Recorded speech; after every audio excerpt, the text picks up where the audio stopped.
Tantor Audio presents The Spring Bride by Anne Gracie.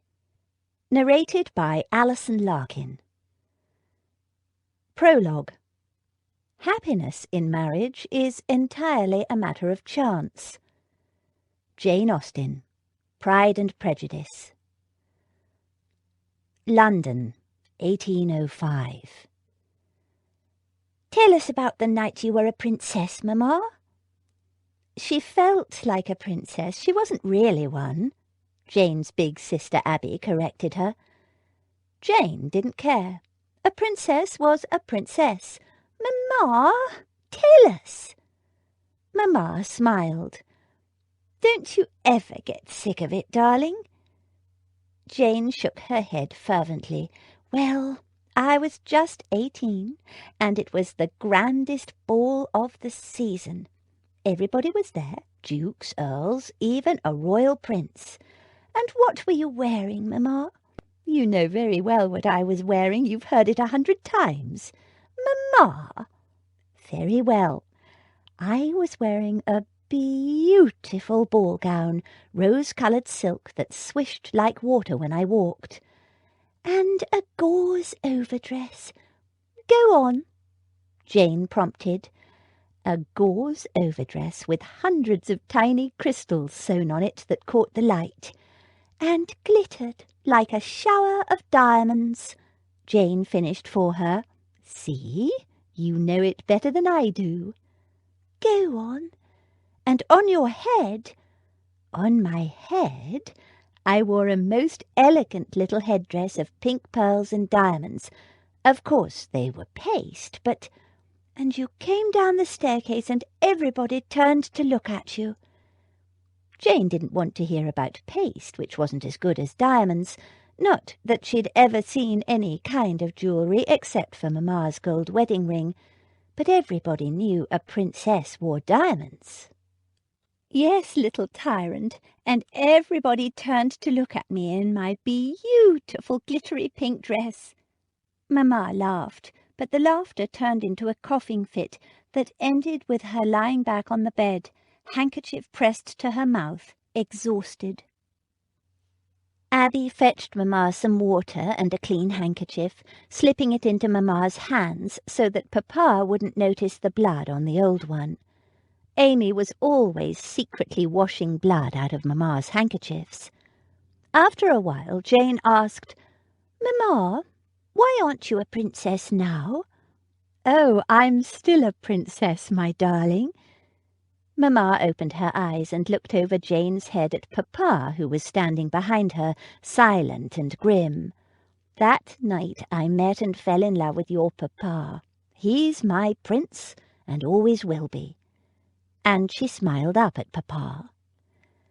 And Jane could see for herself that Mamma really had been a princess, because the smile made her beautiful again, so beautiful as if someone had lit a candle inside her.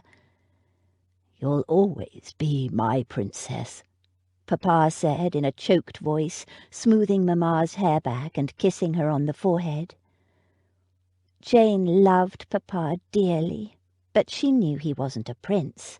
A prince lived in a castle, not one poky little room in a smelly old building. Mamma was supposed to have married someone else, a rich man who did live in a castle. Papa, too, was supposed to marry another lady, but then they met each other and fell in love. And because they fell in love, they had to run away and get married, because their parents wanted them to marry the other people, the rich other people. That was why Jane and Abby had never met their grandparents, even though Abby was almost 12 and Jane was nearly 6, because they were still angry. Papa and Mamma had been cast out, cut off without a penny. That's why they had no money. Papa did his best, but there was never enough. If Mamma were a princess now, she wouldn't be a thin shadow of herself, faded, sad, and sick. And Papa wouldn't be so tight and angry and sad. Jane and Abby would be princesses too, and they'd all be living in a castle, not a cold, dark little room where rats scrabbled behind the walls. And none of them would ever be cold or hungry or frightened. I'm going to be a princess too when I grow up, Jane declared, and I'll have a pink glittery dress and wear diamonds and— Janey, darling, it's just make-believe, Abby began. No, I will. Ah, sweetheart, no matter what you wear, you'll always be Papa's little princess, Papa said, picking Jane up and twirling her around and around. And everybody laughed. But Jane had no doubt of it. Twirling high in Papa's arms, she looked down at the dingy little room spinning around her, Mamma lying weak and thin in her bed, and Abby crouched beside her with a clean cloth. It wasn't always going to be like this. Everybody said Jane was the image of her mother, and that meant she could be a princess too. She just had to find a prince with a castle.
Chapter 1.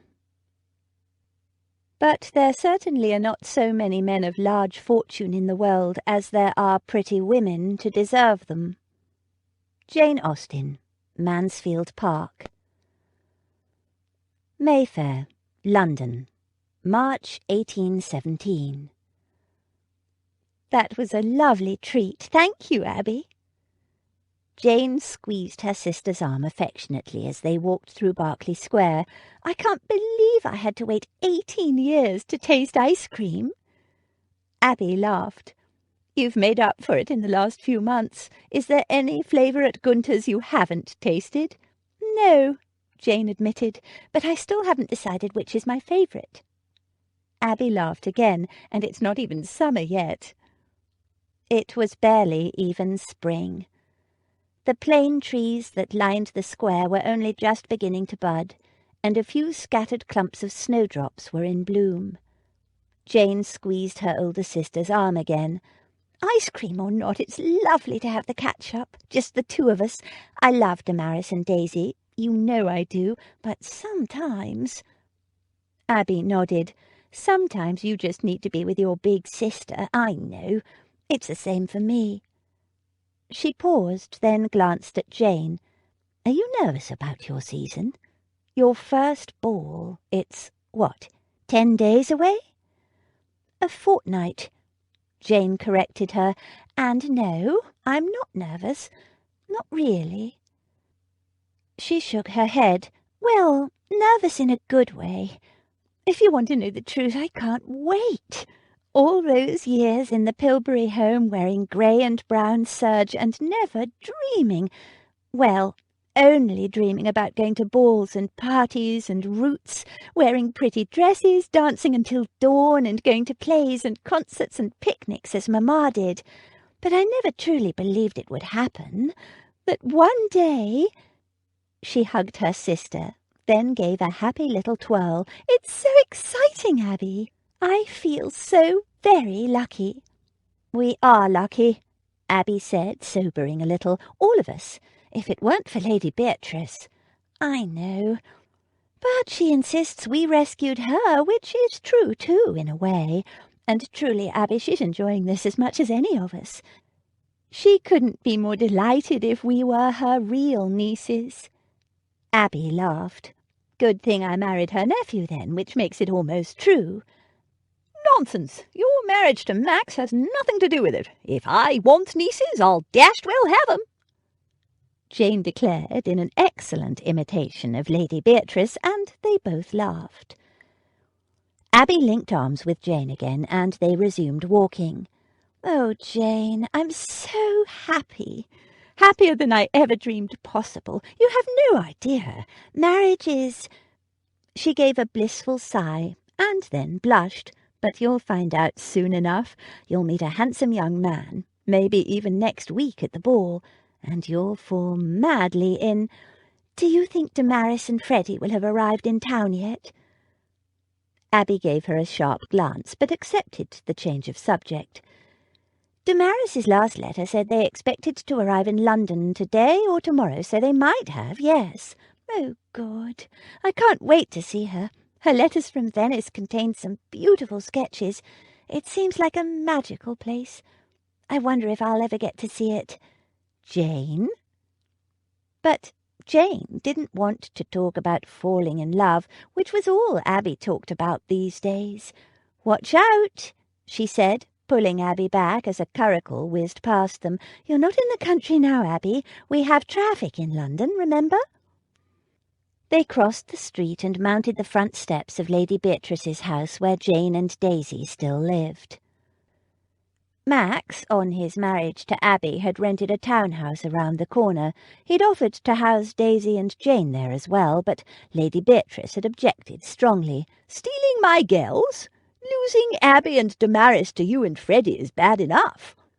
What's wrong with newlyweds today? Don't you want privacy?" Delivered with a gimlet stare magnified by her favourite lorgnette. Abby and Max hadn't argued, and Freddie, taking the hint, had also arranged the hire of a townhouse for the season, within easy walking distance of Berkeley Square. The front door opened silently before Jane could even reach for the bell. Featherby, their butler, placed a white-gloved finger over his lips in mysterious fashion and stood back to let them in. Daisy was sitting on the stairs halfway up. "Daisy?" Jane began. "Shh!" Daisy made extravagant shushing gestures. Jane and Abby exchanged glances. What on earth was going on? Featherby, tapping his finger against his lips to reinforce the need for silence, pointed to the door to the drawing-room, which was ajar. Voices wafted out. Lady Beatrice and a male visitor. Nothing unusual there. So why were Daisy and Featherby behaving so mysteriously? "What?" Jane began. "Shh!"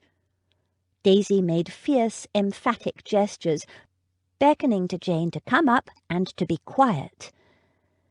Mystified, Jane obeyed. Featherby stepped in front of the sitting-room door, blocking them from the sight of the unknown visitor, while Jane and Abby slipped past and hurried silently up the stairs. "What's going on?" Jane whispered. "Sit down and listen." Daisy tugged her down beside her on the stairs. "It's about you." Jane sat. So did Abby. The three girls leaned against the rails, listening intently to the voices coming from the drawing-room. The man, whoever he was talking about himself. "Of course you know my family and my circumstances, Lady Beatrice, and naturally my eligibility is not in doubt." "Eligibility? What's he talking about?" Jane whispered. "He's making an offer for you," Daisy whispered back. "For me?" Jane squeaked. She turned and stared at Daisy. "Who is he?" "Lord Camberry." Jane gave her a blank stare. "Who?" "Lord Camberry. He came to the Literary Society a couple of times." Jane shook her head, none the wiser. "Little fat bloke, 33 or so, natty dresser, balding." Daisy mimed a comb being dragged across a scalp, and Jane suddenly remembered. Lord Camberry. Lord Camberry? There must be some mistake. He couldn't possibly be offering for her. She'd barely exchanged a dozen words with the man. She leaned closer to hear the conversation coming from the drawing-room. But Featherby, who had been hovering casually near the drawing-room door, suddenly turned and gestured urgently. Lord Camberry's voice grew louder, saying, "Tomorrow then, Lady Beatrice. I'll look forward to it." He was leaving. The girls rose and hurried up the stairs out of sight. At the landing, Jane turned and peered down cautiously between the rails. She caught a glimpse of a pink and shiny pate, over which thin strands of fair hair had been carefully combed. And then Featherby was handing Lord Camberry his hat, coat, and cane. The front door closed behind him, and Jane let out the breath she hadn't even realized she'd been holding. Featherby glanced up and said in a voice that carried up the stairs, "Yes, m'lady, Miss Jane and Lady Davenham are here with Miss Daisy. I'll call them down, shall I?" The girls hurried downstairs. "Tea, m'lady?" Featherby asked as they entered the drawing-room. Lady Beatrice nodded. "And something stronger for me." Featherby bowed and withdrew. Lady Beatrice pulled out her lorgnette and regarded Jane through it. "Well now, you're full of surprises, miss." Jane's jaw dropped. "I am?" Lady Beatrice frowned. "You didn't expect this?" "I'm not entirely sure what this is." She glanced at Daisy. "Daisy said Lord Camberry was making an offer of marriage for me." Lady Beatrice nodded. "Nothing wrong with the girl's ears. Not that any of you should be listening at doors." Daisy gave her an unrepentant grin. "Best way to keep up with all the news." "Minx!" The old lady shook her head, sending her vivid red curls bobbing. "But you're quite right." She turned to Jane. "Lord Camberry has made a formal offer for your hand." So it was true. Jane stared at her, stunned. "But he hardly knows me." She tried to remember the times she'd spoken to Lord Camberry and could recall only the most commonplace exchanges. A comment about the weather on one occasion, and her partiality for cream cakes on another. "And from the sound of things you don't know him either," Abby pointed out. "Nevertheless, it's an excellent offer," Lady Beatrice said. "He's rich as golden ball, they say, only without the vulgarity. Lord Camberry prides himself on his exquisite good taste." William, their footman, brought in the tea-tray with a large pot of tea and a plate of cakes and other delicacies. Featherby followed, bearing the brandy decanter. Under Lady Beatrice's supervision he poured her tea, more brandy than tea. Abby poured for the rest of them, just tea with a little milk. For a few moments the silence was broken only by the clattering of teacups and spoons. "What did you tell him?"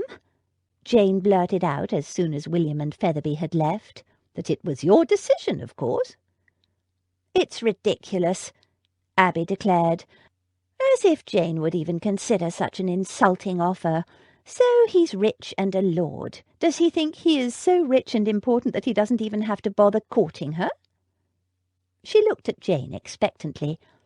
Jane said nothing. "Ridiculous, perhaps," Lady Beatrice said after a moment. "But it's quite a coup for your sister. The caps that have been set at Camberry these past 10 years. You have no idea, my dears. And he's offered for Jane before the season has even begun." She drained her cup and signalled for Abby to refill it with tea this time. "Whether or not you accept him, your success is assured, my dear. What a season this is going to be! 2 of you brilliantly married already, and now a magnificent offer for Jane. And from Camberry, of all men." "What do you know about him?" Jane asked. There was a sudden silence. Abby put the teapot down with a thump and turned to her sister. "You can't be seriously considering him, Jane. You don't even know him. You said as much yourself." "That's why I asked Lady Beatrice what she knows about him." Jane responded tranquilly. "I'm curious." She glanced at Abby. I have a right to know, after all. Abby bit her lip. Of course. The old lady picked up her teacup and regarded Jane for a thoughtful moment. Good family, of course. Been here since the Conquest. I'm fairly sure I attended the boys' christening. She took a sip of tea, grimaced, and signalled for Abby to add some brandy to it. As for Cambury himself, she continued, I've heard nothing to his detriment. His Aunt Dora, Lady Embury, comes occasionally to my literary society. Nobody said anything, and the old lady added, You girls must know her. Large lady, lives on the other side of the square, often dresses in purple, not the shade I'd advise for a woman of her high colour, and could talk the leg off an iron pot. Owns a herd of little yappy dogs. Oh, yes, I know who you mean, Jane said. She'd seen and even patted the dogs in the park. Lady Beatrice continued, According to Dora, her beloved Edwin, Cambury, is a perfect paragon, a dutiful nephew. His parents died some years ago, visits Dora often enough to keep her happy, but doesn't appear to be tied to her apron strings. Even walks those dratted little dogs for her on occasion. She shook her head. As for what he does with himself, from what he said, his passion in life seems to be collecting beautiful things. He told me he considers himself a connoisseur of beauty. She snorted. In fact, it's more or less how he referred to you, Jane. Said he wishes to acquire a beautiful wife to complete his house full of beautiful objects.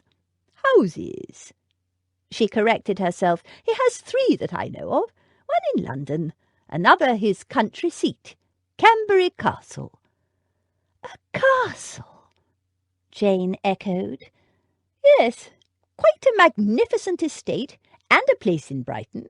He's a member of the Prince Regent's set. Coxcomb.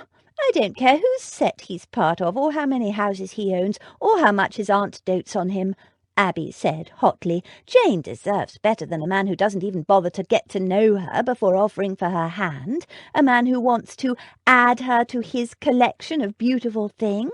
I've never heard of anything so outrageous, and I hope you told him so, Lady Beatrice. The old lady made a vague gesture. It's not for me to say who Jane will or won't marry. She must decide for herself.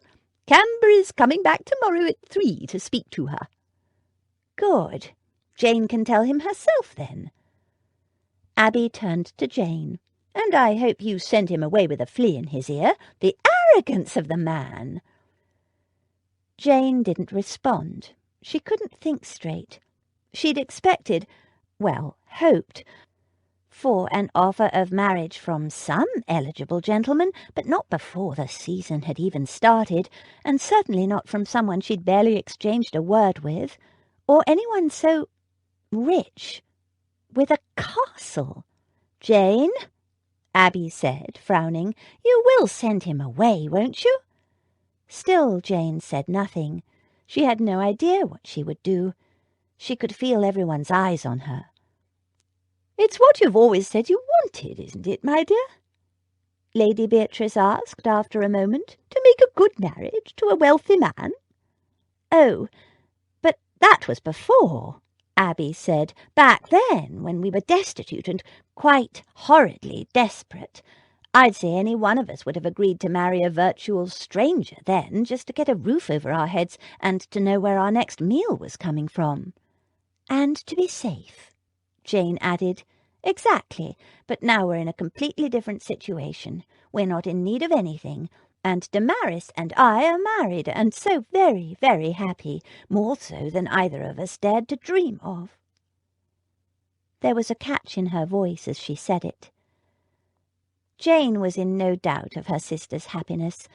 Abby fairly glowed with love and joy, and so had Damaris after she'd left with Freddie after Christmas on their honeymoon trip to Venice.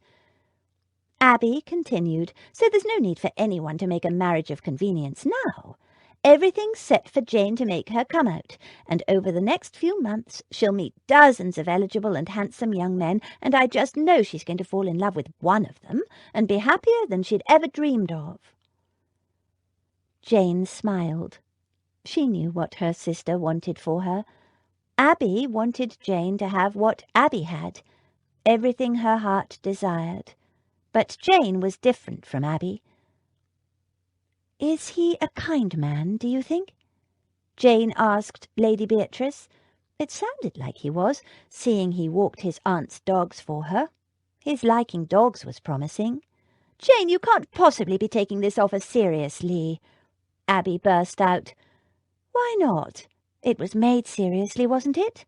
"But—" Abby began. "Now, Abby," Lady Beatrice said warningly, "but she's thinking of accepting him, can't you see?" Abby turned back to her sister. "What about love, Jane? You can't marry without love. You simply can't. You can't imagine how wonderful it is, Jane, to be in love and to know that you're loved in return." Jane swallowed and glanced away. Abby gave her a narrow glance. Then her tone changed. "Look, you don't need to decide now. There's plenty of time to meet the right man, to fall in love. You'll have dozens of eligible offers. Just wait and see. Isn't that right, Lady Beatrice? Once the season gets started, she'll be knee-deep in suitors, all clamouring for her attention." Jane didn't say anything. She didn't want to be knee-deep in suitors. The very idea made her uncomfortable. Men always seemed to want something from her. She'd never quite understood what. They seemed to imagine she was someone different, someone who matched her face. She didn't want dozens of men clamouring for her attention. She just wanted to be safe and comfortable. She'd been so looking forward to her season, wearing pretty dresses and going to balls and parties and concerts. After 12 years in the Pilbury home, wearing cast-offs and hand-me-downs from the older girls, what girl wouldn't? She'd looked forward to dancing with a succession of handsome young men, too. She hadn't thought much beyond that. Oh, she knew marriage was the aim of it all, and she wanted to be married, of course she did. You had to be married to have children, and Jane wanted children more than anything. But it had all been a bit vague in her mind. She'd vaguely imagined she'd meet a nice eligible gentleman and he would propose and she would accept, and then at the end of the season she'd get married. And then her life, her real life, would start. She'd have a husband and a home, and soon she hoped she'd be blessed with her own little baby. It was all she'd ever wanted, a home of her own and children, and of course a husband made all that possible. But dozens of suitors, staring and clamouring. "Jane," Abby began again, but Lady Beatrice held up a magisterial hand. "Hush, Abby. I know you want what's best for your sister. We all do. But it's Jane's decision, and she needs time now to think it over. In peace." Abby gave a rueful smile. "Of course. I'm sorry, love." She rose and gave Jane a hug. "I didn't mean to be telling you what to do. It's a bad big sister habit. I forget sometimes that you're 18 and all grown up now. You'll do the right thing. I know you will." Jane hugged her back, grateful not to have to explain herself while her thoughts were still in turmoil. "I'd better go," Abby said. "I said I'd meet Max at 4 and I'm already late." She kissed Jane. "Don't do anything rash, little sister." "I won't." Daisy stood as well. "I've got work to do, so I'm going too. See you upstairs, Jane." Jane nodded. "In a few minutes." She wanted to talk to Lady Beatrice alone. Abby took her leave in a round of hugs, and Daisy hurried away upstairs. Jane sat down again, facing Lady Beatrice. There was a short silence while she organised her chaotic thoughts. Lady Beatrice sipped her tea and nibbled on an almond cat's tongue. "I've never had a marriage proposal before," Jane said eventually. "It's a little daunting. So I have until tomorrow to make up my mind?" "Not at all. He might press you for an answer, but if he does, and it makes you uncomfortable, refer him to me. I have no intention of letting anyone rush you into a decision. Marriage is a serious matter, my dear, and this decision will affect your entire life. So take as much time as you need. But if he's coming back tomorrow, you can tell him you need more time to think it over. It does men good to be kept waiting.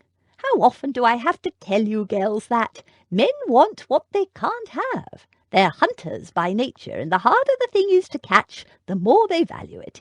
Keeping them waiting and guessing is part of the game. Jane gave her a troubled look. It's not a game to me. Lady Beatrice reached across and patted Jane's hand. I know it isn't, my dear. It's all very serious, isn't it? And you're quite right to take your time and think it through very carefully. And even if you decide to refuse Cambury, it won't hurt your reputation at all when it gets out that you'd been asked. Oh, but I'd never tell anyone. Pish-tush! Who is talking about telling? The old lady gave an airy shrug.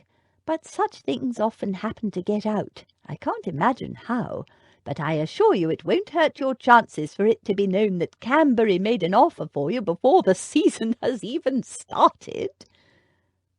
Lady Beatrice grinned. Every eligible miss and her mother will be ready to scratch your eyes out. I've lost track of the number of dazzling beauties that have set their caps at Cambury and failed. So, whether you accept him or not, either way, it's a triumph. She chuckled gleefully, then saw Jane's worried look and assumed a solemn expression. But there, I don't wish to put any pressure on you, my dear. It's entirely up to you. If you don't want him, tell him so, and if you're not sure, simply tell him you need more time. But if I make him wait, he might change his mind. The old lady eyed her shrewdly. He might. Would that distress you? Jane bit her lip. That was the trouble. She didn't know. Chapter 2. I lay it down as a general rule, Harriet, that if a woman doubts as to whether she should accept a man or not, she certainly ought to refuse him. Jane Austen. Emma. Gord, I'm fain knackered. Daisy stretched and groaned. She and Jane were getting ready for bed. Vulgarity, Daisy Miguel, vulgarity, Jane said in Lady Bear's accents. Turn around and I'll get you undone. Daisy laughed and turned her back for Jane to unlace her. I'm never going to sound like a lady, am I? I'd have to get someone else to run me posh shop, if I ever get it, that is. You'll get it, Jane told her confidently. We got a lot done today. 2 more outfits finished. Daisy shook her head. Yeah, but there's piles and piles of work still to do. She plunked herself down on the bed with a sigh. I don't know how I'm going to manage it all, to tell the truth, Jane. Even with Polly and Ginny helping? Lady Beatrice had given 2 of the maids permission to help Daisy every afternoon. Daisy nodded. Even then, I reckon I might have overreached myself, Jane. Nonsense. Jane gave her a hug. You're just tired. Daisy's dream was to become a fashionable dressmaker. Fashions to the ton. And the plan was for her to make a splash this season, having designed and made all Jane's clothes for her come-out, most of Abby's and some of Damaris's. Only some, because Freddie had taken Damaris to Paris on their honeymoon. Damaris had written apologetically that Freddie had insisted on buying her the most beautiful dresses and 2 gorgeous pelisses, that she didn't have the heart to say no to him, and she hoped Daisy wouldn't be offended. Daisy had admitted to Jane that, far from being offended, she was a bit relieved. It was a bigger job than she'd imagined, making clothes for all 3 of them for a whole season. Of course, Jane and Polly did all the seams and hems, and Ginny, who was skilled at fine needlework, did some of the fancy work, while Daisy designed, cut, fitted, and did the rest of the fancy work. And Abby lent a hand when she could. Still, it was a stretch. They'd all underestimated the amount of work it would be, and the space it would take. That's why the two girls were sharing a bedroom. Daisy's bedchamber was so taken over with garments in various stages of manufacture, a dummy with a half-made dress pinned in place, rolls of fabric, patterns, pins, reams of braid, bead, lace, fringes, and what-not. "Me cave of gorgeousness," Daisy called it, but her bed had become so buried under dressmaking materials that finally she'd moved the bed and her personal belongings into Jane's room. It was cosier this way, Jane thought. For most of her life she'd shared a dormitory with other girls, and though she'd enjoyed the luxury of having her own room when they first came to live with Lady Beatrice, she had to admit she enjoyed sharing with Daisy and talking over the day's events as they drifted off to sleep, not to mention the convenience of having someone to help you dress and undress without having to summon a maid. "But enough about me," Daisy said. "Have you worked out what you're going to do about Lord Comb-it-up?" Jane pulled her dress over her head. "No, I haven't decided." Daisy frowned. "You ain't gonna marry him, surely? You don't even know him." Jane sighed. "Probably not." She wasn't dismissing him out of hand, though. A rich man of good family with nothing known to his detriment. A dutiful nephew who was kind to animals. There was nothing alarming about that. And he owned a castle. Oh, she'd grown out of that silly childhood fantasy, but still, if she said yes to him tomorrow... Daisy reached for Jane's staylaces. "I saw your face when Abby said that about you falling in love." As she spoke, she glanced at Jane's reflection in the mirror. "Yeah, that's the look. So how come you ain't so excited about meeting some handsome young gent and falling in love?" "It would be nice to fall in love," Jane said uncertainly, "but all these strings is knotted tight. So what's the problem? It's not the brothel, is it? I mean, you won't touched or nothing." It was how they'd met. Jane and Damaris had been kidnapped and sold into a brothel, and Daisy, who'd been a maid there, had, with Abby's assistance, helped them escape. "No, it's not that. It's not so simple. I can't fall in love with just anyone. I have to make sure he's the right kind of man." There was a short pause. Then Daisy said bluntly, "You mean rich, don't you?" Jane sighed. "I know it sounds awful, but you must understand, Daisy. A girl like me, without a bean to my name except the allowance dear Lady Beatrice makes us out of the goodness of her heart, well, I need to marry a rich man if I'm to have—" She trailed off. "What? Pretty dresses? Jewels? Lots of parties? What?" "Children." "Children?"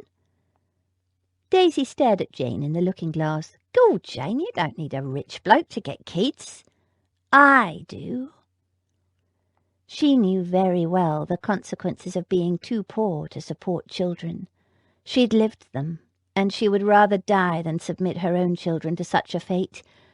"I think it's more sensible to choose a man for what he can offer instead of trusting to luck to fall in love with the right kind of man." And a rich man who was good to his aunt and who liked dogs didn't sound like the wrong kind of man. She continued, "Trusting to love is like a leaf trusting the wind to blow it to safety. You never know where you might end up. So I don't plan to fall in love at all. I will choose a husband carefully, and then I'll fall in love with him." "It don't work like that." Daisy shook her head knowingly. "Not for you. When the time comes you won't be able to help yourself. You'll fall in love just like Abby and Damaris. They never expected it neither. There you are. It's done now." Jane pulled off her stays and stepped out of her petticoat. "Nonsense. People choose whether they fall in love or not." Daisy snorted. "They do. They just don't realise it," Jane insisted. She shrugged off her chemise and slipped her nightgown on. "I've observed it in others. There's a period of time at the beginning when a person thinks, him or not him, and they either find reasons not to like him, or else they spin rose-coloured stories about how wonderful he is." She climbed into her bed. People choose to fall in love. And plenty of people who made convenient marriages fell in love. She knew. It happened after the marriage, that was all, because they chose to make the best of things. Daisy climbed into her bed. Some folks might think like that, maybe, but not you. Why not me? You think I'm being a cold-hearted, designing female? Maybe I am. But there's nothing wrong with being ambitious. You are, for your business. Yeah, but being ambitious and falling in love is poles apart. Anyway, I'm tough, me. I was brung up in the gutter. I know what I got to do to succeed, and I'll fight to make it happen. And sure, plenty of ladies are ambitious to marry the richest bloke they can find, but not you. You got a heart as soft as butter. I haven't, Jane said indignantly. Daisy laughed. So who was it who brought Damaris out of the brothel with her, endangering her own escape? But would you take no for an answer? Jane frowned. That was different. Damaris saved me from that horrid auction. I couldn't leave her there. And then there was that cat and her kittens you brought in, fleas and all. Without knowing how Lady Beatrice would react, you could have got us all kicked out. The building was going to be demolished. They would have been killed. And we got rid of the and we both know what you do with pennies. That's Face it, you're as soft-hearted as they come, Janey girl. And knowing you, you'll find the most impossible, unsuitable bloke in the ton and fall for him like a ton of bricks. I won't. I absolutely will not do anything so foolish.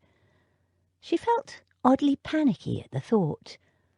Pooh, you won't have no choice in it, just like Abby and Damaris didn't. And if anyone's made for love, you are. You can say what you like, Janey. Love'll find you anyway. Now go to sleep. We got a lot of work to get through in the morning. Your turn to blow out the candle. Jane slipped out of bed and blew it out. She climbed back into bed. You'll find the most impossible, unsuitable bloke in the ton and fall for him like a ton of bricks. She wouldn't. She absolutely wouldn't. Jane! Jane, wake up! A hand was shaking her shoulder hard. What? Jane sat up abruptly, staring around her wildly. Her heart was pounding. You was dreaming again. Daisy was sitting on Jane's bed. Another nightmare. Jane blinked, and her dazed thoughts slowly came into focus. She glanced at the window. The curtains stirred slightly, letting in a few slivers of grey pre-dawn light. You all right now? Daisy asked. Jane nodded. Thanks, Daisy. It was the same dream as always. Daisy didn't move. You've been dreaming a lot lately, crying and calling out. Sorry, I don't mean to wake you. She hesitated, then, what do I say? Can't make out the words, just a lot of muttering, thrashing around and yelling, but that ain't the point. I keep telling you it's the night air. Everybody knows night air is bad for you, but you will insist on sleeping with the window open. I don't like it shut, Jane said. Daisy slipped off the bed and stumped over to the window. Yeah, well, too bad, 'cause I'm shutting it now. It's bloody freezing outside, and we got at least another hour before it gets light enough to start sewing. So I'm going to get some sleep. She pulled back the curtains and sniffed appreciatively. Must be an east wind. Smell that? You can always smell the bread from the bakery when there's an east wind. Best smell in the world, that is. Jane repressed a shudder. Lovely it is. Makes me hungry. Daisy took another deep sniff, then closed the window and pulled the curtains closed. Funny that, she said as she climbed back into her bed. What is? You often seem to have bad dreams when there's an east wind. Night. She laughed. Or whatever you say when you're going back to sleep in the morning. Night. And thanks, Daisy. Jane snuggled back down in the warm bedclothes. She wouldn't get any more sleep, she knew. She never did after she'd had the dream. Daisy never asked what Jane's nightmares were about. She took it for granted that everyone had terrible memories from before. "It's normal, innit?" she'd said once, "but we're the survivors, and bad dreams is what we pay for being survivors." It was a comforting philosophy. Dreams were frightening while you were having them, but they couldn't hurt you, after all. And Jane was a survivor. London, 1804. A fist thumped on the door. Hard. 3 loud thumps. With every bang, the door rattled. "Come on, little girl, open the door." Silence. Jane didn't move. Besides, she wasn't a little girl any more. She was 6. "I know you're in there, little girl." She scarcely dared to breathe. "I've got a bag of sweeties for you. Just open the door and you can have them." Sweeties? She loved sweets, had only tasted them a few times in her life, but she still didn't move. Mr. Morrison, the landlord, frightened her, sweets or no. Besides, she was not to open the door to anyone, Abby had said. Not to anyone. Only Abby. Outside in the hallway, Mr. Morrison's voice lowered. There was someone with him. Jane crept closer to the door and pressed her ear against it. "She's in there, I know she is, and alone. Her sister works at the bakery and won't be back for hours." "Then get that bloody door open. I haven't got all day." Jane froze. She knew that voice, low as it was. It was the man. The man. She started to shake. The man had tried to take her before. Oh, where was Abby? She bit on her knuckle and stared at the door. The first time he'd just grabbed at her in the street, but Abby was there and she'd pulled Jane back and the man had gone away. The second time she'd been playing in the street with the other children and a boy had come eating an orange. Not a boy she'd seen before, but he'd come right up to Jane and given her a piece, and oh, it was delicious. So sweet and juicy, and the boy had said a man was giving out oranges to children for nothing, just go around the corner. Only when Jane had gone around the corner, it was the man, and he was waiting for her. He'd thrown a bag over her head and would have stolen her away, only she'd screamed, and the other children, Mamma called them street urchins, but they were Jane's friends, had rushed up in a group and attacked the man, and he'd dropped Jane and she'd escaped and run home to Mamma and safety. But Mamma was dead now, and Jane was alone.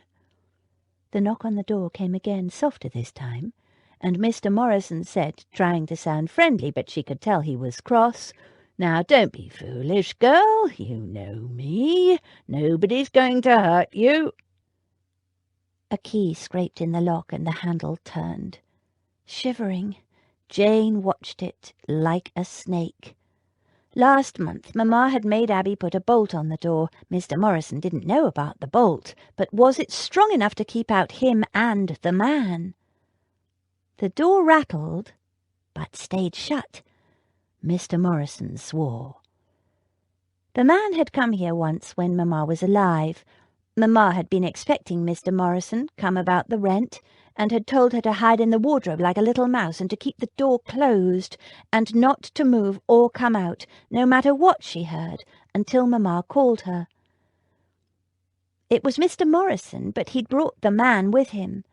Jane had seen him through a crack in the wardrobe door. She'd listened as he told Mamma he could give Jane a good job and a good home and plenty of food, and he'd pay Mamma £10 for her. £10! But Mamma got angry and started coughing and telling the man to get out and that he wasn't to lay a finger on either of her daughters, but the man had said he didn't want the other one, only Jane. He told Mamma she wasn't long for this world anyway, and that sooner or later he'd get Jane, and if not him, that someone else would get her, that Jane was worth good money in the right hands, and if Mamma sold her to him now, she could buy medicine for herself and food for her other daughter. Mamma had called him a filthy something, and told him to get out, and to stay away from her daughters. The more angry and upset Mamma got, the more she coughed, and the man had laughed. because in the end she could hardly talk for coughing.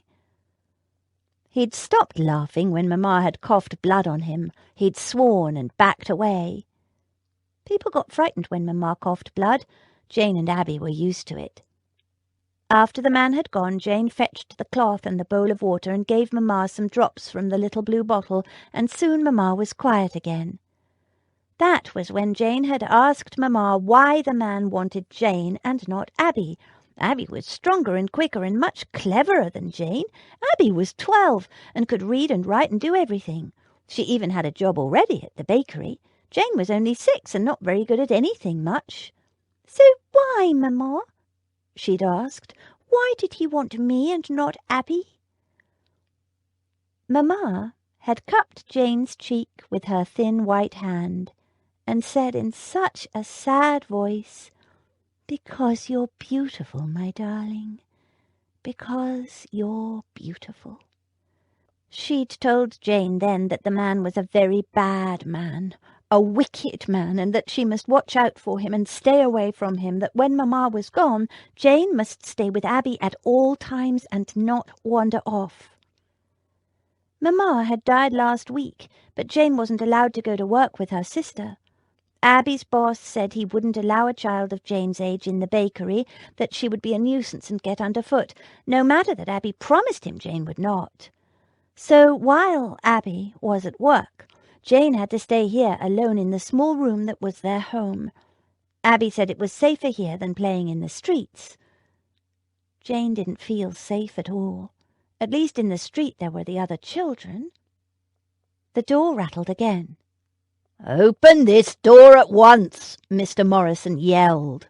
"Oh, for God's sake, just break it down," she heard the man say. "I'll pay for the damage." Jane looked frantically around the room. There wasn't any place to hide. They'd be sure to look in the wardrobe. There was no way out except the door. Even the window was boarded over from where it had been broken so long ago. The window! In the summer, Abby had loosened some of the nails so they could get some fresh air into the room. Crash! The door trembled. A crack appeared down the middle. Jane flew to the window. With fingers that were shaking and clumsy, she worked the loose nail out. One of the boards swung down, leaving a narrow gap. She could see outside to daylight. Crash! It was the sound of splitting timber, but Jane didn't wait to see. In a flash, she was wriggling through the gap between the boards. It was a very tight squeeze. Behind her, she heard the door splinter. She heard a shout and footsteps.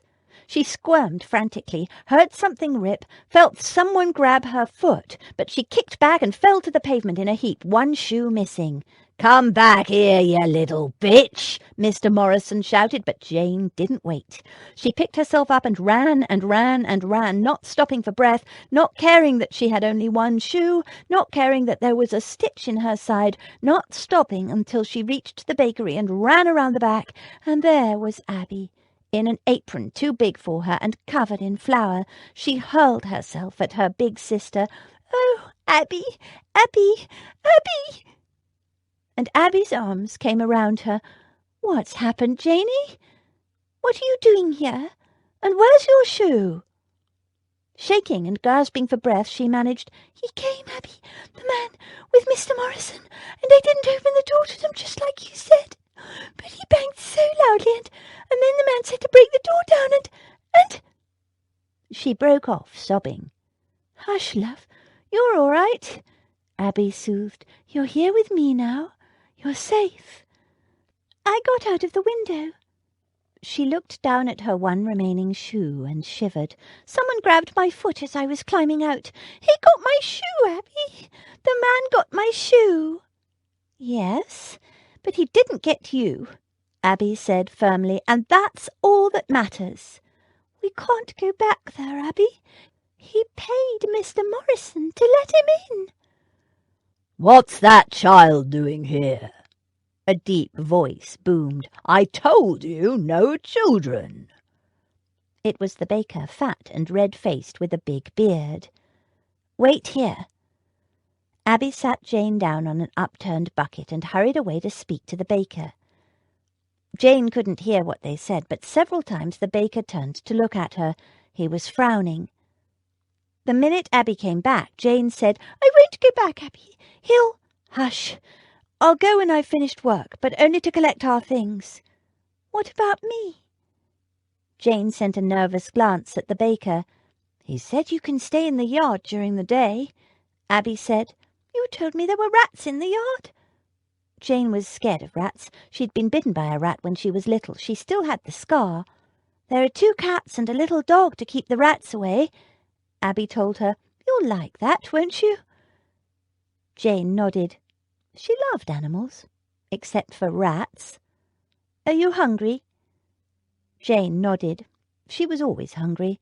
"I'll bring you a nice warm bun to eat." Abby fetched the bun and gave it to Jane. It was the best thing about working in a bakery. There was always stale bread for Abby to bring home. Most days it was all they ate.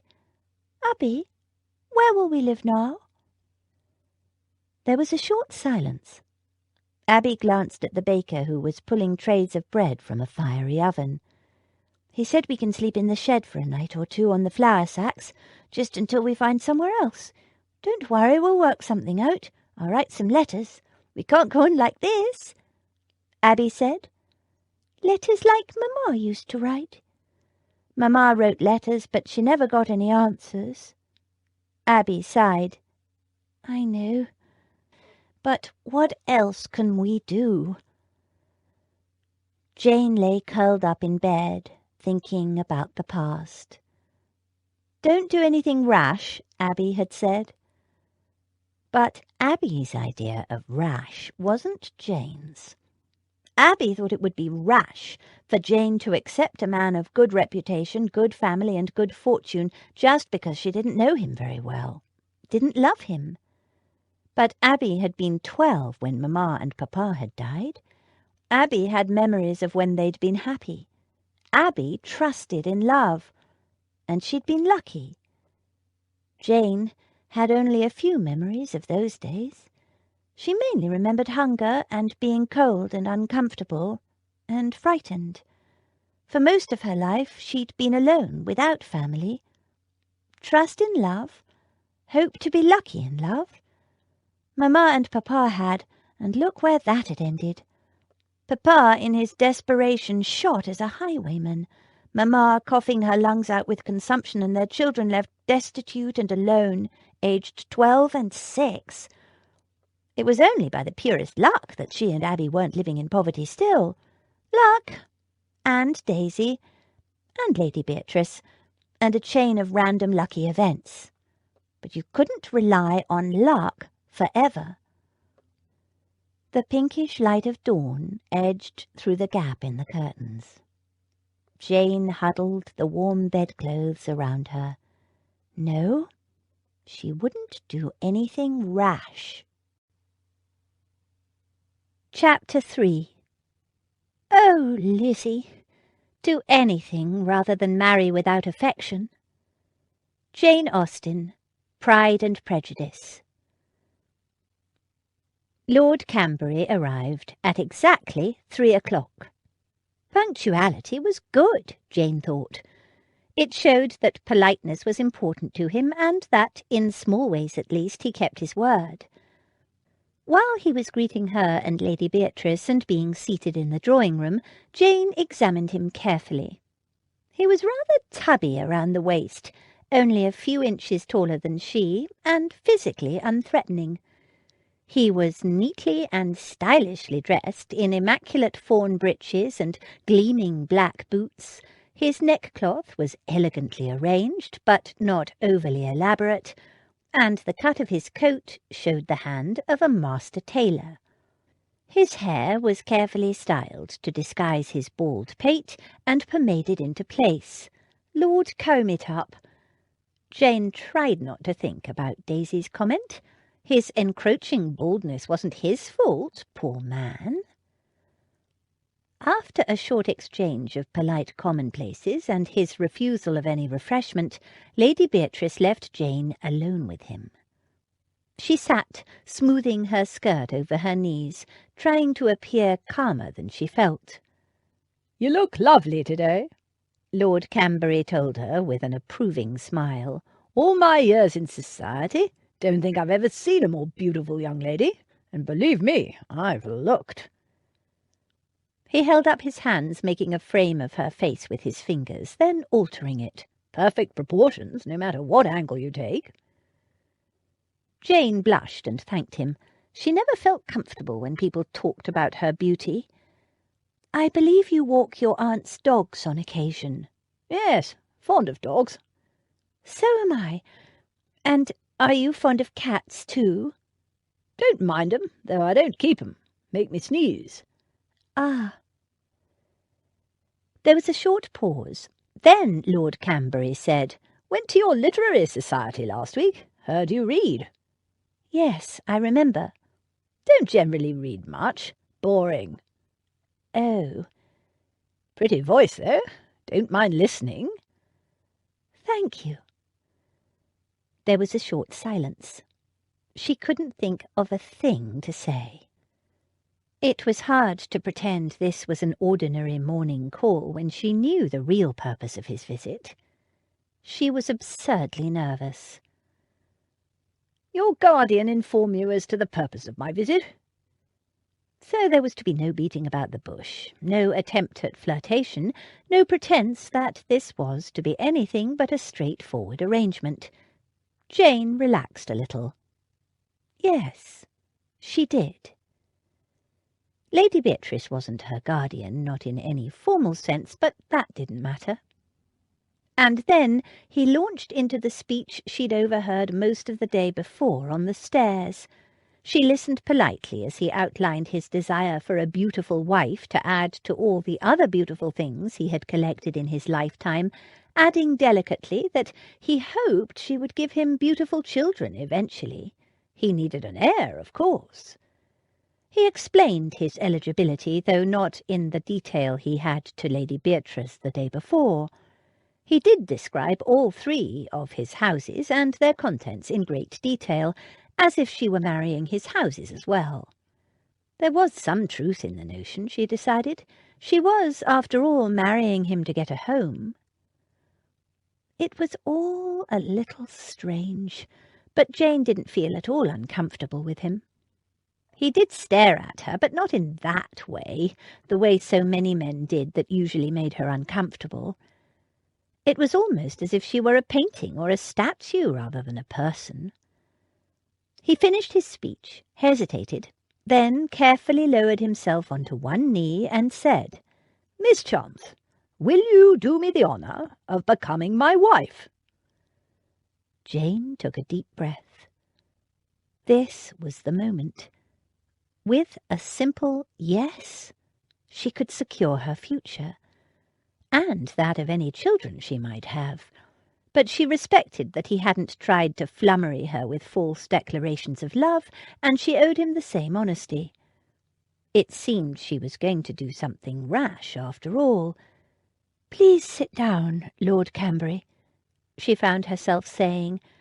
"There are 1 or 2 things I need to clarify before I answer your very flattering question." He frowned, rose with only a slight degree of difficulty, brushed off his breeches, and sat down again. "Thank you for your offer," she told him. "I am deeply honoured by it." But you need to know something about me before you ask me again." His frown deepened, but she continued, her voice shaking a little. "You asked Miss Chance to be your wife. I am not Miss Chance.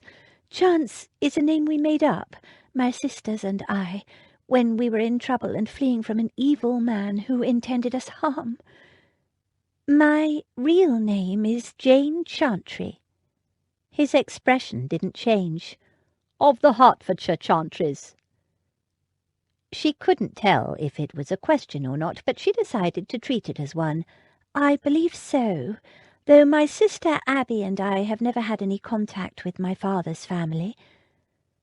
The Hertfordshire Chantries had never acknowledged Jane and Abby's existence, not when they were born, and Papa wrote to his parents, not when Papa was killed and Mamma wrote to them, nor when Mamma died, and 12-year-old Abby wrote to tell them she and her little sister were now orphaned, destitute, and alone. The Hertfordshire Chantries had offered no help, shown no interest. We've never had any contact with our mother's family, the Dalrymples, either. Our parents died when I was 6, and Abby and I went into an orphan asylum. Orphan asylum? Jane raised her chin. Yes, the Pilbury Home for the Daughters of Distressed Gentlewomen. I lived there for 12 years. His sandy brows rose. And what about the Marchese di Chancelotto? She swallowed. I'm afraid he is a figment of Lady Beatrice's imagination that somehow caught the Tun's attention and became accepted as fact. We cannot publicly deny it without embarrassing Lady Beatrice, so we don't. We owe her everything and would not for the world cause her any distress, though it was doubtful whether anything could embarrass Lady Beatrice. The old lady had made up the outrageous story one night at a dinner party out of a mischievous desire to annoy her nephew, Max. None of them had dreamed anyone would take it seriously, but the story had spread and become established as truth, much to the old lady's delight. He frowned. And Lady Beatrice is a dear and beloved friend, but no blood relation. Yet your sister married her nephew. He know about this? Yes. Lord Cambury sat back in his chair, looking thoughtful. I see. Your other sisters? Equally dear and beloved, but no relation to Abby and me. Nevertheless, we are committed to each other as sisters of the heart, and nothing would ever prevail on me to deny them, Jane said firmly. I see. No, he didn't. There was worse to come. She took a deep breath and smoothed her hands over the fabric of her skirt again. They trembled a little. This was going to be the hard part. I need to tell you how we met, but first I want your word as a gentleman that you will repeat this to no one, for the secrets I must reveal are not mine alone. He gave her a narrow look, pursed his lips, then nodded briskly, and gave his word. In a quiet voice, and not looking at him as she spoke, she explained how on the very day she'd left the pill, she'd been drugged and kidnapped, how she'd woken up in a brothel, and how Damaris, who'd also been newly kidnapped, had helped save her from the Virgin auction by brewing a potion of herbs that had made Jane too ill to be sold. She told him how Daisy, who'd worked in the brothel as a maidservant, had smuggled them out with Abby's help, and how they'd inadvertently caused Abby to lose her position as a governess. She told him how the 4 girls had vowed to band together as sisters and to take care of each other, and she finished by telling him how they'd come, at Lady Beatrice's invitation, to live with her as her nieces. She finished, and Lord Cambury said nothing for a long time. Jane waited anxiously, having no clue what he was thinking. His face was quite hard to read. And when he finally spoke, it was to ask for a cognac. Jane rang for Featherby, and after he'd brought his lordship a cognac, she said, "Would you rather I left you alone for a while, Lord Cambury? I know I've given you quite a lot to take in." He drained the glass, set it down carefully, and fixed her with a stare. "Still a virgin?" She was a little taken aback by the bluntness of the question, but said calmly, "Yes, neither Damaris nor I were touched in the brothel." Her face heated, and she forced herself to add, "And though I was displayed almost naked, I don't believe they were looking at my face." He poured himself another cognac, a smaller one this time, and sipped, looking at her, pondering the tale she'd told him. "Even blushing, you're beautiful." Jane blinked. Was that all he had to say? So I presume you will wish to withdraw your offer? What's that? No, admire your honesty, as a matter of fact. Didn't expect you to confess. Confess? Knew most of it already. The Italian Marchese, for a start. He saw her surprise and explained. Had you investigated? Knew it for a lie. Knew, too, you were no relation to Lady Beatrice and your so-called sisters. Knew about the Chantrys and the Dalrymples, too. He frowned. Didn't know about the brothel, though. Comes as a nasty shock, to be frank. It was a nasty shock to me, too, she said thinly. There was a long silence while he thought it over. Still a virgin, no harm done, and beautiful, and you come of good stock. Wouldn't have offered for you otherwise. The Chantrys and the Dalrymples are well-respected families. Not by her, Jane thought. Anyone who could abandon 2 small orphaned girls to their fate just because their parents had eloped was not deserving of her respect or even to be called a family. But she didn't argue. "Are you saying your offer still stands?" she asked cautiously. Reason I decided on you is your good bloodlines and perfect face. That hasn't altered.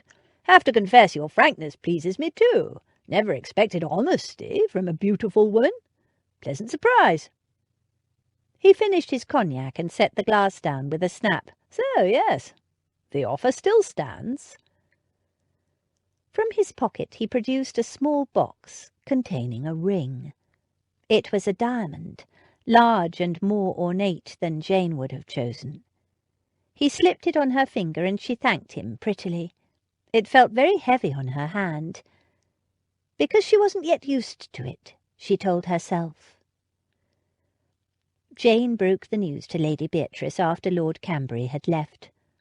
The old lady frowned. You've accepted him already? Curses! I meant to tell you to send for me before he left. I wanted to talk to him about settlements. Drat the man! I did mention settlements, Jane said. Settlements were vital to her future security.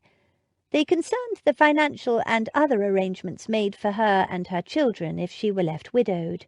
Without settlements they could be left with nothing. Lady Beatrice brightened. You did? Then her face fell.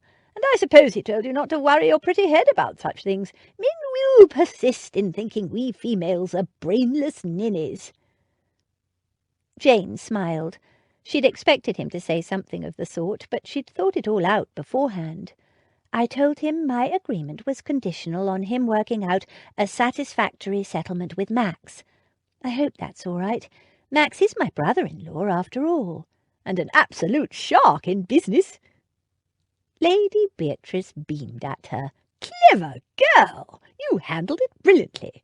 Max will be delighted to take it in hand, and he'll ensure you're well provided for. You can be sure of that. I must confess I am surprised to find you so mercenary. Not at all, the old lady said indignantly. Practical was the word I was looking for. It's not mercenary to want to secure your future and that of any children. A great many girls only think of love and never consider their future. I know. My mother and father did exactly that. There was a short silence. Then Lady Beatrice patted her hand. So they did, my love. So they did. I understand now. She brightened. So, when do we announce it? I agreed to let Lord Cambury announce it as soon as the settlements have been signed. He wishes us to marry at the end of the season. A spring bride? Lady Beatrice's delicately plucked eyebrows shot up. Good heavens! The man must be besotted. No, I don't think he is, Jane said. The whole affair had been remarkably calm and straightforward, businesslike. Somehow that had reassured her more than anything. She showed Lady Beatrice the ring. Lady Beatrice examined it, then nodded. Well, well, well, you appear to have it all under control. I must say, my dear, I never suspected that behind that lovely face of yours there was such a wonderfully sensible brain. She pulled Jane into a hug. "I'm so proud of you, Jane. Cambry, and before the season has even started. Oh, the cats will be out in force when they hear that, mark my words." She chuckled in anticipation. Jane told Daisy straight away and informed the rest of her family that evening at dinner.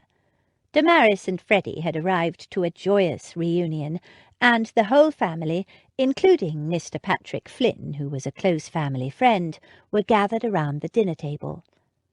As she'd expected, there was an outcry, particularly from Abby, but Jane was prepared for it. She stood firm and refused to explain herself. She knew her reasons would upset Abby more than anything. Abby would blame herself, and she didn't want that. And Lady Beatrice, and quite unexpectedly, Flynn, Max and Daisy supported her, reminding Abby it was Jane's life and her decision. Damaris didn't argue one way or the other. She simply hugged Jane tightly and wished her happiness. Freddie congratulated her, told her Cambry was a dashed dull dog, but would probably make her a decent enough husband, and eventually Abby decided arguing further would only alienate her sister, and gave up and embraced her, and, with tears in her eyes, wished her all the happiness in the world. That night Jane slipped into bed and pulled the bedclothes around her. She'd done it. She was as good as promised in marriage to a wealthy man of good character and good family. She'd be safe now from the risk of falling in love. Chapter 4. May I ask whether these pleasing attentions proceed from the impulse of the moment, or are the result of previous study? Jane Austen. Pride and Prejudice. "Sir?" A clerk poked his head into the Honourable Gilbert Radcliffe's discreet Whitehall office. From the outer office, Zachary Black watched, faintly amused by the clerk's excessive caution. Surely he didn't look that dangerous. "Yes, Evans, what is it?" Radcliffe sounded preoccupied, busy. "There's a man here asking to see you." The clerk lowered his voice. "Demanding to see you." "And?" "The thing is, sir, he's a gypsy." "A gypsy?" "Yes, sir. Dirty and disreputable looking. I would have shown him the door, only the fellow asked for you by name, sir, insisted you'd want to see him, and wouldn't take no for an answer." He added doubtfully, "I could try to have him removed, if you insist, sir, only he's quite large, and I fear it would be difficult." "An ugly customer, eh? Well then, send the fellow in. I'll deal with him." The clerk turned to Zack and stepped back to let him pass. "Watch yourself, gypsy. Mr. Radcliffe might be a gentleman, but he won't put up with any nonsense." Zack winked at him and sauntered into the office, saying in a roughly accented voice, "Gentleman give me a message for some toff called Mr. Gilbert Radcliffe. That you, is it? Said I was to give it only to him. Said Mr. Radcliffe would give me a gold guinea for it." The Honourable Gilbert Radcliffe leaned back in his chair, regarding his visitor through narrowed eyes. His gaze took in the darkly bristled jaw, the worn, faintly foreign clothing, the muddy boots, the shabby sheepskin coat with the faded but outlandish embroidery, and most damning of all, the small gold earring. "Gold, is it? For a scoundrel such as yourself? Gold he promised me." Zack edged closer. "And gold is what I'll have." Gilbert Radcliffe wrinkled his nose. "Phew, that smell. Have you been sleeping in a barn?" Zack's mouth twitched, but he whined in an aggrieved voice, "I come a long way with this message, I have." "Shall I call someone and have the wretch removed, sir?" said Evans from the doorway. "No, no." Radcliffe waved him away. "Bring a pot of tea and 2 cups." The clerk gave him an incredulous look. "Tea, sir?" "And some biscuits." Zack added hopefully. "Ginger ones."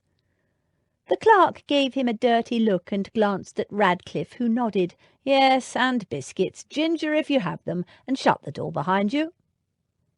When the clerk had gone, Radcliffe looked at Zack and shook his head. "He probably expects you to steal the spoons."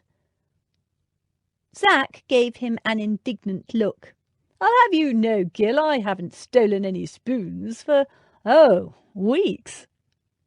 Gil laughed. He rose and threw open a window. "You do realise you smell rather like a sheep." Zack grinned. "I know. It's the coat."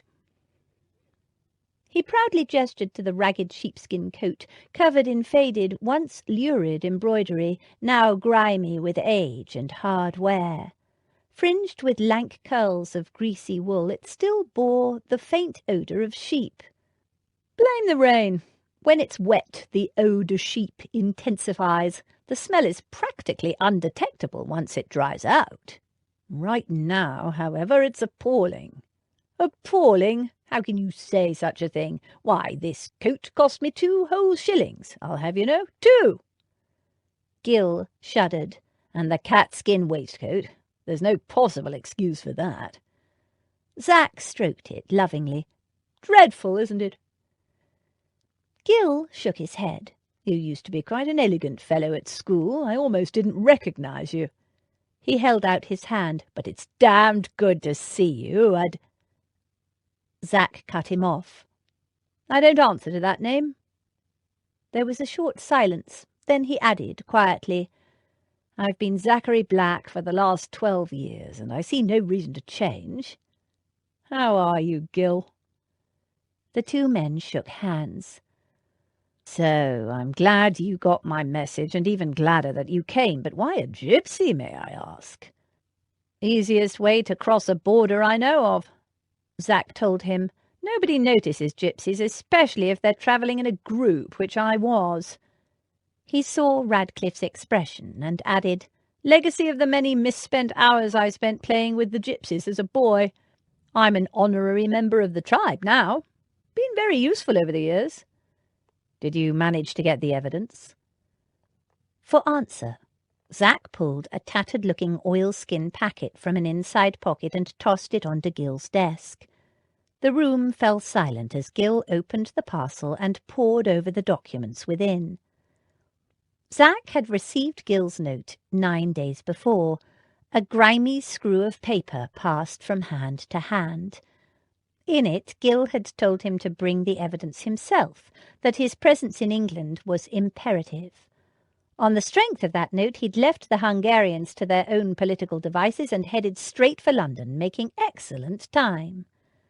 Such notes, always written in Gil's hand and in a code only Zack could read, had ruled his life for the last 8 years, carrying instructions from this shabby office at the Horse Guards in Whitehall to whichever part of the continent Zack was currently working, on behalf of king and country.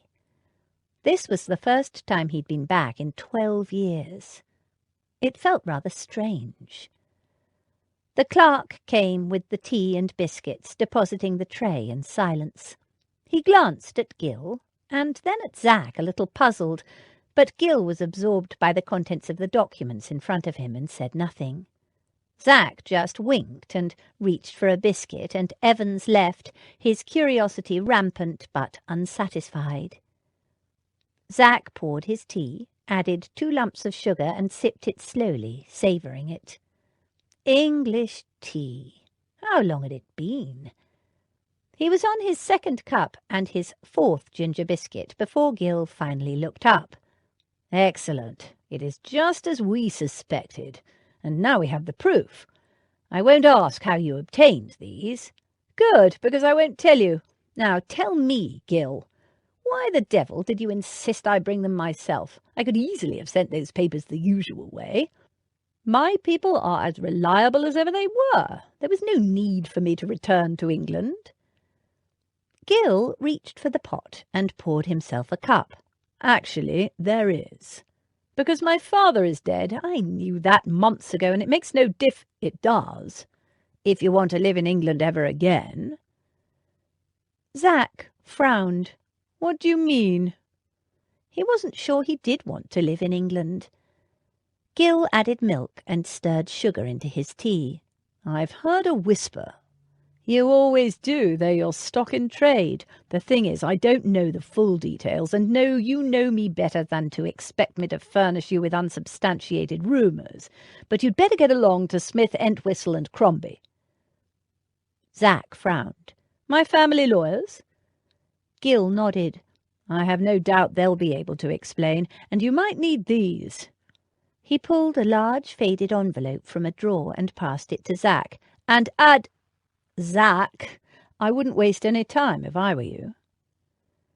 Frowning, Zach picked up the envelope. He'd left it with Gil 12 years before against— he wasn't sure what. He turned it over. The seal was still intact. "Like that, is it?"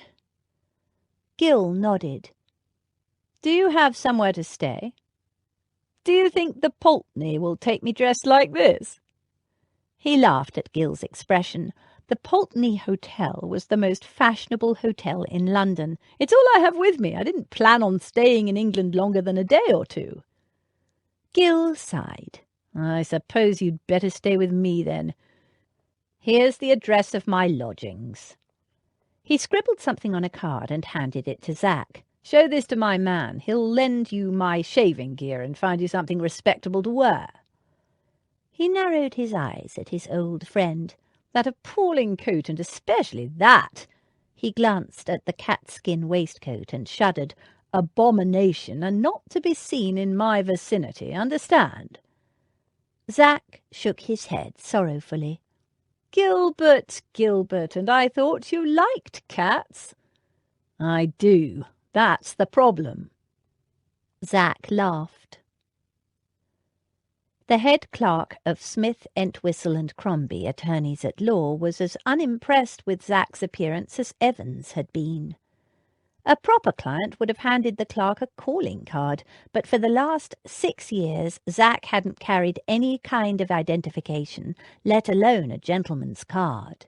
Gypsies didn't, nor did spies, and until he knew what this was about he had no intention of explaining, and certainly not to a pompous little clerk. "Smith is in, I presume?" The clerk's glance flickered briefly to one of the doors that gave off his room. "Not to the likes of you, he isn't. In there, is he? Right." Before the clerk could react, Zach had stepped around him and entered the far right-hand office. He shut the door behind himself and snibbed it firmly. A slender man of about 30, with hair already going grey, rose from behind his desk, frowning. "What is the meaning of this intrusion?" "Sorry, Mr. Smith," the clerk called from the other side of the door. "I couldn't stop him." "You're Smith?" Zach had been expecting an older man. "Yes, but as I said—" "Ah, you must be the son. I was expecting your father, but I suppose he's retired now." Zach sat down, choosing the most comfortable-looking chair. "Now, look here," Smith began. The clerk rattled at the door-handle, shouting, "Shall I fetch a constable, Mr. Smith?" "I wouldn't," Zach told the lawyer mildly. "It would be rather embarrassing, particularly for you." He sat back and crossed his legs, apparently indifferent to, if not totally oblivious of, the clerk hammering on the door and shouting through the heavy oak panels. Smith visibly hesitated. "Mr. Smith!" the clerk shouted again. "Shall I fetch help?" "No, it's all right, Griggs," Smith called. There was a short silence from the other side of the door. Then, "Are you sure, sir?" "Quite sure." It was so obviously a lie, Zach couldn't help but smile. Smith frowned as if he'd had a sudden thought. He leaned forward intently. "Have we met before?" "Once, a long time ago. My name is Zachary Black." Smith shook his head. "I have a very good memory for names. I don't know any Zachary Black." "Your hair was black when last we met." Smith's hand crept briefly to his hair. He frowned. It was but a brief meeting. You came with your father to Wainfleet, summoned there, I assume, by my late father." Wainfleet? Smith stared at him in disbelief. "You're late. You can't mean— Good God, no! You cannot be!" He stared at Zack in shock. "But you're dead!" "Am I? Are you sure?" he said dryly. "Well, of course I didn't. I mean, good God! I should have recognised you by those eyes alone." Smith sat in his chair with a plop.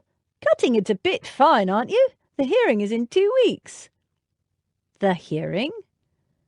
"To declare you legally dead." He frowned at Zack's expression. "You didn't know?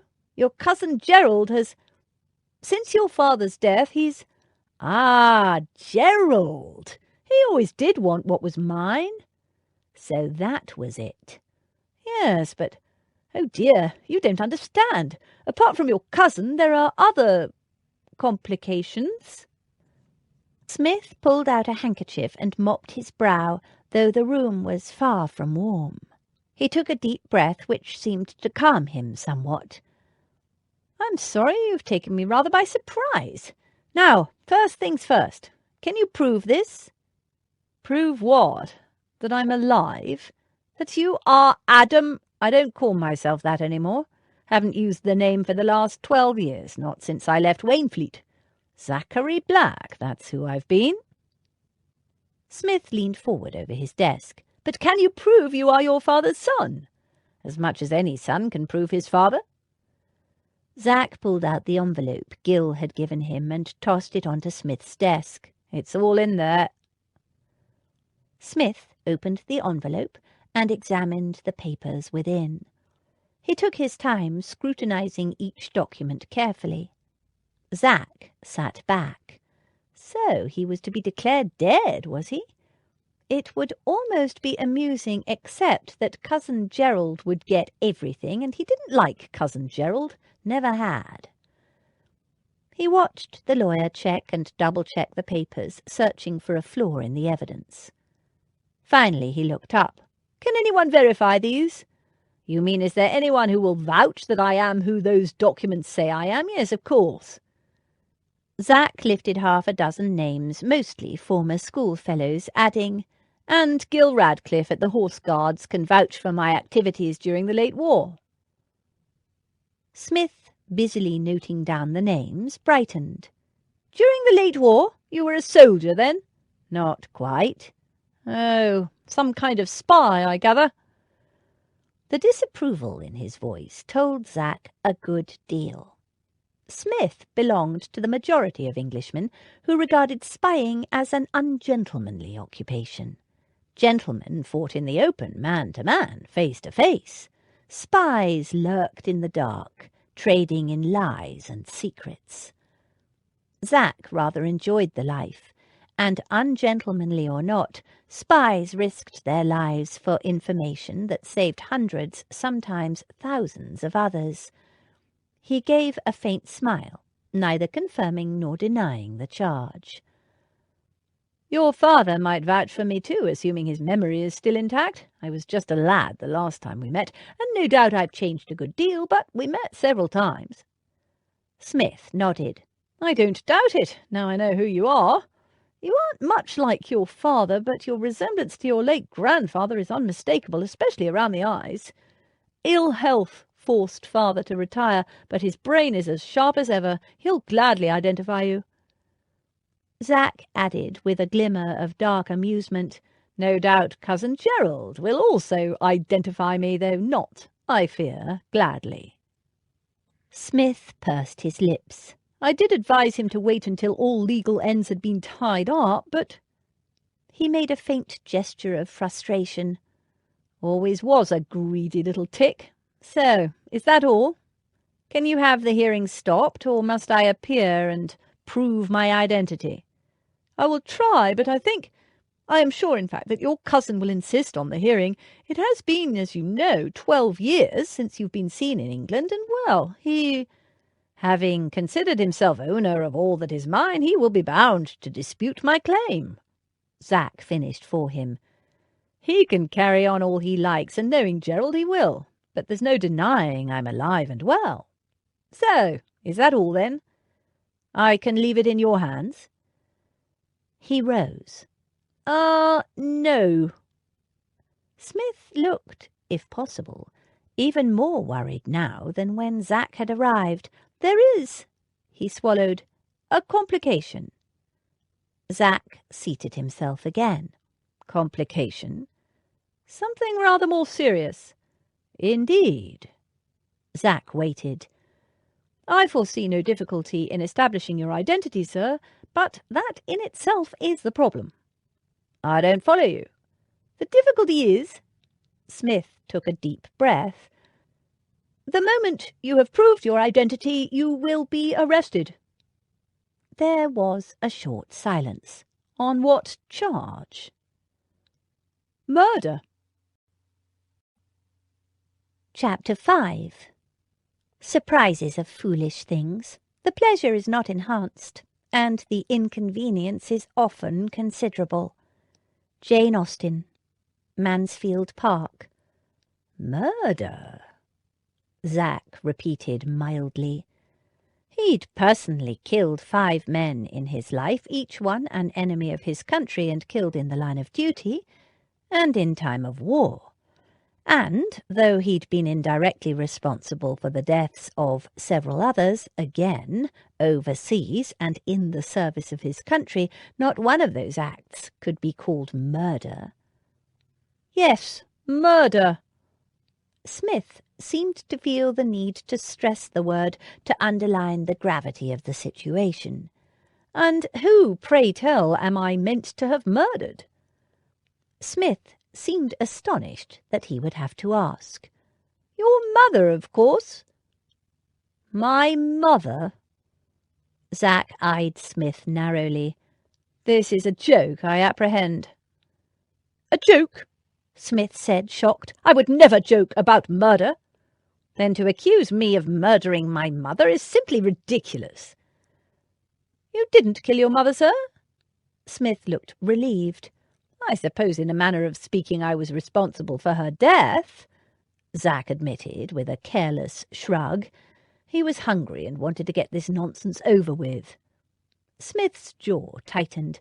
"But I can't honestly be blamed for it," he continued. "Don't tell me they're charging babies with murder these days." Smith said in a scandalized tone, 16 is hardly a baby." 16? Zach shook his head. "I was 3 weeks old when my mother died of childbed fever. I was, some might say, responsible, but it was hardly my fault." "Ah, no." Smith flicked through the documents that remained in front of him and gave a tisk of annoyance. "My apologies, my—" "Sir, I inadvertently misrepresented the situation. I am referring to your father's second wife, your stepmother. It's her murder you're accused of." Zach sat forward. "Cecily is dead? When did this happen?" 12 years ago, sir. The night you left Wainfleet." Zach sat back. "Nonsense. I saw her several weeks after I left Wainfleet. We left there together, and she was in the pink of health. And she's written to me on and off over the years. I think the last letter was at Christmas." He frowned. "Or was it the year before? Oh, well, she's not dead. That's the important thing." Smith leaned forward and gave him a searching look. "Do you have those letters?" Zach shook his head. "Of course not. Why would I keep them?" Smith sighed. "They might have helped prove she was alive. You'll have to prove she is, you know. Can you?" The man still seemed to have doubts. Zach shrugged. "I expect so. It'll be a damned nuisance, though." "A nuisance?" Smith echoed him incredulously. "You are facing a murder charge." "Yes, and it's a blasted inconvenience. But tell me, I'm curious, setting aside the fact that I had no reason to want poor Cecily dead, how am I supposed to have killed her? And why, for heaven's sake?" "The why is a matter of speculation as to how." Smith consulted his notes. Someone hit her over the head and threw her body in the lake at Wainfleet." Zach snorted. Rather crude of me, I would have thought. Oh, don't look at me like that, man. It's a mistake. Smith looked troubled. Your stepmother's body was most positively identified. He raised a brow. By whom? By your father. My father? Now that was a surprise. And at least 3 servants. Smith glanced at the file before him and added, the body had been stripped of jewellery, her rings in particular were missing, and... Zach's stomach rumbled. Outside he could hear carts rattling over the cobbles and a pieman calling his wares. He hadn't yet broken his fast, apart from the ginger nuts. And, he prompted after a moment. Smith cleared his throat uncomfortably. A young man answering your description sold some jewellery in London some weeks later, jewellery which your father identified as belonging to his late wife. Your mother, I mean. And some belonging to your stepmother. The jeweller swore an affidavit, and your father identified the jewels. Smith scanned Zach's face. Do you have any explanation for that, sir? Zach wrinkled his nose. It's true I sold my mother's rubies, he admitted, but they were hers by right and not entailed, and were therefore mine to sell. I sold some jewels for Cecily, too, jewels that my father had given her and not part of the estate. And I gave her the money. What else was she to live on? My father never made her an allowance. And the rings? Zach made an impatient gesture. I know nothing of any rings. I never touched the dead woman, whoever she was. As far as I know, Cecily is still wearing her rings, or if she isn't, she will still have them. Probably, he added. Cecily had no reason to keep the rings, not for any sentimental reasons. So you didn't do it, sir? Kill her, I mean? Of course I didn't do it. I don't hurt women, Zach said irritably. He'd helped Cecily to escape his father for her own protection, damn it, but it'll be a blasted nuisance having to prove it. More than a nuisance, I fear, Smith said. Forgive my blunt speaking, sir, but in my view, and father's too, the evidence against you is quite strong. It's been 12 years since the murder, and for almost all of that time you have been absent from this country. It's going to be very difficult to disprove. Judging by the expression on his face, the lawyer thought it more like impossible. Zach wasn't the slightest bit worried. He knew Cecily was alive and well and living in Wales. It was almost amusing, or it would be if it wasn't so blasted inconvenient. He'd planned to leave England almost immediately. After seeing Gil, he realised that he'd be delayed by having to prove his identity and deal with the various matters arising from his father's death. But this, a murder charge, could hold up things for a ridiculously long time. So, the instant I prove my identity, I'll get clapped in irons and hauled off to prison? Not in irons. Smith sounded horrified by the suggestion. You are a gentleman, after all. But prison, certainly. You relieve my mind, Zach said dryly. He gave a short laugh. So my choice is to claim my inheritance and risk hanging for murder, unless I produce, alive and well, the stepmother I have not seen for 12 years, or to remain Zachary Black and live by my wits as I have the past 12 years. Smith nodded. In a nutshell, and until we locate your stepmother, it would be better if you continued under your current name. If you give me her last known address, I will have her traced and obtain a certified witness statement. Zach nodded. He'd given Cecily his word not to divulge her whereabouts to his father, but his father was dead, and Cecily now had nothing to fear. He gave it. In Wales? Smith exclaimed in surprise. From the way he said it, it might have been Outer Mongolia. Yes, with an old school friend who'd been widowed. And her letters came from the same village, so you should be able to locate her easily enough. I hope so, sir. If we're not able to find her, I'll go to Wales myself, find her, and fetch her back here. She probably would welcome a visit to London after all this time. Cecily did like to shop. The lawyer shook his head. Not a good idea, sir. Better if you left it in the hands of, impartial witnesses. Don't want any accusations of, tampering with the evidence, do we? Rubbish! How could producing the woman I'm supposed to have murdered possibly be construed as tampering with the evidence? The lawyer grimaced. There was a case last year that caused quite a scandal.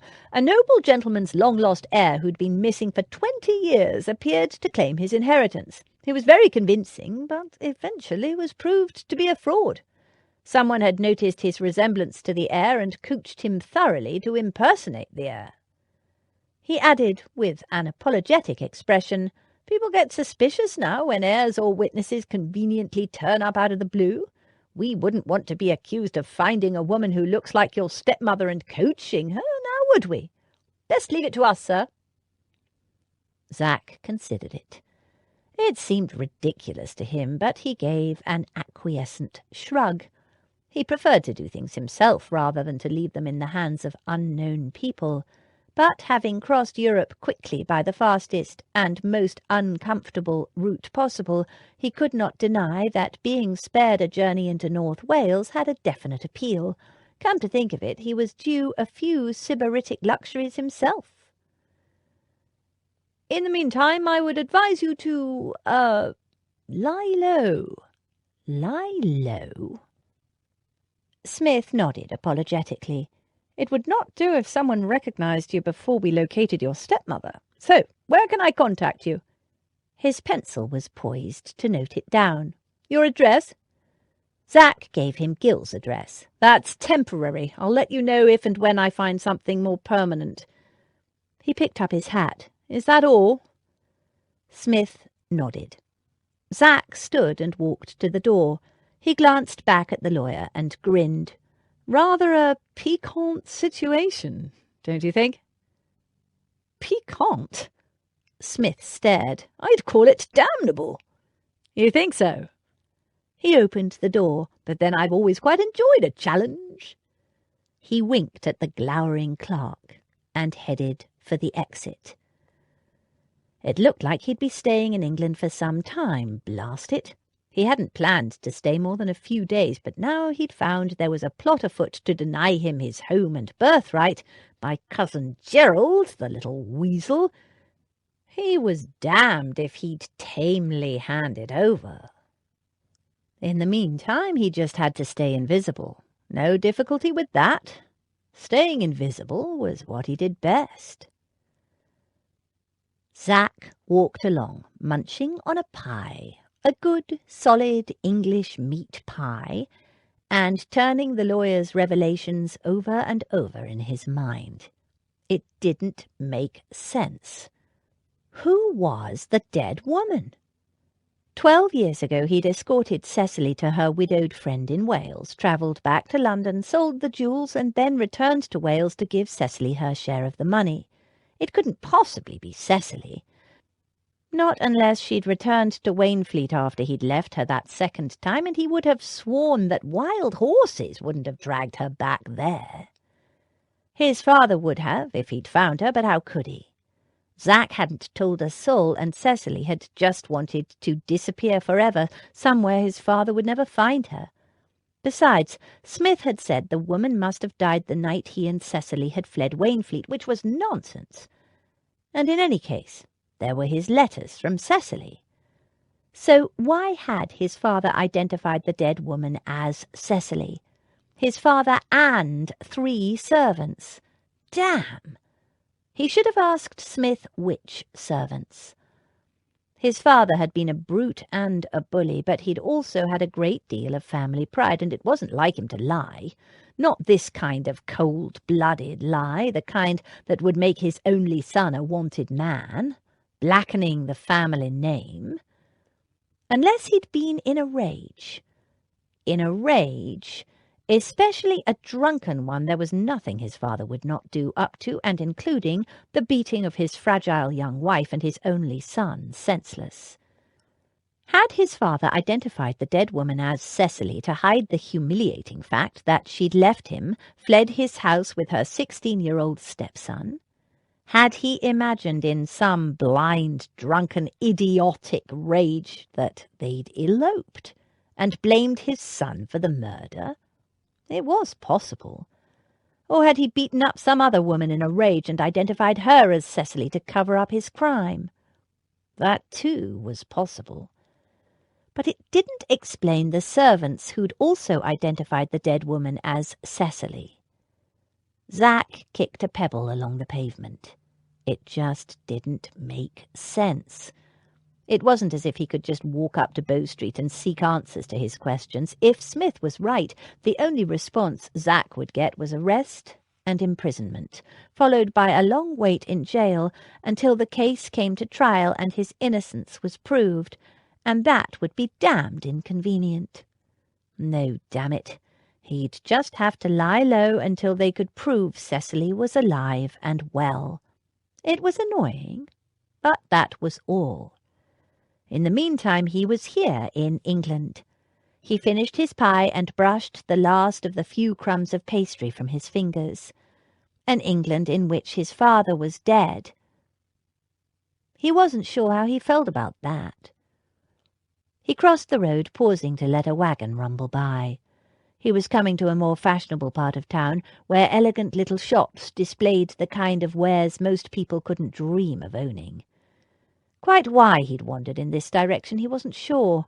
Perhaps it was merely a desire to reacquaint himself with an area he remembered from his youth. Not that anyone who'd known him then would look twice at him at the moment. There was still enough shabbily dressed people even in this area for him not to stand out. With a faint jolt of surprise, he realized he was enjoying himself. He'd missed London, missed the sound of English in all its variations all around him, the call of hawkers, the shouts of street urchins, the genteel murmur of a pair of well-dressed ladies as they passed him in the street, the distant bellow of a frustrated carter shouting at people to get out of the road, all in different accents, but all English. He was home. It was a strange feeling. Ahead, a small knot of fashionably dressed people emerged from one of the shops, just as an elegant town carriage pulled up. Some ragged children loitered nearby, but the fashionable people swept past them. It was the girl that caught Zach's eye, a slender creature dressed in blue and gold, like something out of a fairy tale. She was the last out of the shop, and after she emerged, she waited a few steps behind her companions, searching for something in her reticule. Zach's attention was drawn to the comedy of errors playing itself out ahead of her. A large footman in livery, a maid, and a companion by the look of her, all laden with parcels, fussing around a frail-looking aristocratic old lady who was struggling to climb into the landau, crossly batting away any helping hands and knocking several parcels to the ground. He glanced back at the golden girl. The street urchins had gone, but now her attention was not on the fuss around the old lady, but on something else happening down a narrow side alley. Even as he watched, she stiffened and ran into the alley. Had the children stolen something? Was she in pursuit of them? Foolish if she was. Her companions didn't seem to notice. The old lady continued to struggle to mount the carriage without assistance. The footman, juggling parcels, began to load them carefully into the boot of the carriage. The other two females fussed around the old lady while the coachman fended off abuse from the traffic he was holding up. Curious as to what would cause such a gently nurtured flower of the aristocracy to venture alone into a dirty London side street, Zach closed the distance in a few long strides and looked down the alley, and with a muttered curse started running. A group of youths were gathered in a circle kicking at something. Zach couldn't see what, but clearly the girl had. She burst into the knot of ruffians at full pelt, giving the biggest one a hard shove that caught him off balance and made him stagger. The tallest youth quickly recovered from his surprise, grabbed the girl and shoved her hard against the wall of the alley. Zach put on speed, but before he could reach them, the girl's knee came up in a most unladylike move. She connected, too. The leader bent double, swearing horribly. His friends closed in. She faced them, white-faced and tense, holding her reticule up like a weapon. She opened her mouth to scream, he supposed, but then she saw Zach coming. She instantly swiped at one of the thugs' heads with her reticule. The youth ducked, and she missed his head, but as a distraction it was sufficient. Zach grabbed the two nearest thugs by their collars and slammed them hard against the wall of the alley. They subsided there, groaning. The remaining 3 youths swung round to face him warily. They eyed his rough clothing. "She's ours, gypsy. Bugger off!" Zach's reply was to place himself between the girl and the youths. "You ain't from round here," one of them said, drawing a knife. "You dunno who you're dealing with." In a swift movement, Zach kicked the knife from the youth's hand. It clattered against the cobbles. "Consider ourselves introduced." "Best not interfere if you plan on living long," his friend said, sounding suddenly less assured. Zach gave the youth a cold smile. "Try me." "Behind you," the girl warned him. Zach jabbed an elbow in the throat of a lad who'd recovered from being flung at the wall and was creeping up on him from behind. He reeled back, choking and coughing. "Next one who makes a move toward myself or the young lady, I'll break his neck," Zach said, calmly. The 3 young men exchanged glances and edged away. One of them held up his hands. "We don't want no trouble, mister." "Then get out of here and take that rubbish with you." Zach jerked his head at the youth stirring groggily on the filthy cobblestones and the one still clutching his throat. Hastily, the 3 gathered up their mates and hurried away down the alley. Zach waited until they'd gone, then turned to the young woman. "Are you all—" The words dried on his tongue. The sounds of the city faded away. He stood, neither knowing nor caring where he was, drowning in a pair of wide blue eyes, blue as the sky on a Greek summer's day. She stared back, not moving or saying a word. The moment stretched. Then her eyelashes fluttered. Breaking his gaze, she glanced away and took in a long, shivery-sounding breath. The city sounds and smells rushed back. Zach blinked. What the devil was he doing? He never lost concentration. He glanced back down the alley, but the youths were well and truly gone. His gaze returned to the young woman. She was staring at him again, and again he was caught by that blue gaze. Mastering himself, he dragged in a ragged breath and said, "Are you all right?" His voice sounded hoarse. She was trembling, and no wonder. But even as his hands went out to steady her, she seemed to gather herself and edged away from him. Damn, he'd forgotten how he was dressed. "Miss," he said, remembering his role at last. In danger of drowning again in that blue gaze and losing his ability to think, he lowered his eyes and found himself focusing on her mouth instead. Bad idea. Satiny, full, eminently kissable mouth. Wild roses and strawberries. Yes. It was hesitant, and she bit uncertainly on the lower lip with small, even teeth. He felt his body stir. He dragged his eyes off her mouth and dropped his gaze. A slow blush spread upward from the neck of her dress, and Zach suddenly realized where he was looking. Damn. He hauled his gaze off her chest, noted in passing that the blush had turned her cheeks to wild roses blooming. It made him want to stare at her lips again, so in sheer self-defence he focused on her hat, a ridiculous little blue and gold confection perched rakishly on top of a head of soft, guinea gold curls. "Are you sure?" he said. his voice annoyingly husky.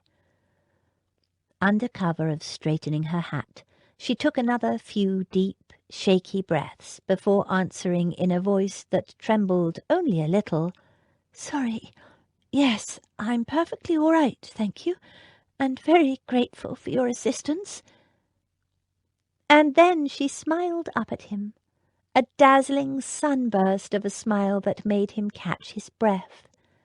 He should have been relieved at her quick recovery, but something about that smile so bright and composed, and for all its brilliance it was false because she was still shaking. It fanned a small spark of anger within him.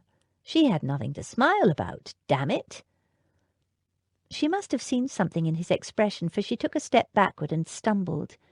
He caught her by the arms and could feel her pulse fast and fluttering. She wasn't all right. Not at all. She went to pull away. It fanned his temper further.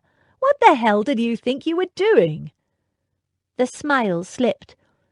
She opened her mouth to respond, but he continued, "Did you think you could just barrel into a bunch of street toughs and interfere with whatever it was they were up to? Did you imagine that they would listen?" Chapter 6. I did not then know what it was to love. Jane Austen, Sense and Sensibility. His words washed over her. Jane tried to gather her scattered wits. She'd never seen such eyes. Grey, but with the faintest hint of green, like a sage leaf buried in pewter or polished steel. And if she wasn't looking up at him, seeing for herself the tanned, darkly stubbled skin, the overlong tangle of thick, dark hair, the bold blade of a nose, and the faded, gaudily embroidered sheepskin coat, she would have thought he was someone else, a different kind of man. But he was a gypsy and a stranger, and although she was grateful for his help, very grateful, she stiffened as his words finally filtered through to her. "Why on earth would you think they'd listen to you? Because you're a rich young lady and they're just street scum?" He had no right to speak to her in this fashion. Speak! He was yelling at her. She frowned. The man, the handsome, brave and noble gypsy, the man who'd saved her from a nasty encounter with those horrid boys, like a hero in a novel, and then stolen her breath and her composure for goodness knows how long, was yelling at her. Oh, not loudly, for his voice was low and vehement, but those steely grey eyes were blazing, and his hands gripped her forearms tightly as if he'd like to shake her. The fact that what he was saying was embarrassingly true, not that she thought those boys would show any respect to a lady. Far from it. She simply hadn't thought before she'd acted, only made things worse. He glanced at the reticule dangling from her wrist. And how could you imagine that frivolous bit of fluff would be any kind of a weapon? She finally found her voice. "I usually carry a stack of pennies in my coin purse, but I don't have them today." She tried to pull free of his grip, but he wasn't finished. The deep, low-voiced tirade continued. "You cannot possibly be so naive. Even the most sheltered young lady ought to know—" "The weight of the pennies acts like a cosh." "A cosh?" The steely eyes narrowed. "So you're not that sheltered, are you? That move you put on that thug." Jane felt her cheeks warm again. Of all the things he had to notice. She lifted her chin. "I don't know what you're talking about." "When you need him in the—" "I did no such thing," she interrupted hastily. No gentleman would refer to such a thing, but of course a gypsy would have no such delicate scruples. She turned aside, knowing she was blushing. Again, though for a different reason. "You're mistaken." "I'm not." His grip relaxed, and the anger faded from his face. He sounded almost amused, which annoyed her. "Yes, you are. I didn't. A lady would never—" She caught herself up and said haughtily, "I cannot even imagine what you are suggesting." She hadn't even thought about it, had just reacted in a move she'd learned a lifetime ago in another life. His lips twitched, and she could see he was prepared to argue the point, but before he could say anything, Jane heard a whimper and seized on it gratefully. She turned. "Did you hear that? He's still here, poor little fellow." "Who is?" "The dog. Why do you think I came down here?" She scanned the shadowed corners of the alley as she spoke.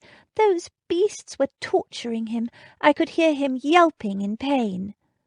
"A dog? You risked your life for a dog?" He sounded incredulous. "They were torturing it." Jane searched through the rubbish in the alley, trying not to notice the dirt and the smells. "And that justifies risking your life, does it?" "I didn't think," she admitted. "I just heard a dog yelping in pain and those horrid beasts laughing so evilly, and I just had to stop them." She shuddered, recalling the way the leader of the toughs had thrust her hard against the wall, and how this tall, unshaven stranger had plucked the youth off her and flung him yards across the alley with such easy, practised violence. "All on your own?" She swallowed. "All right, it was foolish of me, I admit, but I didn't think they'd turn so nasty. Besides, I thought William was behind me. He usually is." "Who is—" "Oh, there he is." She started toward a pile of rubbish in a corner from which a quivering black nose poked. "Be careful," the gypsy ordered, following her. "If the animal's hurt, he'll bite." People said gypsies were dangerous, that they would steal you away. This one was protective and bossy and annoying, though those eyes of his, they could steal a girl's soul, if she wasn't careful. "He won't bite me." She'd never had an animal bite her yet, except for that rat when she was little. "You won't hurt me, will you, sweetheart?" she crooned softly, as she pulled away the dirty sacking that the dog had sought refuge in, poor frightened creature. It growled, but it was a half-hearted effort.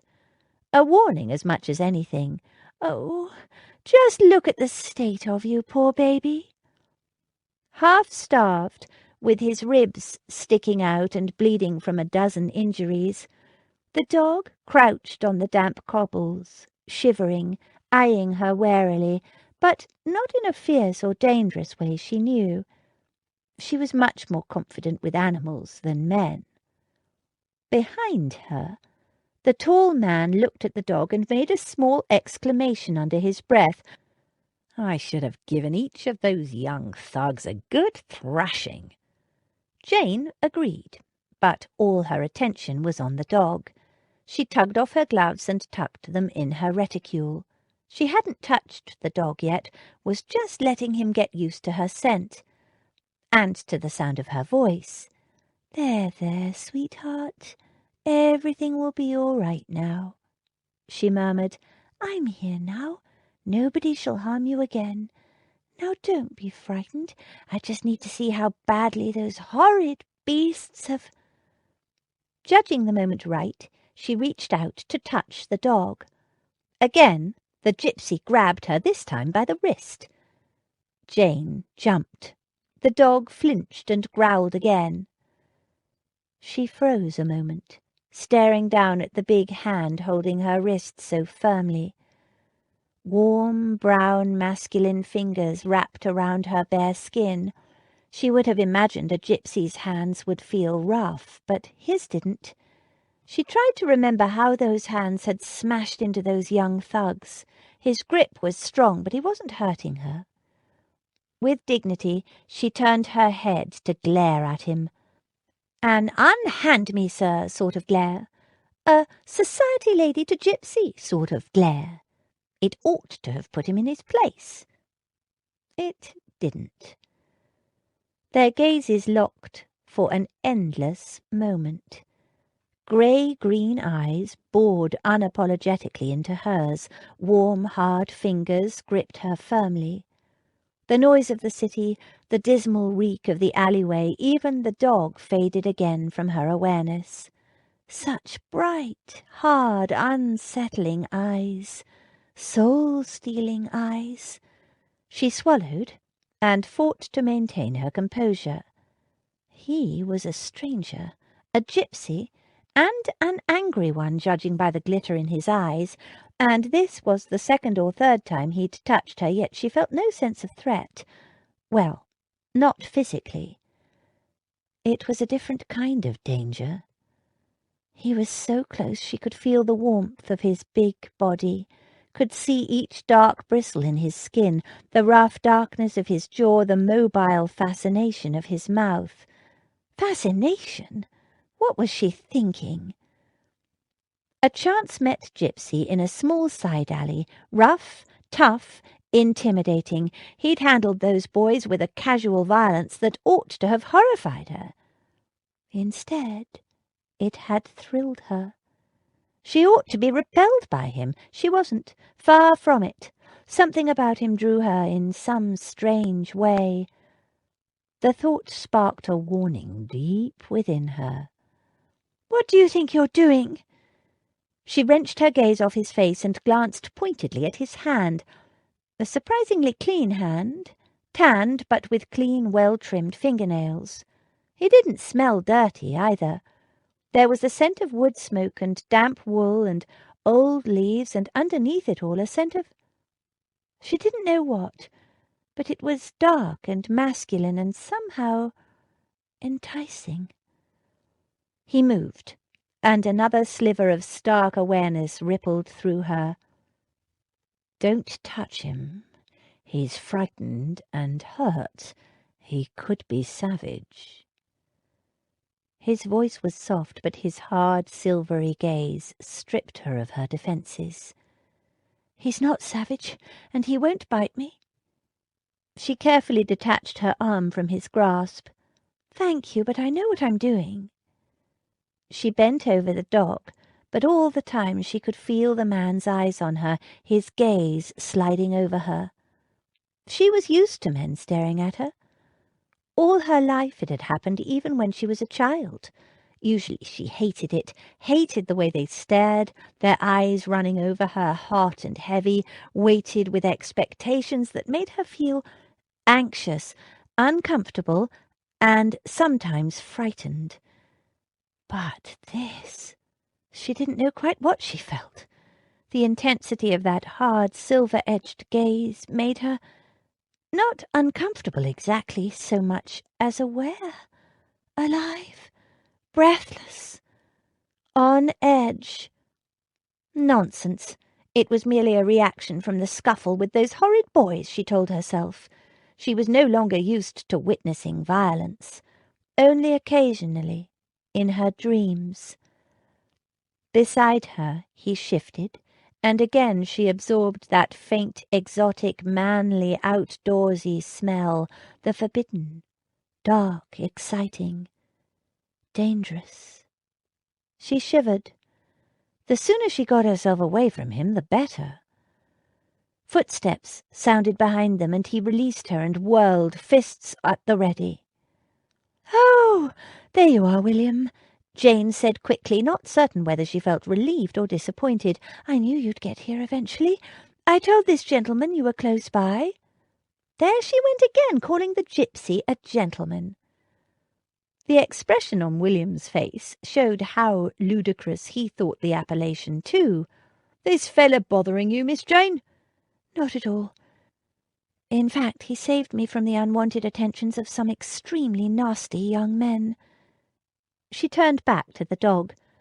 William peered over her shoulder and grunted. "A dog? I might have known it." "Poor little fellow has been cruelly injured." She reached for the dog again. "Don't! If it's hurt, it'll—" "Miss Jane knows what she's doing." William told the gypsy, adding in a pointed fashion to Jane, though what she's doing down a dirty alley with a dirty gypsy and a dirty stray dog when she ought to be sitting in the carriage along with the other ladies is something I'd like to know the reason for. Hush. She let the dog sniff her fingers, then stroked him softly. When he relaxed a little, she ran her hands gently over the animal's body. He quivered under her touch, stiffened a few times and whimpered once, but otherwise suffered her attentions with a patient air. And when she'd finished her examination, he tried to lick her hand. She turned her head and said to the gypsy, "See, I told you, he's not savage. He's got some nasty cuts and abrasions, even some burns. The beasts! But I don't think anything is broken. Maybe a cracked rib or two, I can't tell yet, but he's going to be all right, I'm sure of it." She rose to her feet. The gypsy and William reached out a hand to assist her at the same time. The gypsy won. It was the 4th time he'd touched her. His grip was sure and strong on the bare skin of her hand. Her pulse leapt at the contact. William bristled, but before he could take offence at the familiarity, the man had released her.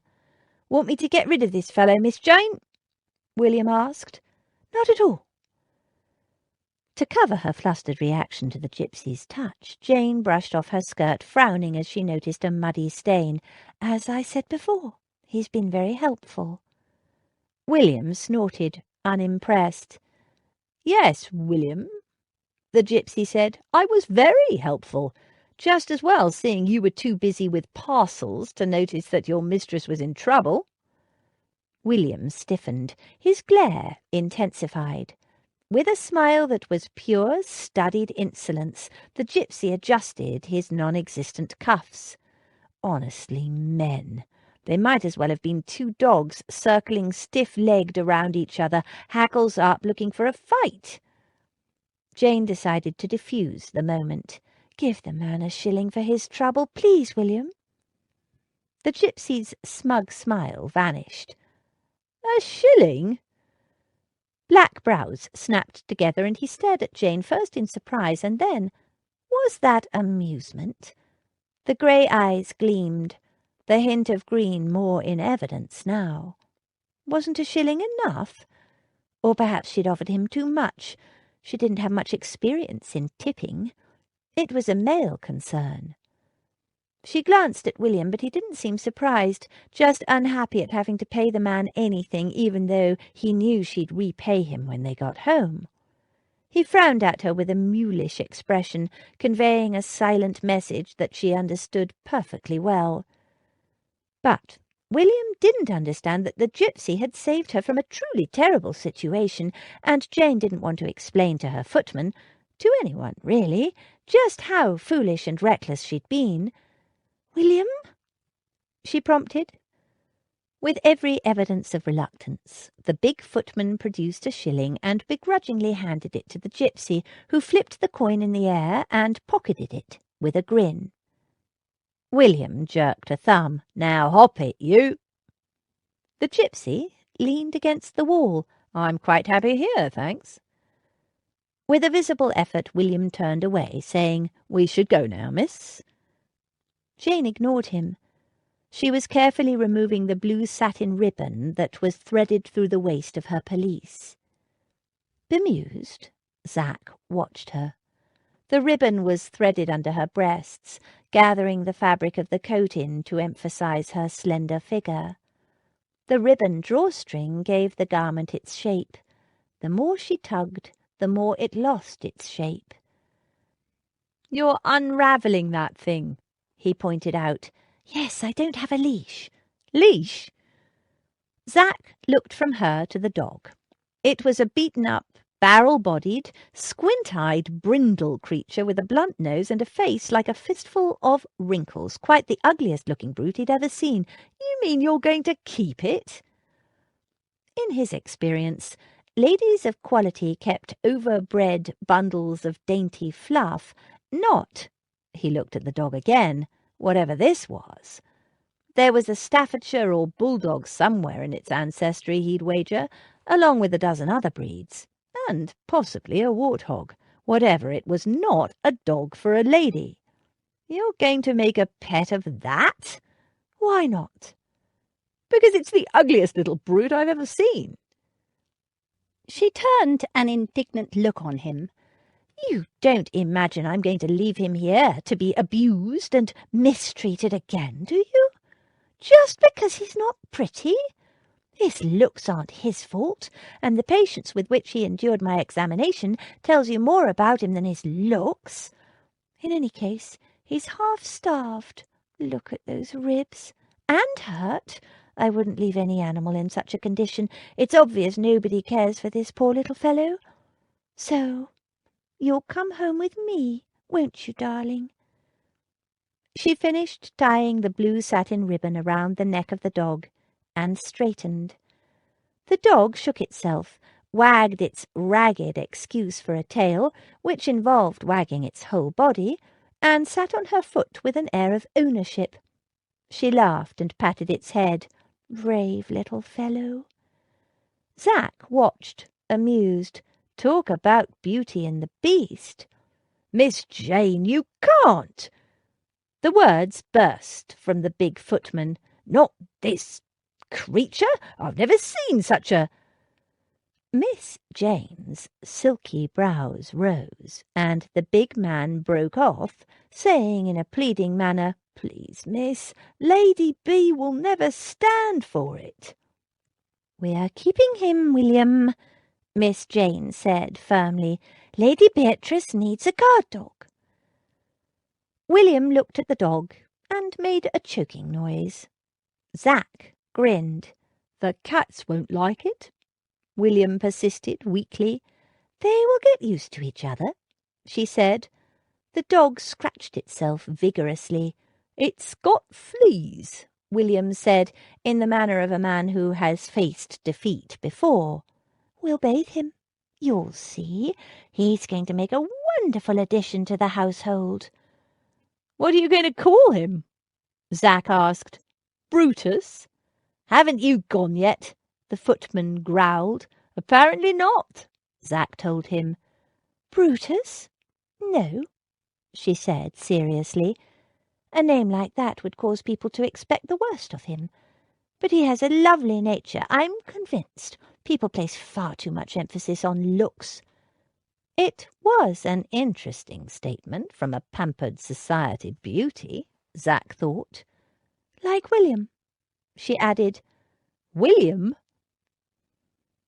Zach glanced at the big, ugly bruiser incongruous in his stylish footman's livery.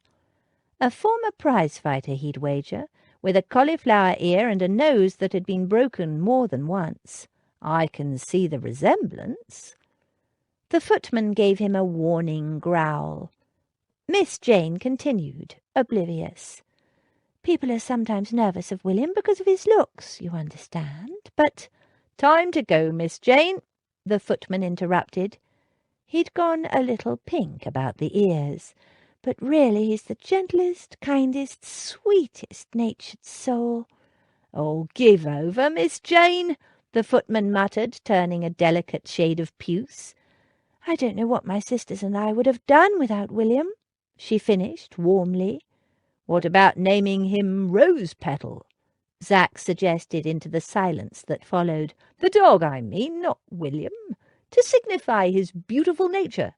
The dog's, not William's." The footman glowered and flexed his big meaty fists in a warning manner.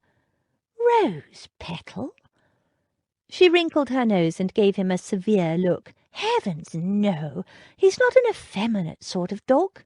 A name like Rose Petal would embarrass him."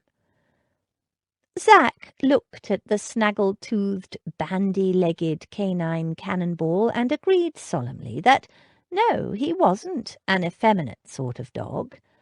"But I doubt he's easily embarrassed," he added. In fact, given the enthusiasm with which the animal was snuffling at his own genitalia, he doubted embarrassment was even in its vocabulary. The large footman cleared his throat. "Miss Jane, if you think Lady B is going to let that animal with all its dirt and fleas and blood and who knows what else into her nice new landau—" Miss Jane frowned. "I see what you mean. William, I don't suppose you'd walk him home for me?"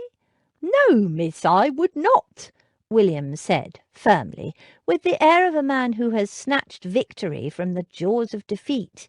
"The animal, no doubt, will—" "I'll walk him home for you," Zach offered. "Oh, no, you won't," William began. "The very thing," Miss Jane exclaimed with a dazzling smile for Zach.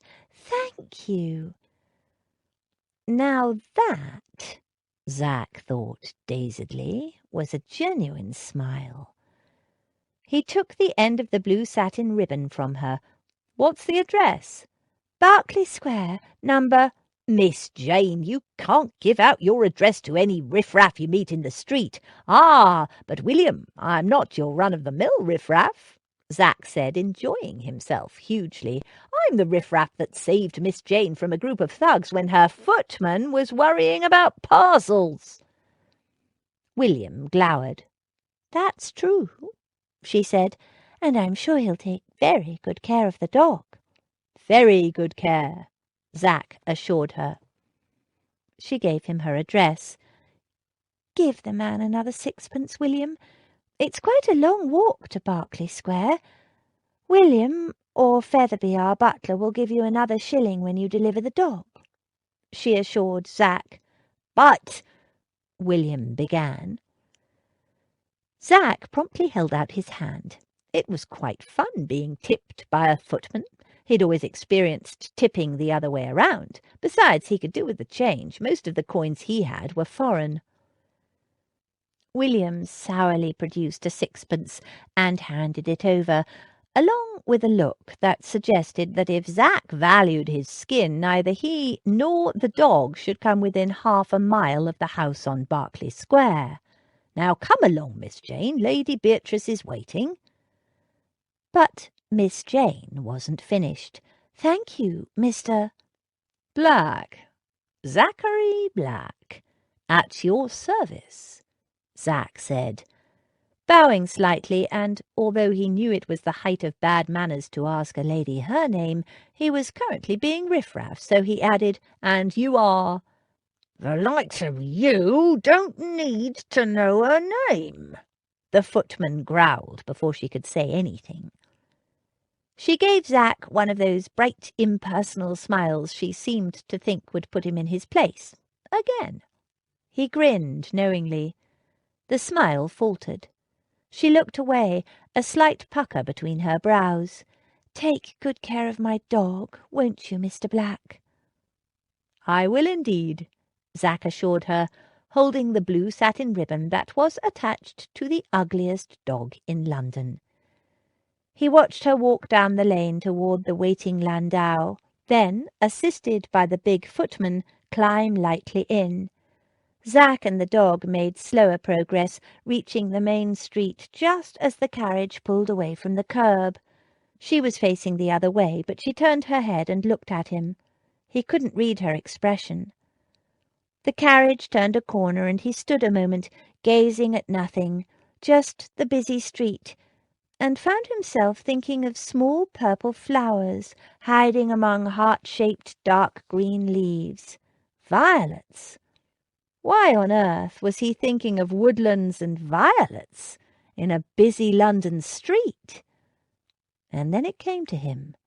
Her perfume. The scent of violets. Then a smell wafted up that smelled nothing like a violet.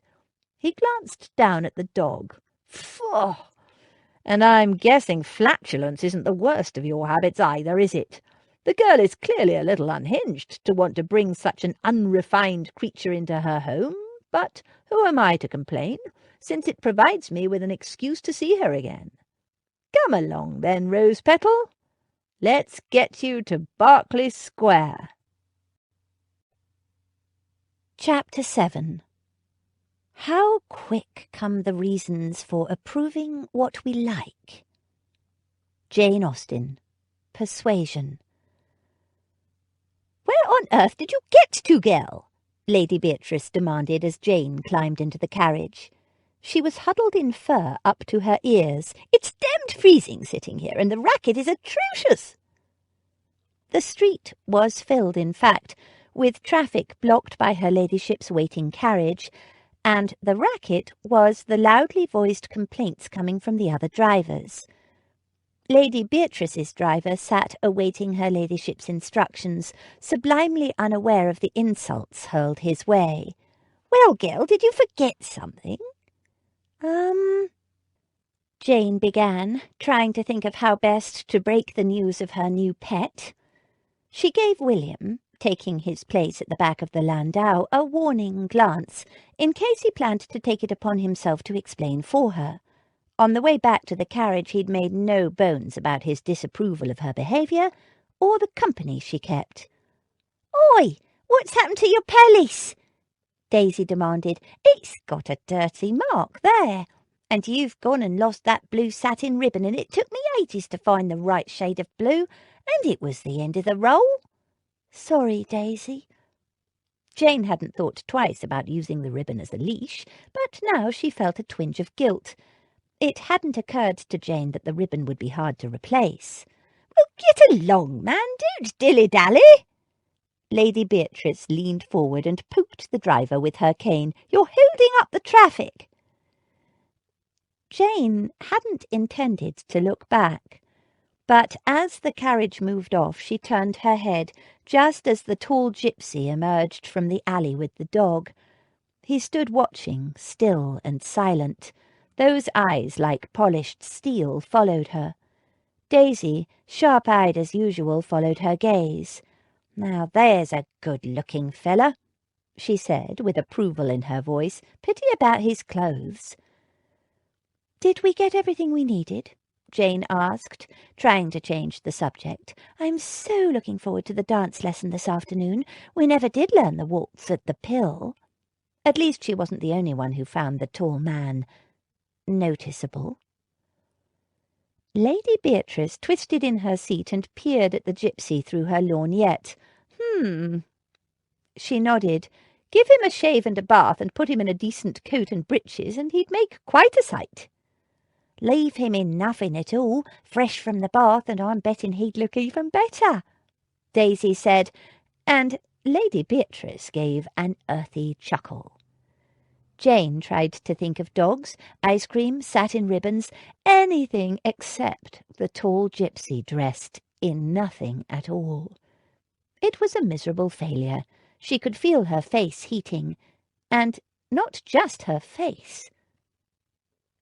The carriage pulled slowly, agonizingly slowly. She could feel his gaze on her still, into the street, while Daisy and Lady Beatrice continued their bawdy observations about the appeal of tall, dark men in general, and the gypsy in particular. Jane looked straight ahead and tried not to hear them, tried not to think of the way those long, tanned fingers had gripped her wrist, the way that deep voice had shivered through her awareness. There was something about that voice. She frowned, trying to place an elusive impression. When he'd spoken to those boys, he sounded like some kind of rough, and yet the way he'd spoken to her when she was bent over the dog, if she hadn't seen him, she might have thought she was talking to... Except... The carriage lurched, and she lost her train of thought. "Good strong-looking shoulders," Lady Beatrice was saying. "I like a man to be a man, not like some of the wispy little fashion plates you see cavorting at Almack's these days." Jane wished they would stop. It wasn't seemly to talk in such a way about a chance-met vagabond, especially one with such strange, compelling eyes. Not that they could see the colour of his eyes, and she knew very well from personal experience, close personal experience, how strong he was. A shiver passed through her, which was strange because she wasn't a bit cold. On the contrary, a gypsy, I reckon, from the look of... Daisy broke off and squinted hard at the man and the dog. Especially the dog. "Oi, that's my ribbon he's holding, the one you just lost." "Ah." Jane swallowed and thrust the gypsy from her mind. The ribbon. Daisy turned to Jane with a narrow look. "Jane, how did that gypsy get hold of my blue satin ribbon? He's tied it to a flea-bitten mongrel." A heavily laden wagon pulled out behind them, and the gypsy and dog disappeared from sight. The carriage turned the corner, and the old lady and Daisy sat back in their seats. Daisy turned to Jane with an expectant look. Which to explain first, the dog or the ribbon? Jane moistened her lips and wondered how best to present her case. "You know how we've been talking about needing more protection?" Lady Beatrice and Daisy looked at her. "No." "We have William for protection," Lady Beatrice pointed out. "Has something happened to frighten you?" "No, not at all," Jane said hastily. "I didn't mean protection so much as company." "Company? We got plenty of company," Daisy said impatiently. "The house is never empty, what with morning callers that come in the afternoon, and the literary society folk, and everyone else. But what I want to know is how that gypsy fella got hold of my ribbon, because you won't convince me it fell out of its own accord. My clothes don't fall to bits." "So did he pinch it from you? They can, you know, gypsies, pinch things from you without you even noticing." Jane would have liked to blame the gypsy, but people could be imprisoned and transported to the other side of the world for stealing a handkerchief or a loaf of bread, and for all she knew a ribbon. So she couldn't. Besides, the dog would be delivered soon with the ribbon around its neck. "I gave it to him," Jane admitted. "The dog needed a leash." "So you gave him my blue satin ribbon?" Daisy said incredulously. "From your new pelisse, which without that ribbon now looks like a bloomin' sack." "I'm so sorry, Daisy. I didn't realise that shade would be hard to replace, but after all, a dog is more important than a pelisse." "Quite right," Lady Beatrice said crisply. "Dogs are all very well in their place, but nothing is more important than the fit of a pelisse." "But I had to give it to him. He was injured and might have run away." "Who? The gypsy?" Lady Beatrice asked. "No, the dog." She took a deep breath. "Don't you think it would be nice to get a dog?" Lady Beatrice stared. "A dog? Why on earth would I want a dog?" She said dog the way some people would say elephant, as if the whole idea were too outrageous for words. Jane cast around for a reason that might appeal. "I believe it's tremendously fashionable at the moment." Daisy, who was assiduous in keeping up with all the latest fashions and fads, shot Jane a narrow glance, but said nothing. Lady Beatrice pursed her lips, put up her lorgnette, and thoughtfully regarded Jane through it. "What kind of a dog were you thinking of? A poodle? A pug? An elegant little Italian greyhound, perhaps?" No, I was thinking of something sturdier. A dog with personality rather than any particular appearance." "Personality?" Lady Beatrice uttered the word distastefully and shook her head. No, my dear, that cannot be right. If dogs are in fashion this season, they must be an accessory, and thus chosen with as much care as a hat or a pair of shoes." "An accessory?" Jane was disgusted. "A dog is not an accessory. It's a creature with feelings and—" "Bloody hell, you're talking about that horrible-looking mutt, aren't you?" Daisy said. "The one the gypsy was holding." "Yes," Jane confessed, "and I'm not really asking you, Lady Beatrice. I've adopted him." "Who? The gypsy?" Lady Beatrice winked at Daisy and chuckled, then broke off, eyeing Jane sharply. "You adopted a dog?" Jane nodded, and the old lady rolled her eyes. "Foisting yet another wretched animal on us, girl?" "Foisting? But you love the cats," Jane pointed out indignantly, smarting a little under the accusation, all the more discomforting because it was true. "Cats," Lady Beatrice said majestically, "are different." There was no arguing with that. Daisy joined in. "If you wanted a dog, why choose a bandy-legged, ugly brute like that one?" "How would you know what he looks like?" Jane retorted. "You weren't even looking at the dog. You were staring at the gypsy. And making unseemly remarks about him in the bath. Or out of it." Daisy snorted. "I was looking at my blue satin ribbon first, and I could see perfectly plain that it was tied around the neck of the ugliest mutt in London." She turned to Lady Beatrice. "Truly, it's an horrible-looking animal." He's not the handsomest of dogs, it's true," Jane admitted, "but he has a noble soul and will make a wonderful companion, I'm sure." "Noble soul?" Daisy made a rude sound. "Oh, pish-tush, enough squabbling, girls." The old lady waved her hand. "I'll take a look at the animal and decide for myself. I presume it's being delivered?" Jane nodded, but didn't explain by whom. Daisy slanted her a knowing look and gave a snort of laughter. Jane tried not to look self-conscious, but her cheeks felt uncomfortably warm. "I'll inspect the creature when it arrives," Lady Beatrice said as the landau pulled up in front of their house. "Now hurry up and change out of your street clothes, girls. Damaris and Abby will be joining us for luncheon. They should be here shortly." "Just Damaris and Abby?" Jane asked. "Not the men?" "Max doesn't take luncheon. Says it's a meal for ladies, and I dare say Freddie is the same."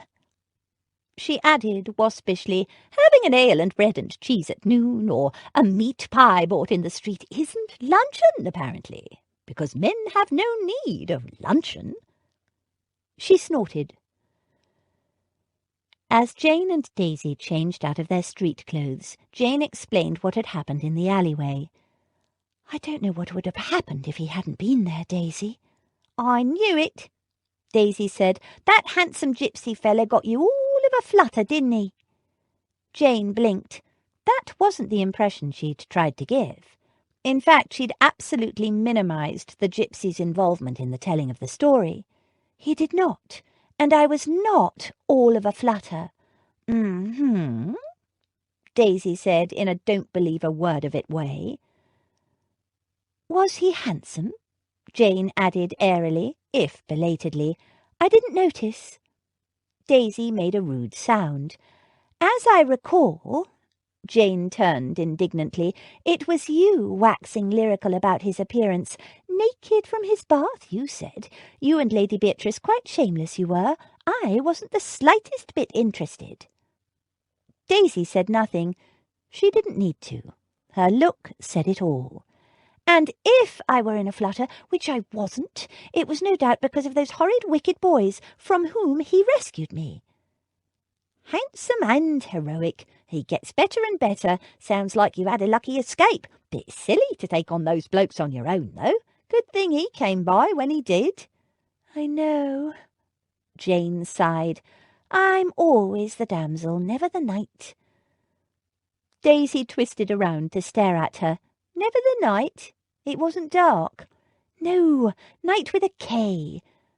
Then, remembering that it was less than a year since Daisy had learned to read, she said, "A knight in shining armour with a sword. Why would you want—" "Oh, you mean other people come to your rescue. Good thing, too. Right mess you'd be in if they didn't."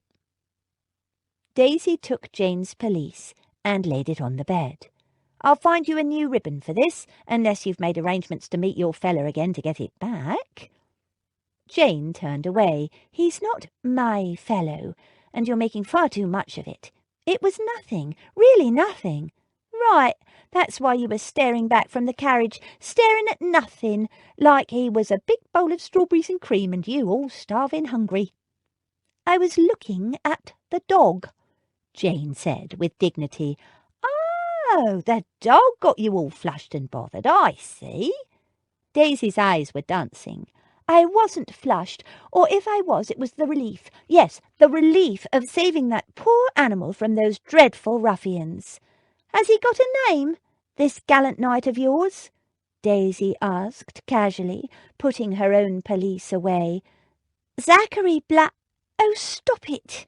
There is no need to look so knowing. It was only polite to ask. He'd just offered to bring—" She broke off. I was being polite, that's all. Polite. Daisy nodded. And of course you usually go around introducing yourself to gypsies you meet in the street. Lady B know about this interesting little habit of yours, does she? He's not a gypsy. At least, I'm not sure. She frowned, considering his accent. She caught Daisy's speculative look and felt her cheeks warming. Oh, don't be silly, Daisy. You know I couldn't possibly be interested in someone like him. Because you're betrothed to Lord Comb-it-up. Don't call him that. And yes, I am betrothed, and I wouldn't dream of looking at any other man. Daisy shrugged. No harm in looking, I reckon, and your bloke is a right tasty eyeful. Jane glared at her. He's not my bloke. It's quite ridiculous to talk like that. And she didn't like Daisy referring to him as a tasty eyeful either, even though in all honesty, no, she wasn't even going to think it. Daisy ignored her. Speaking for myself, I quite like a fellow who's a bit rough round the edges, as long as he ain't rough with me. I don't fancy them all smooth and polished and natty like Lord She caught Jane's eye, like some of those fellas that come to the literary society. She wrinkled her nose. Nothing of interest there, nothing to set a girl's pulse racing. Jane tried not to think of how the gypsy's touch, the look in those hard green-grey eyes, even his smell, had set her pulse racing. Marriage is not about that kind of thing, she said, tidying her hair in the looking-glass. Daisy gave her an incredulous look. It's not, Jane insisted. It's for security and for having children, and having a home in which to raise them, and protect them. If you say so. Me, I don't never plan to get married, so what would I know? Daisy added with a grin. But I wasn't suggesting you marry the gypsy, lovey. Just that you fancy him to bits. I do not. I don't fancy anyone. Daisy gave her a thoughtful look. You never talk about love or fancies or anything like that, do you, Jane? Why not, I wonder? Even Lady B does it sometimes, and Abby and Damaris never stop. That's different, Jane said. Besides, Abby and Damaris are married now. Yeah, but you don't have to be married or in love to fancy a good-looking bloke. It's only natural, and it ain't nothing to be ashamed of. Downstairs the front doorbell jangled, and Daisy's face lit up. Oh, that'll be Abby and Damaris now. I can't wait to see 'em. It's been that long since we had a proper talk, just us girls without the men. Besides, I'm starving, so hurry up, Miss I never noticed he was handsome. She hurried toward the stairs, whistling a jaunty tune. Jane followed, pressed her lips together as she recognized the tune. Away with the raggle-taggle gypsy-o. She was not, absolutely not, about to have her head turned by a handsome gypsy. The very idea was ridiculous, ludicrous, impossible. She was a betrothed woman. Zachary Black was merely delivering a dog for her. It took forever to get to Berkeley Square, partly because of Rose Petal's determination to investigate interesting smells and christen lamp-posts, and partly because Zach had spotted a market where he'd bought some healing herbs and a pot of ointment from a gypsy woman, and a red leather collar, and a lead, a chain, because he didn't trust the dog not to chomp through a leather one. "A fine laughing stock you made of me in your blue satin ribbon," he'd told the dog severely as he buckled on the collar. "The ugliest dog in London in the prettiest ribbon. Apart from which, I don't trust you an inch. If you spotted a cat or some other mortal enemy, would you respect the restraining powers of a blue satin ribbon?" The dog looked up, panting gently through that atrocious but endearing snaggle-toothed grin. "I didn't think so. No honour at all. And this collar is too smart for you by far, I know, but you're coming up in the world, Rose Petal. Just think of it. She's offered me 2 shillings. 2! Aren't you impressed? I wouldn't have given 2pence for you." He clipped on the chain. "Don't get any ideas about it changing your status in life, though. She's probably forgotten you by now, or changed her mind about keeping you. Girls like that are impulsive. They don't think things through. Look at the way she charged into that pack of bullies." It still stunned him, the way she hadn't hesitated. Foolhardy and impulsive, yes, foolish too, but undeniably brave, and all to rescue a street mongrel, and an ugly one at that. In Zach's experience, ladies usually cooed and fussed over pretty little creatures, balls of fluff, or puppies. Appealing-looking animals. "Not you," he told the dog. "Not an appealing bone in your body, is there?" The dog glanced up at him, wagged his entire behind at Zach, and grinned that tongue-lolling, lopsided, hideous grin. Zach laughed. "Your appeal, while not immediately obvious, is an acquired taste. But she didn't know that when she risked her skin for you, did she? Those louts could have hurt her quite badly." She was an intriguing mix. She was clearly a sheltered young lady of the ton. There was no hint of vulgarity in her voice or demeanour, and her clothes were of the finest materials and what he took to be the latest mode, though he was more au courant with ladies' fashion on the continent.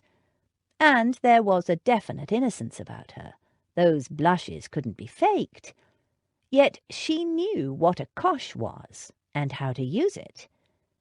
And then there was the instinctive way she'd used her knee to disable their leader. Where had she learned that little trick? It wasn't the kind of thing young ladies of the ton were taught. A brother, perhaps? It was intriguing. No, she was intriguing. Not to mention enticing. That mouth of hers, so soft and lush, like silken-skinned cherries. Would it taste as sweet? He grinned to himself. She'd probably rather die than kiss a gypsy.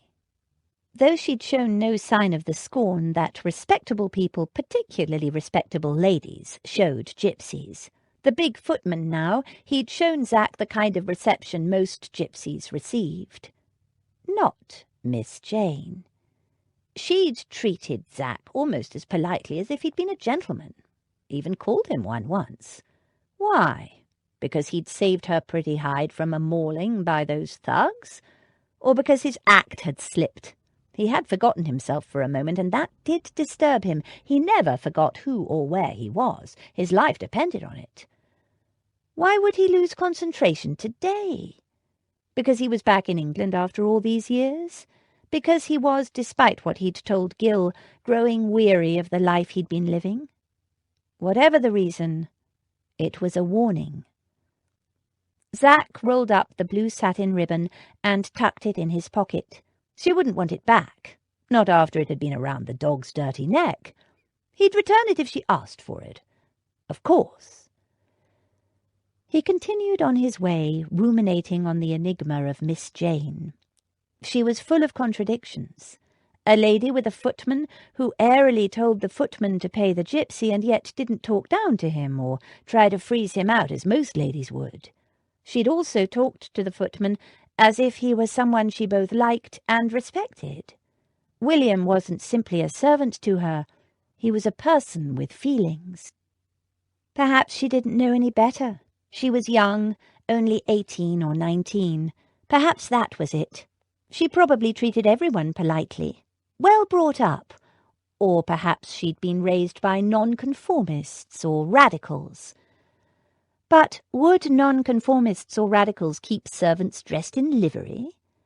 And who was this Lady Beatrice with the new carriage who wouldn't want a dog in it? A relative? Her grandmother? He pondered William's reaction to the dog. Clearly it was not the first time Miss Jane had brought home a stray. "She might want you," he told the dog as they turned the corner into Berkeley Square, "but will that old lady feel the same? I doubt it. You are not most ladies' vision of an ideal pet, and who could blame them?" he added, as the dog stopped to scratch vigorously behind one ear. "Such attractive habits you have." Two fashionable-looking ladies were looking at him askance. He raised his shabby hat to them and gave a flourishing half-bow, which caused them to turn hastily away. Grinning to himself, he did enjoy playing the disreputable vagabond. He led the dog across the park toward the address she had given him and rang the front doorbell. A very dignified butler answered, took one look at Zack and the dog, and said, "You will find the tradesman's entrance around the side," indicating the direction with a regal sweep of his white-gloved hand. Clearly he had been expecting them. He went to close the door, but Zack stuck his foot in it and said pleasantly, "Not a tradesman, doing a favour for Miss Jane." The butler narrowed his eyes and subjected Zack to a swift, though thorough, scrutiny. "Nevertheless, the animal must be delivered through the tradesman's entrance." Zack didn't move. The butler looked at Zack's foot. "I would hate to have to call William. Miss Jane would be so embarrassed by a scuffle on her aunt's front doorstep." Zack frowned. The butler added smoothly, "Such an incident would hardly add to the young lady's case for keeping the animal." The fellow had him there. With a grin, Zack withdrew his foot. "Rolled me up, by George, foot and guns, without even an exchange of fire. Smart fellow. Come along then, Rose Petal, we've been put firmly in our place." To the butler he said, "Tell Miss Jane the dog and I will be waiting for her in the square." The butler frowned. "But the side entrance—" Zack smiled. "Did you forget?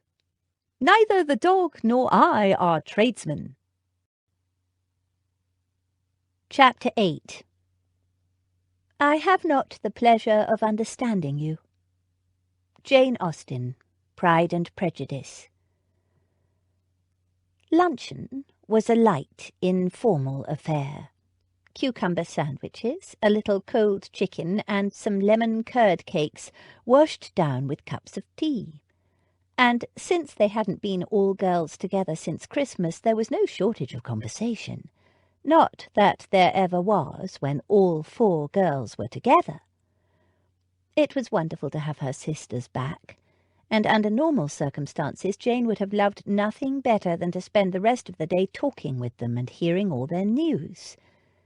But the matter of a tall, dark gypsy kept intruding into her thoughts. Because of the dog, she told herself firmly. She had to get him cleaned up and presentable-looking before Lady Beatrice saw him. As he currently was, muddy, bloody, beaten up, and flea-ridden, she wouldn't have a hope of being allowed to keep him. It would be different when she had a home of her own. She wouldn't have to ask anyone's permission to adopt a dog then, except Lord Camberry, and he liked dogs. She kept glancing at the clock on the mantel. How long would it take him to get to Berkeley Square? "Jane Gell, what the deuce is the matter with you?" Lady Beatrice asked, interrupting a story Damaris was telling. "You keep looking at the clock. Are your sisters boring you, or are you expecting someone to call?" Clearly the dog had not even crossed her mind, and a good thing too. "Of course I'm not bored," Jane, embarrassed, assured them. "Truly I'm not. Go on with your story, Damaris. It all sounds utterly delightful." To her surprise, they all laughed. "Delightful indeed," Damaris said with a chuckle. "I was in the middle of relating my travel sickness woes. Not something I had intended to bore you all with, but Abby did ask, and despite the misery getting there, though Freddie was so sweet you wouldn't believe, I do not regret going to Venice. Freddie was right. It's a magical place." Jane blushed. "I'm so sorry, Damaris. I was wool-gathering." "That," Lady Beatrice said crisply, "was apparent. I would have expected you'd show some interest in the land of your birth." Jane's jaw dropped. The land of her birth. As if Lady Beatrice hadn't made up the entire story of them being born in Venice when she knew perfectly well they'd all been born in England. Damaris and Abby giggled. Daisy rolled her eyes. Of them all, Daisy was the one most disapproving of Lady Beatrice's flights of fancy. Lies, Daisy often said, never did nobody no good. "Is there something wrong, Jane?" Abby asked. She's waiting for an handsome gypsy to bring her an ugly mutt wearing a blue satin ribbon," Daisy said. Abby laughed. "Have you taken up fortune-telling, Daisy?" "No, it's true. I'm getting a dog, but he's not really that ugly," Jane said. "He's like we were, before Lady Beatrice rescued us, homeless and without a family or anyone to care." "Very affecting, I'm sure," Lady Beatrice interrupted. "However, we have yet to decide whether the dog stays or not. You may show it to me, and then we'll see." She bent and picked up Snowflake. "There are the cats to consider." Jane prayed that her dog was the cat-friendly type, and that the cats were dog-friendly. "What's this about a gypsy?" Abby asked. "Some horrid boys were torturing him," Jane said. "Who, the gypsy?" "No, the dog. The gypsy helped me get rid of the boys. He's bringing the dog here. I asked him to because he was too dirty to ride in the carriage." "Who, the gypsy?" Lady Beatrice asked. "No, the dog. He was all muddy. The gypsy is actually quite clean." Lady Beatrice snorted. "Believe that when I see it." Jane rose. "The front doorbell rang a moment ago. It's probably him." Lady Beatrice held up a magisterial hand. "Stay where you are, girl. Well-bred young ladies don't answer the door, especially not to gypsies. Besides, gypsies know better than to approach the front door of a gentleman's residence. But in any case, there is no need for you to speak to the fellow yourself. What is the point of having servants if they can't deal with such trivial matters? Featherby or William will give him a coin for his trouble, and that will be the end of the matter. Finish your luncheon and listen to your sister's news. Now, tell me, Damaris, did you meet the Doge in Venice?" Jane, frustrated, sat back in her chair as Damaris responded that no, they hadn't met the Doge, but they'd met a number of other Venetian noblemen and ladies. She described some of the occasions. Jane did her best to concentrate. Of course she wanted to hear her sister's news. She was interested, she truly was, but Venice was a long way away and she'd never heard of any of these people, and her dog and Zachary Black would be here at any minute, if not here already. It was only polite to thank him herself, surely. She felt Daisy's shrewd gaze on her and plastered an interested expression on her face. She tried not to fidget, tried not to think of a pair of silver-green eyes gleaming in a tanned face, and the way her pulse had leapt when he touched her. Finally, luncheon came to an end. Lady Beatrice allowed Abby to assist her upstairs, where she would lie down for a short composer before supervising their dancing lesson later on. Damaris and Daisy hurried away to get in a fitting for a dress Daisy had almost finished, and Jane was free to go and find her dog. Zachary Black would have left by now, which was disappointing, though only because she would have liked to thank him personally, she told herself, being polite. Really, she was eager to see her dog. Jane looked into the front hall, but there was no sign of anyone. No doubt they'd taken the dog to the kitchen. He'd be hungry. She headed through the green baize door and entered the servants' area. "There's something not quite right about that gypsy," Featherby was saying to William. Jane drew back and listened. "Well, of course he's not right. He's a gypsy," William responded. "Is he? That's the question." "Course he is, Hewitt," William said. "You saw that coat of his?" Featherby nodded. "I did see his coat." His nose wrinkled. "I smelled his coat. And yet what? If he looks like a gypsy, smells like a gypsy, and acts like a gypsy, what else would he be? I'm not sure." Featherby rubbed his chin in a thoughtful manner. "The way he acted at first, I thought he might try to push his way in. But as soon as I mentioned that it might embarrass Miss Jane," he shook his head. "He took it almost like a gentleman. And he refused to use the tradesman's entrance as if such a thing were beneath him. William snorted. Didn't sound like a gentleman to me. His accent is as rough as guts. Jane frowned. The more she thought about it, the more she was sure Zachary Black hadn't any accent when he'd talked to her, but when he'd addressed those young thugs and William, he'd sounded different. Then again, both she and Abby could speak with different accents, the accent they'd grown up hearing in the streets, very like Daisy's, in fact, and Mamma and Papa's accents, which sounded more like Lady Beatrice's. Mamma and Papa always corrected Abby or Jane whenever they heard them speaking like street children. Abby was better than Jane at the street accent. Jane could hardly remember those early days. She'd entered the Pill aged 6, and everyone there had to speak like a lady or suffer the consequences. But sometimes when she was with Daisy, she found herself echoing Daisy's Cockney accent. Maybe the gypsy was like that, taking on the accent of whoever he was with, a kind of protective colouring, like a chameleon. It's just a feeling. Featherby said, Still, you'd better make sure you go with Miss Jane when she goes to the square. You think he'll still be waiting? Jane's heart leapt. He was still here, waiting for her. She felt suddenly breathless. I'd bet my last guinea on it. He struck me as a man who doesn't give up easily. William snorted. You should have let me hit him, Hewitt. I'd have made him give the dog up. A vulgar brawl in a lady's residence, William? Not while I'm in charge. As if I don't know better than that. William said, aggrieved. I would have done it outside, of course, around the corner. You're not to hit anyone. Jane stepped forward. Now where is my dog, please? The gypsy wouldn't give it up without you being there to hand it over to, miss. Says he has instructions for you.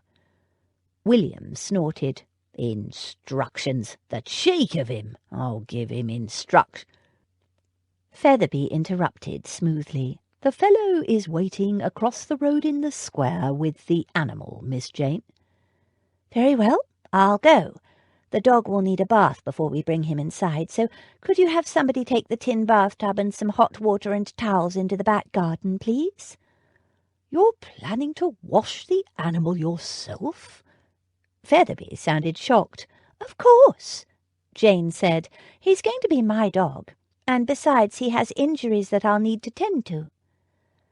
Featherby managed not to express his disapproval, but she could tell from the utter smoothness of his expression that it was an effort. Before you go out, Polly will fetch you another pelisse, there being something amiss with the one you wore this morning. He rang a bell. A maid appeared, and he added, Miss Jane's pelisse, Polly, if you please, the warm one. The wind has freshened quite nastily. You will attend Miss Jane in the park. William, you will go as well, only no fisticuffs, do you understand?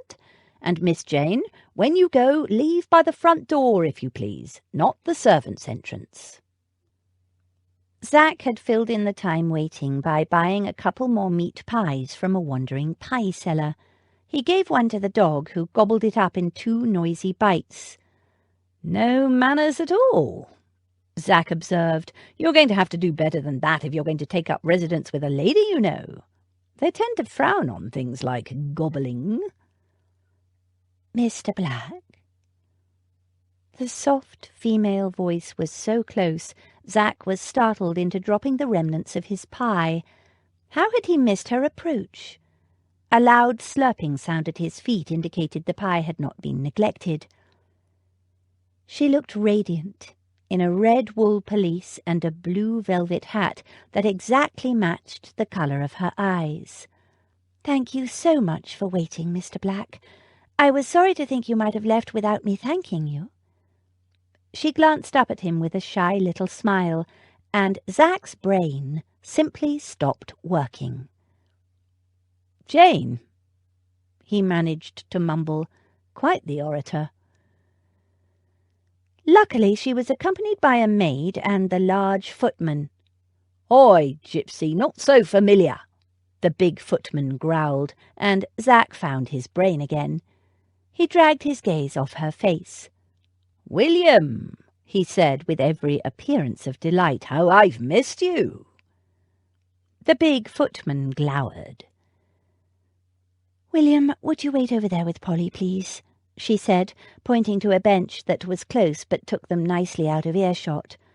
The big footman reluctantly moved away, and she turned back to Zach, her cheeks a little flushed. "I have not given you permission to use my name, sir." Her skin looked as soft as a baby's. Her lips were moist. "You haven't given me your name at all," he pointed out, "so I have no choice but to call you Jane." She hesitated. Then, "It is Miss Chance." "Miss Chance?" Zach smiled. "I wouldn't say that. Quite a fortuitous meeting, if you ask me." "Not Miss Chance, Miss Chance," she said seriously. "My surname is Chance." "Oh, I see, a fine name, Chance. Like Miss Fortune, or Luck, or Miss Fate. If I'd had my wits about me, I'd have introduced myself as Zachary Fortune, and then we could have been cousins." "Nonsense." She looked uneasy. No wonder. He sounded like a lunatic. "You're right," he said. "It would not at all suit me to be your cousin, not at all." Her flush deepened and she glanced away. "You are impudent, sir." She turned her attention to the dog and for the first time noticed the collar. "Oh, you bought him a collar and lead. Thank you. I must pay." "No," Zach said firmly. "It is a gift." "But I can't accept." "A gift for the dog." "Oh." She looked down at the dog and tried not to smile. "Then thank you. He's very grateful, I'm sure. It's a very handsome collar. Red suits him." "Red suits you," he said quietly. She didn't respond. She gently scratched the dog behind the ears. "Look at you, so dirty. I'm going to have to give you a bath when we get home. Will you like that?" "Which reminds me, I got you these." Zach took from his pocket the bundle of dried herbs wrapped in newspaper and the small stoppered pot he'd bought at the market. She made no move to accept them. "What are they?" "The packet contains some herbs that are good for healing. Steep them in hot water and use the water to rinse the dog after you bathe him. Then apply the ointment to his injuries. It will hasten the healing process." Still she hesitated. "They're old gypsy remedies. Very reliable." She took the newspaper packet and sniffed it cautiously. "Is that lavender I can smell?" "Yes, lavender is cleansing, and calendula and comfrey and various other herbs. Nothing harmful, I assure you." "My sister Damaris knows about herbs too." She removed the stopper from the little pot and sniffed the ointment within. "A little pungent, but rather nice. There's lavender in this too, I think."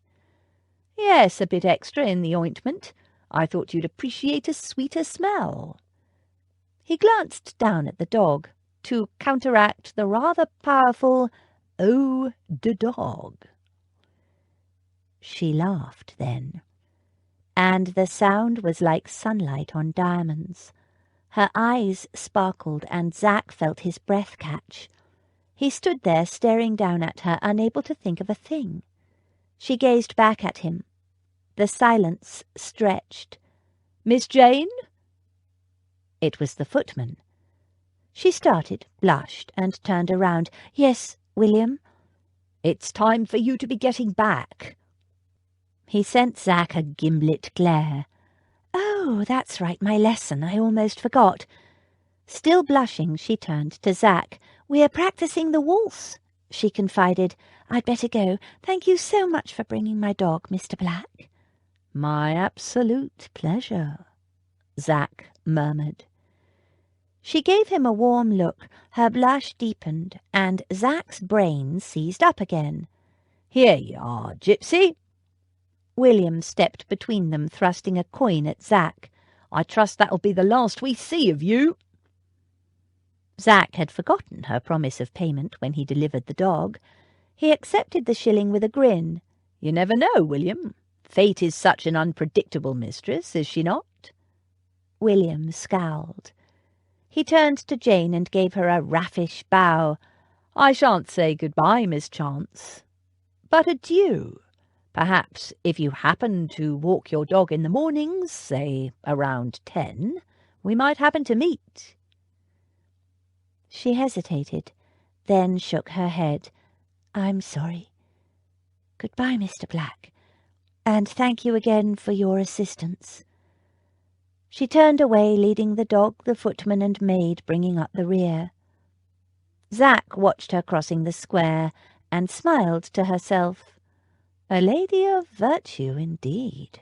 She'd given him his marching orders, no doubt about it. Trouble was, he'd never much liked orders. Chapter 9. Where there is a wish to please, one ought to overlook, and one does overlook a great deal. Jane Austen. Emma. Well, Lady Beatrice said after dinner, let's see this dog then. They were all gathered together, Abby and Max, Damaris and Freddie, Daisy and Jane, in the smaller, cosier drawing-room. Lady Beatrice had even invited Flynn for the first family at-home dinner since Freddie and Damaris had returned from Italy, which said a lot for her affection for him, but Flynn had already commenced his hunt for the finest young lady in London, and was engaged for the evening. "Now, but the dog hasn't had time to settle in yet," Jane said. It was too soon. She'd bathed him and anointed his injuries, but he still looked very much the worse for wear. Besides, she hadn't yet discovered the extent of his house-training, if any, and, more to the point, his attitude toward cats. All three of the half-grown cats were present. Snowflake lay, as usual, curled in Lady Beatrice's lap. Marmaduke was stretched out along the back of the sofa, while Max the cat dangled bonelessly over the knees of his namesake, Max the man. "Is the animal clean?" the old lady asked. Yes. She'd bathed him 3 times, using lavender soap, lavender having healing properties as well as smelling lovely, and in the last rinse she'd used a decoction Damaris had made of the herbs Mr. Black had given her. The dog was as clean as she could possibly make him, and smelled pleasantly herbal, though still a bit doggy underneath, which was only to be expected. "Well, bring him up, then. No time like the present, especially since all the family is here. We'll see how this creature from the streets conducts itself in polite company." She stroked Snowflake in a meaningful manner. Praying silently that the dog would rise to the occasion, Jane went to fetch him. He was currently confined to the lower regions of the house, partly because Daisy refused to allow him in the bedroom she shared with Jane, and partly because the status of his house-trainedness, or otherwise, was as yet not established. She found him asleep on a pile of old rags in the scullery. To Jane's delight, he greeted her ecstatically, writhing in joy, grinning his endearing ugly grin and making happy doggy sounds. He really was a darling. She clipped on his lead, sending a silent thanks to Zachary Black for thinking of it. The dog, she had a name for him already but didn't want to tempt fate by using it before she'd been given permission to keep him, looked so much more civilized in the smart red collar and lead. She prayed Lady B would let him stay. One day she'd have a home of her own and be able to keep whatever animals she wanted to, but that day was yet to come. She took him upstairs, pausing outside the drawing-room to give him a last pat and to whisper, "On your best behaviour, please." She led him into the middle of the drawing-room. There was a moment's silence, then "Meow! Hiss! Spit!" 3 half-grown cats shot into action. Snowflake shot off Lady B's lap and leapt onto the dresser behind, skidding across the polished surface and sending a china ornament flying to its doom. Marmaduke leapt vertically in the air and came back down on the top of the sofa. Hissing, he backed away along the length of it, poised to flee, his fur all on end. Max, the man, gasped as his feline namesake dug claws into his thighs, arched his back, and hissed at the canine intruder. Max, swearing under his breath, pushed the cat off. He landed on the floor and stood facing the dog, stiff-legged, ears flattened, alternately growling and hissing. "Good God," Max said, rubbing his thigh and staring at the dog. "Could you have found a sorrier-looking mutt?" Jane didn't answer. She and everybody else were watching to see what the dog would do. She tightened her grip on the leash, but he made no move to attack the cats. His ragged tail waved gently. That was a good sign, she thought, unless he thought the cats were dinner. Max the cat approached warily, just a few steps, stiff-legged, claws out, ready to attack or flee. The dog watched the cat, but didn't move. His tail continued to wag. Jane prayed. Max the cat arched his back, growled malevolently, and hissed. The dog sat down. His tail went thump, thump, thump on the floor. Then he scratched behind his ear vigorously. "I hope that's not a flea," Lady Beatrice said. "It's not," Jane assured her. Slowly, the cat's fur unstiffened. His ears rose a little, setting more to curious and wary rather than attack.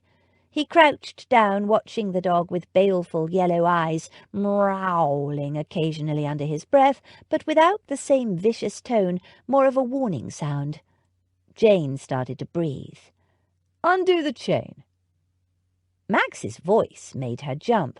"But they've met each other now. Might as well see how they behave while we're here to prevent any carnage." "No," Jane said, "not yet. He's not ready." Max raised a brow. "It's my dog," she told him. "That's yet to be decided," Lady Beatrice said.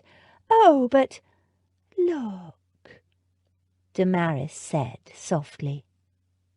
While they'd been talking, Max the cat had edged closer and closer. As they watched, he leaned forward tentatively and gave the dog a cautious sniff, then drew back ready to pounce or flee. The dog, panting gently, gave an amiable grin. At least, Jane thought it was amiable. To everybody else, she was sure it looked horrific. His tail went thump, thump, thump. Again the cat drew cautiously near, one paw raised in warning. He smacked the dog once, twice. Everybody held their collective breath. The dog eyed the cat, yawned hugely, then flopped over on his side and went to sleep. "Well, I think that answers the question," Freddie's voice said into the silence. "He's quite clearly a menace to cats." Everybody laughed. "So, may I keep him?" Jane asked breathlessly. "Please." Lady Beatrice eyed the dog with a pained expression. "It's a demmed ugly creature. Are you sure you don't want something prettier?" "No, I want this dog. He needs me." Jane knelt and stroked the dog's head. He opened one eye, licked her hand, and went back to sleep. Lady Beatrice made a helpless gesture with her hand. "Very well, if you must." Jane jumped up and hugged her. "Oh, thank you, Lady Beatrice. You'll see he'll be the best-behaved dog. I'll make sure of it." Lady Beatrice waved her away. "Take the animal back downstairs, girl. It looks as fatigued by all this as I am." "Do you have a name picked out for him yet?" Abby asked, as Jane led the dog toward the door. "Yes, of course," Jane told him. "Almost from the first moment I met him." "Well, don't keep us in suspense," Freddie said. "It's Caesar," Jane told him, "because I'm certain he has a truly noble nature, and he's just proved it." She closed the door behind her. The room exploded into laughter. "Never mind," she told Caesar. "They will come to love you eventually."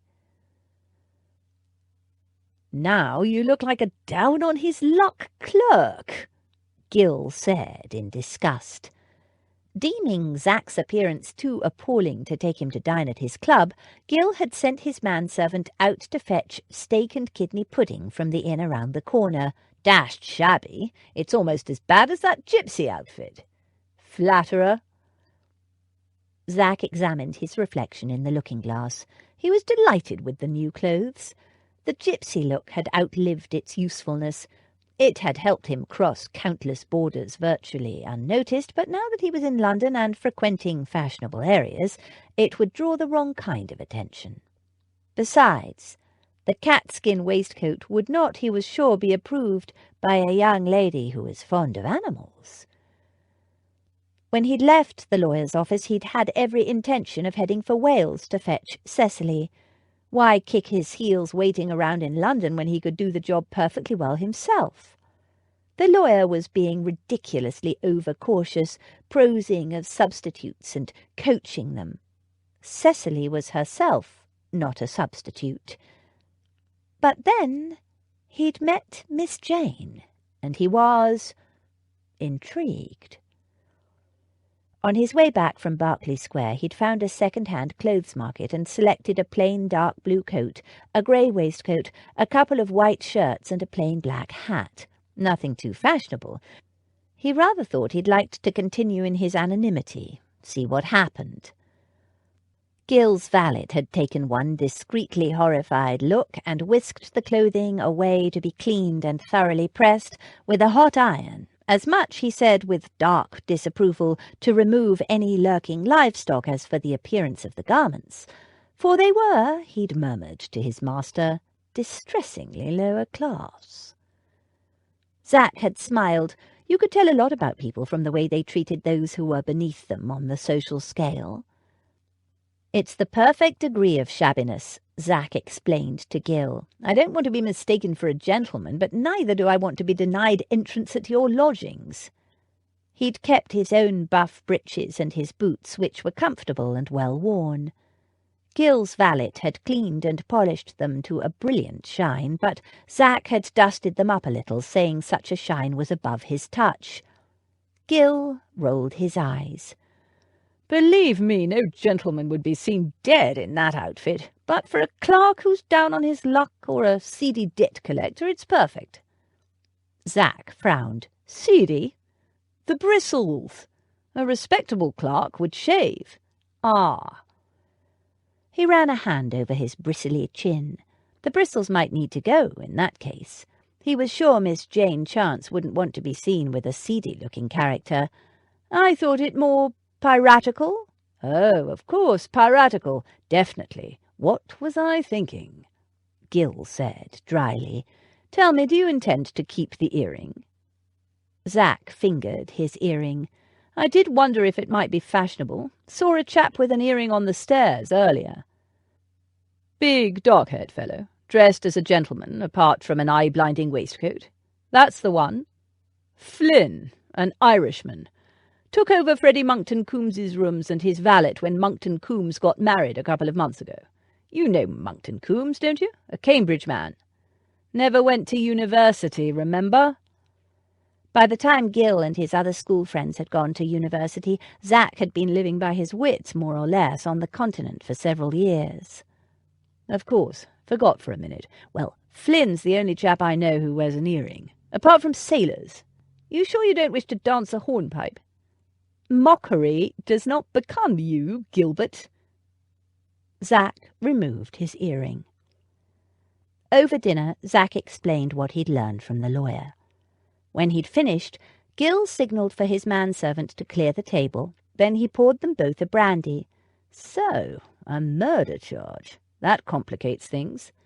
Nonsense. It's just a misunderstanding. Cecily is alive and living in Wales, as you well know, having forwarded her letters over the years. Gil nodded. Still, since your cousin has moved to have you declared dead, it could stir the murder thing up. So it's wise to do as the lawyer says and lie low. Zach rolled his eyes. The fellow's ridiculously overcautious. I could easily fetch Cecily myself from Wales, but he insists on sending his own man. Had some crazy notion that I'd be accused of coaching a woman to impersonate her. Ah, he'd be thinking of the Breckenridge affair. The what? Case last year. Duke of Breckenridge's long-lost heir turned up after being missing for 20 years. Old man in tears of joy, fatted calf killed. You can imagine the farce. He gave Zach a shrewd look. Turned out to be a fraud. Left a nasty taste in everyone's mouth. As well to err on the cautious side. It's ludicrous. Cecily is alive. She isn't a fraud, so there's no case. I was intending to go and fetch her anyway. Damn sight more efficient to do it myself rather than hang around here kicking my heels and lying low. Zach snorted. Skulking around, hiding, more like. How shocking, Gil said. How anyone could expect you to skulk or hide or lie low. Tisk, tisk, tisk. His words forced a reluctant grin from Zach. That was different. It was my job. There was a worthwhile purpose to it. And keeping your neck from getting stretched is not a worthwhile purpose? There's no question of my neck getting stretched, Zach said irritably. Cecily's alive. They subsided into companionable silence. After a while, Gil said, So you'll stay for the hearing? To assert my status as the living heir? Of course. Good. Gil pulled out a card and wrote on the back of it. Then take this to my tailor tomorrow. His address is on the back. Tell him I sent you and order yourself some decent clothes. You'll need to look like a gentleman. He passed Zach the card and sat back. And after that? Zach sipped the brandy thoughtfully. Not sure, to be honest. Wainfleet? Can't leave it to rot. Much as he felt like it. Wainfleet had always been very much his father's domain. Now it was his. He wasn't sure how that made him feel. If I could sell it, I would, sight unseen, but the damned place is entailed, so I'll have to put in a manager, I suppose. And then you'll do what? Return to the same work, after 8 years of it? Zach shrugged. Why not? But, truth to tell, he didn't know what he wanted. Yesterday his plans had been simple, his future crystal clear. Get the Hungarian papers to Gil, then return to the continent, and take up where he'd left off. Now the past was rising up to haunt him. There was a court case, possibly two, and obligations. And a girl with wide, fathomless blue eyes. Aren't you tired of that life? It's not the same now since we've defeated Boney. There's still a need for intelligence and information. Of course, but... But what? Nothing, Gil said. If you enjoy it, I suppose. I just thought now, since you have alternatives. And there was the rub, Zach thought. Gil's words had struck closer than Gil knew. Zach had been getting weary of travelling, of dwelling in the shadows, living a life of adventure and uncertainty. It had been exciting at first, but after 8 years, and a war, the zest of danger had palled. He'd served his country well, but now being here in England after 12 years abroad had unsettled him. Against all his expectations, it felt almost like... No, that was ridiculous. He'd never felt at home in England, or anywhere else, certainly not at Wainfleet. What to do with the rest of his life? He had no idea.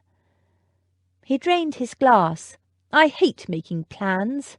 They inevitably fail. It was easier to go where chance took him. Not inevitably, Gil reproved him. Gil prided himself on his ability to plan. Still, if you're planning to stay and thwart your cousin's claim, not to mention sorting out that murder charge, there'll be plenty of time for you to make up your mind. You're welcome to stay here as long as you need. The guest quarters are a little poky, but... Zach laughed. I've slept in coal cellars and haystacks. Your spare room is palatial by comparison." Silence fell. They sipped their brandy. The fire hissed and crackled gently. Outside, the patter of rain against the windows and the incessant rumble of the city that never slept. "Tell me, Gil, what do you know of the Chance family?" Gil frowned. "Chance family?" "In particular, a Miss Jane Chance lives with a Lady Beatrice someone on Berkeley Square." Gil nodded. "Freddie Monkton Coombs, who I just mentioned. Fellow who used to live Chance, I said, not Monkton." "I'm getting there. Freddie married Miss Damaris Chance, Miss Jane's sister. Lady Beatrice, well, strictly speaking, she's the Dowager Lady Davenham, but she's a law unto herself, the old girl, and prefers to be called Lady Beatrice, daughter of an earl, you know. She's said to be the girl's aunt." "Said to be?" Zach frowned. Gil made a vague gesture with his wine-glass. "All a bit havey-cavey, if you ask me." "Everything is havey-cavey to you," Zach pointed out. "You're probably suspicious of your own mother." "Not my mother," Gil retorted, unperturbed. "Above rubies, my mother. My father, now." Zach gave a snort of amusement. "So tell me about these sisters and their havey-cavey aunt." "Oh, there's nothing havey-cavey about Lady B, apart from being a little eccentric. Ancient noble family, counts half the ton as her friends, and the other half she's related to. But the sisters appeared out of nowhere 6 months ago, supposedly from Venice. The story is they're the daughters of Lady B's half-sister Griselda and a Venetian Marchese." He paused and eyed Zach over his wine-glass. "The Marchese di Chancelotto." His lips twitched. "The Marchese di Chancelotto." Zach choked on his brandy. The name was outlandish, nothing like any Italian or Venetian name he'd ever heard. Gil nodded.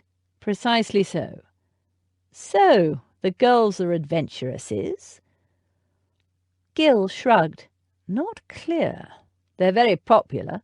Lady B conducts what she calls a literary society. Everyone who's anyone attends, and the girls read the books aloud, so even though the season hasn't yet commenced, they're very well known, especially with the older set, who positively dote on them." "And nobody's ever called them on their story?" "Well, it's not called polite society for nothing.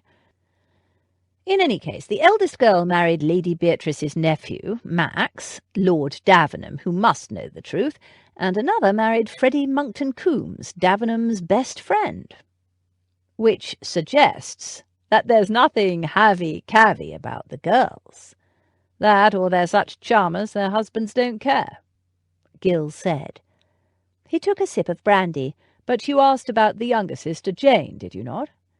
"She's not out yet. None of them are. But she's reputed to be a beauty, a diamond of the first water." "She is." Gil glanced up sharply. "How the devil do you know that?" Zach shrugged.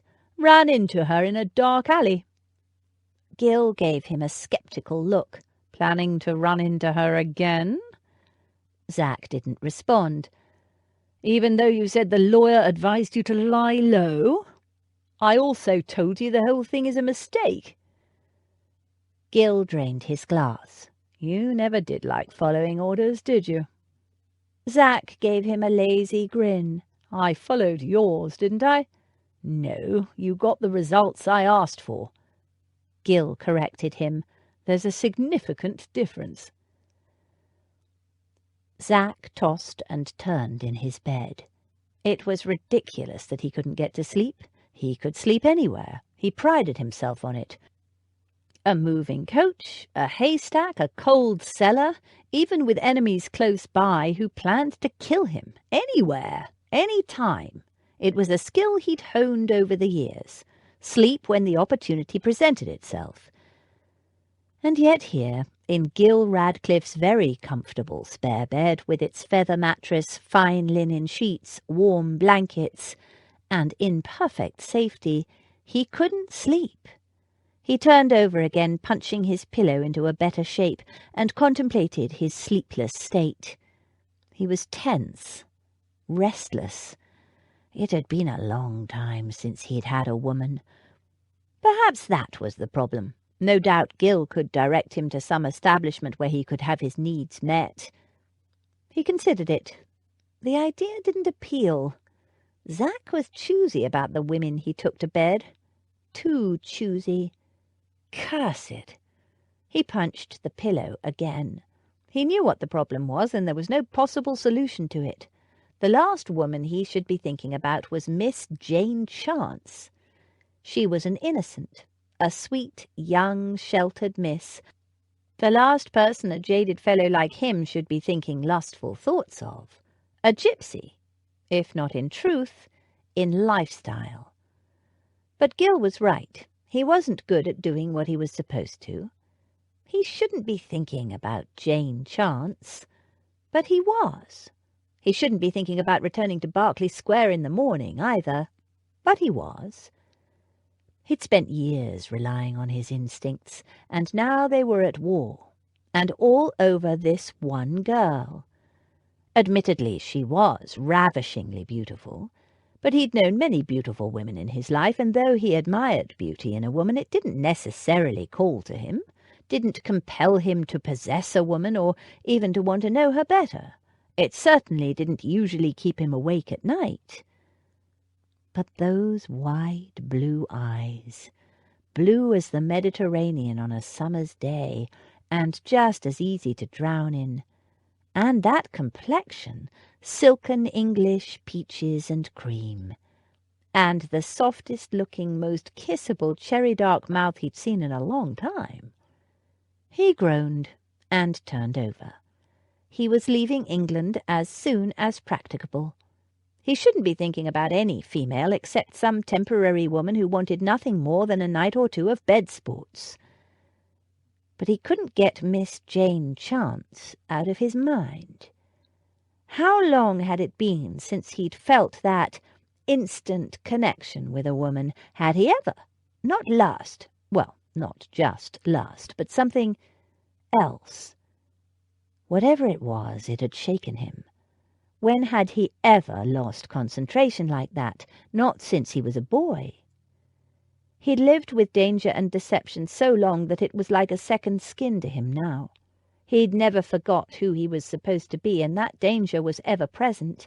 But today his accent had slipped several times, and he'd forgotten for a moment, actually forgotten, about those young thugs. And all because of a pair of wide blue eyes, open and trusting, and that mouth, tender and ripe and moist. All right, so she appealed to his baser desires. She also intrigued him. On the surface she was the loveliest specimen of womanhood he'd seen in a long time, and yet she'd attacked a bunch of thugs over an ugly stray mongrel, and was going to keep said mongrel in her elegant Mayfair mansion, what's more. And according to Gil, and who would know better, she had secrets, and not the kind of tame little secrets any gently raised girl would have. A fabricated background with a faux Venetian Marchese for a father, no less. And that scuffle with the street toughs had revealed a streetwise awareness that no sheltered miss ought to have. The skill with which she played the innocent young girl, how much of that was real? He thought again of the way that slow, enticing blush had risen from the neck of her dress, and he stirred restlessly. He'd known a lot of women skilled in the arts of arousal and deception. It was inevitable in his line of work, but he'd never met a woman who could blush on command. Could she be as innocent as she seemed? Were those blushes and that rosy, delectable mouth signs of a promise as yet unawakened? Probably, he told himself grimly, And that was the very reason he shouldn't be going within a mile of Miss Jane Chance. She was young, 18 or 19, and if not totally sheltered, he was sure, untouched. And if he'd learned one thing in his lifetime with women, it was that you don't dally with young innocents. Women tended to view bed sports differently, and some, especially the young ones, tended to confuse sex, even harmless flirtation, with emotions. They had a tendency to deceive themselves about the meaning and significance of such acts. He'd seen that in his father's young second wife, Cecily, met her as a dewy young bride, dazzled and infatuated by her handsome older husband. His father was certainly pleased with his pretty young bride. Zach, at 16, might have developed a bit of a crush on her himself. She was pretty and gentle and helpless in a way that might have appealed to a young lad, except that he had just discovered the joys of bed sports with a comely local widow 5 years his senior, and he only had eyes for her. Zach was just relieved that his father was too busy with his new bride to bother making Zach's life a misery. It gave him a new sense of freedom. He could stay away from the house as long as he wanted. His father never cared. So Zach kept out of the newlyweds' way. When he finally noticed his father's young bride, it was because she was moving with a stiffness he recognized. And when he looked at her, really looked, he'd seen that the happy glow of young bridehood had disappeared, and that she'd gone quiet and was no longer so pretty, but was somehow pinched-looking.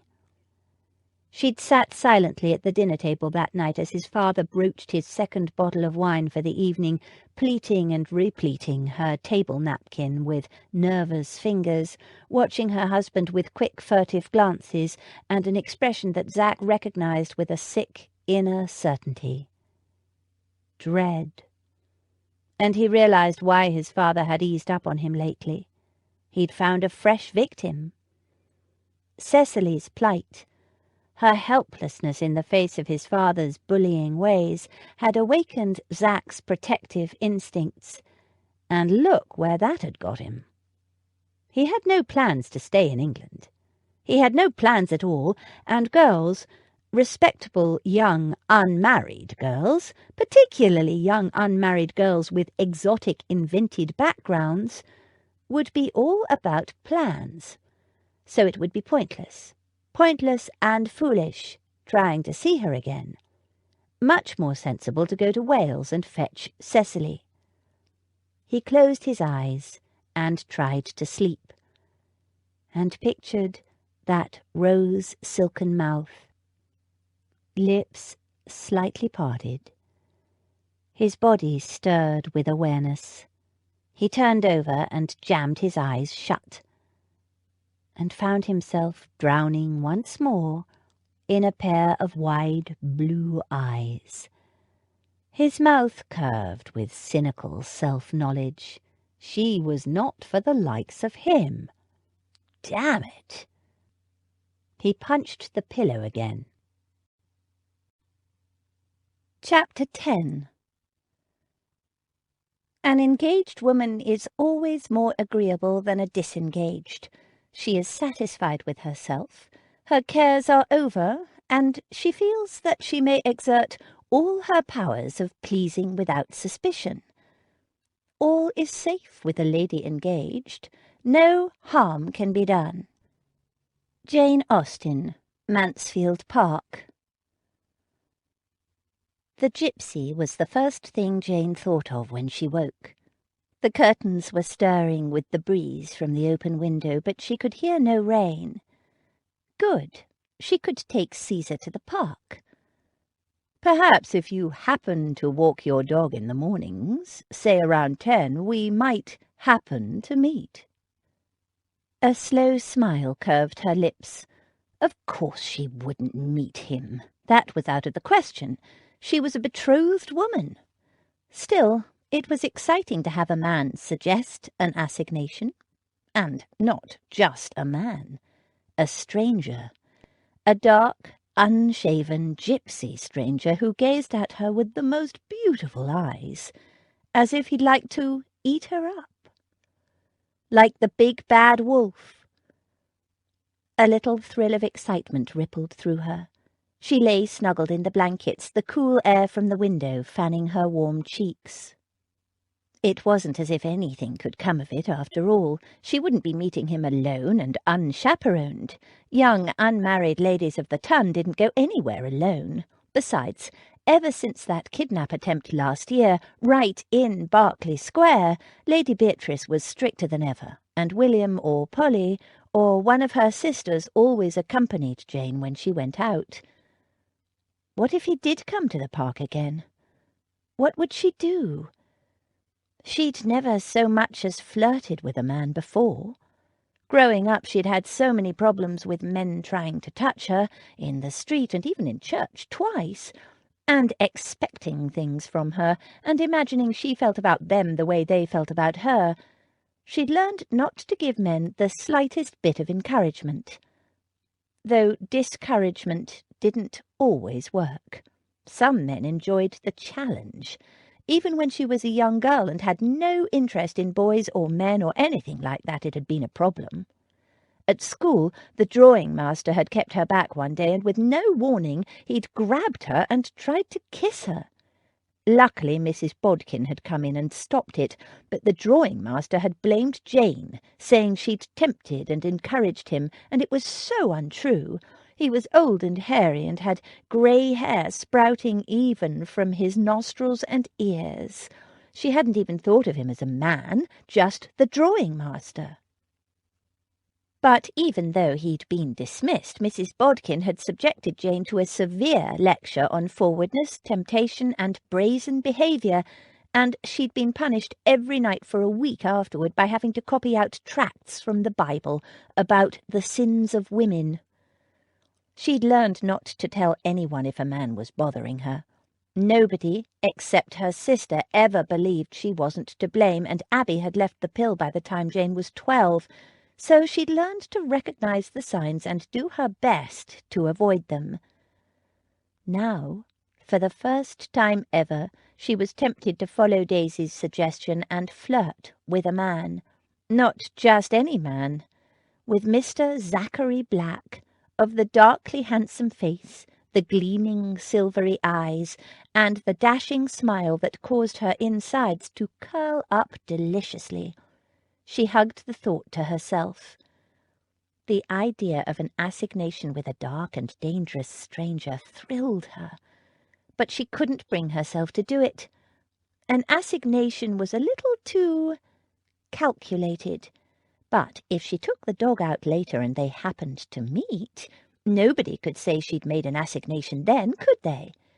And if he didn't wait for her, well, that would be that. In the meantime, how had Caesar fared in his first night in a lady's residence? Jane quickly threw off her bedclothes and dressed hurriedly, hoping her dog had not disgraced himself. To her great relief and pride, he had not. It seemed he'd also made a friend below stairs. Cook had seen him dispatch a rat in the yard that very morning. Snapped its spine with one bite, miss. A joy to watch him it was. She gave Jane a choice bone for the dog, adding, "I never thought much of dogs, to be honest, but he's better than them spoiled, useless moggies of her ladyship's any day." It was a good sign, Jane thought. Cook was very influential with the other servants, and if she approved of Caesar, he would be well treated in Jane's absence. After breakfast, teeming with repressed impatience, she sat upstairs with Daisy, sewing the seams of the dresses she would wear during the season. Daisy wouldn't trust her with anything visible. They sewed until the clock chimed 10:30.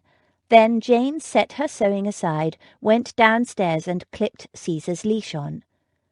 She was determined not to hurry. She didn't have an assignation. She'd made it very clear she wouldn't meet him at 10. So, in the square, she casually glanced around. There were nursemaids talking in small clumps, while around them children played, bowling hoops and playing hopscotch. She saw 1 or 2 people walking dogs and taking the air, but of a tall, dark gypsy there was no sign. She tried not to feel disappointed. Of course he hadn't come. She'd made it quite clear she had no intention of meeting him.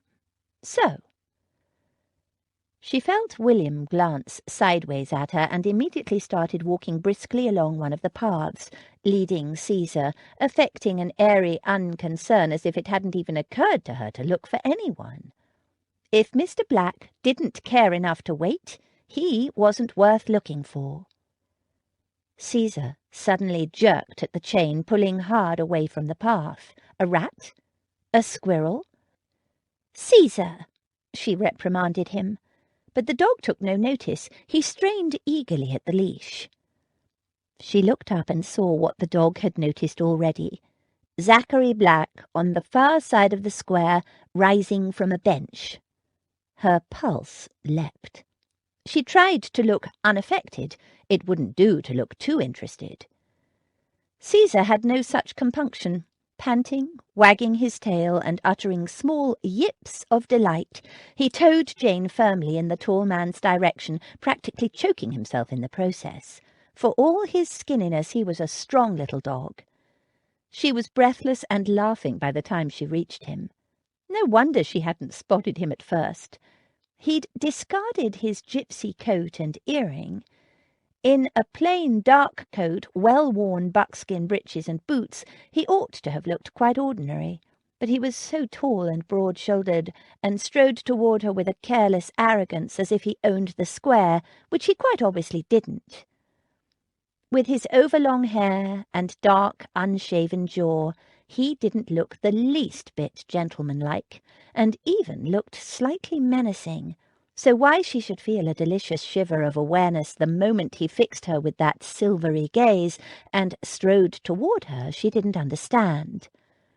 "Miss Chance, fancy meeting you here on this fine, crisp morning." His eyes gleamed as he gave her a small, casual bow. "William, delightful to see you too." He glanced at Polly and gave her a nod and a wink. "There's something on that bench over there, William. Fetch it, would you? It's a gift for—" "She don't accept gifts from gypsies," William growled, "and you don't order me around." "It was a request, not an order, and I wouldn't dream of offending Miss Chance by offering her a gift," the gypsy said with a virtuous air that deceived no one. "This is for Rose Petal, the dog," he added, when William gave him a blank look. "I hope you don't mean to tell me that after one night in a lady's establishment the dog is now too high in the instep to accept a small token of my friendship?" William hesitated. "It's over there on that bench, William, but if you're unable to carry it, I'd be delighted to bring it home for Miss Chance." Without even looking to see if William had obeyed him, he squatted down and energetically scruffed at the loose folds around the dog's neck. Dog bliss, if Caesar's expression was anything to go by. Jane glanced at William, and with a scowl he tromped toward the bench. "Oh, you like that, don't you, Rose Petal?" Zachary Black said. "You have landed on your feet, haven't you? Spoiled rotten already, I'll wager." His hands were bare, big, and elegantly shaped with long, strong fingers. His knuckles were grazed, wounded in her service. "He's called Caesar now," Jane told him. Her words came out a little throaty. Zachary Black laughed as he straightened, but not in an unkind way. "He'll always be Rose Petal to me, though perhaps I should start calling him Lavender now. He smells a good deal better, and that ointment looks to be working already." "It is. We bathed him with the herbs you gave me too. Thank you so much for them." William returned, carrying a large, shallow, woven willow basket. "Oh!" Jane exclaimed. "A bed for Caesar! Thank you! It's exactly what I needed." "I thought so when I saw it in the market." He was spending quite a bit of money on her dog, Jane thought. "Can I pay you for—" He put up a hand. "Not at all. It's my pleasure. As I said, it's a gift. For the dog." He smiled at her, a swift slash of white in the tanned face. She felt her cheeks warm. When he smiled at her like that, "Shall we walk? That dog needs exercise," he said, and Jane nodded. "So tell me," he asked, as they strolled along the path, "how has he settled in? I hope he didn't disgrace himself on his first night." "Not at all," Jane told him, matching her steps to his. Walking made things easier. If she didn't have to look at him, her brain wouldn't get so scrambled. In fact, he has done amazingly well, much better than I expected for a dog raised in the streets. Dark brows rose. "Housebroken?" Jane laughed and crossed her fingers. It's early days yet, but so far so good. He also impressed Cook by killing a rat.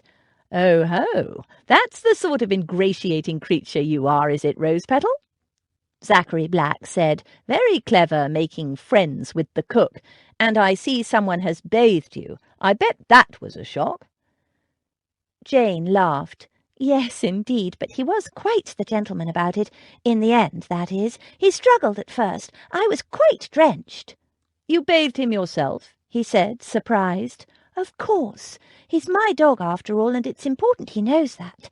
And, as I said, he put up quite a fuss at first. He was fearful of drowning, poor lamb, but eventually he accepted his fate and simply endured." She smiled and added, "You should have seen the profound expression of martyrdom on his face. It is a shame dogs cannot be actors, because I'm sure he played the martyr better than any actor I've seen on the stage." He chuckled. "Of course, the cuts and abrasions must have hurt, but he never once snapped or growled or threatened me in any way. He really is a very gentle creature." "That might be why those lads were kicking him. They'd probably hoped to make him a pit dog, and he didn't have the temperament for it." She shuddered. "It's wicked the way men set innocent creatures to fight against each other, simply for their own entertainment." They walked on a little. Then he said, "Didn't you say you also had cats? How did that go?" "To tell you the truth, I was terrified he'd attack them. We have 3, you see, all half-grown, all from the same litter, and—" "Don't tell me you rescued them too." She stared at him. "Well, yes, I did. How could you know that?" He gave her a lazy smile. "Just a feeling." The smile seemed to curl around her insides, and it was a moment before Jane could gather her wits and continue the story. "They were in a place an old building, scheduled for demolition, and they would have been killed. We brought the mother cat with us, but she abandoned them, and us, soon afterward." "And so you kept all 3 kittens? Of course you did. Why would I even ask? So how did these lucky cats react to Rosepetal's arrival?" She laughed. "They were horrified. They spat and growled and climbed up the furniture." "And Rosepetal?" She described how, as everyone watched, Max the cat approached the dog, with menace in every claw and whisker. He's the bravest and most dauntless of the kittens. Well, of course, I had no idea what Caesar would do, and I was so worried because Lady Beatrice was by no means convinced we needed a dog, and she's very fond of the cats. And then—" She glanced down at the dog and smiled. "Then?" "Caesar rolled over and just went to sleep. You should have seen the cat's expression, and everyone else's." He laughed then, a rich, deep laugh that warmed her insides. A sudden flush of heat rippled through her, and though she glanced away as if perfectly composed and indifferent, she could not help but be aware of his stance, the close proximity of his tall, hard body, the angle of his head as he looked at her, and the intensity of his gaze which she affected not to notice. Her neck ached with the effort not to turn her head and look, gaze, stare her fill of him. The trouble was, he was beautiful, The faint tan of his skin, unfashionable as it was, only made the contrast of his white teeth and brilliant silvery eyes stronger, and the dark slash of his brows, the high-angled cheekbones, and the dark, bristle-roughened jaw. She felt her hand closing in a fist. She longed to stroke that jaw. Feel the roughness under her palms, feel the hard line of his jaw beneath. As for his mouth, framed by that dark roughness, the way he smiled was a pure invitation to sin. He could have been created by Michelangelo or Machiavelli or some other brilliant and scandalous Italian, and she needed to remember that. He was dangerous. Associating with him was like playing with fire. Such a relief that he was quite impossible, and that she was safely betrothed. His gleaming, brilliant gaze dropped to her mouth, and it was as tangible as a touch. Her lips tingled. She felt her face warming. William cleared his throat in a meaningful manner, and Jane glanced at him and realized they'd done 2 complete circuits of the square. "I'd better go now," she told Zachary Black. "I have a lesson to attend." A dark brow rose. "More lessons?" She nodded. "You have no idea how many things there are to learn for my season. Thank you so much for Caesar's basket. I'm sure he's very grateful, or will be tonight, when he sleeps in it." He bent and patted the dog. "I'm not sure gratitude is even in his vocabulary, though it ought to be. But joy certainly is, isn't it, you rascal?" he added, as Caesar grinned his crooked, sloppy grin and wagged his entire body in delight. They said their goodbyes. He made no further suggestion about any future meeting, and Jane, of course, was not so far gone to impropriety as to suggest one. Besides, she hadn't flirted with him at all. Apart from a few unruly and quite inappropriate thoughts, she'd only talked to him as if she'd known him forever. Chapter 11. The mere habit of learning to love is the thing, and a teachableness of disposition in a young lady is a great blessing. Jane Austen, Northanger Abbey. "No, no, no!" Lady Beatrice rapped her ebony stick on the floor. "Don't bob up and down like a dratted maidservant. You're not concentrating. Slow and graceful, Jane. How often must I remind you?" Jane, Damaris and Abby were assembled in the front drawing-room of Lady Beatrice's house, practising their curtsies. Daisy sat on the sidelines, ostentatiously sewing. Now that Abby and Damaris were back in London, almost every morning had been devoted to lessons in deportment, lessons in how to behave in every conceivable situation, and, after that, dancing lessons. Though Jane, Abby and Damaris had been gently born and spoke and behaved as ladies should, none of them had grown up in a gentleman's residence or had what Lady Beatrice considered an acceptable upbringing. And none of them were up to date with the dancing, though Abby and Jane knew some of the country dances. As for Daisy, for reasons of her own, Lady Beatrice insisted she attend lessons too, even though Daisy declared loudly and often that it was a waste of her precious time, she wasn't making a blasted come-out, and she had sewing to do. Having longed for daughters all her life, Lady Beatrice was determined that nobody, not the highest stickler in the land, would have any excuse even to glance sideways at her beloved nieces. They would, each one of them, shine, even Daisy. So she drilled them all like soldiers. "Watch your sisters. Abby? Damaris?" She rapped her stick on the floor, and first Abby, then Damaris walked to the middle of the floor and sank into a slow, graceful curtsy. The old lady snorted. "See, Jane? Perfect! Daisy, you next." Daisy looked mutinous. "Why should I? I ain't going to make any grand come-out, so why should I make a fool of myself pretending?" It was her bad leg making her self-conscious, of course, but in this Lady Beatrice was adamant. "Your intentions are neither here nor there. No niece of mine will leave my house less than perfectly trained, for whatever she might encounter." Daisy opened her mouth to argue, but the old lady flapped her hand in irritation. "Yes, yes, yes, I know you intend to become the most fashionable dressmaker in the town, and I approve, even if it is in trade." She wrinkled her nose briefly. "But I have yet to hear why that exempts you from knowing what any lady should. And if you try and tell me one more time that you ain't no lady—" She imitated Daisy's accents so well that it set the others giggling. I'll smack you, Daisy. Now, I asked you to curtsy, miss, so get on with it."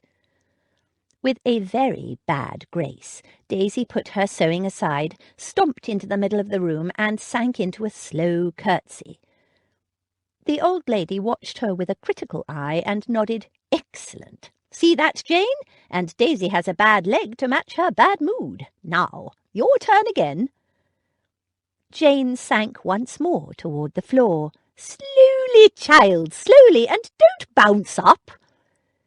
Jane skipped across the room to bestow a hug on the old lady. "I promise you I'll be perfect on the day, dearest Lady Beatrice. I'm just so excited. It's my dream, you see, doing what Mamma did, making my come out, dancing and going to parties just as Mamma did." Abby smiled. "She used to make me tell her Mamma's stories over and over again." Jane nodded vigorously. "And even after Abby left the pill, I used to dream of making my come out, just like Mamma, being Cinderella." "Cinderella?" Frowning, Lady Beatrice raised her lorgnette. "You mean that girl who went around with no shoes, dirtying her feet in the cinders of the fire? You used to dream of being her?" She sounded appalled. "Yes," Jane said sunnily, "and you're my fairy godmother." "I am not," Lady Beatrice declared, revolted. "I would never drive around in a pumpkin pulled by rats, or whatever horrid creatures they were. It's a vile notion, quite disgusting. As for the woman's choice of footwear, ridiculous! What use, pray, is a glass slipper? Cold, inconvenient, and dashed uncomfortable, I'll be bound. No flexibility in glass, you see, so the girl, even if she was used to wearing shoes at all, which it wasn't, would be clumping all over the dance floor like a clumsy, dratted elephant." She pondered the stupidity of glass slippers and snorted, "Ridiculous! Only use for a glass slipper would be for a gentleman to drink champagne from." She sighed reminiscently. "Did I ever tell you about the time the Duke of—" She broke off, recalling her company, and cleared her throat. "What are you all standing about grinning for? Jane, again, if you please." "You're quite right." Jane, laughing, bent to kiss the old lady again on her powdered cheek. "You, my darling Lady Beatrice, are better than any fairy godmother could ever be." Lady Beatrice, deeply pleased, but determined not to show it, gave a sniff, and said gruffly, "Well, this Cinderella won't be going to the ball unless she learns to curtsy better than that, and stop twirling like that. You're making me quite dizzy." Jane laughed and gave a last happy twirl. "I know. I'm just enjoying myself." "Get away with you, girl. It's not my lessons that have you in aught. It's that dratted animal you saw fit to bring home. You're in a hurry to get back to it. I know. Why, I don't know, for it's the ugliest creature I've seen in all my life." "I know, but he has a beautiful nature, and you're right, I am a little worried about leaving him shut in downstairs." She gave the old lady a guilty look. "I'm not sure if he's used to living in a house yet." Lady Beatrice shuddered and flapped her hand in a long-suffering manner. "Go on, then. I can see I'm not going to get a bit of sense out of you. Ring that bell on your way out, and tell Featherby to bring tea for your sisters and me. And mind you don't get muddy paw prints or dog hairs on that dress. It was once my favourite, even if it has been made over." She shot a dark look at Daisy. "As you wish, my lady," Jane said, and gave her a deep, slow, utterly perfect curtsy, then bounced up and danced across the room to tug on the bell pull. "Ha! See, you can do it, you wretched girl, only don't bounce afterward." With each word, Lady Beatrice banged the floor with her ebony stick. As Jane reached the door, the old lady called, "And don't be late for your dancing lesson. 1/2 hour until that little Frenchman comes." "Wouldn't miss him for the world." Jane blew her a kiss and hurried away. Sinking back in her seat, Lady Beatrice sighed. "I'm too old for this." She rolled her eyes in a long-suffering way that deceived nobody. She was enjoying herself hugely. "Where are you going, missy?" she demanded, spotting Daisy hurrying toward the door. "I ain't got time to sit around drinking tea. I got sewing to do." "You work too hard," Lady Beatrice told her. "You're looking quite worn, my dear." Daisy shot her an incredulous look. "Don't matter what I look like, does it? Them clothes won't sew themselves, especially when I got to waste time making curtsies." "Those clothes," Lady Beatrice, Abby, and Damaris said together. "That's right, and this is me chance in a lifetime to make something of myself, and I don't aim to waste it." She opened the door where Featherby the butler was about to enter. He stood back to let Daisy pass through the door first. "You'll be back here for the dance lesson, Daisy," Lady Beatrice reminded her in a firm voice. Daisy turned around. "Why do I have to learn to dance?" she said, exasperated. "I ain't going to any of those toff balls. I don't want to go to them, and I got work to do." "You still need to learn," Lady Beatrice insisted. "Every lady should be able to dance." "Yeah, but I ain't no—" Daisy stopped, remembering the old lady's earlier threat. "With a gammy leg like mine, there's no point in me even trying to dance." "There is a point, even if you don't see it," the old lady said austerely. "You will oblige me in this, Daisy. 30 minutes, and if you forget, Featherby will send William to fetch you." She glanced at Featherby, who bowed slightly in acknowledgement of what they all recognised as an order. "All right, but it's a waste of my precious blooming time," Daisy grumbled, and stumped off. She hurried to the bedchamber she shared with Jane and found her struggling out of her dress. "Here, let me." She started undoing the hooks at the back. "The old girl still wants me to go to them dratted dance lessons. Talk her out of it, can't you, Jane? What do I want with dancing? She knows I don't want to be no fancy society lady. I just want to make dresses for them." Jane stepped out of the dress and shook it out. It really was very pretty. "Abby already tried yesterday after you argued last time, and if Abby can't change her mind, she won't be budged on it, I'm afraid." Daisy muttered something rude under her breath. She tossed the dress over Jane's head and nimbly did it up. She tugged it straight, glanced at Jane in the looking-glass, and said slyly, "That big handsome gypsy fellow. You met him this morning, didn't you?" "Who?" Feeling Daisy's shrewd gaze on her, she added airily, "Oh, him. As it happens, I did bump into him in the park. Purest coincidence." Daisy laughed. "Coincidence, my foot! That's why you was all flushed and excited. Nothing to do with being Cinderella." Jane felt herself redden. "It was, and I wasn't. It was nothing." She tried to look as disinterested as possible. Daisy quirked a sceptical brow. "So you never talked to him, just saw him at a distance, eh?" "He brought Caesar a basket to sleep in. It was only polite to thank him." "Politeness again, is it? Well, Daisy snickered. "Admit it, lovey." "You fancy him?" "Oh, very well, yes, maybe I do. A little." "Did? But you're the one who said it was only natural to admire a well-made man, and that's all it is." "Was?" It was all it could be, and a very good thing. A man like Zachary Black could never fit into her plans. Daisy held her hands up. "Don't mind me. I don't blame you. He's a good-looking feller, all right, but you don't know nothing about him, Jane, so you need to be a bit careful. Are you going to meet him again? No, of course not. I doubt I'll ever see him again. Which was, Jane admitted privately, a very good thing. Probably.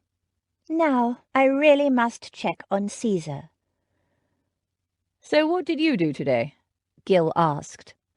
But a moment later his manservant brought in dinner, roast beef, mashed potatoes and gravy from the inn around the corner again, and conversation lapsed for a while. Gil had decided that, shabby clothing aside, it would be unwise for Zach to dine at his club. There were men there who might recognise him, men they'd been at school with, and if his cousin got word of Zach's arrival he'd no doubt stir up trouble. And it would be wise, Gil added, knowing Zach of old, not to antagonise Gerald until the murder charge has been dealt with. Zach laughed at his friend's minatory expression. "Don't worry," he assured him. "I have no desire to see Gerald or any of the fellows we went to school with. This beef is very good.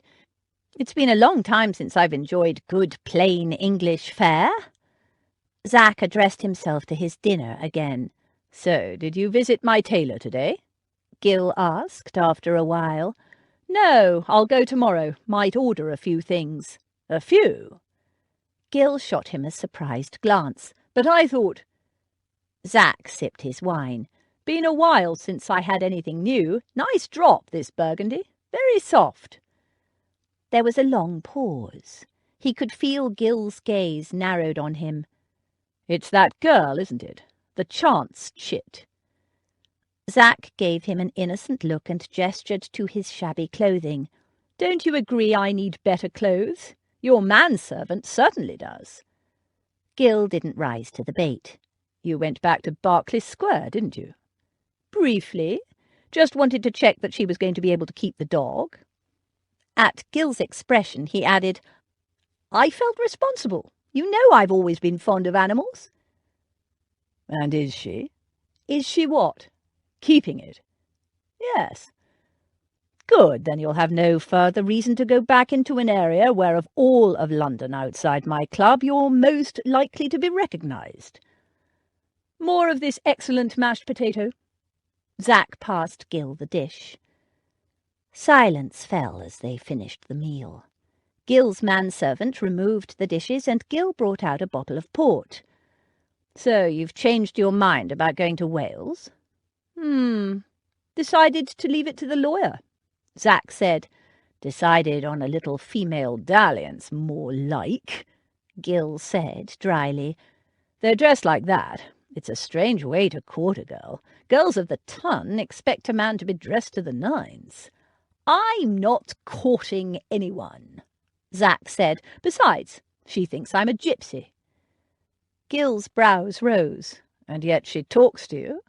"She's not your average young society miss. Besides," Zach grinned, "I think she likes me."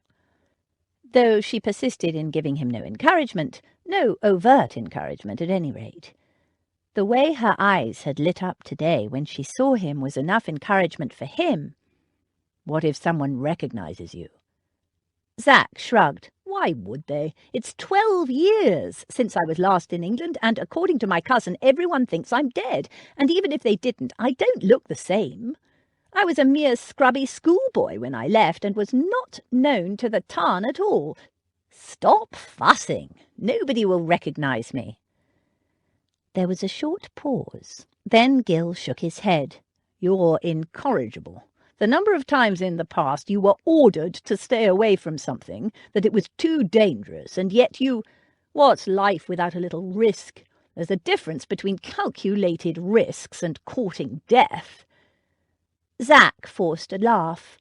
"Really, Gil, perhaps it's time you did some courting of your own. First you assume, despite my appearance, that I'm courting a young lady of the ton, and now you have me courting death, which is patently ridiculous. A walk with a pretty girl, that's all it was. Nothing serious."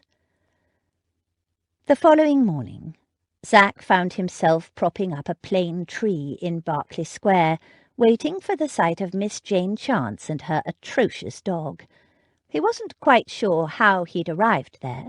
One moment he was strolling along, heading toward Gill's Tailor in Old Bond Street, and the next thing he realised he was here in Berkeley Square. He hadn't intended to come. Last night, in the dead of the night, he'd resolved to stay away from Miss Jane Chance of the fathomless blue eyes. He'd thought about Gill's concerns and decided he was right. It was an impossible fit. She was a being of sunshine and laughter, while Zach was a creature of the shadows. Perhaps if he hadn't fled his home with Cecily when he was 16, if he hadn't wandered the world since then, and if he hadn't found a vocation as a spy— a dirty business, spying. Nothing clean or honourable about it, though the cause was just enough, or had been while England was at war. Still, he had all day to visit the tailor. It wasn't as if he had anything else to do, and it was, after all, just another walk in the park. Physically, she delighted him. The smooth silk of her complexion, her quick, bright smile, not the practised one she used to hide behind, the genuine, spontaneous, unexpected one that was full of warmth and an invitation to delight. It reeled him in, the lure of that smile. The morning was cool with a brisk breeze, but the sky was clear, and weak sunshine warmed the cold earth as well as Zach. Green clusters of bulbs not yet in bloom sought its pallid warmth. An English spring. He looked up and grinned. Here she came, being towed along at the end of a chain by a loudly panting, straining, four-legged cannonball. She was laughing and reprimanding the dog in one breath, and when the creature finally stopped at his feet and she looked up and saw who it was, the look in her eyes, warmth and welcome. It caused an unfamiliar tightness in his chest. "Good morning, Miss Chance. I see you were dragged helter-skelter across the square by this disreputable fellow." He bent to give the dog a vigorous rub. "Is that any way to treat a lady, sir? Is it?" Rose-Petal grinned and writhed happily, agreeing it was indeed. Zach straightened. "Shall we stroll around the square for a bit? It's a little chilly standing still in this breeze." And without thinking, he offered his arm. She hesitated, and he withdrew the offending limb at once. Fool! He'd forgotten for a moment who he was supposed to be. She was a respectable young lady. It wasn't proper for her to take his arm. But she surprised him by stepping onto the path with a look that indicated she might not take his arm, but she would walk with him. Zach was impressed.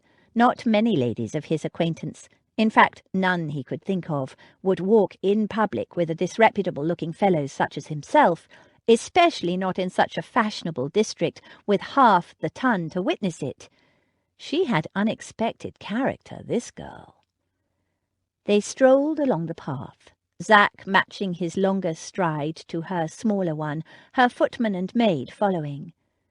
Today she wore a pair of tiny blue earrings that bobbed and swung as she moved, blue as her eyes, blue as a Greek summer sky. They were half hidden by curly wisps of hair. He longed to smooth back those gossamer curls, to trace the delicate whorls of her small, elegant ears. Ye gods! Fascinated by a woman's ears? Yet he was, undeniably, though her ears were the least of it. Why did she fascinate him so, to draw him back here day after day, to walk chastely under the eye of her maid and footman in the sight of half of fashionable London? He ought to be on his way to Wales to fetch Cecily so he could sort out the murder nonsense and head back to Europe. He could feel the footman's glare boring into his back. A good fellow, William. Protective. She needed protecting, associating so easily with a shady fellow such as himself. "So, are you really a gypsy, Mr. Black?" she asked after they'd walked for a minute or two. There was no hint in her voice of the contempt respectable people usually reserved for gypsies, just warmth and sincere interest, and a hint of doubt. He'd let his act slip more than once with this girl. Zach shrugged. I'm a member of the tribe. I travel with them from time to time. It wasn't a lie. She glanced at his ear. I see you've taken out your earring. I know another man who wears an earring. His friends say he's a pirate. He isn't, of course. They're just joking. He used to be a seaman. I was a pirate once, Zach said without thinking. She gave him a doubtful look, and he hastened to assure her, only we were called privateers. It was during the war, and we captured an enemy ship and rescued some English hostages. She still looked at him dubiously, so he added, I gave up the sea after that. He glanced around cautiously, leaning closer, and said in a low voice, as if imparting a deadly secret, I get seasick. She laughed. So did Admiral Nelson, I believe. It didn't stop him. Admiral Nelson was a pirate? I'm shocked, appalled, and all this time I've thought him one of England's heroes. She laughed again. He was a hero, and of course I didn't mean he was a pirate. I meant seasickness didn't stop him living a seagoing life. Well, it's not for me. Terra firma for me, every time. That laugh of hers, so warm and spontaneous. He vowed silently to make her laugh as often as he could, saving up the sound to take back with him when he left England again and returned to the shadows. She cocked her head curiously. Were you truly a pirate? Privateer, which means it's legal, and patriotic. They strolled on under the still bare trees. Spring was coming late to England. Where do you come from, Mr. Black? Here and there, nowhere in particular. I'm on the move most of the time. She gave him a quick sideways glance. So where were you, say, a month ago? A month? Hungary. Her brows went up. Hungary? Really? How exciting. What's it like in Hungary? So he told her a few stories about Hungary, and she wanted more. She seemed eager for details, and it didn't seem mere politeness, so he found himself telling her about some other places he'd lived in the last 12 years, Vienna, Paris, Rome, St. Petersburg, Copenhagen. It all sounds so exotic and fascinating, she said. I've never been anywhere interesting. Nowhere? He queried, thinking about her supposed Venetian background. Only Cheltenham and London. And I almost went to Hereford once. Zach was intrigued. Almost? What happened? She shook her head as if banishing an unpleasant memory. It doesn't matter, she said, in a false, bright tone. Tell me about St. Petersburg. I've heard a little about it. They call it the Venice of the North, don't they? Yes, though when I was there first it was winter and the city was a frozen wonderland. It sounds beautiful. What's Russia like? He groped for words to explain. It is complex. I have only been to St. Petersburg, and that is gloriously beautiful, and primitive, and sophisticated, and cruel. Tens of thousands of peasants died in the building of the city. They were conscripted, had no choice. They were owned, body and soul. You found it disturbing? Her eyes were wide and sombre. He nodded, though all that was last century. Lord, this was no way to entertain a young lady. He brightened his tone. So, to answer your question, Miss Chance, St. Petersburg is like a cluster of exquisite metallic golden orchids growing on an ancient oak whose roots are buried deep in primeval mud. And fed on blood. You've been there more than once, then? He nodded. Why did you go there? He glanced at her, so wide-eyed and earnest, and decided to tell her the truth, though in a manner he knew she wouldn't believe. He glanced around with exaggerated caution and whispered, I was a spy. As predicted, she laughed, taking it as a joke. Her laugh was like the burbling of a mountain stream, clear and joyous. The second time I went to Russia, I fell in with a bunch of Cossacks. Have you heard of Cossacks? She shook her head, so he proceeded to entertain her with a tale of wild Cossacks at the Russian court. At the end, she said, So you travel all the time? I have for the last 12 years. Suddenly it seemed a long time. And you don't have a home? No. That wasn't quite true any more, he thought. He owned his father's house now, though it had never been any kind of home for him, or for Cecily. That's sad. Why? Everyone needs a home. Home is wherever I lay my head, he said lightly. She gave him a thoughtful look. They walked on. I couldn't live like that, she said eventually. Having a home is very important to me. One day I'm going to have a home of my very own. He glanced across at the tall white house on the other side of the square. Isn't that your home? Well, yes, of course it is, in a way. He gave her a quizzical look, and she added, We live there by the kindness and generosity of Lady Beatrice. He didn't like the sound of that. And in return she requires certain things of you?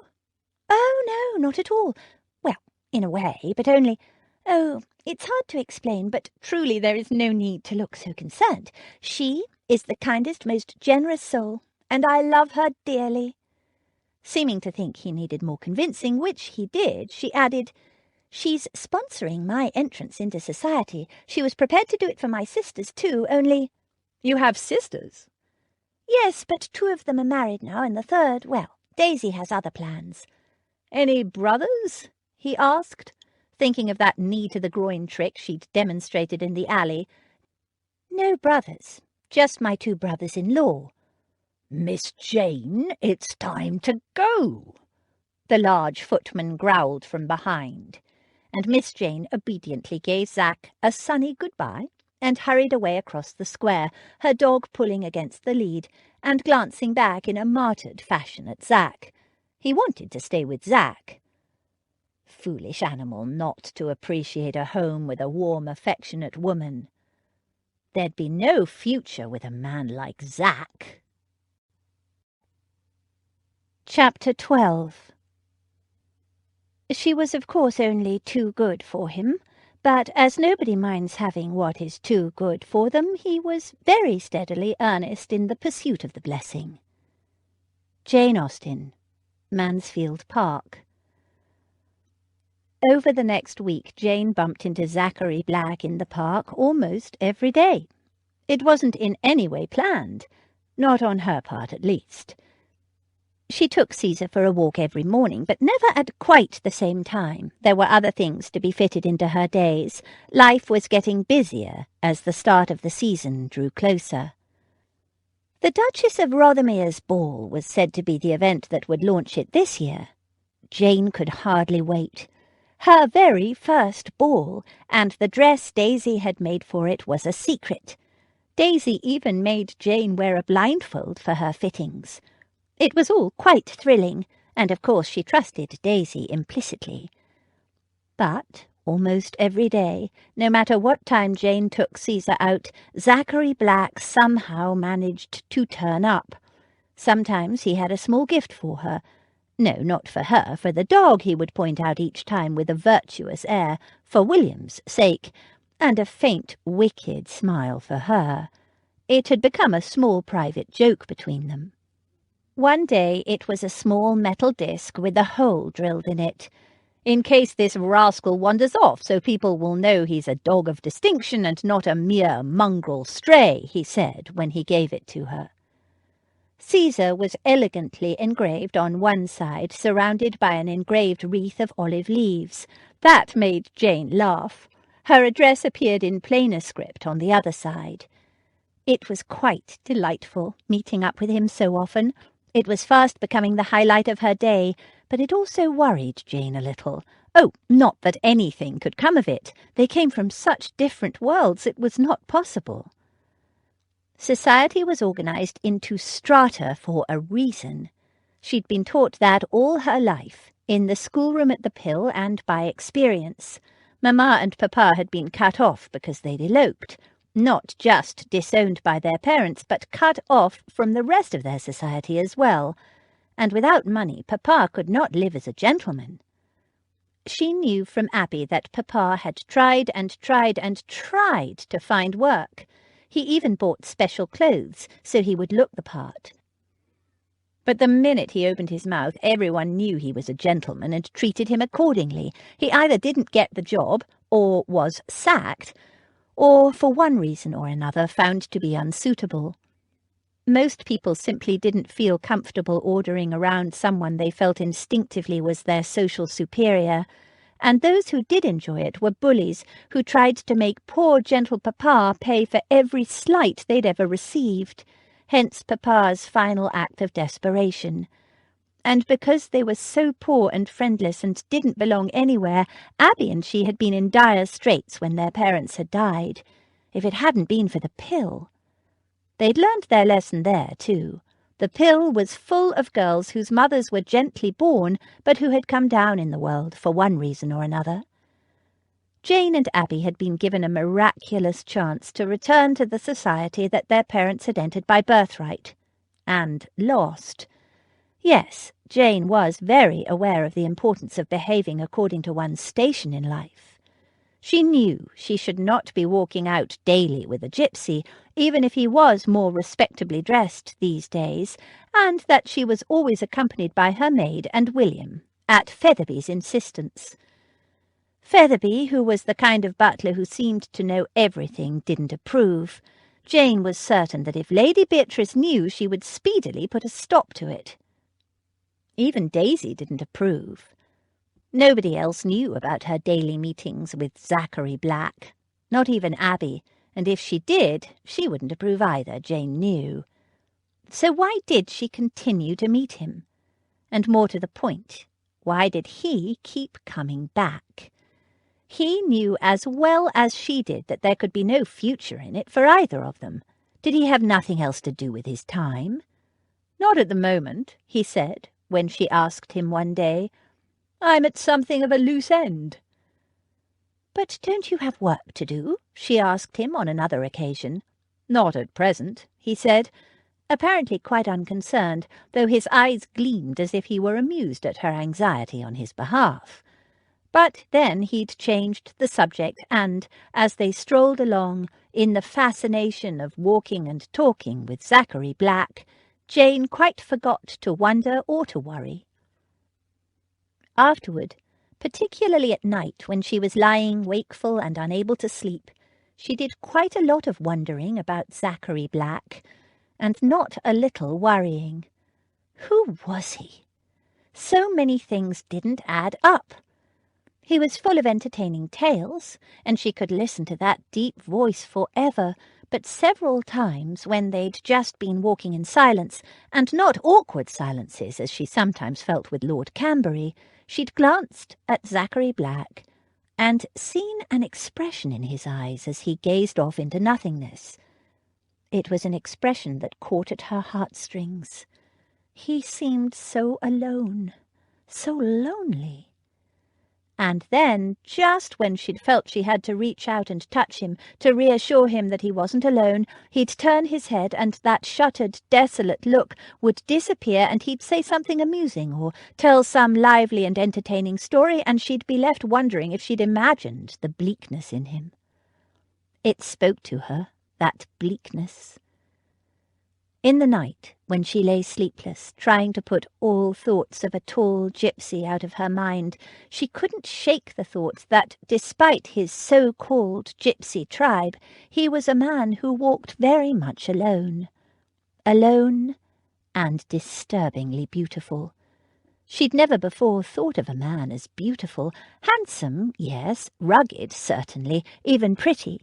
She'd met several pretty young men before, but they'd never struck her as particularly masculine. Zachary Black's was a beauty that was purely, utterly masculine, and it kept her awake and restless and shivering long into the night, and not from the cold. Lord Camberry, too, called on Jane every day, and the more Jane saw of him, the more she thought she could be comfortable with him. He made morning calls every afternoon, making polite conversation on a variety of unexceptional topics, and staying the correct 20 minutes before taking his leave. His visits caused some exchange of glances between their other lady visitors, but nothing was said aloud, and until the negotiations over the settlements were concluded, no announcement would be made.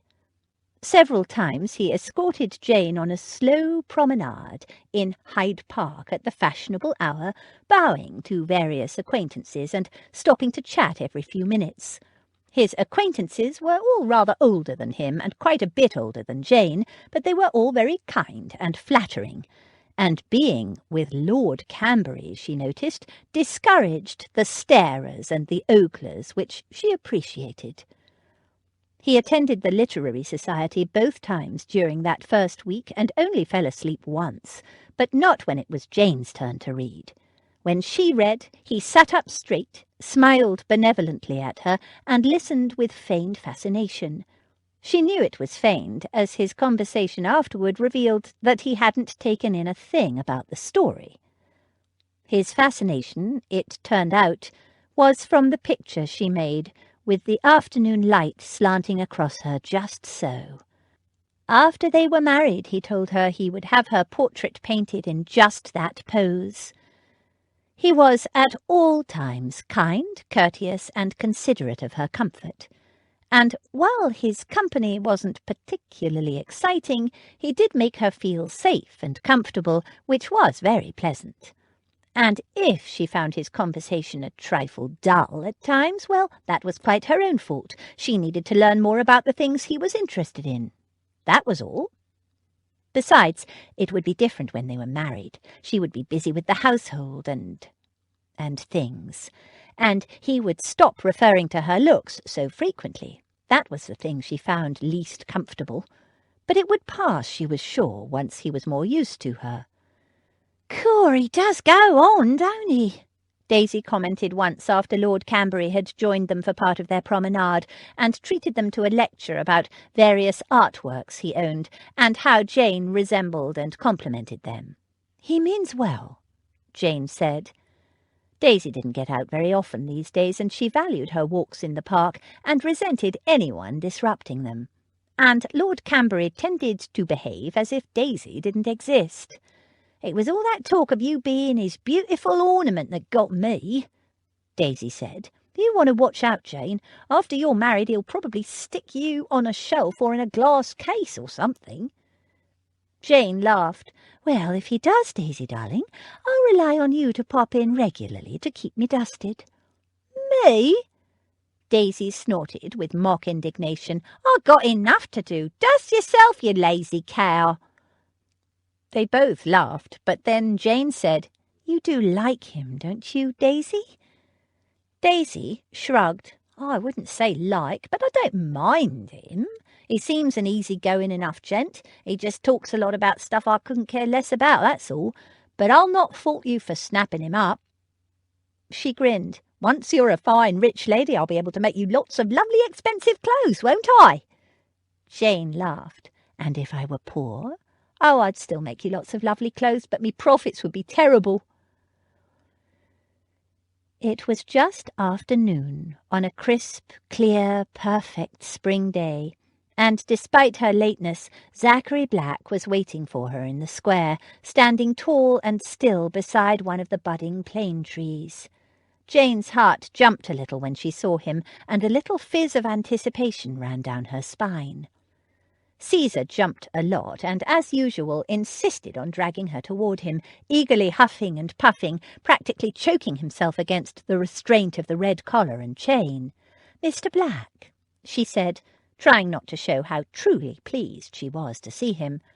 The previous day, when she'd walked Caesar around the square, she'd looked and looked for a tall, raffish figure, and the disappointment she'd felt when she realized he wasn't there had quite shocked her. "I had business to attend to yesterday," he said, as if she'd asked him to explain his absence, and indeed she had wondered, but only in her mind. Jane wasn't sure how to respond. She ought not to encourage him, she knew, but— "And how is this rascal?" he asked, squatting down to give the dog a hearty rub. "He killed another rat in the back lane, so cook is now devoted to him." She added, "He keeps trying to chase off the butcher's boy, though, which isn't quite such a popular move." He laughed. "And the cats?" "Still wary, but they seem to have come to terms with him. He actually seems to like them. Not just tolerate, but like. It's not very dogly behaviour, but I'm very grateful for it." "Shall we walk?" he said. They strolled, several feet apart. A pastry seller pushing a brightly painted cart and ringing a bell passed them on the road beside the park. "Those gypsy wagons you mentioned the other day," she said. "They look very pretty and colourful, but they must be very small. For a family, I mean. And for a man of his height. Do your people really live in them, winter and all?" "Winter and all," he told her. She frowned. "But isn't it terribly cold?" He gave her a slow smile. "We snuggle up." "Oh." She felt her face heating. "Yes, I suppose so." "What about your house?" he asked. "Not that one." He gestured toward Lady Beatrice's house. "Your dream house, the one you plan to live in one day. What would that be like?" "I want a home, not just a house." He slanted her a surprised glance. "What's the difference?" "A house is a building, a home is where a family lives, a place that's warm and comfortable and—" She stopped, feeling that what she'd been about to say would sound foolish and embarrassing. "And?" he prompted. "Where children can play and grow up." "That's not what you were going to say." "No." They walked on and turned the corner, then slowed to watch a little boy rolling a hoop to his smaller sister. She kept dropping it and knocking it over, but the small boy never once lost patience. He showed her how to do it, over and over. "All children should be like that," she said quietly. "Patient?" "No, happy, carefree." She felt him looking at her, and safe. "A difference between a house and a home," she added softly, her eyes on the two little children, "is love." They moved on. Zach found himself unexpectedly touched by her words and by the way she'd watched the little boy and his sister. There was a depth of yearning there that surprised him. He'd imagined she was the type who'd grown up having everything she wanted provided for her with no effort.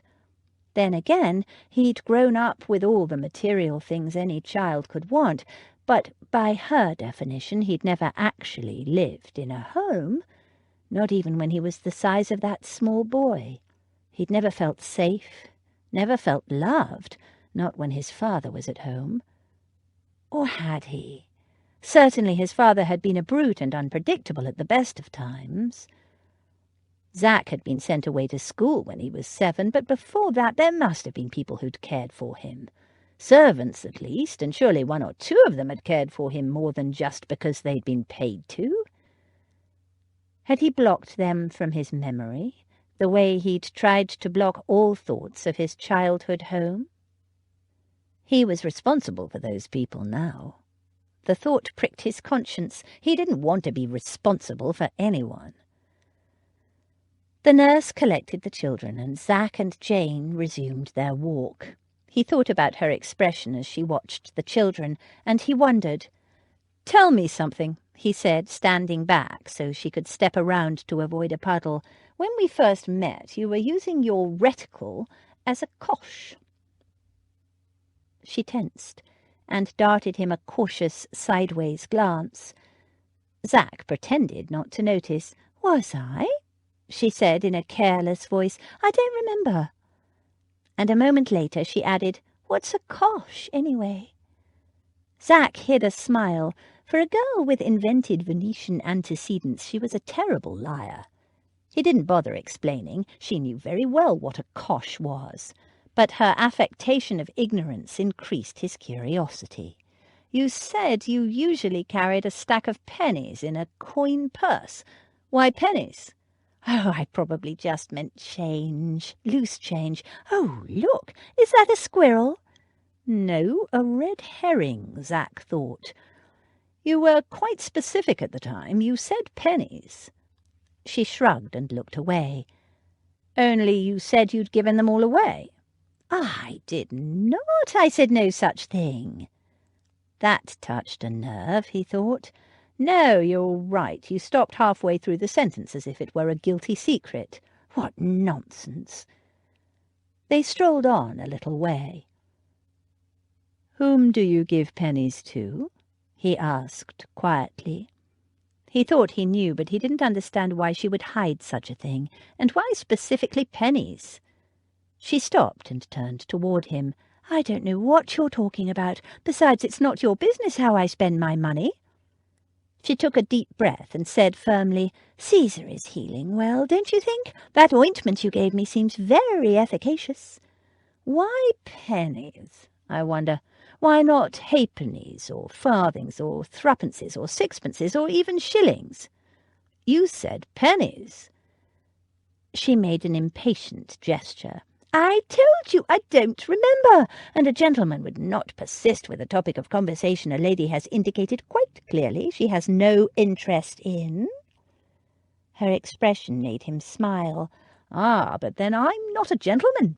I'm a gypsy, remember? And the first time I saw you, you were surrounded by street children." "Oh," she said, in an attempt at vagueness that didn't deceive him in the least.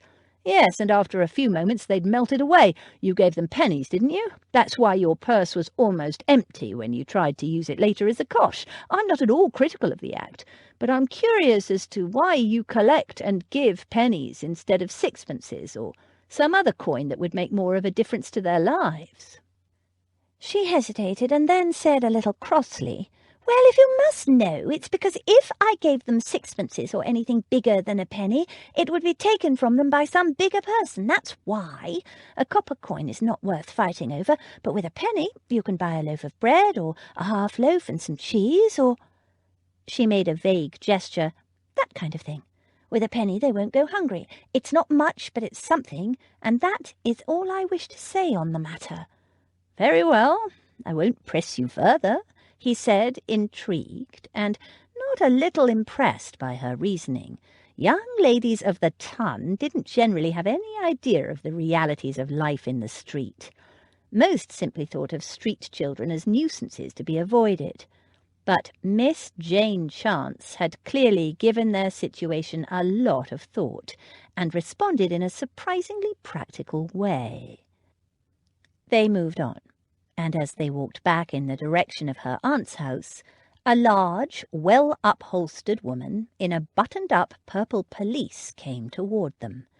In front of her, attached to white leather leads, scampered 2 white balls of fluff. Seeing them, the woman halted in mid-path. She looked at Jane in seeming outrage.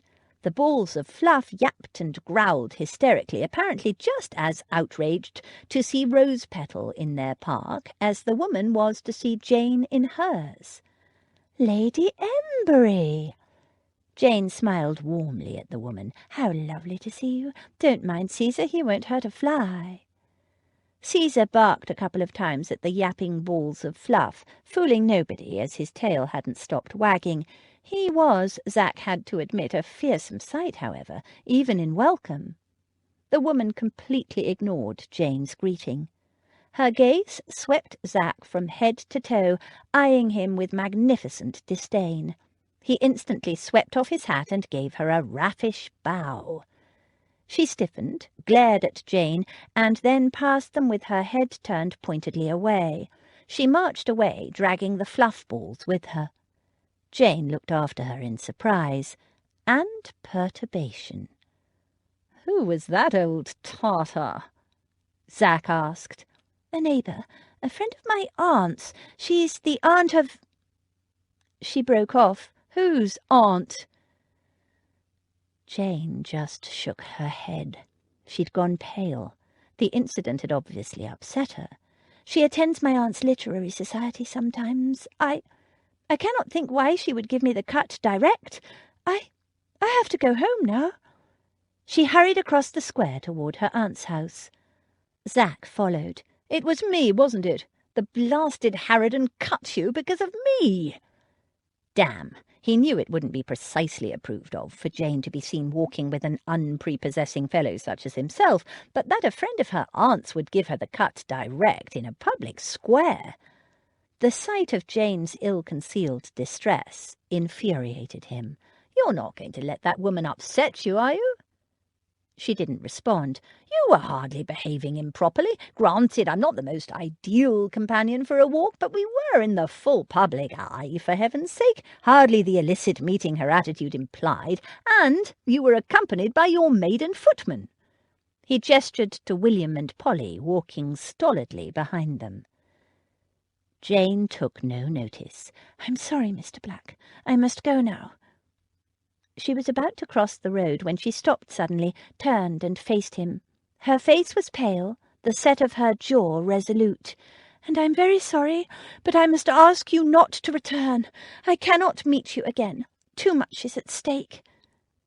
Her eyes were apologetic, but her words were clear. "Goodbye, Mr. Black." Chapter 13. Angry people are not always wise. Jane Austen, Pride and Prejudice. Jane hurried home feeling slightly sick. Lady Embury wasn't a close friend of Lady Beatrice's, but she came quite regularly to the Literary Society and had always been pleasant enough. And since the betrothal she'd become quite warm toward Jane. But now Lady Embury had given her the cut direct, in public. It could only be because she'd been seen with Zachary Black. But what was wrong with that? It was a public square. She'd only ever walked and talked with him, and she'd been accompanied by her maid and footman. It wasn't as if she'd encouraged him. Well, perhaps she had, a little, but what was wrong with walking and talking and being friendly? Zachary Black was a fascinating man, and he seemed interested in what she had to say too, and if she thought of him rather too often for her own peace of mind, well, one couldn't be blamed for that, surely. One couldn't help one's thoughts. Her thoughts were private, secret, her own little fantasy. One's actions were what counted, she reminded herself, and she had done nothing underhanded or illicit. Certainly she'd done nothing to jeopardize her betrothal. She had a cup of tea, which did a little to settle the hollow feeling in the pit of her stomach, then went upstairs to join Daisy. Sewing seams was always quite soothing. There was nothing to worry about. She'd overreacted. Lady Embury probably hadn't meant any such thing. She was just distracted. 2 hours later, Featherby came to the door. "Lord Camberry is downstairs, Miss Jane, asking to speak with you." The sick, hollow feeling returned to her stomach. She tidied her hair, striving for composure. She had done nothing wrong. Lord Camberry came straight to the point. "Aunt tells me you've been associating with some low fellow in the square opposite. Won't do, you know. Can't have my betrothed associating in public with shabby fellows. Bad ton." Seeing Lord Camberry's grim expression now as he waited for her explanation, she wondered whether he might be jealous. He'd never indicated a hint of any warm feelings toward her, but it was possible, she supposed. The trouble was, she didn't know him very well, hardly at all, to be truthful. "I have talked to a man in the park several times, but I assure you, Lord Camberry, there has been no impropriety." He snorted. "My aunt saw you with her own eyes, talking and laughing with the fellow. So what have you got to say to that, eh, missy?" Jane stiffened. She'd intended to apologize, but the thought that his aunt was spying on her and telling tales was infuriating. "I don't see what business it is of Lady Embury's, who I walk with in a public square opposite my home, especially since I am accompanied at all times by my maid and footman." He frowned. "My aunt is my family, and what my betrothed gets up to while I'm not there is my business." "Gets up to?" Jane flashed. "I don't get up to anything." "Seen walking out with a dashed shabby fellow, more than once too, practically every morning this week. Jane forced herself to sound calm and reasonable. I'm not walking out, as you put it, with anyone. It's true that I've met him on several occasions, but none of them were by pre-arrangement. His behaviour each time has been perfectly polite and mine above reproach. She was shaking. She wasn't sure quite why. Was it nerves, or indignation, or guilt? He poked his head forward. You're saying he's not shabby? I just told you that he has behaved like a gentleman every time. Gentleman?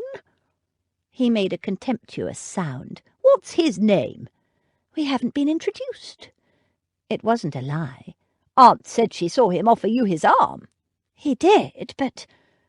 He broke in, appalled. You touched him?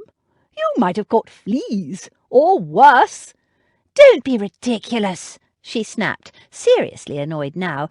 As I was about to say, I did not take his arm, which I'm sure your aunt saw, but only because we hadn't been introduced. He is as clean as you or I. Lord Camberry snorted again. I doubt that. Shabby, my aunt said. Outmoded old coat, unshaven, needs a haircut. Jane frowned. Yes, his clothing is rather well worn, though what's that got to... See? Shabby. Satisfied that he'd made his point, he sat back in his chair. I don't see what an outmoded coat has to do with anything. He sat up, clearly shocked. It's everything, dash it! Consider my reputation. Your reputation? He gave her an incredulous look. Good God, girl, the Prince Regent himself consults me on matters of taste and beauty. No point in becoming betrothed to the most beautiful girl in the town if she's seen in public with some shabby good-for-nothing, now is there? The company you keep reflects on me. Jane could hardly believe her ears. He wasn't objecting so much to her meeting another man. It was Zachary Black's clothing that was the offence, and its effect on his own reputation. Presumably an exquisitely dressed villain would be preferable. I forbid you to see any more of this rogue. I will try, but I cannot promise. Cannot? Cannot? Will not, more like. His eyes bulged with outrage. Obstinate chit! I was about to send the notice of our betrothal to the Morning Post, but I can always change my mind, you know. Nothing has been made public yet. Change your mind? Jane faltered, shocked by her own recklessness in challenging him. She hadn't had the dream once since she'd accepted Lord Camberry's proposal. She couldn't lose it all now, not for the sake of a few hours of pleasant conversation with a man who might fascinate her to a frightening degree, but who could never offer her anything more. No, please, you do not understand. I have never encouraged this man to meet me, never made any arrangement. For myself, I am happy to promise, but whether he will take any notice... Lord Camberry leaned forward. Ha! The fellow bothering you. I'll have the rogue dealt with if he is. Dealt with? What do you mean? Could give him a good thrashing, teach him a lesson. You? She couldn't imagine it. Short and tubby Lord Camberry would never get the better of a powerfully built man like Zachary Black. Of course not me. I would not so demean myself. Send men to do it, of course. I beg you will not, she said, horrified. Beg? He frowned. What is this fellow to you that you would beg? Nothing, she lied. But he once performed a signal service for me, and in common decency you cannot have him beaten. What kind of signal service? He rescued my dog from a gang of thugs who were torturing him and all set to kill him. He sniffed. That ugly creature! Better to have let it die. Jane's jaw dropped. I thought you liked dogs. I do. Properly bred uns, not ugly, ill-bred mongrels. Was meaning to speak to you about it, matter of fact. Plan to get you a proper dog once we're married, if we marry.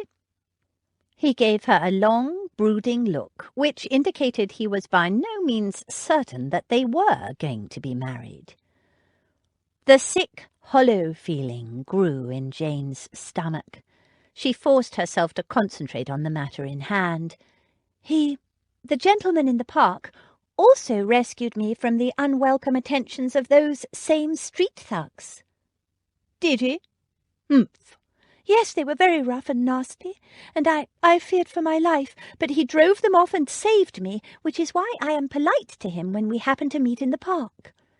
She scanned his face, but had no idea what he was thinking. So yes, I do beg you not to send men to beat him up. It would not be honourable or just, she added desperately, and I know you to be an honourable gentleman.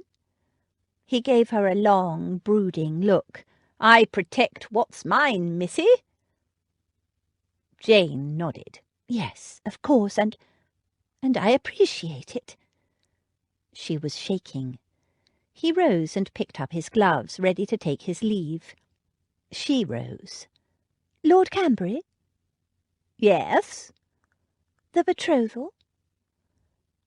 He gave her a long look, then gave a gruff nod. I'll send the notice today. Relief swamped Jane, so much so that she had to sit down again. He pulled on his gloves. Expect beautiful women to be difficult, part of their charm, I'm told. But you're skating on thin ice, missy, very thin ice. I have a title and a reputation, and I will do whatever it takes to protect them. Understand? She nodded. Will you attend the Duchess of Rothermere's ball for the launch of the season? She stared at him in surprise at the abrupt change of topic. Yes, of course, but... See you there, then. Reserve me 2 dances, yes? Supper, dance, and a waltz. His gaze sharpened, and he tapped her arm with 2 fingers. Tisk, tisk. No frowning now. Don't want wrinkles. He departed, leaving Jane sitting limply, shaken but relieved.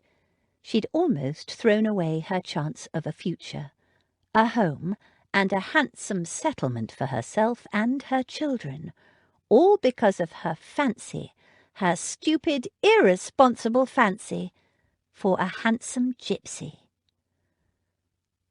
What the devil is the matter with you? Gil demanded later that evening. You've been glowering into your glass all evening. Nothing. Zach merely wanted to strangle something or someone, preferably a puce-faced old bitch with 2 yapping puffballs. That blasted harpy had upset Jane for no good reason. No good reason that he could see. I cannot meet you again. Too much is at stake. What the devil did that mean? What was at stake? Not bad news from the lawyer, is it? Gil persisted. No.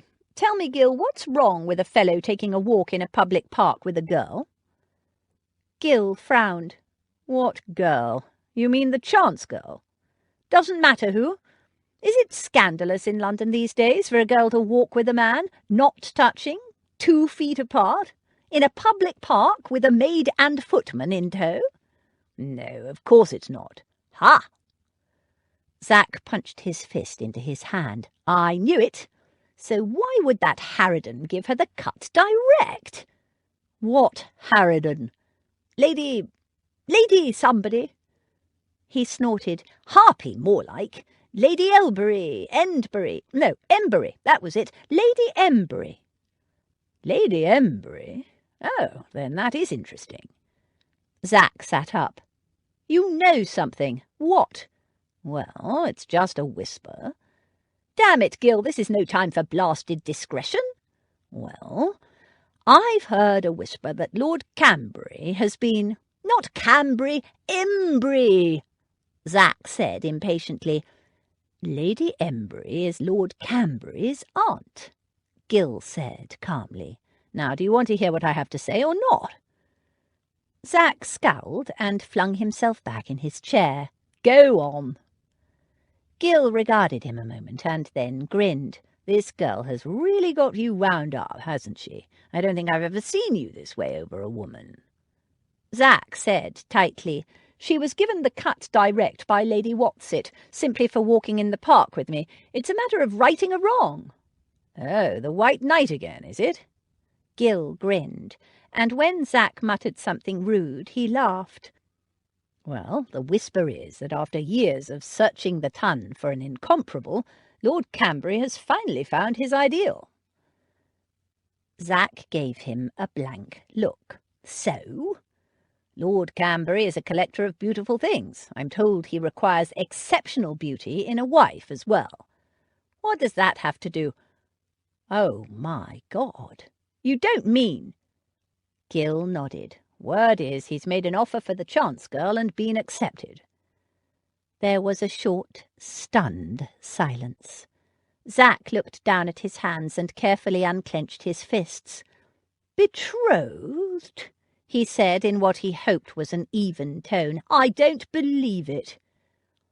Gil raised his brows. It's hardly surprising. She's young, a diamond of the first water, and her invented family background suggests she's angling for a rich husband. She's quite clearly on the marriage mark. Zach was unable to think of a suitable response. His fists had clenched again.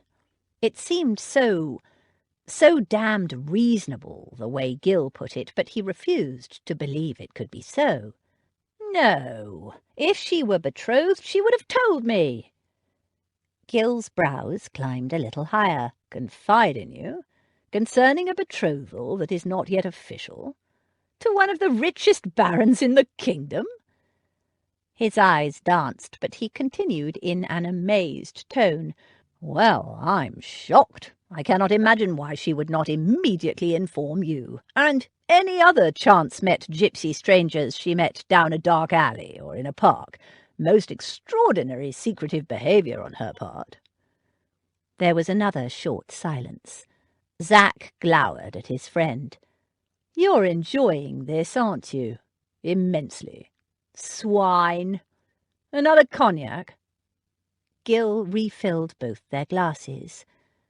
Zach picked up the glass and swirled the cognac moodily, staring into its golden depths as it caught the firelight.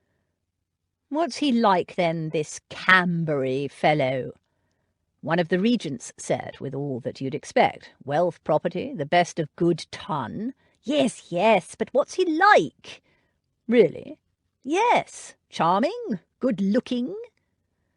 Short, balding, and running to fat. Ah! Zach liked the sound of that. What else? Does he keep a string of mistresses? Does he beat them? Drink like a fish? Gamble to excess? Come on, Gil, you know what I'm asking. What are the fellow's dirty little secrets? What does your famous nose tell you? Gil screwed up the famous nose and rubbed his chin thoughtfully. Then he shrugged. He's dull. Dull? As ditch water. Worse than ditch water, which at least produces the odd tadpole and frog. He's boring, tedious, stupefyingly, yawn-makingly dull. Dirty linen? Zach asked hopefully. Gil shook his head. No mistresses that I've ever heard of. None of the other either. Member of all the usual clubs, dutiful nephew, regular churchgoer, drinks, but in moderation. Everything in moderation, actually, apart from the huge sums he spends on his artworks. He's a collector of art and things and beauty, has a passion for it, and goes on and on and on about it, ad infinitum, ad nauseam. All right, enough of the Latin. So he overspends? Gil shook his head. So wealthy it can't signify. Sorry, my friend, but the fellow is perfectly inoffensive. Inoffensive? Somehow Cambury's very inoffensiveness was offensive. Gil nodded. All things considered, an excellent match for your girl. She can't possibly marry him. Why not? The question hung in the air for a full minute. Because... Zach glared at his glass and groped for a reason. Because she can't, that's why. Oh, well, in that case. With a faint smile, Gil settled back comfortably in his armchair. Zach glared at him. A warm-hearted, lively girl like that, you can't yoke her to a fellow who's criminally boring. Better than one who's criminally wanted for murder. I keep telling you that's just a stupid mix-up." Zach grabbed the poker and stirred the coals in the fire savagely. Sparks flew everywhere. "Any news from the lawyer's man?" Gil said. Zach shook his head. "Too soon. Won't be back from Wales yet." He stared into the fire, brooding. "Damn it, Gil, what the devil am I going to do?" "About Cecily?" "Not Cecily. That's all quite straightforward. The moment we produce Cecily, the problem's gone. What am I going to do about Miss Chance?" Gil was silent for a moment. "Tell her who you are. If you say she's in the market for a rich husband—" "I can't ask her to throw over a sure thing like Canbury while my own affairs are in a mess. Not while I'm, technically at least, a wanted man." Besides, he didn't want to be just another potential rich husband to her. Gil grimaced. "I see your point." He gave Zach a thoughtful look and said, "Do you think Canbury knows the girl's background is a fabrication?" "I doubt it. It'd be one way to scotch the betrothal." Zach considered the suggestion. It was tempting, very tempting. Canbury sounded exactly like the kind of stuffy fellow who would recoil from any whiff of a shady background in his future bride. But he couldn't do it. If Canbury was who she really wanted, Zach wouldn't ruin things for her. Much as he'd like to, he couldn't betray her like that, not even for her own good. He tossed back the cognac and poured himself another glass, and a thought occurred to him. "What if Canbury isn't her choice at all?" he said to Gil. "What do you mean?" "What if that woman she lives with, Lady Who's-it? Lady Beatrice? Yes, her so-called guardian. What if the old lady or the sister is forcing her to accept the fellow because of his wealth? That makes more sense to me." It was obvious, now he came to look at it. She was the youngest of the sisters.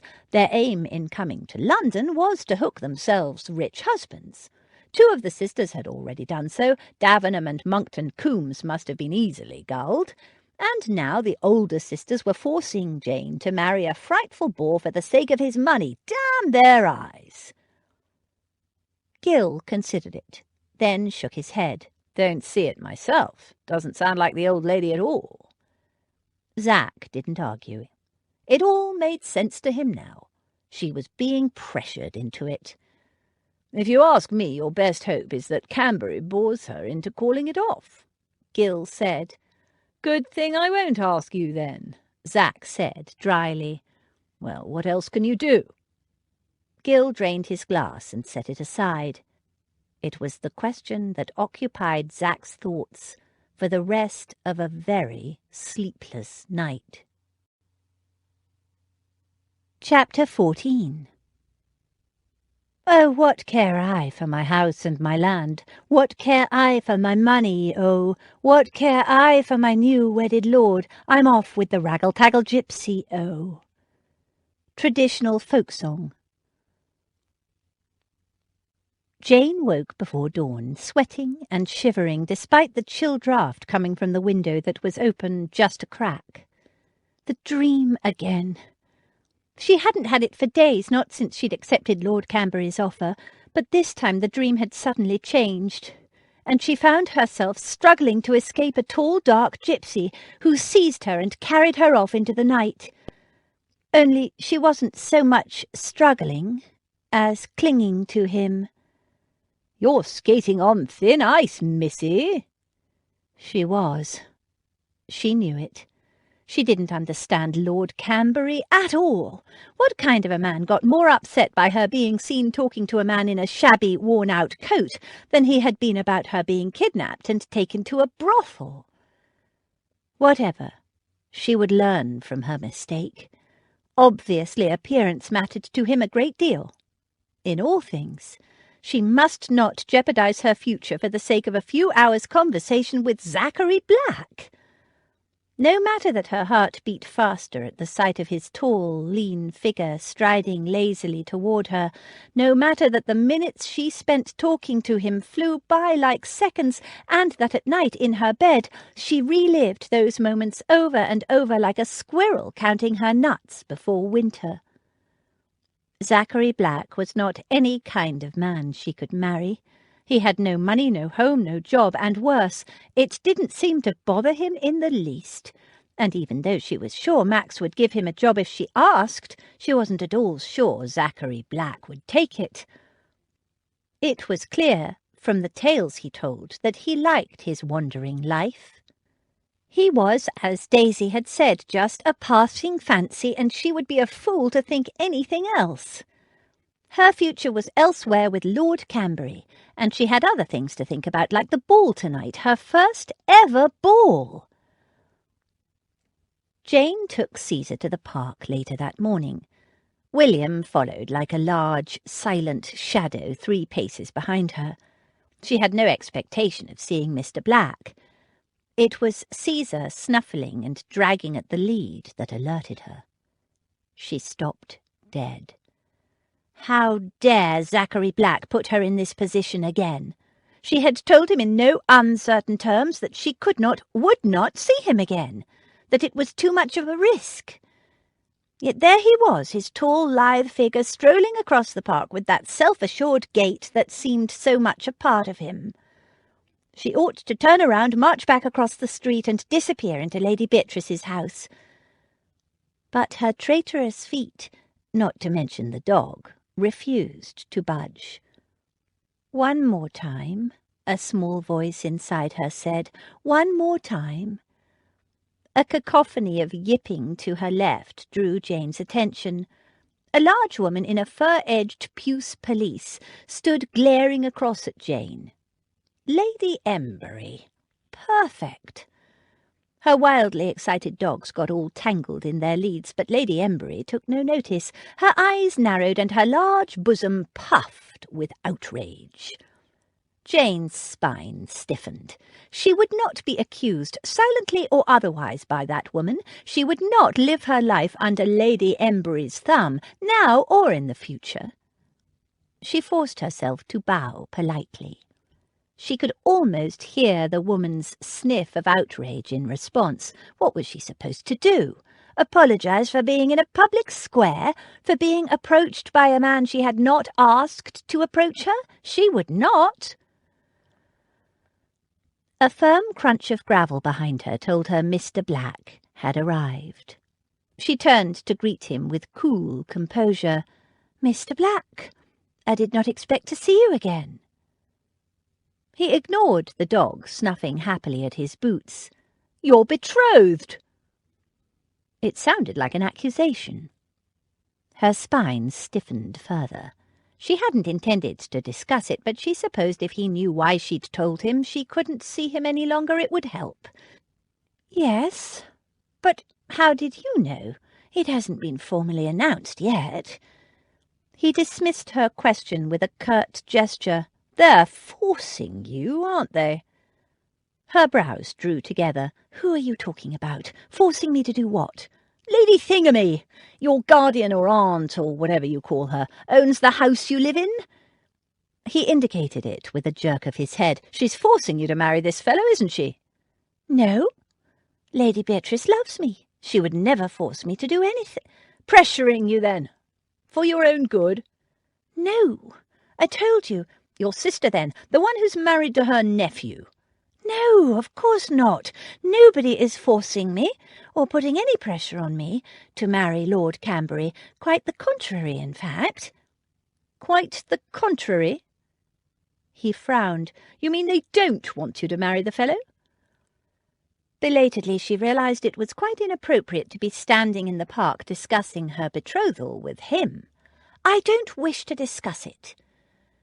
"You mean you're marrying the fellow of your own free will?" She didn't answer. "Why, for God's sake?" She stepped around him and continued walking, dragging a reluctant Caesar after her. "Why on earth would you choose to marry such a man?" He sounded so appalled by the idea that it gave her pause. She stopped and turned toward him. "Is there some reason you know of why I shouldn't?" There was a short, tense silence. Then the words burst from him. "He's all wrong for you." "I asked for a reason, not an unsolicited opinion. Do you have one?" She waited for him to explain further. "Nothing that I know of," he said sullenly, "but—" She marched off, her temper growing. She was fed up with people telling her what she could and couldn't do. What business of his was it whom she chose to marry? How dare he question her choices? It wasn't as if he was planning to offer her any alternative, was he? It wasn't as if he could. And now, to confront her in this accusatory manner. Zachary Black caught up with her in a handful of steps. "You can't marry him." She was walking as fast as she could without running. He seemed to stroll, damn him. Why not? He's a respectable gentleman of the ton, with a good reputation, a dutiful family man who... My father was a gentleman of the ton with a reputation as a dutiful family man, but he was an animal when he drank, and he beat me and his wife, possibly both wives, only my mother died before I knew her, savagely. Zach broke off, shocked. He'd never told anyone that before. She swung around and stared at him wide-eyed. "Your father beat you? That's dreadful." Zach said nothing. He hadn't meant to say that. Then her brow creased in puzzlement.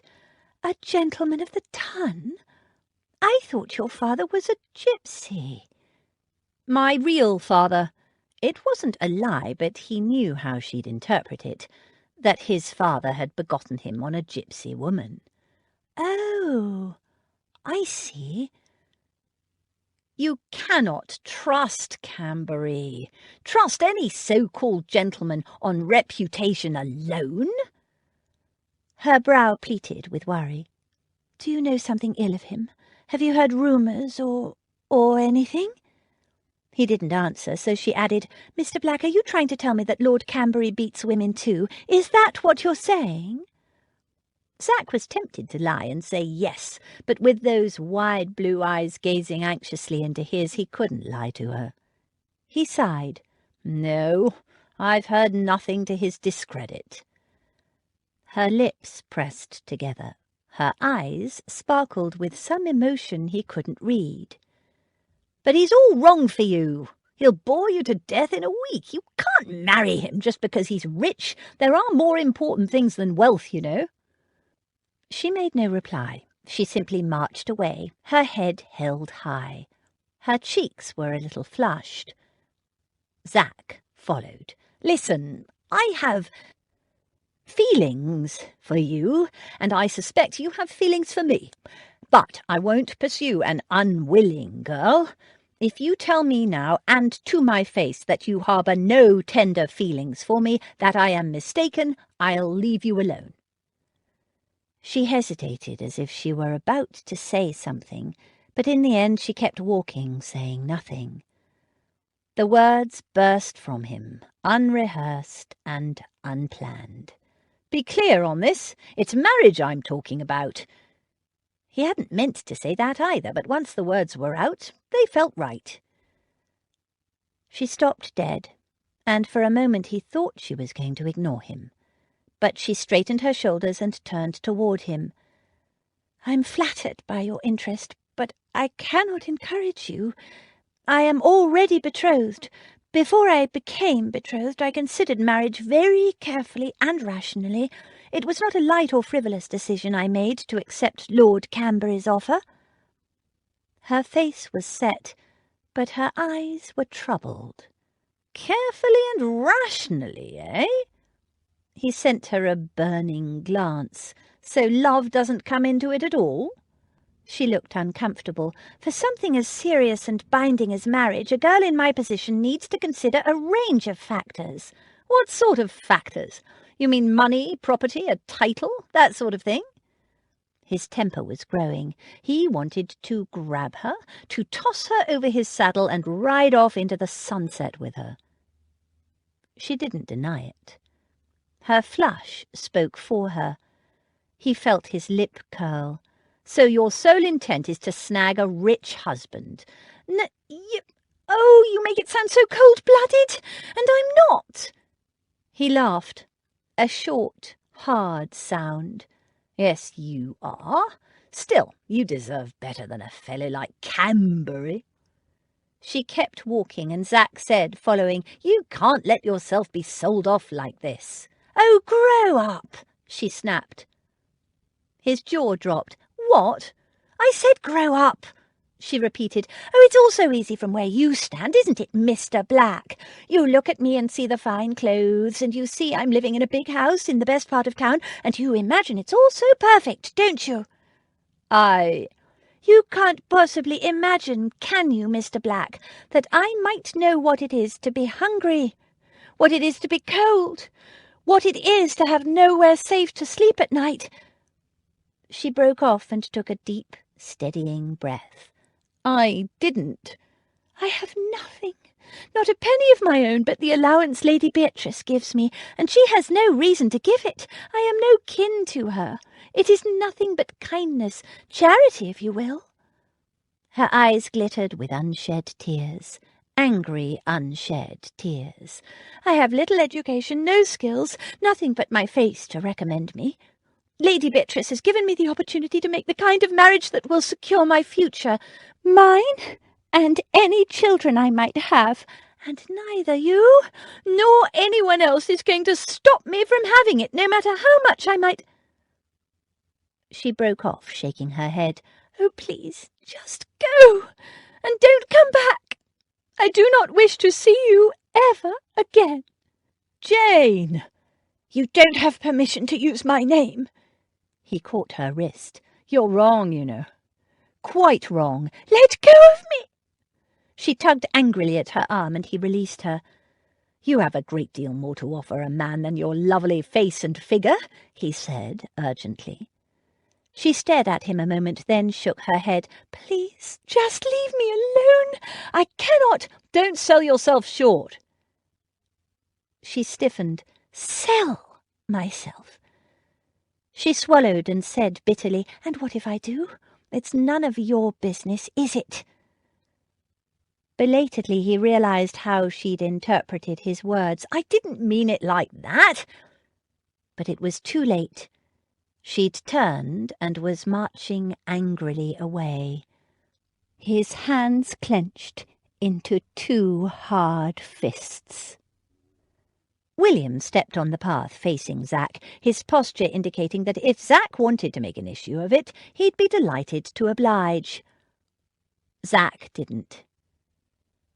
It would be a relief to throw a punch or two, but grow up, she'd said. Jane returned to Lady Beatrice's house feeling shaken by her outburst, but also strangely feeling better for it. Served him right, she thought, as she took Caesar out the back and refilled his water bowl. She watched the dog lap up the water. Stupid, insufferable, arrogant man telling her how she should live her life. She picked up a brush and started grooming Caesar. You'd think a gypsy would understand the hard realities of life, wouldn't you? She told the dog angrily. But no, apparently not. You and I know better, don't we, Caesar? She stopped brushing for a moment, staring at nothing, thinking about his words. You have a great deal more to offer a man than your lovely face and figure. Such a nice thing to say, but then he'd followed it with that slap in the face. Sell myself, she said to Caesar. He pricked up his ears. It was true. No, it's not true, she told the dog. It's an exchange, a bargain. Lord Camberry and I will each get what we want out of this. It's what marriage involves. More or less. Stupid, stupid man. She wasn't talking about Lord Camberry. She sighed. I know, it's just as equally stupid, stupid me. Why do I feel this way? I don't want to, and yet— He tempted her, too much, but they both knew he was an impossible choice. She'd known falling in love was a reckless and dangerous thing. Jane had been certain she could prevent it happening, certain she could make herself fall in love with whomever she married, or at least learn to love him. People did it all the time, made sensible marriages with nothing more between them than respect and goodwill, and then, after marriage, they came to love each other, learned to love each other. It was a much more sensible and prudent way to build a secure and contented life, and Jane had planned to be just exactly that kind of sensible. Indeed, she was letting herself think and dream far too much about someone who was nothing like the kind of man she should marry, simply because the mere sight of him walking toward her made her whole body tingle, as if champagne were fizzing gently under her skin. She'd been playing with fire, and if she'd been burned, well, it served her right. All he had to do was look at her, and she became ever so slightly breathless. How could it happen that simply walking and talking with someone in a park could make her feel so alive? When she was with him, listening to his stories, laughing at his mischief, walking beside him as he matched his pace to hers, happiness just seemed to bubble up inside her like a mountain spring of clear, cool water, endlessly bubbling, foolishly bubbling, when all she wanted to do was laugh and twirl and dance and be happy, because that was how being with him made her feel. But it was impossible, utterly, hopelessly impossible. She knew it was an illusion, that life wasn't like that. Fairy tale happy endings didn't happen to everyone, certainly not Jane. She needed to be sensible, and to grow up. Daisy had been right. You'll find the most impossible, unsuitable bloke in the ton and fall for him like a ton of bricks. And he wasn't even a member of the ton. Hopeless, she muttered. Be clear on this. It's marriage I'm talking about. Caesar gave her a reproachful look. Don't look at me like that, she told him. I know you think he's wonderful, but you're just as dizzy-brained and undiscriminating as I am. But don't worry, I will not let us suffer for my lack of judgment. The dog nudged her hand, and she resumed brushing, telling him severely, I will not live in a gypsy wagon, cooking over an open fire, raising my children in the mud, and endlessly traipsing around the world. And yet, the way he looked at her, the way he bent his head toward her and listened, really listened, as if what she had to say was worth hearing, as if he cared what she thought and felt, and she could not deny the appeal of his big, lean body, his deep voice, his strong, brown, long-fingered hands, so capable of delivering swift, brutal justice, and yet so gentle with her, and with Caesar, and when he smiled that slow smile. But he was stupid and arrogant and blind and interfering, she reminded herself crossly, and impossible. My father beat me savagely. Was that why he wandered, homeless, rootless, alone? Stop it. There was no point wondering, she told herself crossly. She'd told him she never wanted to see him again. Be careful what you wish for. She wanted him to go. She did. She didn't need the torment. Torment? What nonsense. It was simply not possible. And that was that.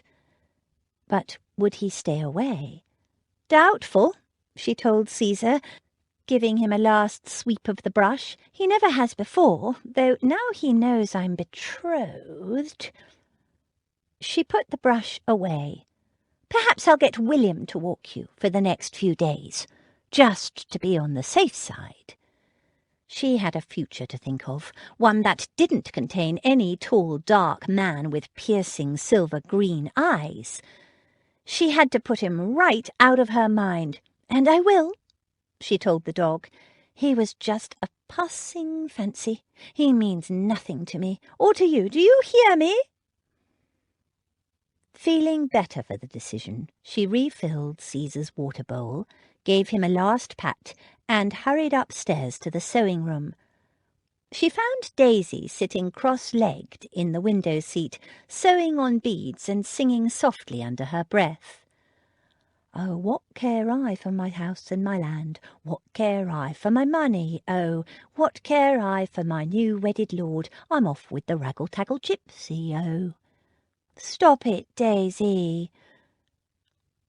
Daisy looked up in surprise. Stop what? That song? What's... Oh. Daisy grinned as she recalled what she'd been singing. Bit close to the bone, is it? And then she saw Jane's expression and sobered instantly. Oh, no. Like that, is it, lovey? No, Jane said, but her voice wobbled. Daisy put her sewing aside, slipped off the seat and fetched Jane a handkerchief. Oh, lovey, I knew this would happen. You always were too soft-hearted and apt to take in strays. He's not a stray. Daisy sighed. I know, but he might as well be. You can't pin a gypsy down, and when he's tall and dark and too good-looking for his own good, the big handsome rat, what's he done? I told him I never wanted to see him again. Daisy slid an arm around Jane's waist. It's probably for the best then, innit? I know. The tears she'd been fighting spilled down her cheeks, and she scrubbed them vigorously away with the handkerchief. I won't cry over him. I won't. That's the spirit, lovey. No fella's worth crying over. He's arrogant and irritating and interfering. That he is, Daisy agreed, who'd never even spoken to him. I hope I never see him again. Good, Daisy said briskly. Now go and wash your face and your hands and under your nails if you've been petting that blooming dog, and then come back. We got a few hours yet before you need to get ready for the ball. You can hem or do a seam. Jane stared at her a moment, then gave a tremulous laugh and hugged her. Oh, Daisy, you are wonderful, always so down to earth and practical. Daisy grinned. Got to be. If I don't look after me, nobody else will. It was a timely reminder, Jane thought, as she went to wash her hands and face. The lady in that song, oh, no doubt she'd be happy with her gypsy the first few weeks or even months, but when the first baby came along, what then? She'd regret the loss of her fine feather bed and her house then. Babies needed to be warm and dry. And safe. Zach trudged through the streets, oblivious of all that surrounded him, his thoughts in turmoil. She was marrying a dreary little fat bore for money. For money! And fool that he was, he'd said she was selling herself, and though he hadn't meant it that way, it was true. She was cold-bloodedly selling herself, albeit in marriage, for money. And he couldn't blame her. She'd known cold, known hunger, for God's sake, a child of the ton, and had known what it is to have nowhere safe to sleep at night. When? How? Why? What the hell had happened that made a sweet-natured, warm, generous, well-connected beauty think she had nothing but her face to recommend her? Think she had to marry for money, when she was clearly yearning for something more. He thought of the way she'd gazed at those children, the way her eyes softened. Grow up, she'd said, and she'd made the most grown-up decision of all. He supposed he couldn't fault her for knowing what she wanted, the opportunity to make the kind of marriage that will secure my future, mine and any children I might have. Aye, that was it. Safety, security, and children. And a home. He couldn't blame her. That's what women did. Nest. Turn houses into homes. Raise children. Keep them safe. Zach paced along, unseeing. Jane Chance knew exactly what she wanted out of life. It was more than he knew. What did he want? He could only think of one thing. Jane Chance. And if he was to have any chance of getting her, he had to grow up. What a thrice-damned fool he'd been. What had he offered her so far to tempt her away from her well-heeled, fat, little, titled bore? A few hours' dalliance, conversation in a public park with a scruffy, down-at-heels gypsy. What a temptation that was! She wanted to make something of her life, something worthwhile, to build a life better than whatever she'd experienced in her past. And what had he been doing? Drifting, playing games as he had for the last 8 years. He'd always enjoyed it, the pitting of his wits against others, slipping from one identity into another, and the risks. The risks had been a big part of the fun of it. Oh, they were serious games on His Majesty's business and under Gill's sober direction, but still, what had he achieved? More important, what did the future hold? The gathering of intelligence was important, but was it of such importance now that the war was over? Wasn't it rather a shabby occupation now that the lines were not so clearly drawn? The Hungarian affair had left a sour taste in his mouth, to be sure. He'd done what was asked, and done it well, with his usual flair, but people's lives would be ruined by the contents of the documents he'd brought to England, people he knew, and some he even liked. He wasn't convinced that his government had any business interfering with the political affairs of another country. It would go on regardless, he knew, but did he have to be a part of it?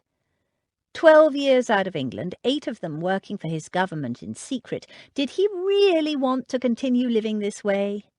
Living in the shadows, changing his name, his identity, his appearance whenever the situation warranted it, and moving on, always moving on, connecting with no one? He thought of the women he'd lain with, a series of temporary liaisons. He'd always kept women at a distance. Emotional connections were dangerous in his business, and he'd made a point of avoiding the kind of woman who wanted anything other than his body for a short time.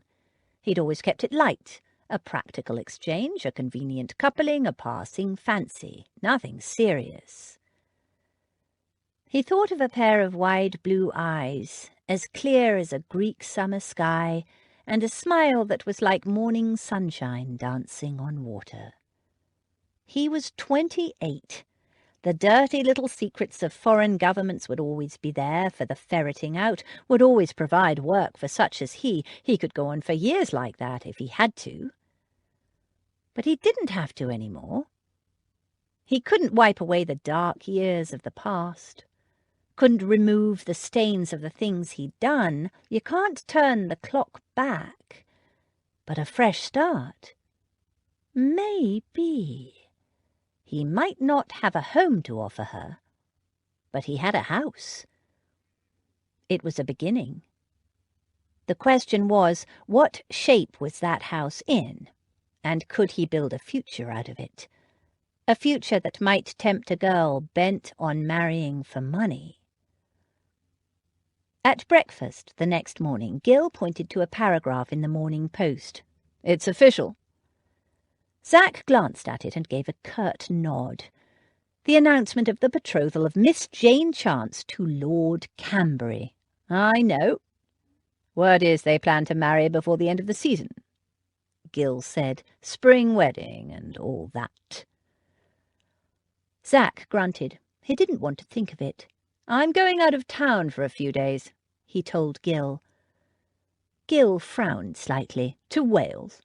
"No, waste of time. Cecily will be on her way to London by now. I'd probably pass them on the road and not even know it. I'm going down to take a look at Wainfleet. See what needs to be done." "What?" he added, catching Gill's surprised expression. "I have responsibilities, you know." "I know. Just didn't expect you'd be embracing them so quickly." "Well, I am. It's time I grew up." There was a short pause. Then Gill said, "And if you're recognised? It won't be an official visit. I just plan to sniff around quietly, get a sense of how things are going." He rose from the table. "I'll be back in a couple of days. If Cecily arrives in London before I return, will you look after her?" Gill agreed, and Zach took himself off to pack. He sent a note to the lawyer instructing him to deal with Gill in Zach's absence, and headed out of London. It would take him less than a day to reach Wainfleet. It was raining, so he hired a yellow bounder for most of the way, intending to stay at the local inn and hire a horse for the last few miles, and to explore. Sitting for long hours in the chaise gave him plenty of time for reflection. He'd thought her pampered and spoiled, sheltered from the harshness of life, and her revelations had shocked him. That she'd known hunger and cold, and had had nowhere safe to sleep. His imagination turned over possibilities, each one more disturbing than the last. She'd seemed so innocent. Yet he had no doubt every word was true, and not just because of the passionate conviction in her voice. The inconsistencies he'd noticed about her, they all made sense now. She'd known poverty. Serious, frightening poverty. No wonder she wanted a rich husband and a home of her own. He couldn't blame her. Once or twice he found himself smiling, thinking of the way she'd ripped into him. Little vixen. He'd deserved it, too. It had been the kick in the pants he'd needed. As twilight fell, and the coach stopped to light the lanterns, he reflected that she'd been preparing for her very first ball.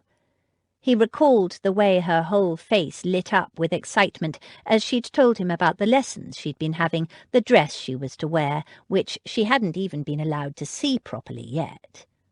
Small, innocent pleasures. She took nothing for granted. If he hadn't been such a fool, hadn't enjoyed playing the gypsy, hadn't listened to the lawyer's idiotic advice about lying low, he might have been there tonight to lead her into her first waltz. There would be other balls, he told himself. It didn't help. Chapter 15. To be fond of dancing was a certain step towards falling in love. Jane Austen, Pride and Prejudice. Jane held her breath. Ta-da! Daisy whipped off the cover she'd draped over the long cheval looking-glass, and Jane saw for the first time what her dress looked like on. Oh, Daisy! Oh, Daisy! Jane twirled around slowly, gazing at her reflection in the looking-glass. The fabric swirled gracefully around her body as she moved, flowing like water, like mist.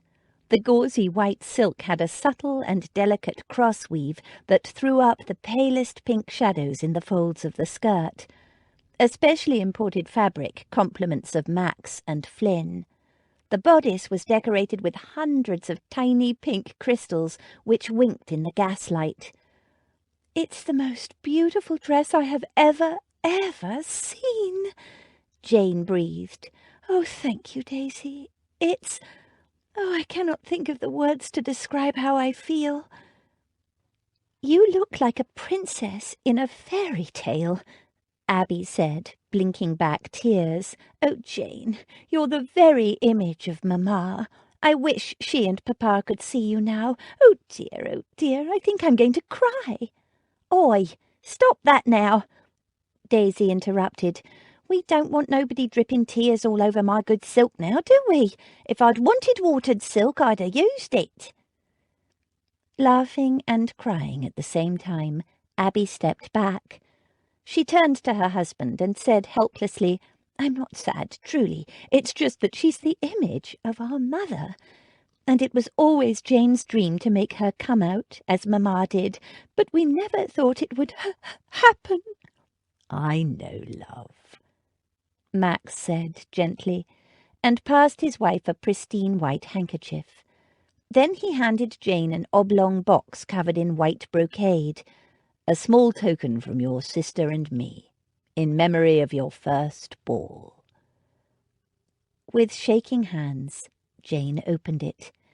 It contained a necklace of pearls and crystals and a pair of pearl drop earrings. She gasped and looked at Abby. Abby nodded. "It was as close as we could get to the necklace Mamma described, but we thought you'd prefer pink." "Oh, I do. Thank you so much. I love it. I've never seen pink pearls before," Jane murmured, taking the necklace out of the box and holding it up against herself. "Can you do it up for me, Abby?" "South Sea Island pearls," Max told her. Abby fastened the necklace. Then, when Jane had donned the earrings, she hugged her. "Enjoy your first ball, little sister." "And you enjoy yours, big sister," Jane responded happily. It wasn't right that all the attention was on her. It was the first ball for all three of them, Abby and Damaris too. She wished Daisy would come too, but she'd refused. "Don't crush the dresses," Daisy warned. Abby was dressed in vibrant green silk, the hem of which was embellished with delicate swags of gold net, held up by tiny gold-embroidered tassels. Around her neck she wore a magnificent necklace of emeralds. "Quite right," Lady Beatrice said, appearing at the door. "The girl looks lovely. Well, both of them do, but Jane especially. You've done a superb job, Daisy, my dear. The choice of that fabric is a triumph." "Yes, Daisy," Abby agreed, "and the one you made for Damaris is stunning. So original and so very modish. You're going to have people lining up with orders after this." "Are you quite sure you won't come, Daisy?" Lady Beatrice asked her. "I did arrange it with the Duchess. She said I was welcome to bring you, and you ought to be there to witness the sensation your dresses will cause. It's your first ball too, you know. Your dresses." Daisy shook her head. "No time. I got work to do. Those dresses is launching me business tonight. I don't need to be there." "No, not if you're as stubborn as a mule," Lady Beatrice muttered. Everyone was quiet in the carriage on the way to the ball, Abby no doubt thinking of Mamma and Papa, as was Jane in a way. This was always Jane's dream, Abby had said. Jane thought of Mamma's story, and a small part of her wished that the man waiting for her on the other side of the ballroom would be tall and dark, with gleaming silvery green eyes. No, that was nothing but a foolish fantasy, she told herself firmly, an impossible dream. She had a very nice, very suitable man waiting for her, and he would give her everything she'd ever wanted. She looked across at Abby and Max sitting opposite, and caught them in a burning exchange of glances. Abby, whose arm was linked through Max's, sighed happily and snuggled closer to her husband's big body, not caring in the least whether she crushed her gown. Max covered her hand with his, and looked down at his wife with an expression so intimate, so intensely private and loving, that Jane had to look away. She swallowed. Everything she'd ever wanted. Almost. The Duchess of Rothermere's major domos stood at the head of the stairs leading down into the ballroom and announced each person as they arrived. Lady Beatrice came first, wrinkling her nose at being called the Dowager Lady Davenham, then Max and Abby, Lord and Lady Davenham, and finally Jane, a mere mischance. Lord Camberry was waiting and came forward as they were greeting the Duke and Duchess.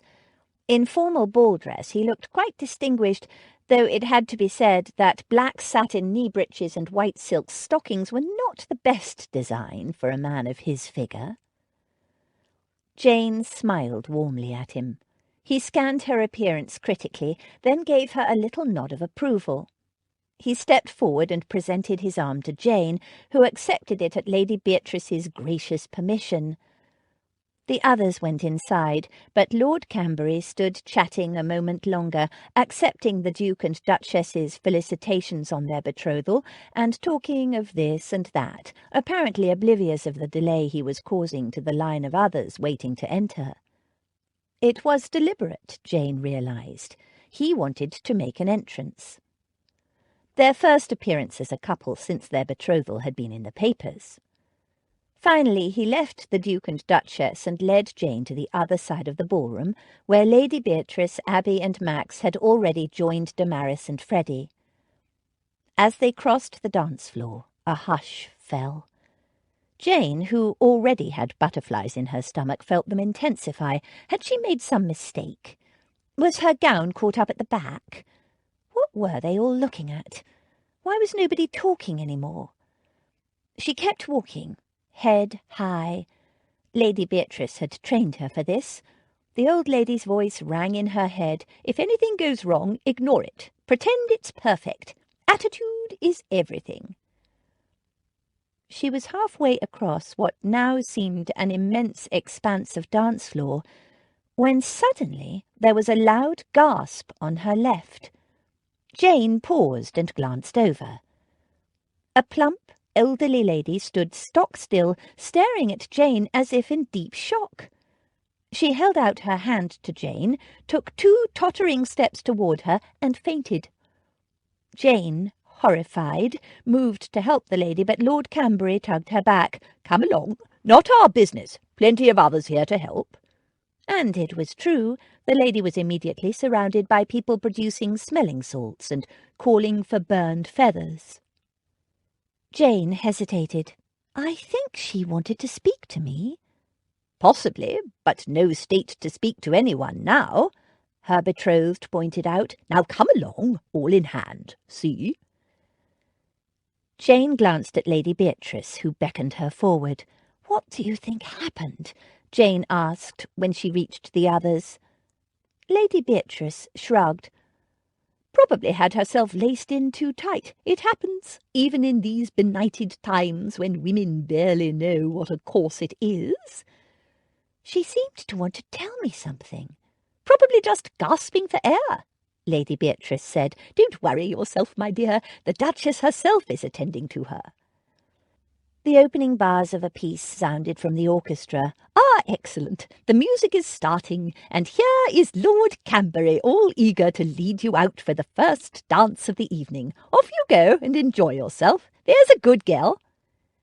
Jane did as she said. But though she danced every dance and lacked no choice of partners, she became increasingly aware that something was not right. Abby and Lady Beatrice seemed to be deep in conversation with Max and not dancing at all. Damaris and Freddie, too, were close by, also not dancing. But each time she returned to them between dances, they were full of smiles and denied anything was the matter and sent her off to dance and enjoy herself. But she was sure something was wrong. They were treating her like a child. It became clear to Jane that a little subterfuge was required. When the next dance was about to begin, she excused herself apologetically to her partner and disappeared into the ladies' withdrawing room. A few moments later, she threaded her way back to where her family was gathered. Hidden behind a large potted palm, her arrival went unnoticed. Abby was saying distressfully, "No, I won't have Jane upset at her first ever ball." Max's deep voice rumbled, "It's your first ball too, my love." "Yes, but I never dreamed of balls and pretty dresses the way Jane did. I won't let that woman ruin it for her." Jane stepped forward. "What woman, Abby?" "The one who fainted? But I've never seen her before. Who is she?" There was an awkward silence. Then Abby said, "It's nothing, love. Go and dance." Jane didn't move. "I'm 18, Abby. I'm not a child any more to be protected from the truth." "She's right," Max said. "Can't we tell her about it later?" Abby pleaded. "If you don't tell me, someone else will," Jane said. She turned to Damaris and Freddie. "Do you know?" Damaris gave Jane an apologetic look. Freddie just shrugged. "Then Abby—" Jane turned to her sister and waited. Abby, clearly upset, shook her head. Max put his arm around her. To Jane he said, "The woman who fainted is Lady Dalrymple." "Lady Dalrymple?" Jane stared at Abby, wide-eyed. Abby nodded. "Our grandmother." Her lips tightened. "The one who left us to starve in the gutter." Chapter 16. This was a letter to be run through eagerly. to be read deliberately, to supply matter for much reflection, and to leave everything in greater suspense than ever. Jane Austen, Mansfield Park.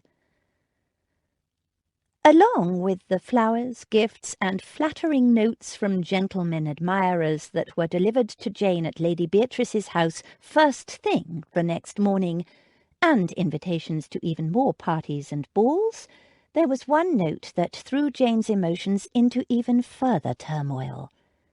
She knew whom the note was from, even before she opened it, for it was sealed with a wafer that said simply, Dalrymple. She broke it open and read the short message in a kind of daze. In sloping copperplate handwriting it said, Dear Miss Chantry, I hope you do not mind me addressing you thus, and forgive me if I am mistaken, but I believe you to be my granddaughter, the child of my beautiful, beloved daughter Sarah, who was tragically lost to me 25 years ago. You are so very like her, my dear girl, that last night when I saw you cross the floor at the Duchess of Rothermere's ball, time might have stood still. I do not pretend to understand how you have come to be making your come-out under the auspices of the Dowager Lady Davenham. I suppose because your older sister is married to her nephew. When I saw her with you, I knew at once she must be the older sister I knew you had. She is unmistakably a Chantry, whereas you, my dear, take after your mother's side of the family. I would very much like to meet you, my dearest granddaughter. I have written to your sister, too. I do not know by what miracle I have found you girls at last, but it seems that God has finally consented to answer my prayers. Your loving grandmother, Louisa Dalrymple. 10 minutes later, Abby arrived, waving a similar note. Did she write to you? I assumed as much. How dare she? Abby was shaking. How dare she? Jane held her note out to Abby, who read it furiously. Jane read Abby's. It was almost the same. Abby flung down the note, sat down, then jumped up and paced around the room. Her beloved daughter! Tragically lost to her! Angry tears ran down her cheeks. She dashed them away. How dare she say such a thing when she left Mamma to die in slow agony in that filthy, squalid, horrid little place? She picked up the note, scanned it again, then flung it back down. It fluttered to the floor. Do you see? She knew about us. I knew at once she must be the older sister I knew you had, and now she wants to see us now. The hypocrisy of it sickens me. We could have died for all she did for us. Jane bent to pick the note up. Abby paced back and forth. I don't know how many letters we sent, telling her of our desperate situation and asking for her help. I know Papa wrote to her several times when Mamma first became ill, and had she received the proper treatment in time, she might still be alive today. She dashed hot tears aside. And after he was killed, Mamma wrote to her parents and to Papa's parents as well, asking for help, since she was so ill and could not provide for you and me. She wiped her cheeks with shaking hands. She asked them to take the children, us, if they still did not wish to have anything to do with her, because we, at least, were innocent. Not that I would have left her, but you were so little and sweet and helpless. Hot tears poured down Abby's cheeks. Jane was shocked. She hadn't known. Some of it, yes, but not that Mamma had offered to give them up, to protect them, leaving herself to die alone. Tears prickled at the back of her eyes. Poor, desperate Mamma. And you know I wrote to them after Mamma died? Abby added bitterly. I suppose we must be grateful that the Chantrys are dead, that they at least will not come out of nowhere to fawn so sickeningly on us. Are they dead? Jane looked up. I didn't know. Abby made a dismissive gesture. It was 10 years ago. Influenza, I think. Max told me some time ago. Why didn't you tell me?" Abby looked at her in surprise. "Sorry, I didn't think. What would have been the point?" "I would have liked to know," Jane said. "They were my grandparents too." Abby hugged her. "I'm sorry, love. I didn't think of it. Max told me on our honeymoon, and then it was Christmas, and—" "Damaris's grandparents came to Christmas?" Jane said quietly. She'd only just discovered them too, and they her. Abby looked at her dismayed. "It never occurred to me to tell you. I didn't think you'd care. We haven't exactly been blessed with our grandparents, have we?" Jane looked at the note still in her hand and bit her lip. "What are we going to do about this?" "Burn it," Abby said. "If that woman thinks she can crawl into our lives now. She's widowed, you know, and no doubt wants granddaughters to tend her in her old age." "She's widowed?" Abby nodded. "Max found out all about her last night after we left the ball. She must have been finding out about us at the same time, for how else did she discover our address? Max told me her husband—" "Our grandfather?" "Yes. Apparently he died just over a year ago, and Lady Dalrymple has remained at her country estate, the Dower House, for the last year, but she's out of mourning now and has returned to society." Jane considered that. "So we're bound to see her at other events?" Abby gave an indifferent shrug. "We might. So what? I don't intend to recognise her." Jane chewed her lip. Abby frowned. "Jane, you're not thinking of seeing her?" Jane sighed. "I don't know. I'm confused." "What's confusing?" Abby exclaimed incredulously. "She left Mamma to die and us to starve, and now when it is convenient for her, she wants to claim us." She stared at Jane, shocked. "You can't want to see her, surely." Jane's emotions were in turmoil. She didn't know what she felt or thought. It was all too much to take in. She loved Abby dearly and owed her everything for her care when Jane was a child, but Jane was a child no longer, and she would decide for herself what to do. She rose and hugged Abby. "Hush, love. I don't know what I'll do yet. I need to think." "You can do what you like," Abby said, "but I want nothing to do with her." Zach drew his horse to a halt and gazed down at his childhood home. It looked achingly familiar, and yet somehow not what he'd expected. He'd remembered the building as big and cold and stark, but now, looking down at it and having experienced European architecture at its finest, he was surprised to find it elegant, even graceful in its simplicity, almost modern, and yet it had been built in the 17th century. The absence of the firm hand of his father was in evidence. The drive needed raking, the lawn was in need of a trim, and the flower beds looked forlorn and rather weedy. But it was spring, after all, and the mullioned windows gleamed in the pale spring sunshine. He could see no people, though, which surprised him. Jane Chance claimed a house was not the same as a home. He remembered Wainfleet as a house, despite the people, or maybe because of them. His father had insisted on rigid formality, so few of the servants had any time for a small boy. Zach had sought his entertainments elsewhere.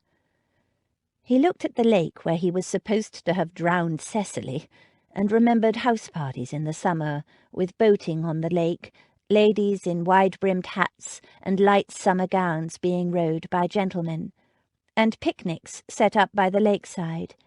He was never allowed to participate. Such events were for adults, not small boys. He'd watched from his room. Today the surface of the lake gleamed like polished pewter. It could do with a good clear-out, too. Those reeds were starting to take over. His horse shifted restlessly, tossing its head, and Zach moved on, moving away from the house. He had no plans to get any closer. He doubted many people would remember him, let alone recognize the man he'd become, but if anyone did, there was bound to be a fuss, and he didn't want to be bothered with all that just yet. Besides, it was the estate he was interested in, not feelings. He had no interest in wandering down the unpleasant byways of his childhood memories. He rode around the estate, coming across familiar landmarks with unexpected pleasure, noticing changes. But the more he saw, the more disturbed he became. He'd come here just to remind himself what he'd left, to see what was to be done, but mostly just to get away to think. He'd never seriously thought about marriage before, had in fact assumed it wasn't for him.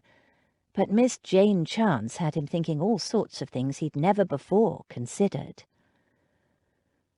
The more he saw of Wainfleet, the more he noticed things that needed doing, fields lying fallow that should have been ploughed and ready for spring planting, if not already planted, swampy areas that should have been drained, coppices and orchards that needed attention now before the spring growth, fences that were sagging and ought to be repaired, all small things on their own, but adding up to a pattern of neglect that concerned him.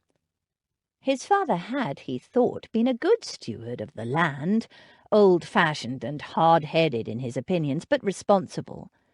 He'd drummed into Zach the duty the younger generation owed to those who came before.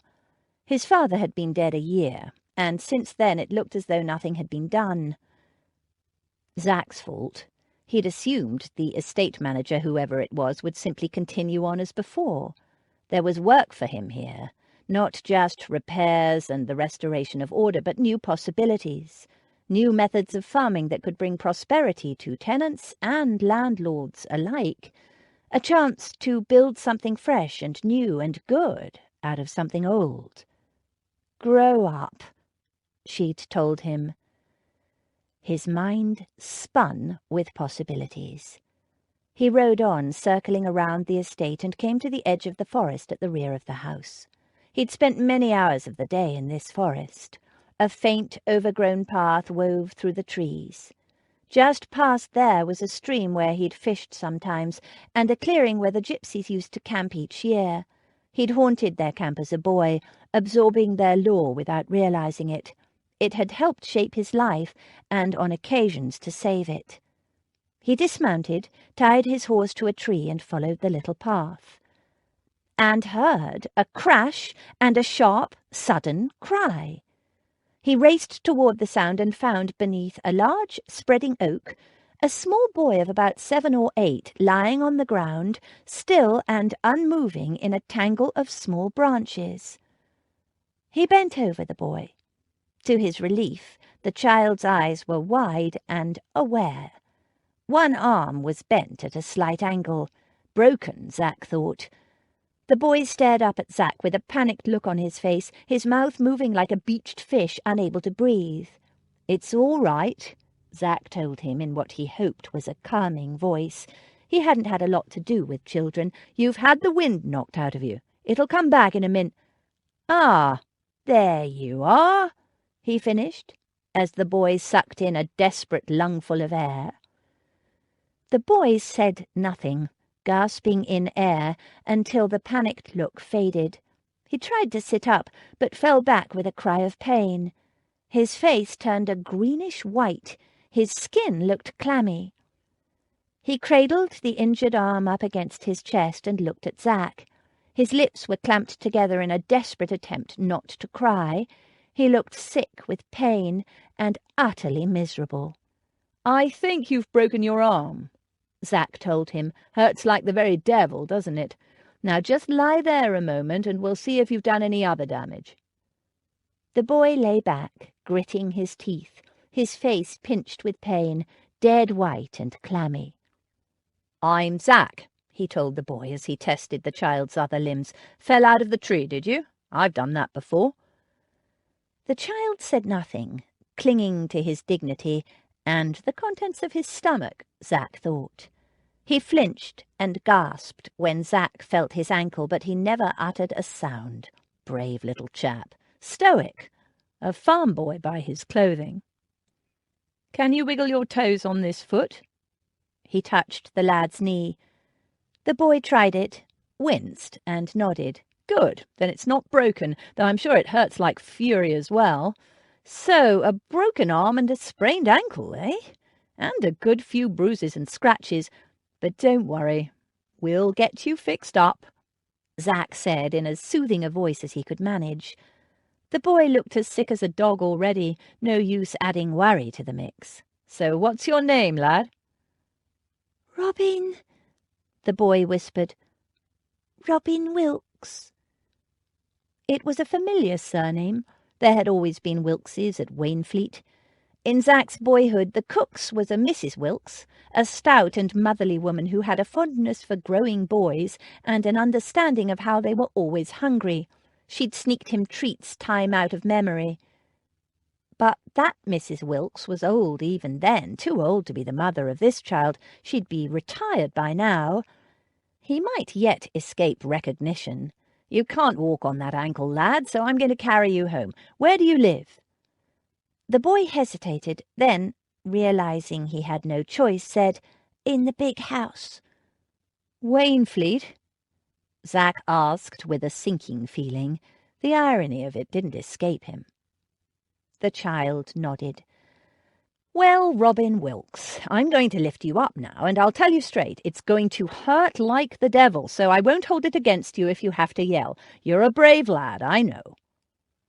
He scooped the boy up as gently as he could, being careful not to bump the broken arm, which was tucked against the boy's narrow chest, but the little fellow gasped again, and fainted.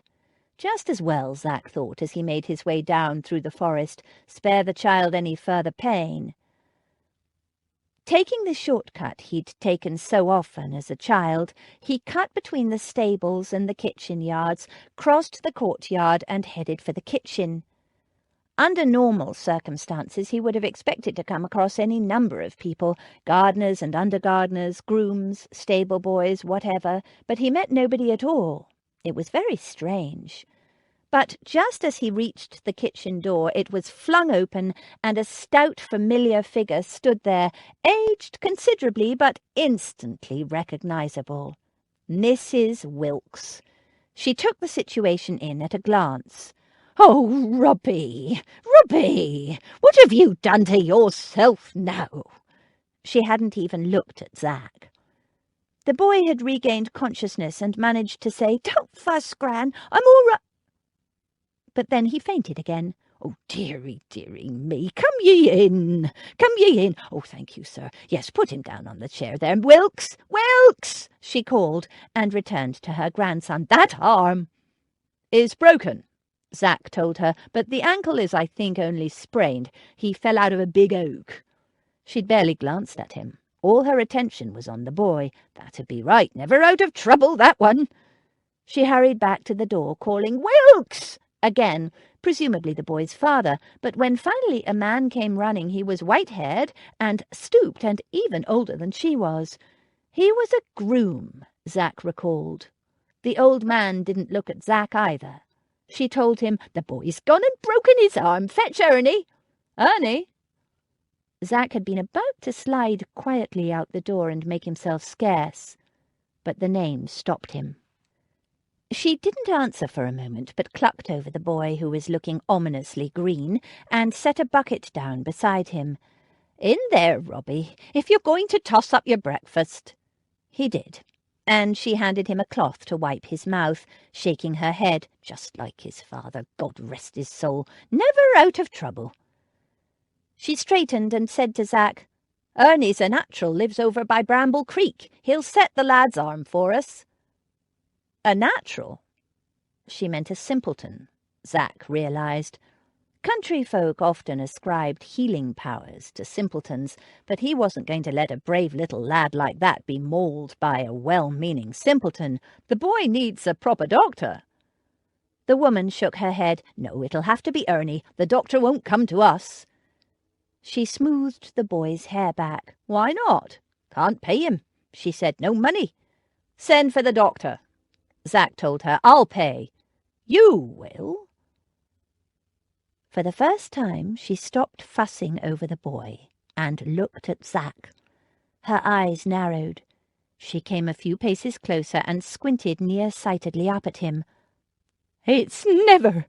Oh, my God! It is!" She staggered back and sat down, plump, on a kitchen chair, staring at Zack as if she'd seen a ghost. "Oh, Lordy, Lordy, Wilkes! See who's brought our Robbie home.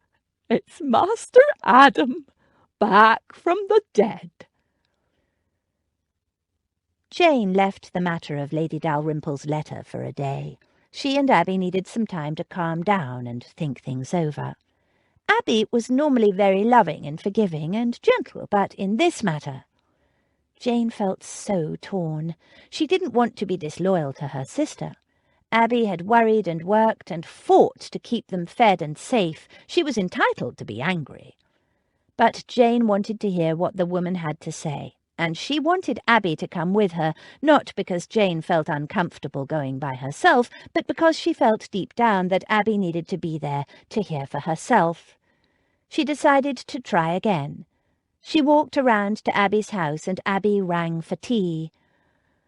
"I know she did a terrible thing in leaving us to starve, Abby, but it was a long time ago, and we're all right now, and it's not as if we have family to spare." Abby folded her hands across her stomach. "She left us to die, Jane. That's not what family does." "I know, but I want to know why. Does it matter? Jane, the letters I wrote, she would have had to be made of stone to ignore them." Abby's face crumpled, and a tear rolled down her cheek. She pulled out a large masculine handkerchief and wiped it away. Jane slipped an arm around her sister, feeling guilty. "I owe you everything, Abby, darling, and would not for the world distress you, but I want to know." She swallowed. "She's Mamma's mother, and the other night she looked genuinely distressed, Abby. She fainted." "Because of the shock, because she never expected to see us, see you, because you're the image of Mamma, because we weren't supposed to exist." There was a long silence. It wasn't like Abby to be hard or bitter. And although Jane could understand her sister's anger, she didn't feel it as strongly. She'd been too young to know what it had really been like for Abby. Her sister had borne the brunt of all their problems, and all before she was even 12 years old. But Jane yearned for family, and she knew Abby did too deep down. This was just defensiveness. Abby didn't want old wounds reopened and unhappy emotions stirred up. Jane could understand that. Abby's life was happily settled now. She had a home, and she had Max, whom she loved to distraction and who adored her in return. Abby had everything she'd ever wanted now. Jane didn't. Jane took her sister's hands in hers. "When we first came here to live with Lady Beatrice, you changed our name from Chantry to Chance." Abby frowned. "You know why. It was for our own safety." "Yes, but you also said it symbolized a fresh new chance for each of us. We each got that chance, didn't we, Abby? Damaris never believed she could wed, and yet now she's married to Freddie, and I've never seen her happier. Daisy, a maid-servant from a brothel, is on her way to becoming the finest dressmaker in London. And you, who were destined to be a governess for the rest of your life, looking after other people's children and never having the chance of a child on your own." Abby burst into tears. Jane was horrified. Abby never wept, and now Jane had made her cry twice in a matter of minutes. "Oh, love, I'm sorry. I'm so sorry. I never meant to upset you like this." Abby mopped her face with the large handkerchief and gave a rueful laugh between the sobs.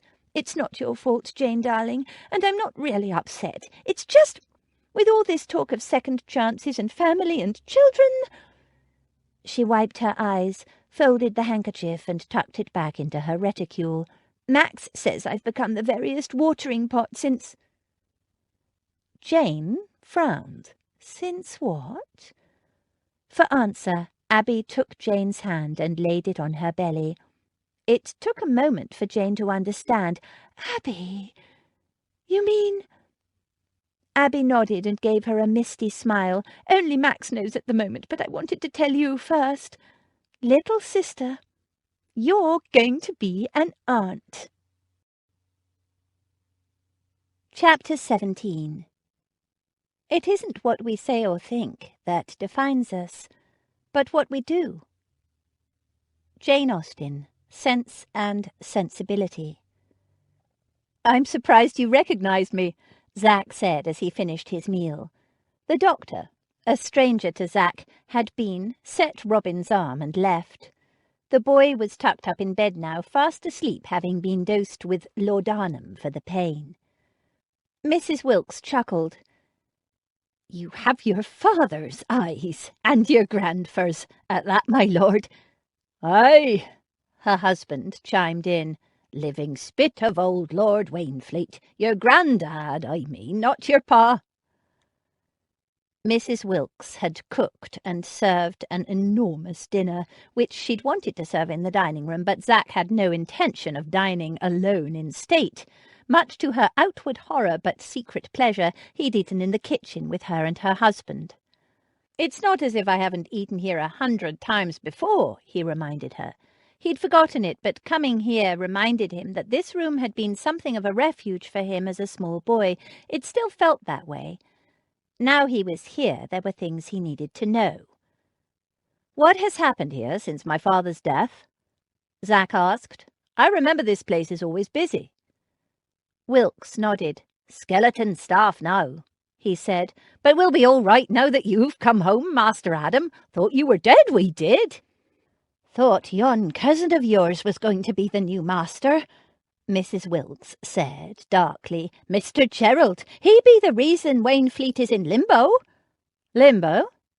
Zach frowned. "How so?"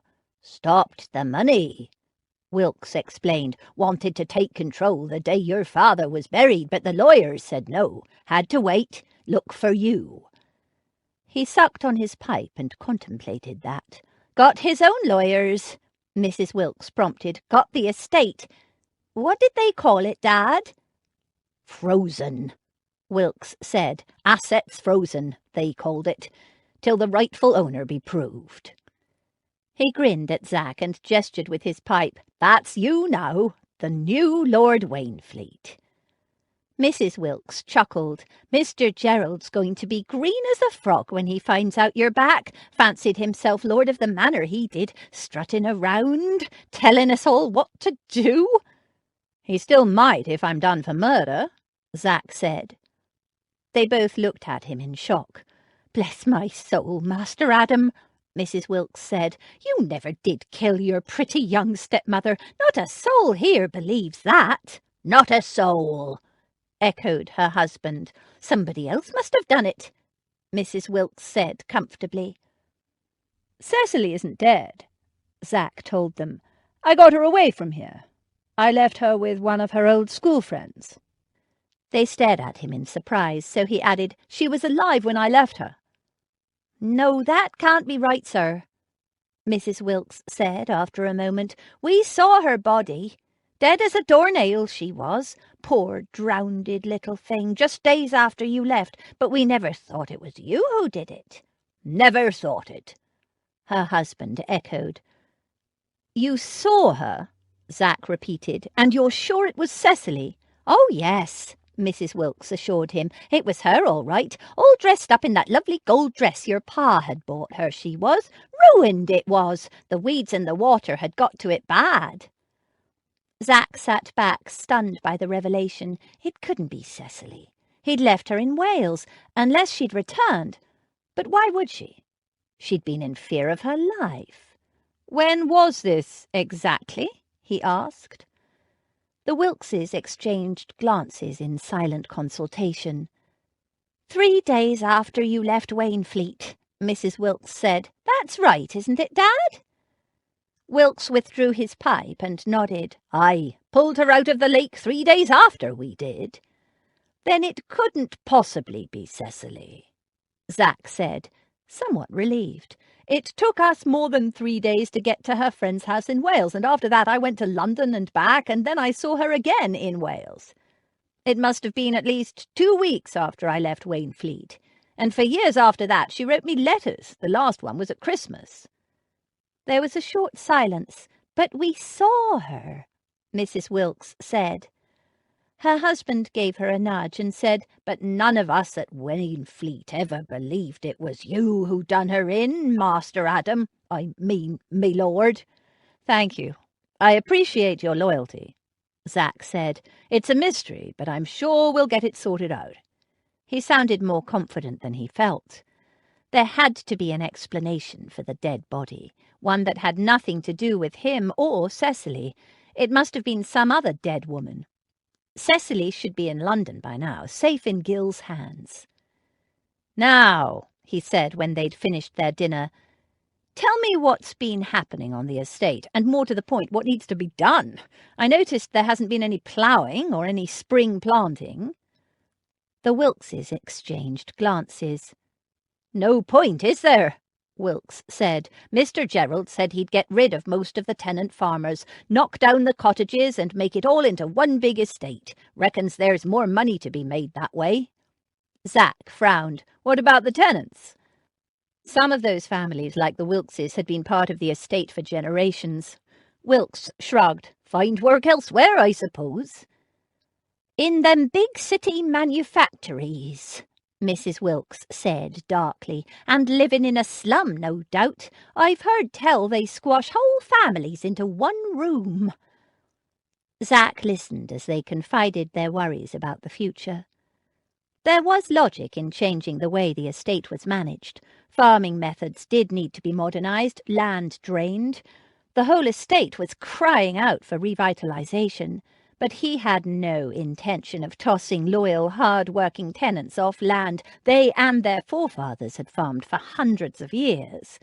Their work, their rents, had allowed his family to prosper for generations. It was not for Zach to abandon them now.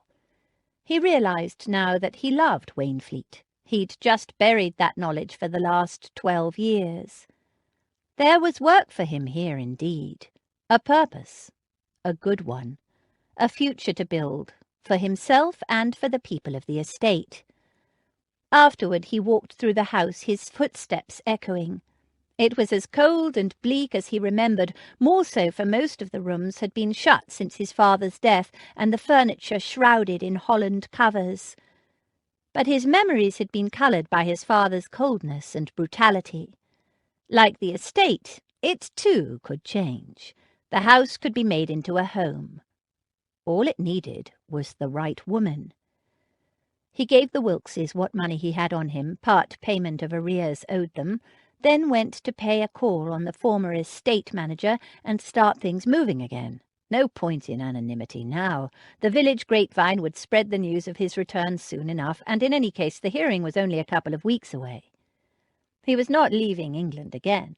Murder, charge or not, he'd stay and fight for his future at Wainfleet, and his future with Miss Jane Chance.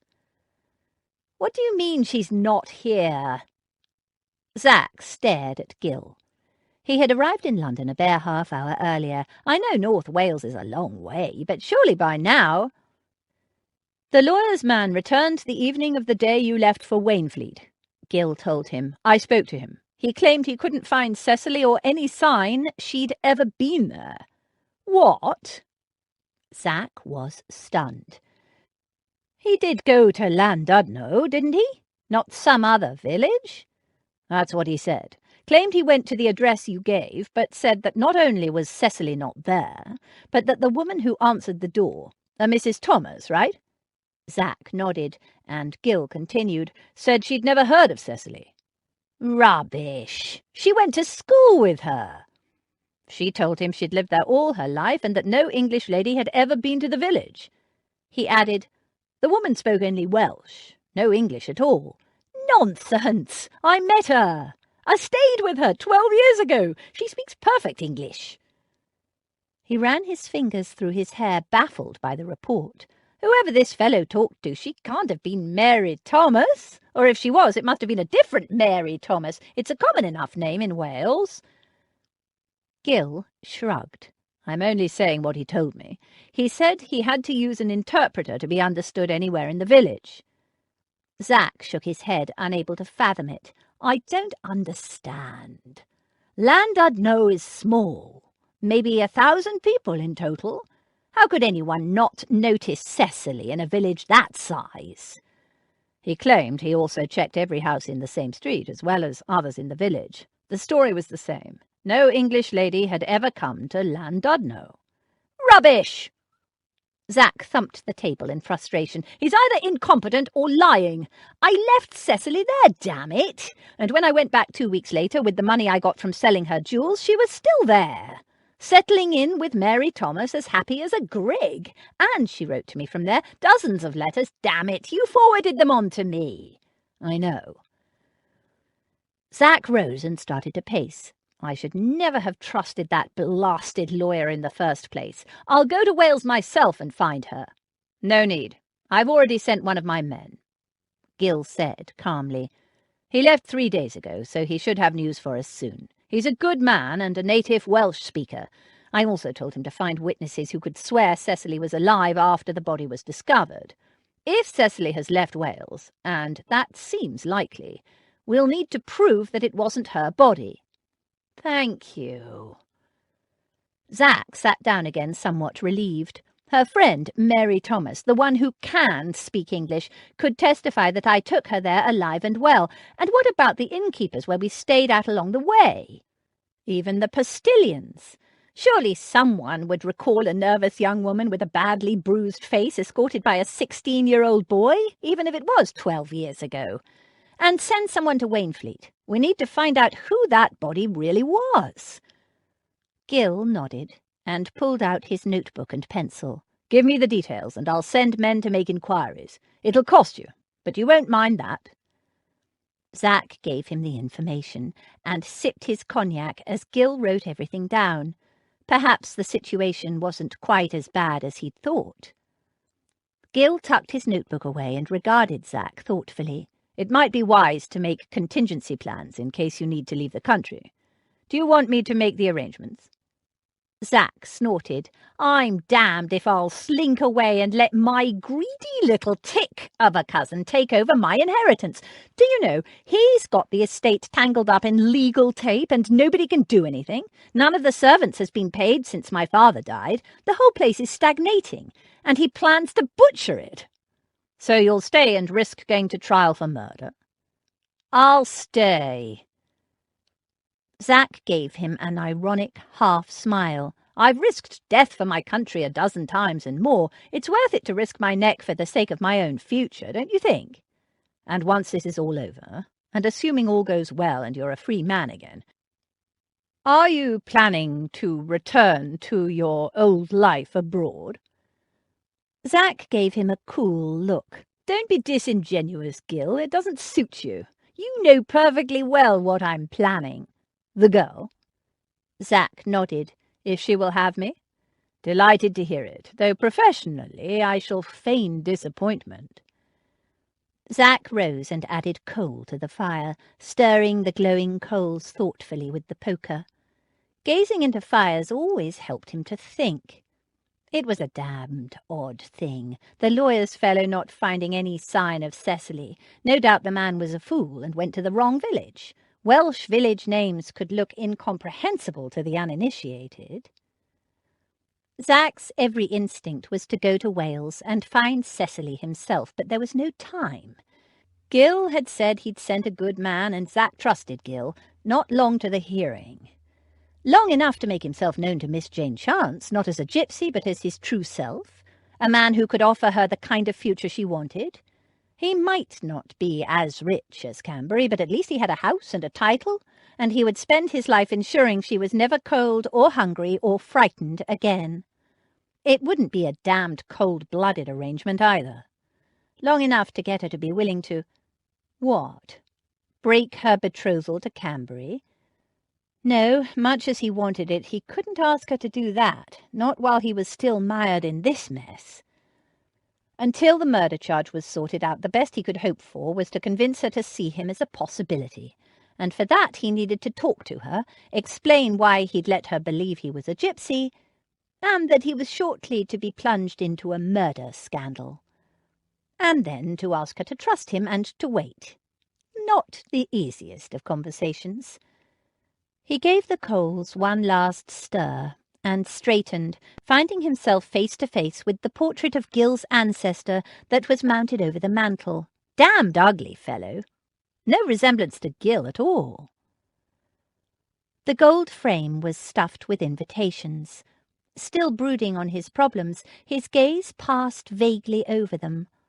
Noting one was for a party that had been held weeks ago, he pulled it out and tossed it in the fire, then found another old one and burned that too.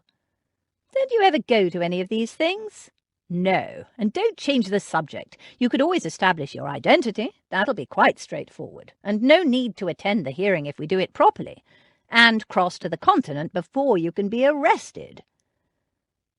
What? And skulk in Paris or somewhere until you find the evidence to clear me? Zach snorted. He wasn't going anywhere. Not while Jane Chance was still free and unmarried. I don't believe I mentioned any skulking. I am trying to save you from stretching your neck. Zach shook his head. Stop worrying. I know it looks black, but I am, after all, innocent. I'll stay and fight the charge. He scanned the invitations and consigned another expired one to the fire. He watched it curl and blacken, then flame up. In the morning he'd talk to Jane, tell her the truth, all of it, murder charge and all, throw himself on her mercy, ask her to trust him, to wait. Unless Cecily was found in time, all hell would break loose next week, and rather than leave it for the gossips and scandalmongers, for Lord knew how garbled it would be once the tale reached her, he had to tell her the truth himself, and apologize for the deception. He went to Berkeley Square the next morning and waited for her in the park. At just after 10 o'clock, out she came, radiant in a blue pelisse, laughing and scolding Rose-Petal, who was straining at the leash as usual, with William clumping along behind her. Zach's heart leapt at the sight of her. He stepped out onto the path ahead of her and waited. She saw him and stopped dead. The laughter died from her face. Rose-Petal too had seen him and was doing his best to choke himself on his collar in his eagerness to greet Zach. Not Jane. She said something to William. He couldn't hear what, turned around and marched back the way she'd come, her back straight and stiff, pulling an unhappy dog behind her as if she were dragging a loaf of bread, a very heavy loaf of bread with 4 feet that resisted every step. William shot Zach a smug look and followed. Woman, dog, and footman disappeared back into Lady Beatrice's house.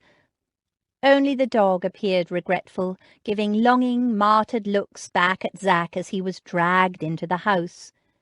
It was disappointing, but Zach understood. She thought him a gypsy after all and had told him to leave her alone.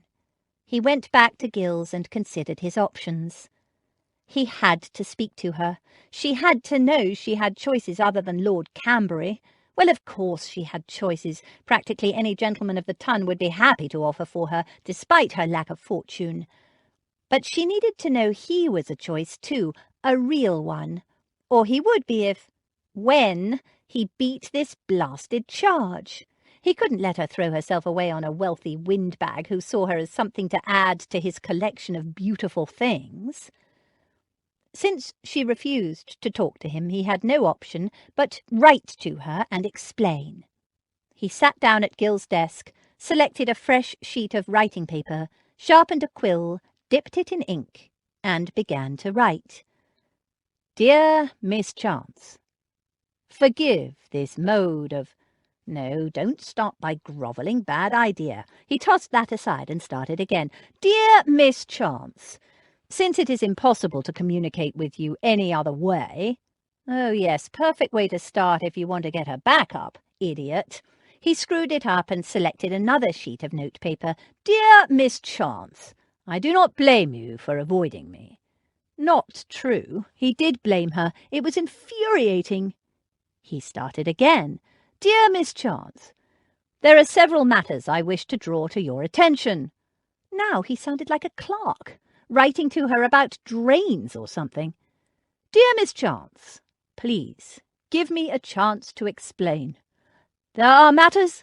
Oh, good. Now he was back to grovelling. A grovelling drains clerk. Dear Miss Chance, I am in trouble, but... No, it sounded like a begging letter. He wasn't after her pity. In the end, he penned her a brief and straightforward message. Dear Miss Chance, my situation has changed, and I must talk to you. As you may have already guessed, I am not, in fact, a gypsy, but a well-born Englishman of distinguished lineage. I wish to apologize for the deception and explain my reasons for it. I ask for nothing but a few minutes of your time. Please meet me in the square opposite your home.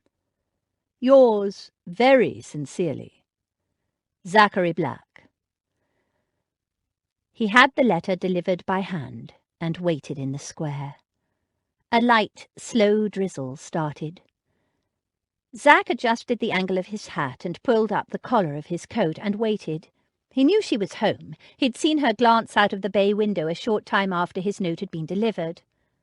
The drizzle settled in. Zach didn't care about the rain.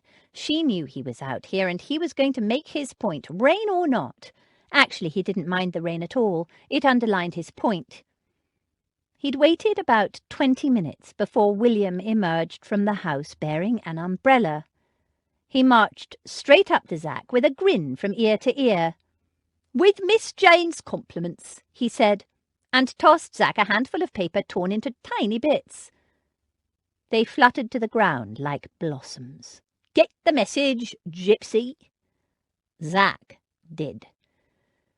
He looked down at the sodden remnants of his note. The ink was spreading on the tiny pieces of paper in slow blots, like mouldy blight on blossoms. Had she even read it? He glanced back at the bay window. There was no sign of her now, but he knew she'd be watching. He swept off his hat and stood bareheaded in the rain for a moment, then made her an elegant bow.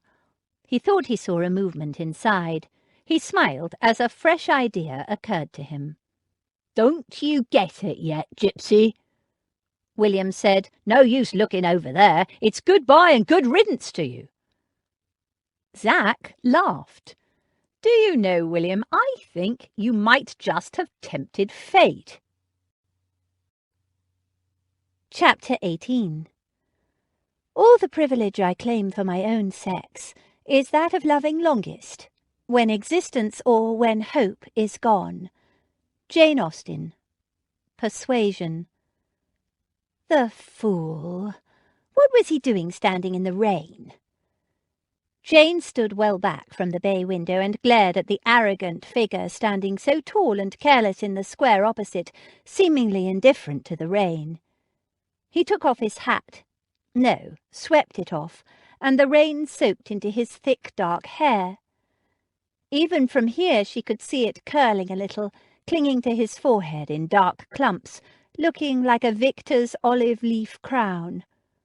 He looked straight at her as if he could see her standing there, and he couldn't, she was sure he couldn't.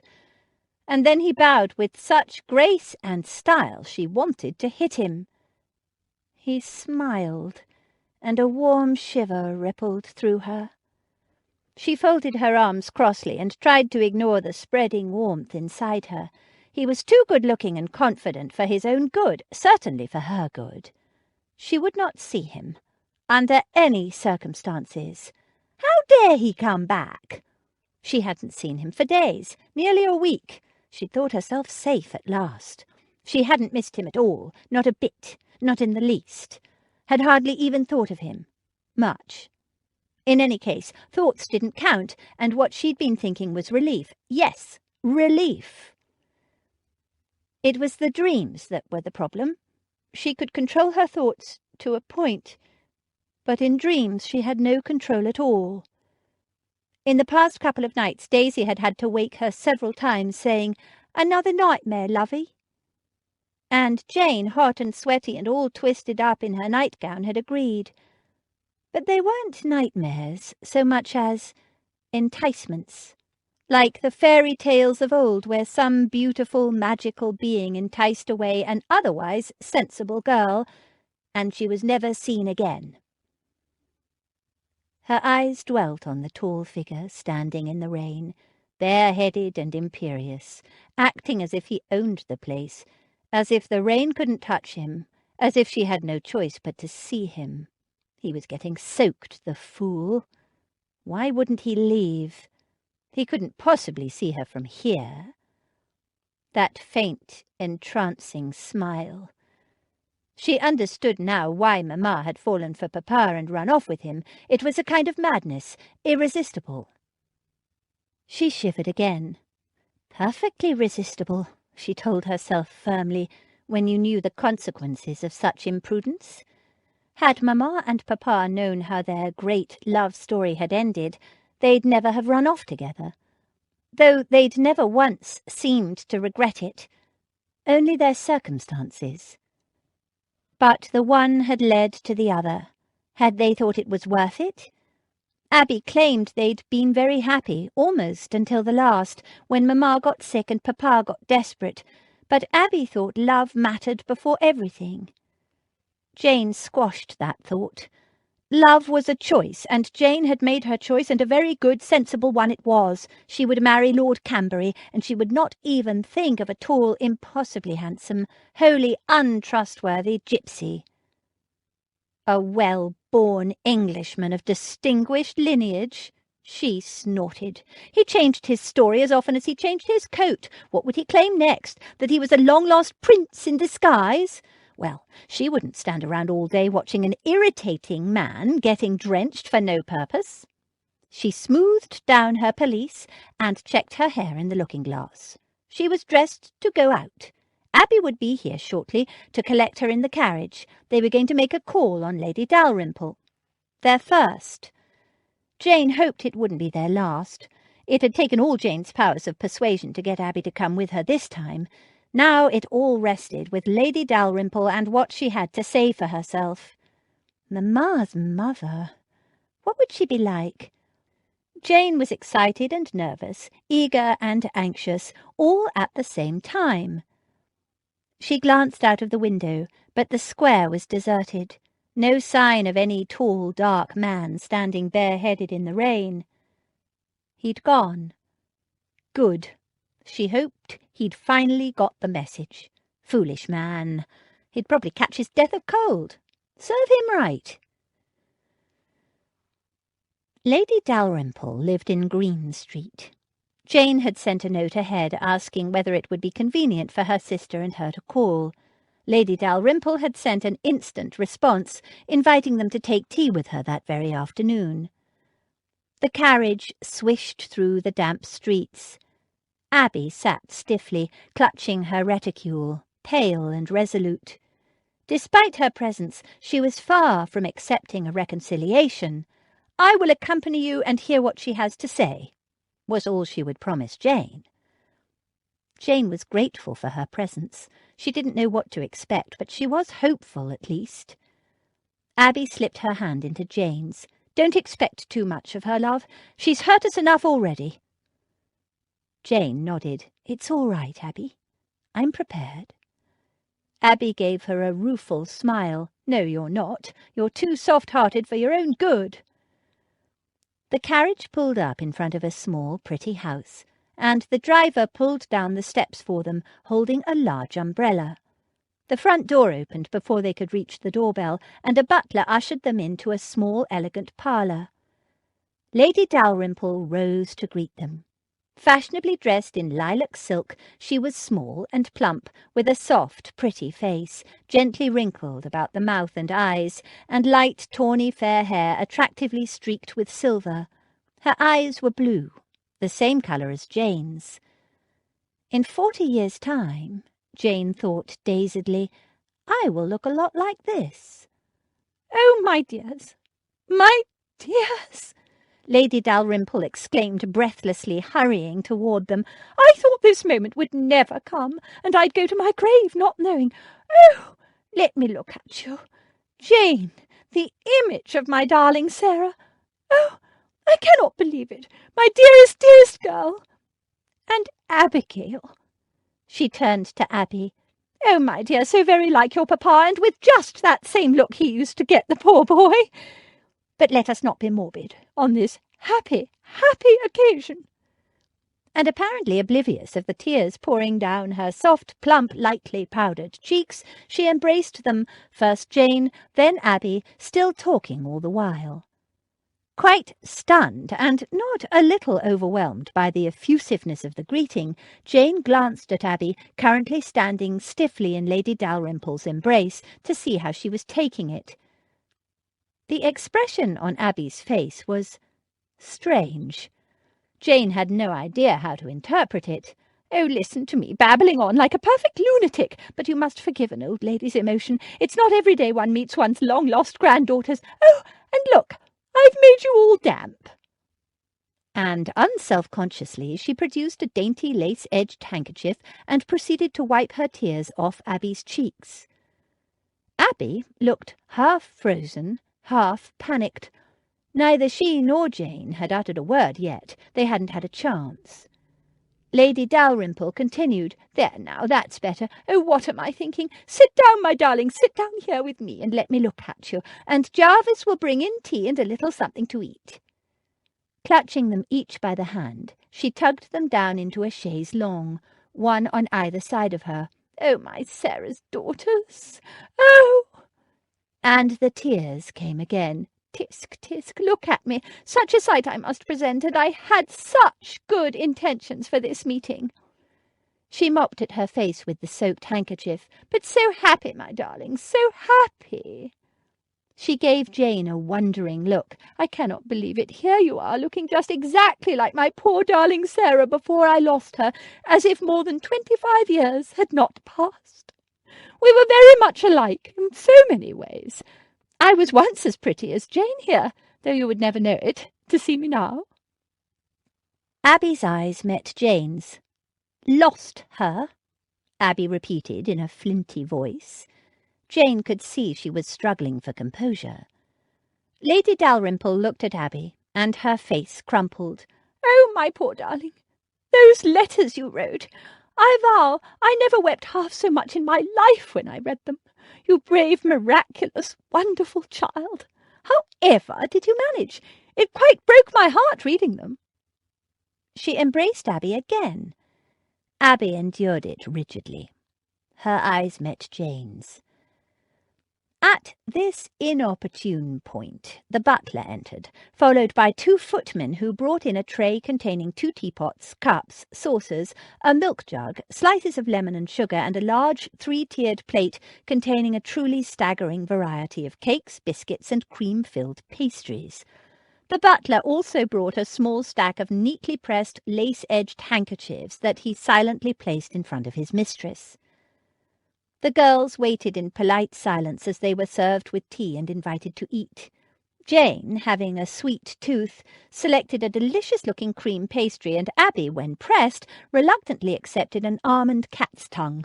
She was looking rather pale, Jane thought. As soon as the servants had departed, Abby set down her cup and plate, untouched. Jane said quickly, "So you read Abby's letters?" "Yes, I found them in my husband's, your grandfather's, desk, after he died. The ones from Sarah herself and your poor dear papa, as well as Abby's. They utterly broke my heart. I never knew where my Sarah was, you see. Never even knew she had children." She put her cup and plate aside and blew her nose fiercely. She looked at Abby's face. "Oh, my dear, you didn't think. You did. I could tell." She took Abby's hands in hers and said urgently, "I read those letters for the first time just a year ago, some weeks, well, probably several months after George, your grandfather, died. If you only knew how I regretted not doing it the day he died." She wadded her handkerchief. "I had no idea they were there, you see. He'd never told me, and I'd never so much as touched his desk. He was always dreadfully fussy and meticulous about that, and so it wasn't until he'd died and I had to clear out all his papers, and then—" She shook her head. And by the time I got to that horrid Pilbury place, you'd left it, Jane." Jane's eyes widened. "You went to the Pilbury home? Looking for me?" "Of course I did, for both of you. But Abby was long gone, and you'd already departed for Hertfordshire. Only the woman, Bedwin, Mrs. Bodkin. yes, she said you'd disappeared on the way. Some very confusing story, but in the end she said you'd gone to your sister in London."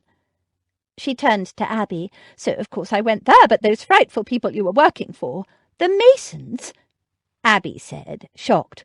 "Yes, ghastly parvenus. You poor darling, having to work for such people. The wife was frightful, simply frightful, and of course when I discovered they'd dismissed you without a character. My granddaughter, just a few short weeks before." The bright blue eyes sparkled with indignation for a moment. Then she slumped and heaved a gusty sigh.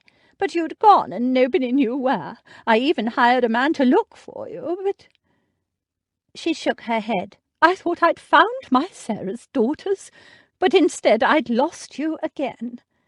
And more tears rolled down her cheeks. There was a long silence. Then Abby said in a queer, frozen voice, "You didn't even know about us until last year." "No, not until your grandfather died. And when I found those letters, I could have killed him again. How could he keep it from me, knowing how all these years I've fretted and worried and grieved for my daughter? But George was always a cold, proud, hard man, and stubborn. He never admitted he might have been wrong when anyone could have seen how much those two loved each other." She saw Abby's expression. "If I'd had the least idea where my daughter was, I would have come for her and brought all of you, home where you belonged. When I discovered what had happened, your papa, such a handsome, impetuous boy, and that my Sarah died in such a way—" She broke off, emotion choking her. Jane and Abby exchanged a long, silent look. Abby's eyes were wet with tears, as were Jane's. It was the explanation they'd craved, the answer to the questions that had haunted them so long. Lady Dalrymple wiped her eyes and blew her nose again, and sat up with fresh resolve. "Now, enough of this weeping. Truly, I am not generally such a watering pot. So tell me all about yourselves. I want to know everything. I want to know why you girls call yourselves Chance and not Chantry. I want to know what your connection is with Lady Davenham, old Lady Davenham, Beatrice, I mean. And of course I am dying to know how Abby went from being a governess to those ghastly sits one minute and married to the fabulously wealthy and handsome Max Davenham the next, and clever Jane, the making the cat of the season. Camberry, no less. What a pity he's losing his hair, but never mind, what a hat's for. And I must hear all about that came to be. The betrothal, not the baldness, poor boy. But first, Abby, as she is the elder." She looked expectantly at Abby. Abby stared at her for a long moment. Then she gave a shaky laugh. "You sound just like Mamma," she choked. "Exactly.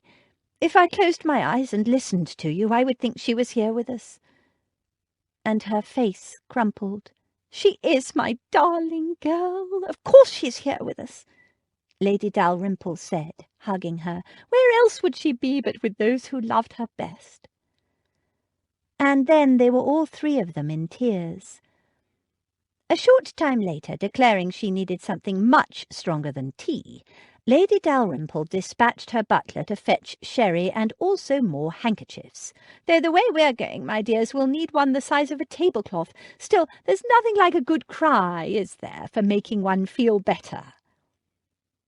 "I'm still amazed that you went all the way to Cheltenham, to the Pill," Jane said, "and all for nothing." "Oh, it wasn't for nothing," Lady Dalrymple told her. "I got to hear all about my granddaughters from the woman in charge. Bodkin, wasn't it? Had nothing but praise for you girls. Really? Jane said. Abby, yes, but she doubted that Bodkin would be singing Jane's praises. She'd never had the impression Mrs. Bodkin had any time for her at all. Oh, yes, I heard all about what a clever and responsible girl you were, Abby, and how she'd tried to have you kept on as a teacher after you turned 18. She tried to keep me on? Abby said in surprise. Yes, for Jane's sake, and because you were such an excellent teacher. Only the governors, foolish men, wouldn't allow it, and you, Jane.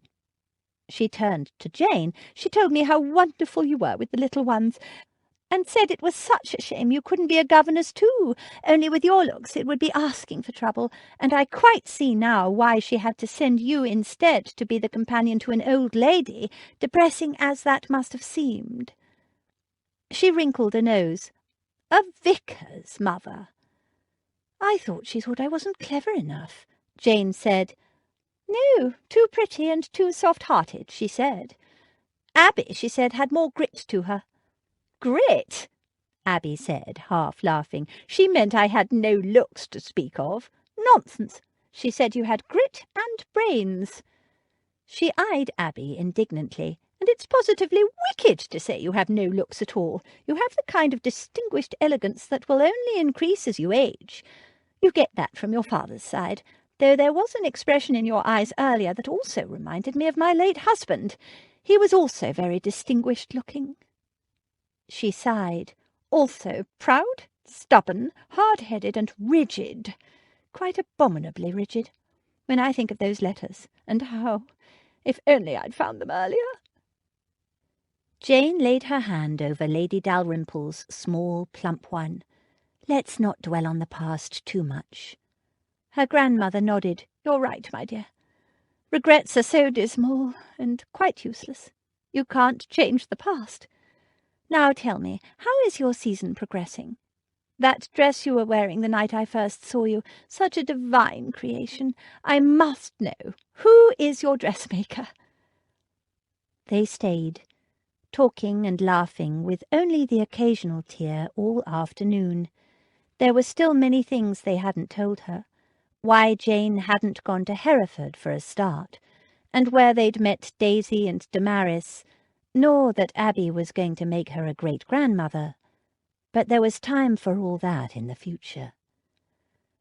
Before they left, Lady Dalrymple invited Jane to make her home with her.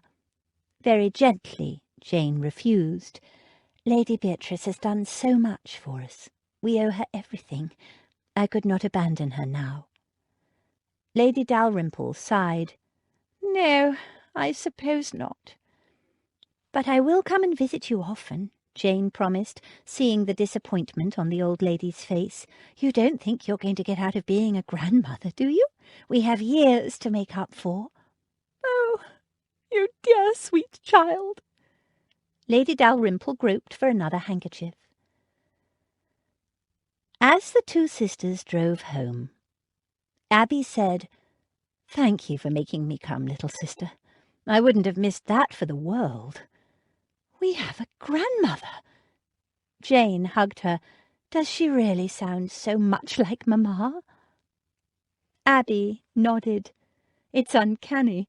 Her voice, the melodic pitch of it, the cadence, and the way she rattles on, skipping from one subject to another. She laughed. Whenever Mamma did that, Papa used to tease her about it and say she was just like her mother. Jane smiled and leaned her head on Abby's shoulder. You've forgiven her? Abby nodded. Impossible not to, really. She must have just missed us, you know. By a week or two. I know. They were silent a moment, trying to imagine what their lives would have been like if Lady Dalrymple had found Jane at the Pill and rescued Abby from the Mason household. I'm not sorry, Jane said, just as Abby said. I don't regret it in the least. They both laughed. I can't imagine not having Damaris and Daisy and Lady Beatrice in our lives, Jane said.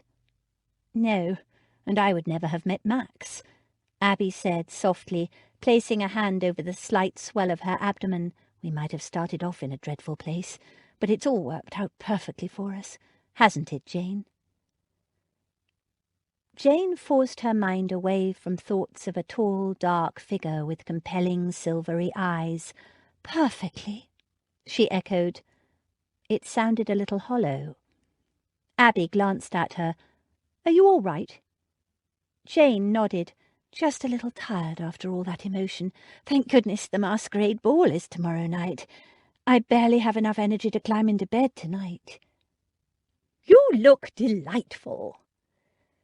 Jane was going to the masquerade ball as a shepherdess, wearing a gown of pale blue silk, looped up in several places around the hem to reveal a froth of white petticoats beneath. It was an old dress of Lady Beatrice's, cut down, much to the old lady's outrage.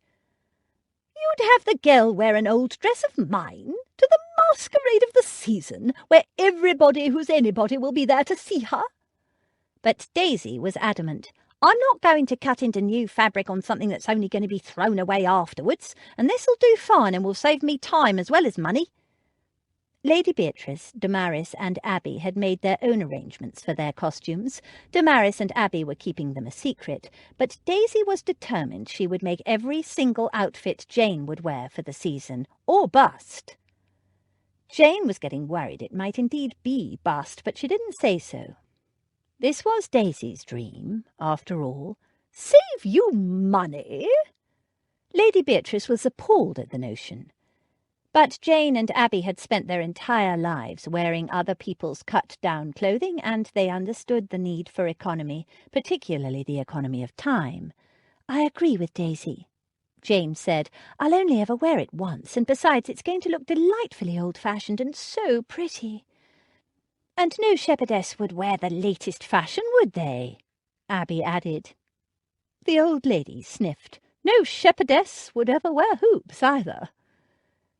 "And shepherdesses wear silk, do they?" Daisy said. "Fancy that."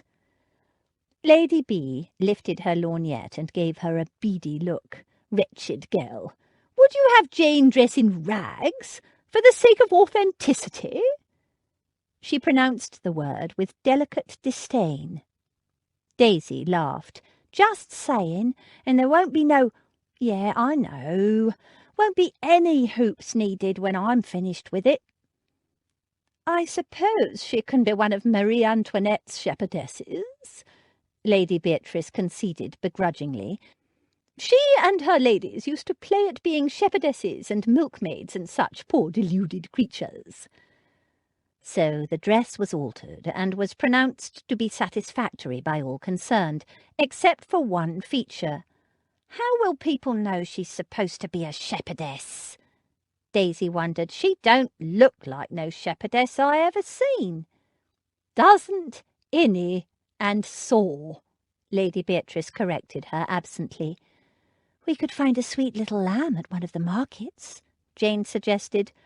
"Nonsense! You'd get attached to the dratted animal, forget its purpose in life is to be dinner, and next thing you know we'd have a silly great sheep blundering around the house," Lady B said severely. "Besides, one does not take livestock to a ball, Jane. Not even a masquerade ball. It's simply not done." In the end, the required effect was achieved by Damaris cutting out sweet little lamb shapes from white felt that Jane sewed around the hem of her dress.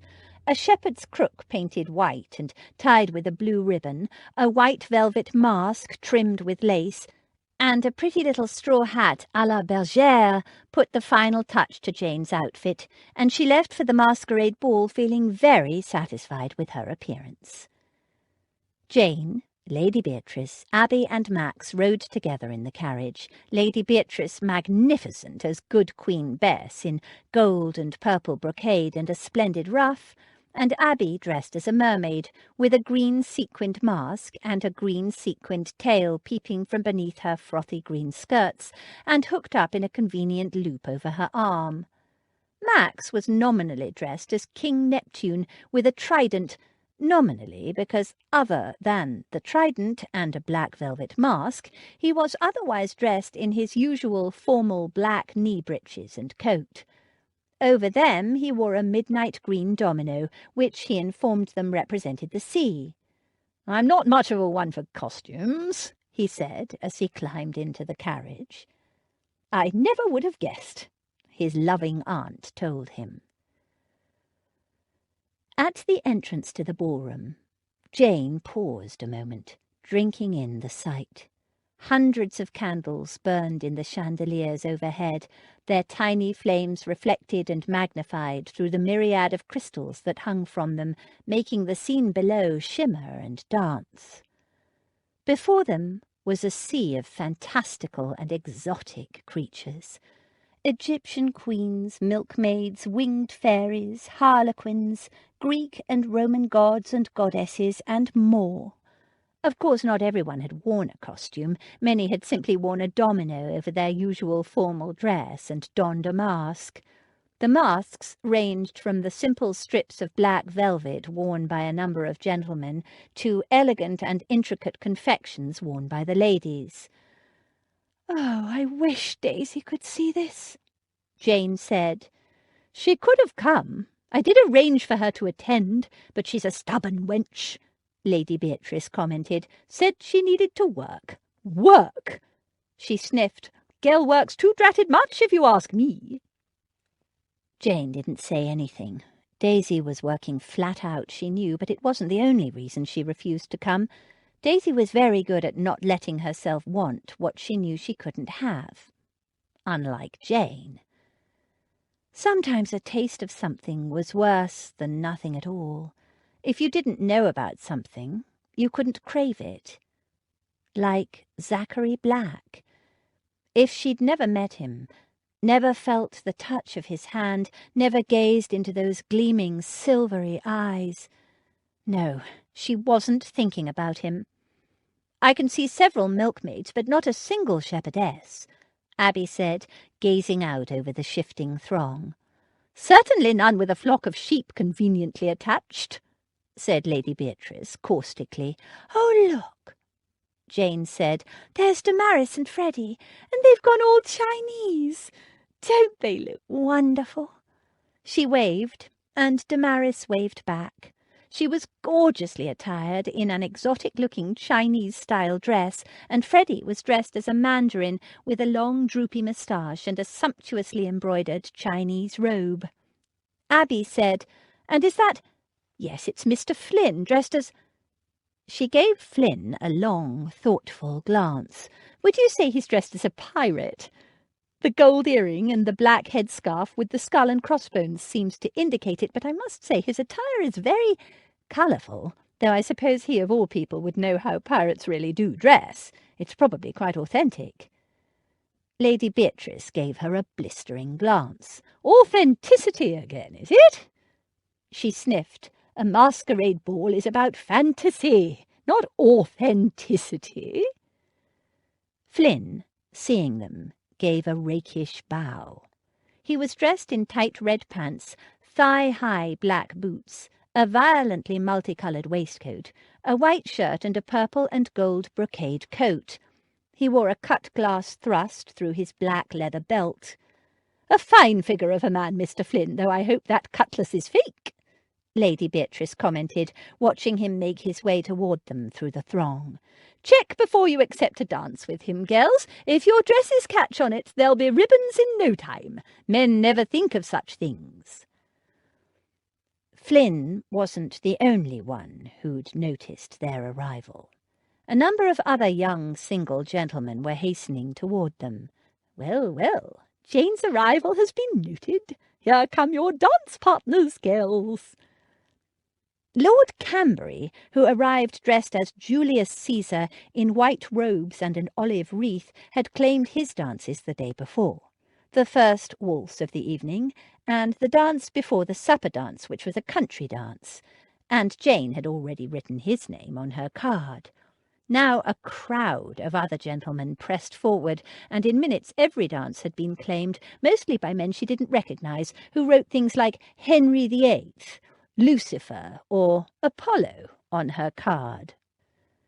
The next few hours passed for Jane in a happy whirl of laughter and dancing.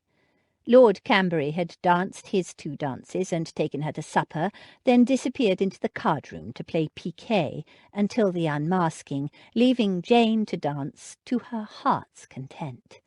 which she did. The masks encouraged gentlemen to flirt ridiculously, leering extravagantly at her sewn-on sheep, and saying things like they wished they'd come as the big bad wolf. Most of them were boys not much older than Jane and not to be taken seriously, and because she wasn't Miss Jane Chance tonight, but a simple shepherdess, Jane found herself able to flirt back quite unself-consciously. It was all the most delightful fun. Chapter 19. Piracy is our only option. Jane Austen, Sense and Sensibility. It was the last waltz before the unmasking. A shadow fell across her. Jane glanced up, and there stood a tall, dark stranger, a pirate by his dress. His eyes glittered through the slits of his mask, not a proper mask, just a ragged strip of black velvet that covered half his face. She tensed. There was something about him, the way he stood there, the shape of him, the way he held himself. His breeches were black and tight and hugged his long, powerful thighs faithfully. Jane wanted to look away. She couldn't. His boots were high and black and reached to mid-thigh.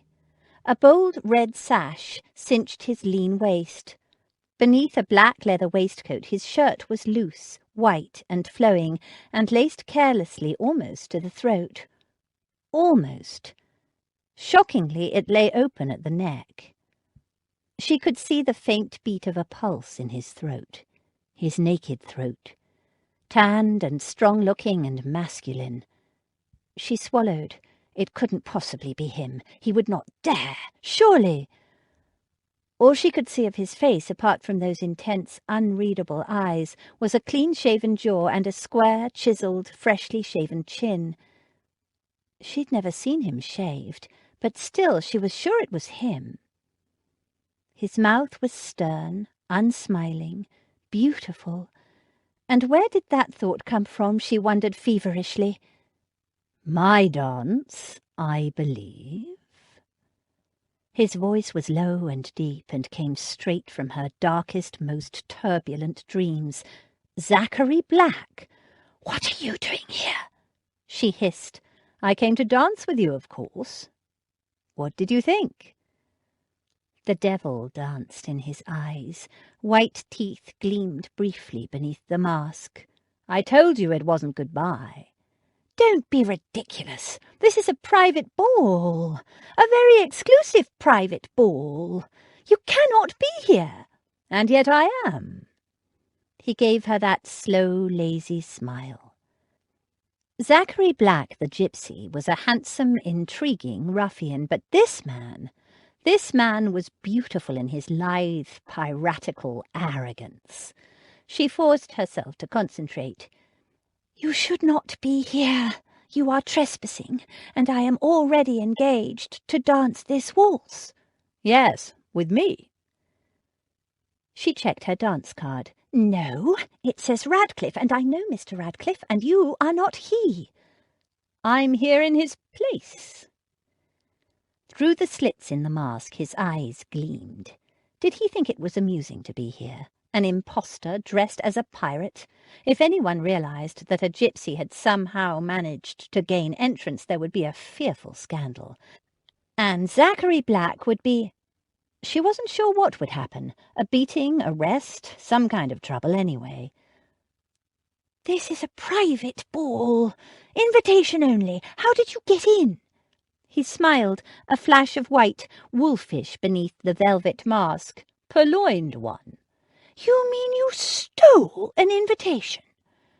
His eyes gleamed through the raffish velvet mask. "Pirate, remember?" "But why would you do such a mad, risky thing? If you're discovered—" "Stop worrying." The orchestra played the open bars of a waltz, and he stepped closer and reached out lazily. She took a hasty step backward. "No, go away. You must leave. My partner will be here any minute." He took her hand and swung her out onto the dance floor. "Stop it! Mr. Radcliffe isn't here. I am." His arm was an iron bar encircling her waist, and before she knew it, she was twirling around the dance floor, being held scandalously close. She would have to dance with him. She had no choice. She couldn't escape him without making an embarrassing public scene. He drew her even closer. She could feel the heat of his body, his tall, powerful body, smell the faint tang of his masculine cologne. "Don't think about the future," he murmured. "Don't think about anything. Just close your eyes and give yourself up to the music. And to the man." The temptation was irresistible. It was just one dance, a few moments where she could indulge her fantasies, a harmless dance in public. What could it matter? Jane stopped fighting him and herself, closed her eyes and let him twirl her around the dance floor. In his arms she danced in a way she'd never experienced before. She didn't have to think to remember her steps, just obey the silent, delicious command of this masterful, infuriating, insanely audacious man. Delicious? She batted the thought away. But, oh Lord, he could dance. So this was what the waltz was all about. It was not at all like her lessons. This was like floating, like a leaf being swept into a swirling wind and whisked off to who knew where. A dance of pure, magical enticement. The last strains of the waltz faded away. Jane stood in Zachary Black's embrace, his arm wrapped around her waist much closer than was proper, her hand firmly enclosed in his. She was breathing fast, and not just from the exertion of the dance. Her heart thudded madly in her chest. Her mouth was dry. The dance was over. She wanted to lean against him, to keep her eyes closed and press her cheek against his broad chest, and just pretend, for a few more minutes, her own private fantasy, Cinderella at the ball. She wanted it to go on forever, not caring who he was, who she was, to be just a man and a woman floating in a dream, a blissful dream she didn't want to wake up from. But in the distance she could hear exclamations and laughter. The unmasking had begun. Slowly, reluctantly, she opened her eyes and looked straight into his, gleaming and intense, through the slits of the ragged black velvet mask. "It's time to unmask," she whispered. "People will see you. You have to go." She raised her hands to remove her mask, but he was there before her, his long fingers nimbly untying the strings of her mask and dropping it carelessly, all the time devouring her with his eyes. She didn't move. She couldn't bring herself to move an inch. It was all she could do to breathe. He remained masked, his eyes glittering in the reflected light from the ballroom. A faint shiver thrilled across her skin as the night air cooled the skin that her mask had kept warm.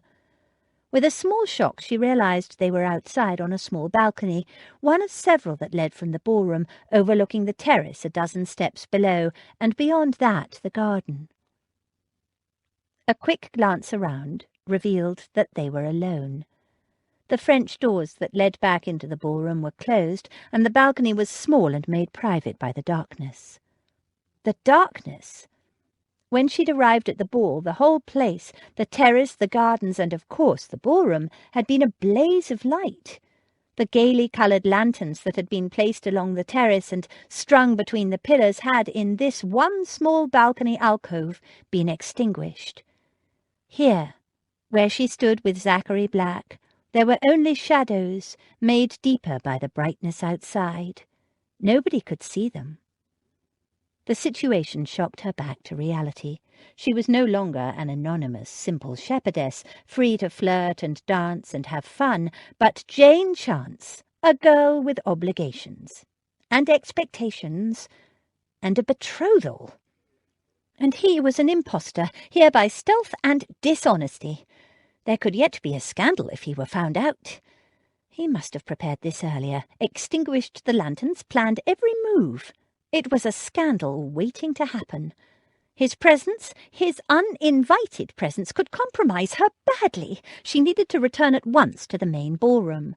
"You have to leave," she repeated. "It's dangerous to be here. If you're found—" There would be unpleasant consequences for both of them. He made no move. "I came here to talk to you as well as dance," he told her. "You wouldn't meet me in the park, wouldn't respond to my note. Did you read it?" "Yes." She glanced at the doors back to the ballroom. She was getting anxious. Lord Cambury would be looking for her. "I have to go." She moved toward the door. He stepped in her way, blocking her escape with his big, strong body. "So you know I am a gentleman. But there are other things I need to explain." "I said I have to go!" She tried to push past him, but he caught her by the arm and pulled her back. "I came here tonight to talk to you." And in a low, rapid voice he explained that he was a gentleman with a large estate and a fortune, not as large as Cambury's, but substantial enough. He told her that he'd been away for 12 years, that he'd left England as a boy of 16 and had only just returned the day he met her. He explained that while he'd been abroad, he'd been working in various locations, gathering intelligence for His Majesty's government, that he'd become skilled at deception. As he talked, her temper slowly mounted. To think she'd been having dreams about this man! How could she have let herself fall for this charlatan? At the end of the recital, he paused. "I suppose you're wondering why I continued to give the impression I was a gypsy." When she didn't respond, he went on. "I am on the verge of claiming back my inheritance, but there's an obstacle, a legal impediment. All nonsense, really, but I was advised to lie low until the matter was sorted out, and not use my correct name or my title. It's rather delicate, and I would ask for your discretion." "No need, because I don't want to hear it." "And you want to know why?" She tossed her head. "Tinker, tailor, soldier, sailor, rich man, poor man, beggar man, thief. How many of those are you, Mr. Zachary Black? First you say you're a gypsy, then a pirate, then a spy. And you stole your invitation tonight, so you're definitely a thief. And now you claim to be a gentleman with a title, a lord in hiding because of some mysterious impediment that requires you to dress as a gypsy. How gullible do you think I am? This is just another one of your wonderful tales." She snorted. "You're nothing but a big, fat liar." With each word, she poked a finger into his broad, hard chest. "You seem to think life is nothing but a game, but my future is not a game to me.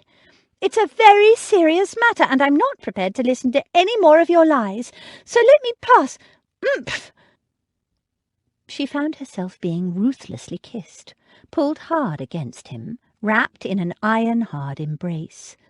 She pushed against his shoulders once, twice, trying to shove him away, but the taste of him, the intense masculine onslaught of his mouth, ruthless and utterly dominating, slowly sapped her will.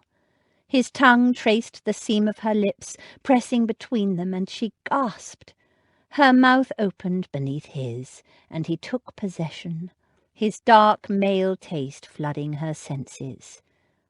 Duty warred with desire, and desire won. The longing for him, so long denied, swelled within her. Intoxicated by the flood of sensation, she gripped his shoulders tighter, pressing herself against him. He moved, and she found herself sandwiched between a cold stone wall and a hot, hard man. Shivers rippled through her, and her grip on him tightened. With a deep moan, he settled his big, warm body over hers, pressing her firmly against the cold wall, dominating her effortlessly, masterfully. Any desire to escape had evaporated long since. She could taste the hot, hard need driving him. The intensity of it was almost frightening. Almost. After the first shock of his possession, and as the smoky, dark taste of him entered her blood, she gloried in it, this ravening passion, this seething need for her, for Jane, for the thing inside her that leapt to life at his touch, causing this firestorm of need to rise within her. She met him kiss for kiss, a desperate, demanding urgency released within her, driving her to want more, crave more of him. He made a sound deep in his throat, a growl of hunger and approval. She pressed herself against him, needing to get closer. His lips were firm and sure, his tongue as darkly velvet as his mask, as he stroked, enticed, aroused. The kisses deepened. She clung on. There was a leashed power in the way he explored her mouth, feathered kisses across her cheek, her eyelids, her throat, all the while returning to plunder her mouth in an insistent rhythm that called to something wild and primitive inside her. She could feel the hunger in him, firmly controlled. She was ravenous. Without knowing it, she'd craved this all her life. This. Him. She slid her hand into the open neck of his shirt, the fine linen weave cool against her feverish fingers, and then the warmth, the heat of his skin, man's skin, so different from her own, man's smell. She breathed in the scent of him, the scent of clean, fresh linen, and underneath the scent of man, a faint, musky scent of desire and some crisp-smelling cologne. Enthralled to his kisses, her hands learned him. The strong column of his throat, the clean, sharp jawline, the faint abrasion of a freshly shaven jaw. Her fingertips, her palms tingled with that delicious abrasion. Her frantic caresses dislodged his velvet mask. It drifted to the floor unnoticed. She ran her fingers into his thick, dark hair, clean, soft, and freshly cut. And all the time kissing, kissing. Blind with need, she arched and squirmed against him, wanting more. Her tongue tangled with his, she wanted to climb his body like a cat and dig her way somehow deeper into him. She didn't know how long she stood there locked in his arms, given up wholly to the man and the moment, when a sound penetrated her blissful daze. The French doors to her left were rattling. Someone was calling her name. Chapter 20. He shall not be in love with me if I can prevent it.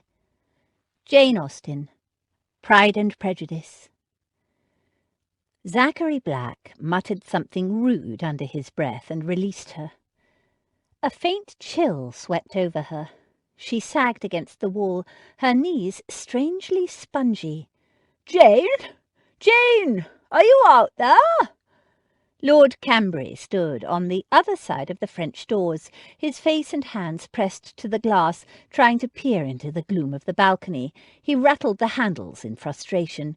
"Oh, God," she muttered. "It's all right. The doors are locked," Zachary told her. "You'll have to go." For answer, he gave her a hard, searing kiss. "This isn't over." "It is. It must be. I'm betrothed." Though perhaps not for much longer.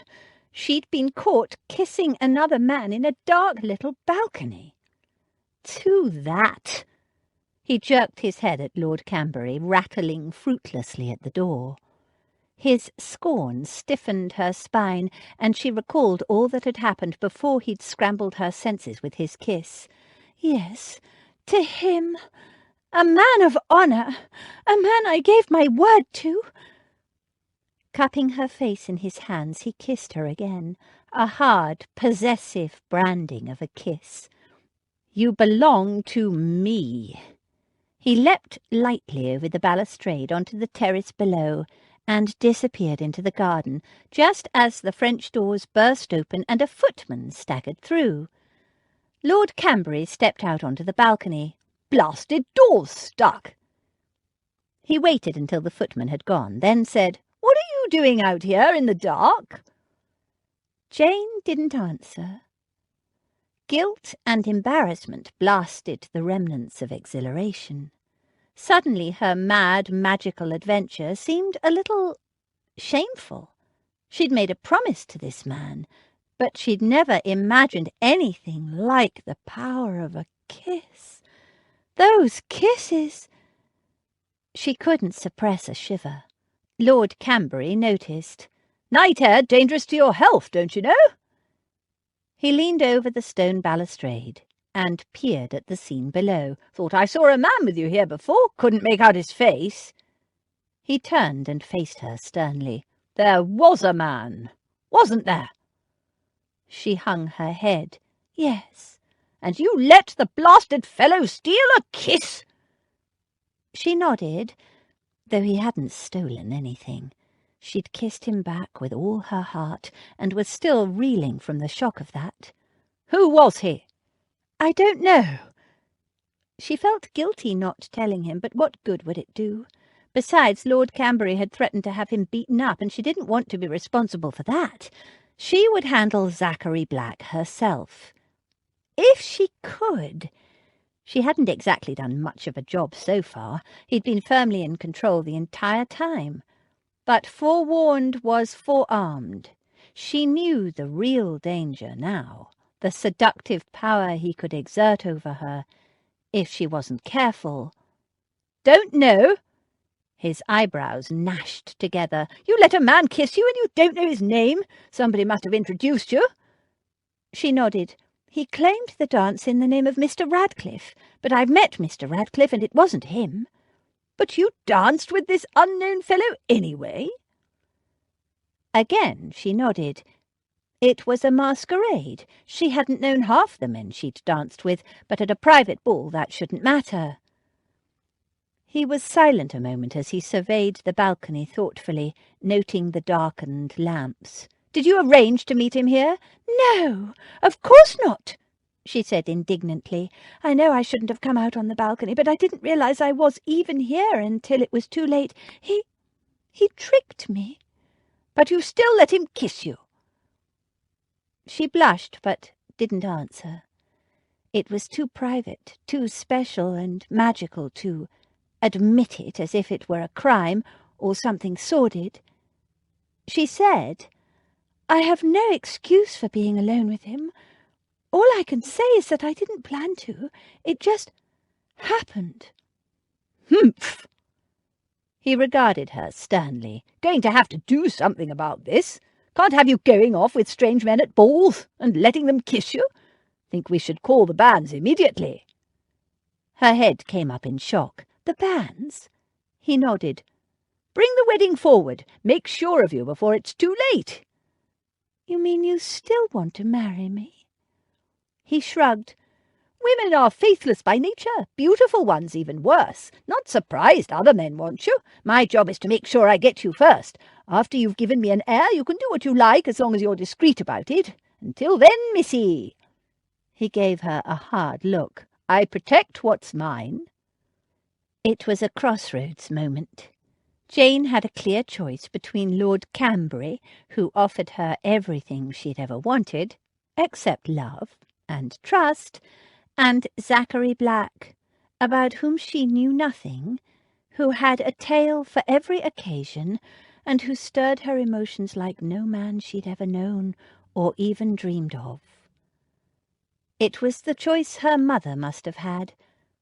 Jane made the choice her mother did not. "Yes, of course, Lord Cambury. Have the banns called if that's what you think best." He gave a nod of satisfaction, took Jane firmly by the arm and led her back into the ballroom. She followed, dismayed by his pronouncement. Not about the banns. The sooner she was married, the safer she was from Zachary Black. But the casual acceptance that she was a person of no honour, that after her first son he wouldn't care whom she went with as long as she was discreet. That dismayed her greatly. She'd imagined, naively, she realised now, that she and Lord Cambury would become closer, that they'd grow to love each other as so many couples did after they'd married almost as strangers. He, however, seemed to have no such expectations, and the expectation he did have of her, that she would be faithless, that he expected her to tell lies and deceive him with other men, that she was like something that other men would want to snatch, that she would let them unless he stopped her. It made her feel somehow dirty. And all because she'd been caught kissing Zachary Black, which hadn't felt dirty at all. It had felt sublime, exhilarating. But it had been wrong. She had earned Lord Camberry's disapprobation. The ball was coming to a close. Jane went through the motions of thanking her hostess, saying goodbye to various people almost in a daze. She couldn't wait to get to bed, to think about everything that had happened. She was confused, torn, deeply disturbed, and angry with Zachary Black for causing it all. Daisy was asleep when Jane got home, but just as she was climbing into bed, a sleepy voice said, "How was it?" Jane had no idea how to answer. Magical? Disastrous? Thrilling? She took the easy way out. Lovely. Any other shepherdesses? No, the costume got a lot of compliments. Some of the boys I danced with were so funny about Damaris's lambs, pretending to be big bad wolves. Really, they were more like puppies. What about Abby and Damaris? What did they wear? Jane briefly described their costumes. Daisy gave a huge yawn. Nice. Anything interesting happen? Not really. Only her first kisses, and a magical waltz with an unabashed scoundrel who kissed like a dream, unleashing desires within her that she hadn't known existed. He'd almost ruined her future with Lord Camberry, and now the very thought of that same future was disturbing. My job is to make sure I get to you first. Get to you. As though she were a bitch in heat put to breed. But she knew that was the way of things, so why did the idea of it dismay her now? Because the banns were to be called? Because the wedding would be in less than a month? She didn't know. She felt a little selfish not wanting to share the details of her adventure with Daisy, but too much had happened to talk about yet. She needed to be alone with her thoughts, to sort out what had happened, what she thought, what she wanted, and what to do. It was all so horribly complicated. It was, at the same time, precious and sordid, magical and banal. As for those kisses, she wanted to keep them secret like her own private treasure. Besides, she was afraid Daisy might crow that she'd been right. Knowing you'll find the most impossible, unsuitable bloke in the town and fall for him like a ton of bricks. She wouldn't. She hadn't. It was just one dance and a kiss. Well, several kisses. One incident, which she would put behind her and never repeat. Jane blew out the candle, lay down and pulled the covers up to her chin.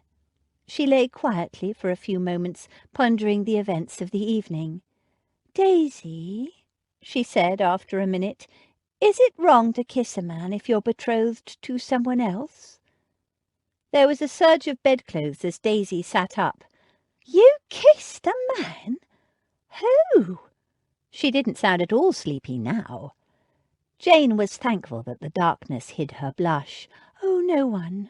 I was just thinking, wondering, really, because after I am married, of course, I won't kiss anyone except Lord Camberry." She couldn't really imagine it. Daisy lay down again. "If it was me, I'd be getting in a bit of kissing and cuddling while I could. I don't reckon Lord Camberry is the kiss and cuddle type." "Why do you say that?" "Dunno, really, just a feeling. Has he kissed you yet?" "No, he's been everything that is proper." "Well, then." There was a short silence. Then Daisy added, "I reckon if there's a fella you fancy and he wants to kiss you, I wouldn't be saying no. Not until you have to. As long as it's just a kiss you're talking about, nothing serious." But it wasn't just a kiss at all, Jane thought. There was nothing just about it. But she couldn't explain that. It was too precious, too personal, too private, too disturbing to share. Night, Daisy. Night, Jane. She snuggled down deep into her bed. She couldn't possibly sleep. She wanted to think about that dance. And those kisses. "And where did you get to last night?" Gil asked Zach over breakfast the next morning, as if I didn't know by the haircut and shave. "Out tomcatting, eh?" "Far from it," Zach told him virtuously. "I was a complete gentleman." Then, reflecting that it wasn't quite the case, he clarified, "I was distressingly celibate, and somewhat of a pirate." He speared another thick rasher of bacon. English bacon. Nothing like it. Gil directed a sceptical glance at him. "Gentleman or pirate, you can hardly be both." "You can at a masquerade." Gil glanced at the mantelpiece where his invitations and calling cards were jammed into the frame of his gloomy ancestor. "You unprincipled rogue. I might have wanted to attend that." Zach reached for a piece of toast and buttered it lavishly. "Dear boy, you did attend it." Gil's eyes narrowed. "I did I? And what mischief did I commit?" "Mischief? Far from it. You waltzed. Superbly, I might add, with a beautiful young shepherdess." "And?" he prompted after a moment. "And kissed her on the balcony. Oh, don't look at me like that. She knew it wasn't you." Gil poured himself another cup of coffee. "Did anyone see your face?" Zach didn't dignify that with a response. He ate his toast. Gil spooned marmalade onto his toast, spread it carefully, then cut the slice into neat fingers. "You're mad. You do know that, don't you?" he said mildly. "How you ever survived these last 8 years is beyond me. You're determined to run your neck into a noose, all for a female who don't even—" "Careful, Gil." Gil surveyed him over his coffee cup. "Like that, is it?" Zach took another piece of toast. He was still brooding. He'd spent all night thinking about it. "She didn't believe me, Gil." Her scornful repudiation of his story had shocked him to the core. He'd told her the truth about himself, the first part, anyway, and she thought him nothing but a charlatan, a liar, playing games. "I don't blame her." Gil sipped his coffee. "I blame the catskin waistcoat. No right-thinking, animal-loving girl would believe a thing you said after seeing you in that." "Gil, this is serious." "I know. I'm enjoying it immensely. I don't think you've taken anything seriously in years. It's quite a promising development." He finished his coffee. "So what will you do now?" Zach scowled. He'd spent a sleepless night, half the time trying to work out how he could have explained it better so she would believe him, and half the time, well, most of it, reliving that kiss. He'd woken hard and aching and wanting. "Think I'll go for a long, hard ride first?" Gil gave a soft, knowing laugh.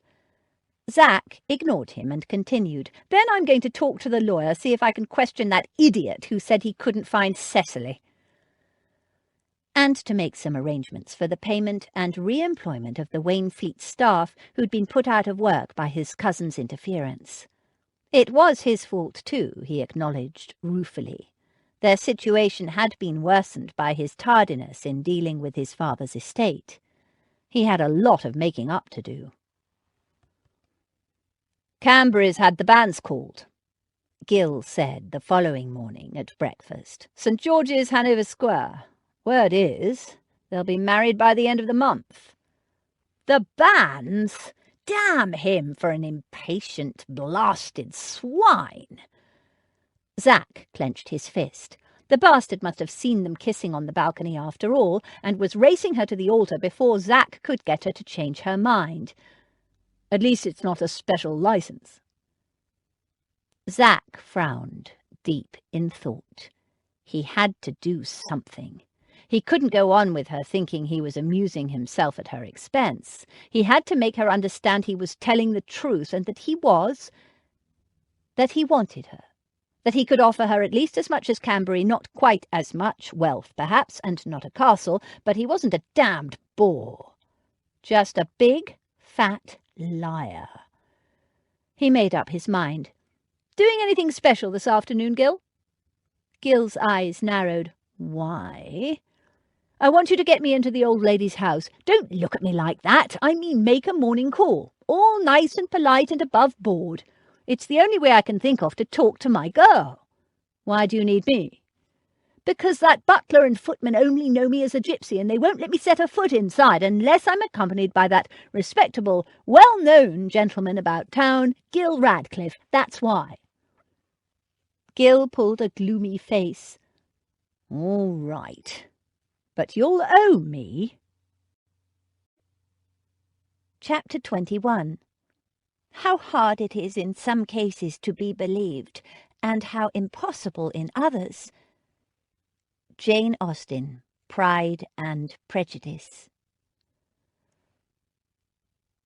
At 5 o'clock, Zac and Gil, elegantly dressed and looking perilously close to what Gil muttered were dashed pinks of the ton, called at the big white house in Berkeley Square.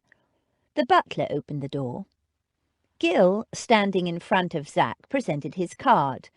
Gilbert Radcliffe and Mr. Zachary Black to see Lady Davenham. Lady Beatrice, that is, and Miss Chance. The butler glanced at the card. I'm sorry, gentlemen, but the ladies have gone out. Blast! Zac muttered, causing the butler to frown and try to peer at Zac over Gil's shoulder. What dashed bad luck! Gil said, visibly cheering up. Tell them we called, will you? And he turned and gave Zac a little push toward the street. Of course, they'll be in the park at this hour, Zac said. Come on, Gil, we'll run them to earth there. Gil stared at him. Are you mad? Hyde Park? At the fashionable hour, when all the matchmaking mammas and their daughters are on the prowl? He shuddered eloquently. Thank you, but no. I need you, Gil. Gil's eyes narrowed to slits. Why? Anyone can enter Hyde Park. There's no butler there. You're acquainted with them, and I need you to introduce me.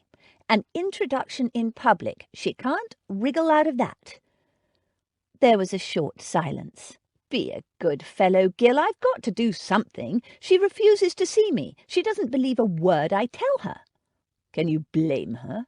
No, but I have to try. Otherwise she'll marry that oaf. You mean that rich and titled, highly cultured gentleman of the ton? He's a crashing, pretentious bore. You told me that yourself. He'll marry her for her beauty, not caring who she really is, and squash all the life and the joy out of her. It's her choice, Gil pointed out dryly. No, it's not. Not when there's another choice to be made. That choice being a man who might end up at the end of a rope. Damn it, you know I'm innocent, and in any case I have to try. If I don't do something soon, by the time I get free of this mess, she'll be married, and it will be too late. You've got to help me, Gil. You've got to. You do realize if you appear in public at the fashionable hour, you vastly increase the risk of someone recognizing you. Too late to worry about all that now. Besides, it'll all come out next week at the hearing, though why on earth should they? For all intents and purposes, I've been dead for the last 12 years. Gil sighed. I don't see how it will help, but I suppose if I don't agree, you'll come up with some even madder ploy to see her, climb onto her balcony or some such thing. Good man! Zac clapped him on the shoulder.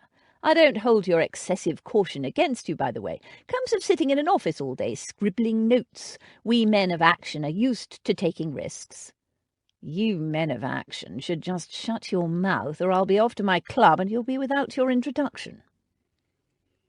Lady Beatrice and the girls were taking exercise in the park. It was a mild, sunny spring day, and all the ton was out promenading at this most fashionable hour of the afternoon, the ladies dressed in their most elegant walking gowns, and gentlemen accompanying them dressed in the pink of fashion. But Lady Beatrice was not happy. Her preferred form of exercise, as she had stated loud and clear on a number of occasions, was to ride graciously through the park in her landau, bowing to other ladies, stopping to exchange greetings and small talk from time to time, perhaps taking up a couple of friends for a short ride while she caught up on the latest gossip. And, she pointed out repeatedly, all the time she was observing her surrounds and breathing a great deal, the air in the park being well known to be extremely healthful. But the girls had said no, they would ride there in the carriage, and then they would all walk. Lady Beatrice's second favourite form of exercise, and the one she had argued strenuously in favour of today, was to be carried in a bath chair by a pair of hefty footmen. "For seeing them sweat does me a world of good, my dears," she argued. "Truly it does." But on this her nieces were adamant. The doctor had said Lady Beatrice needed to walk for her health, so walk she must. And being unable to resist the combined forces of all her nieces, she did, with a very bad grace, for the ground was damp and the air was chilly, and pray what use is walking when the veriest bores can accost one with the greatest of ease? One has to run, positively run, to avoid them. "Do ye good to run," Daisy pointed out, and received a withering glare in response. Lady Beatrice spotted an old friend, Sir Oswald Merridew, and waved. The sprightly old gentleman hurried over. "Now run along, girls, and leave Sir Oswald and me to chat," she ordered them. And the girls drifted off. "There she is." Zach indicated Jane, strolling with several other young women and the old lady he'd seen once before, Lady Beatrice. As he and Gil watched, the girls broke into pairs, and arm in arm strolled away, leaving the old lady talking to a nattily dressed elderly gentleman. Zach and Gil followed Jane. Gil informed him she was walking with her sister, Lady Davenham. "Ah, so that's Abby," Zach said. Jane had spoken of her sisters. They didn't look much alike. As Zach and Gil approached, Jane glanced back and saw them coming. She stiffened, said something to her sister, and the two marched quickly away. Zach and Gil followed. But every time they drew near, Jane and her sister hurried away. "Enjoying this a lot more than I thought I would," Gil confided as the girls marched off for the fourth time, almost running this time. "Quite puts me in the mood for hunting season. Why don't you take a flying tackle, bring her down in the mud? Or perhaps I should send for my hunter and some hounds, and you can run her to ground that way." "Delighted to provide you with some amusement," Zach muttered. It was no use. He couldn't very well chase her all over the park. There had to be another way. He glanced back at the old lady. With that stick, she wouldn't be doing any running away. "Introduce me to Lady Beatrice," he told Gil. "Very well, but watch yourself. She's cannier than she looks." Zach snorted. "I can handle an old lady." "She's with Sir Oswald Merridew. Knows everyone, Sir Oswald. Knew your father quite well."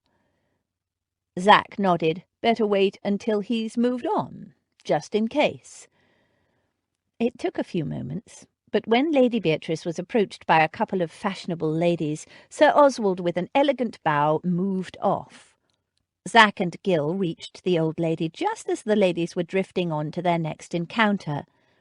It was what the fashionable hour in Hyde Park was all about, seeing, being seen, chatting and moving on. "Good afternoon, Lady Beatrice," Gil said. "You're looking wonderfully well." She lifted a lorgnette and scrutinized them one after the other, from head, Zach noticed, to foot. Quite a shameless examination for an old lady, practically stripping him bare. He repressed a grin. "Gilbert Radcliffe," she said, "long time since you've been seen in civilized company. How is your mother?" "In excellent health, ma'am, thank you." The lorgnette was directed at Zach again. "And who is your handsome friend?" "Allow me to introduce Zachary Black, m'lady." Gill said. "Lady Beatrice, Mr. Black. Recently arrived from Italy," Zach added with a bow. He ignored Gill's blink of surprise. An Italian connection would help create a bridge to her nieces. The lorgnette raked Zach again. "Italy, is it?" "Yes, m'lady. Delighted to make your acquaintance." "Are you?" She eyed him narrowly. "Why, may I ask?" Zach gave her a disarming grin. "Because I wish to meet your nieces, the charming daughters of the Marchese di Chancelotto. I suspect we may have friends in common." He glanced across to where Jane and Abby stood glaring at him. Could that possibly be the young ladies concerned?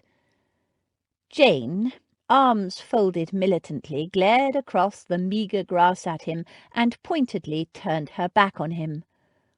Lady Beatrice gave a caustic snort. "It had better be, since you've spent the best part of half an hour chasing them all over the park. Or should I say chasing Jane?" Zach blinked. He darted a quick glance at Gill, who was trying to swallow an I-told-you-so look, though not very hard. "Doesn't want to talk to you, does she? Can't say I blame her. That's the trouble with this place. Anyone can approach anyone, or try to. Now, there's a bench. I'm going to sit down. All this dratted walking." She sat down and brought up the lorgnette to scrutinize Zach again, dwelling on his face this time. Zach felt a prickle of discomfort. Her eyes narrowed. "Who did you say you were again?" "Black." He bowed again with a flourish. "Zachary Black, late of Verona. Italy," he added, in case she didn't know either her geography or her Shakespeare. Her gaze sharpened. "Who was your father?" she demanded abruptly. Zach said cautiously, "Ah, m'lady, 'tis a wise man who knows his own father." "His name, sirrah, and don't be bothering with that continental flummery. All that bowing is exhausting me." "I believe my grandparents named him after a king." "Ha!" she exclaimed in triumph. "George. I remember him well. Didn't like him much. Nasty temper on him." She gave a brisk nod as if confirming something. "Zachary Black, my foot. It's Adam Aston Black, if I'm not mistaken." It gave him a jolt. There was a muffled sound from Gill, which he turned into quite a praiseworthy cough. Zach said, "Would you admit to it if you were mistaken?"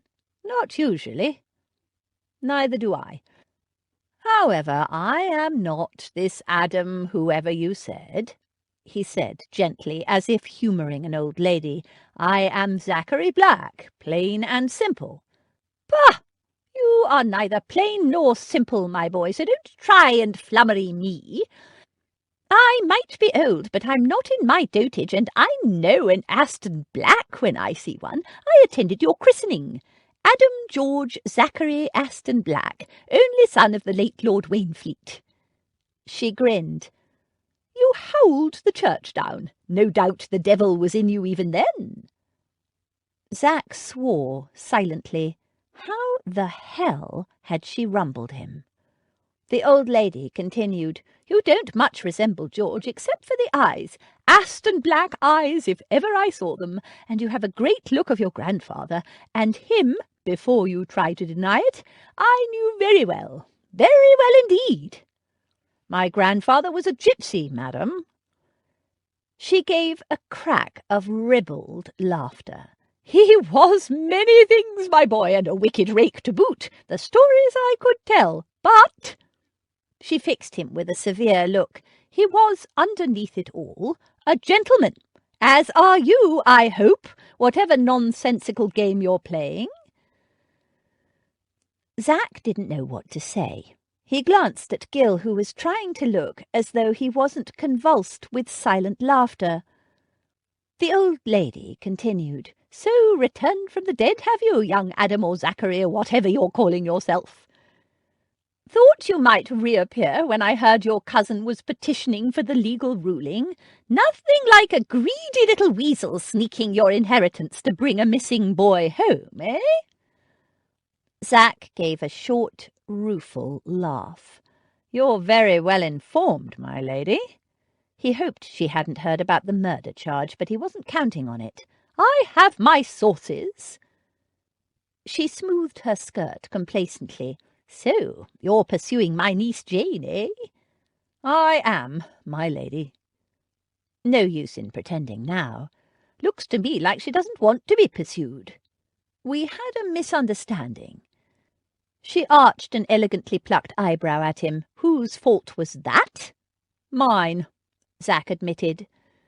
The old lady considered that. "What are your intentions towards my Jane?" "Everything of the most honourable." "I see." She fell silent a moment, swinging her lorgnette back and forth meditatively.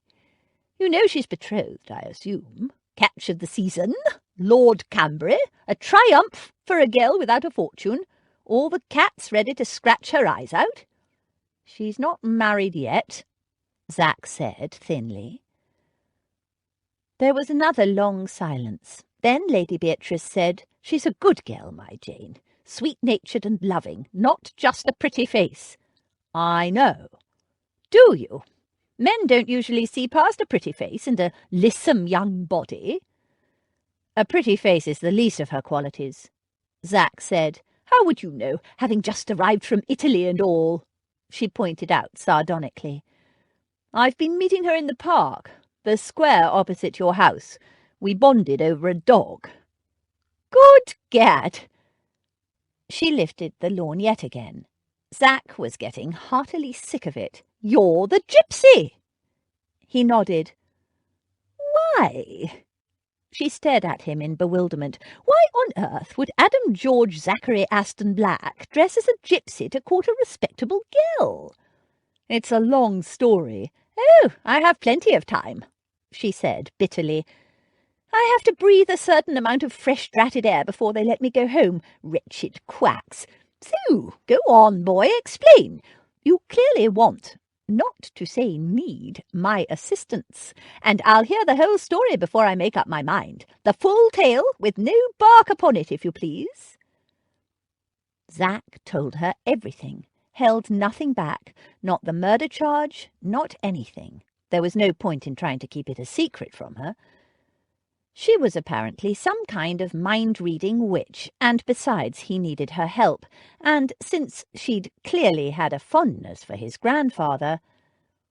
When he finished, there was a long pause. Then she gave a crack of laughter. "Better than a play indeed." She sobered. "Well, young man, it's a devil of a tangle you're planning to drag my niece into. Why should I assist with that, eh?" "I'm not planning to drag her into anything," Zach said. "I just want to talk to her, make her understand." "To understand what?" Zach just looked at her. What he had to say to Jane was private, for Jane's ears only. She laughed and patted his cheek. "Such a delicious glower. Your grandfather was just the same."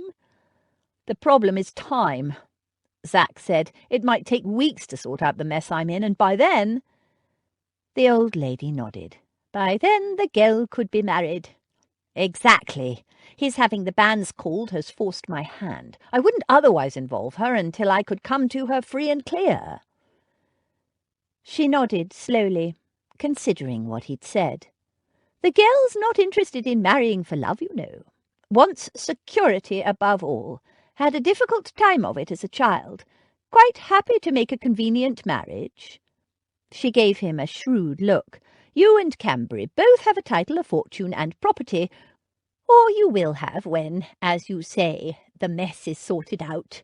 But Cambury is, I fancy, a great deal wealthier than you will ever be."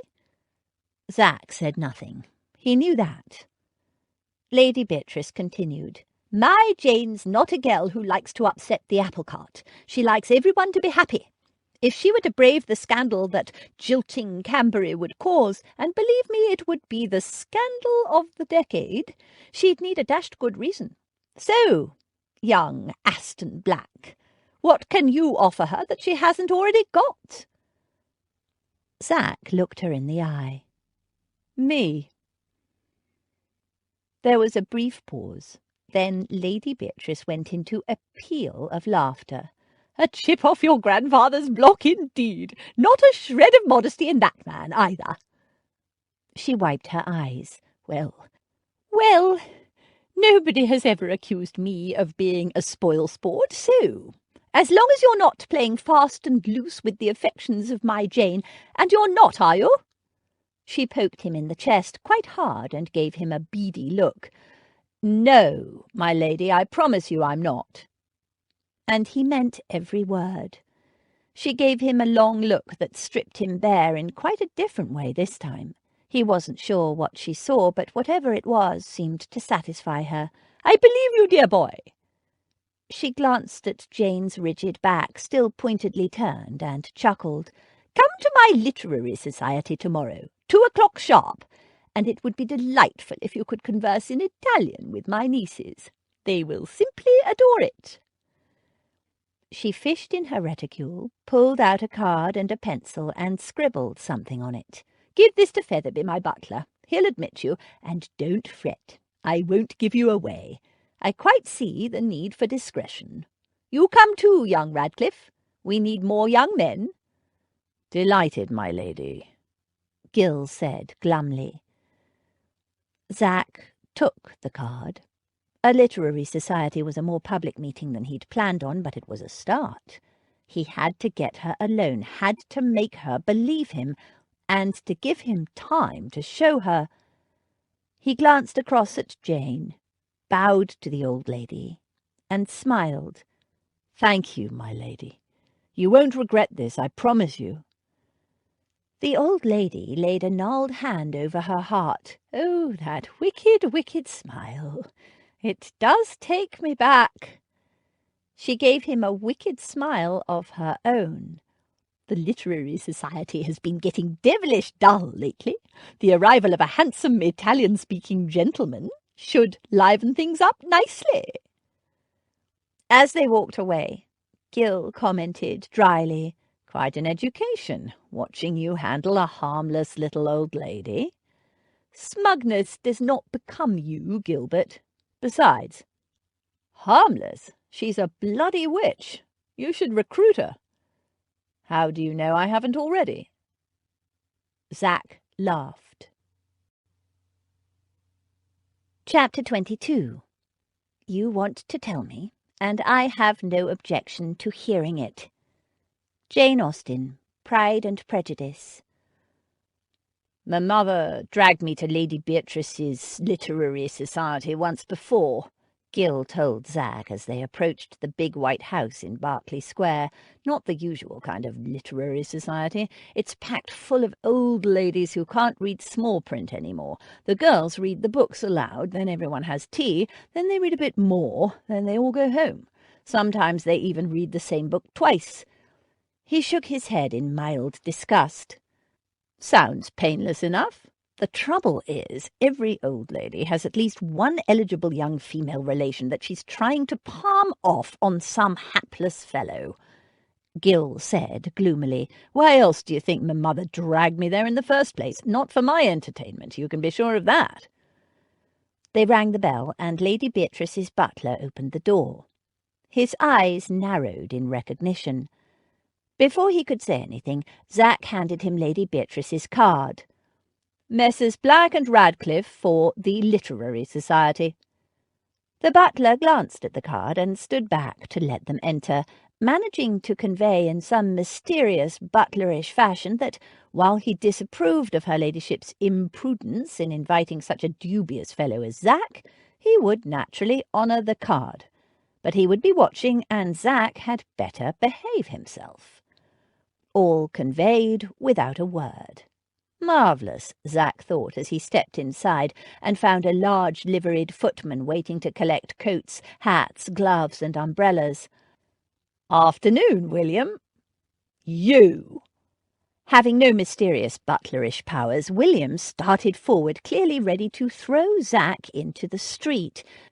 But the butler cleared his throat in a discreet and meaningful manner, and with visible difficulty William restrained himself. Again Zach admired the butler's powers. He handed William his hat.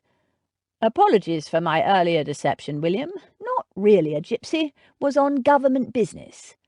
He tapped the side of his nose. Gil shrugged off his coat and handed it to the butler. Numbers dropped since the start of the season, have they, Featherby? He said. Can usually hear the din from here. On the contrary, sir, Featherby murmured. The quiet is because you have arrived a little late. The reading has already begun.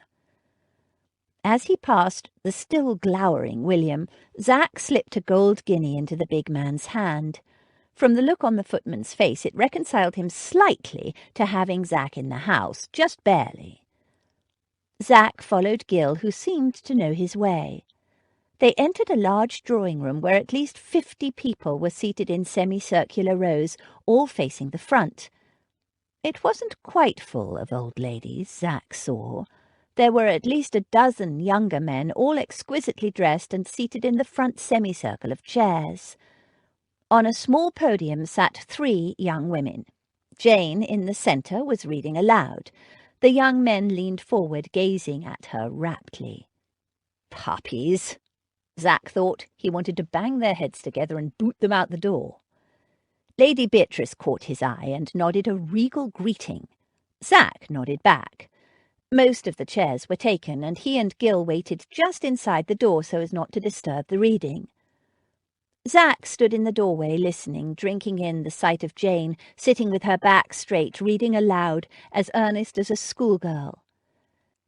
He came to ask me whether I thought it would be imprudent in him to settle so early, whether I thought her too young. In short, whether I approved his choice altogether, having some apprehension, perhaps, of her being considered, especially since you're making so much of her, as in a line of society above him. I was very much pleased with all that he said. She looked enchanting. Her voice was clear, her reading ever so slightly wooden. He found it utterly endearing. At the turning of a page, she glanced up and saw him. Her jaw dropped, she lost her place, then fumbled and dropped the book. She shot a glance at a man seated to her left and flushed. Zach could only see the back of his head, sandy hair and a balding pate. There was an immediate scrimmage as the young dandies at the front leapt into action, competing gallantly to retrieve the dropped book and return it to her.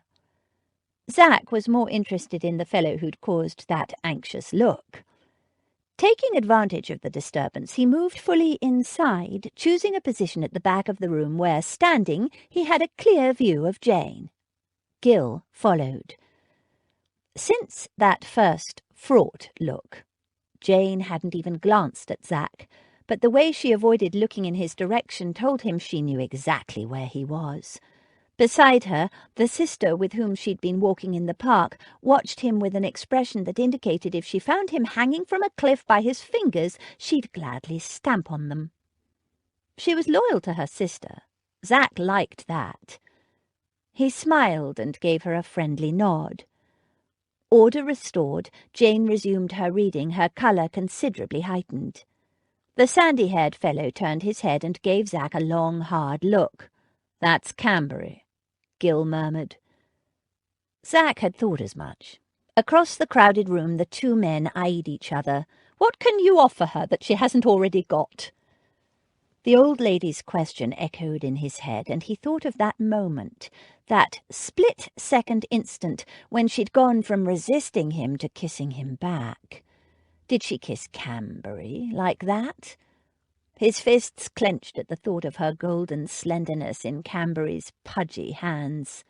He shoved them in his pocket. Jane paused a moment, then her voice rose as she read, with slight emphasis, "It is always incomprehensible to a man that a woman should ever refuse an offer of marriage. A man always imagines a woman to be ready for anybody who asks her." Feminine titters rippled through the audience. Zach's lips twitched as he wondered which one of them she was aiming that at. Him, no doubt. Or perhaps all the men in the audience. She continued, "Nonsense! A man does not imagine any such thing. But what is the meaning of this? Harriet Smith refuse Robert Martin. Madness, if it is so, but I hope you are mistaken." And Zach's attention wandered. He had no interest in this story. He was examining his surrounds, wondering how in this crowd he would be able to speak to her in private. The old lady had tricked him. It looked well nigh impossible. Jane finished the page and passed the book to the dark-haired young woman sitting on her right, who continued reading. Unlike Jane, she had a real flair for the dramatic. "Freddie Monckton Coombs's wife, her sister Damaris," Gil murmured in Zach's ear. "I thought there were 4 sisters. The other one not here?" "Daisy." Gil jerked his chin to indicate her, the little one sitting in the far corner sewing. "She never reads." "Why not?" Gil shrugged. "For sisters, they don't look much alike, do they?" Zach commented. "Shush!" A lady turned around with an indignant look. "Damaris is reading." They subsided into abashed silence. Jane still hadn't looked at him, not since that first shocked glance as she'd realized he was here. It was, he hoped, a good sign. If she was indifferent to him, she'd look. Surely. In the break between chapters, while everyone was eating cake and drinking tea, Lady Beatrice caught his eye and waved him imperiously closer. The wrinkled old face was bland, but the eyes brimmed with mischief. She beckoned her nieces over, and when they'd gathered around her, said, "Girls, I would like you to meet Mr. Black, a gentleman newly arrived from Italy." Zach bowed gracefully as she made the introductions. She ended, "Zachary is the grandson of an old friend of mine, and do you know what else? He knew your father, girls, the dear departed Marchese di Chancelotto."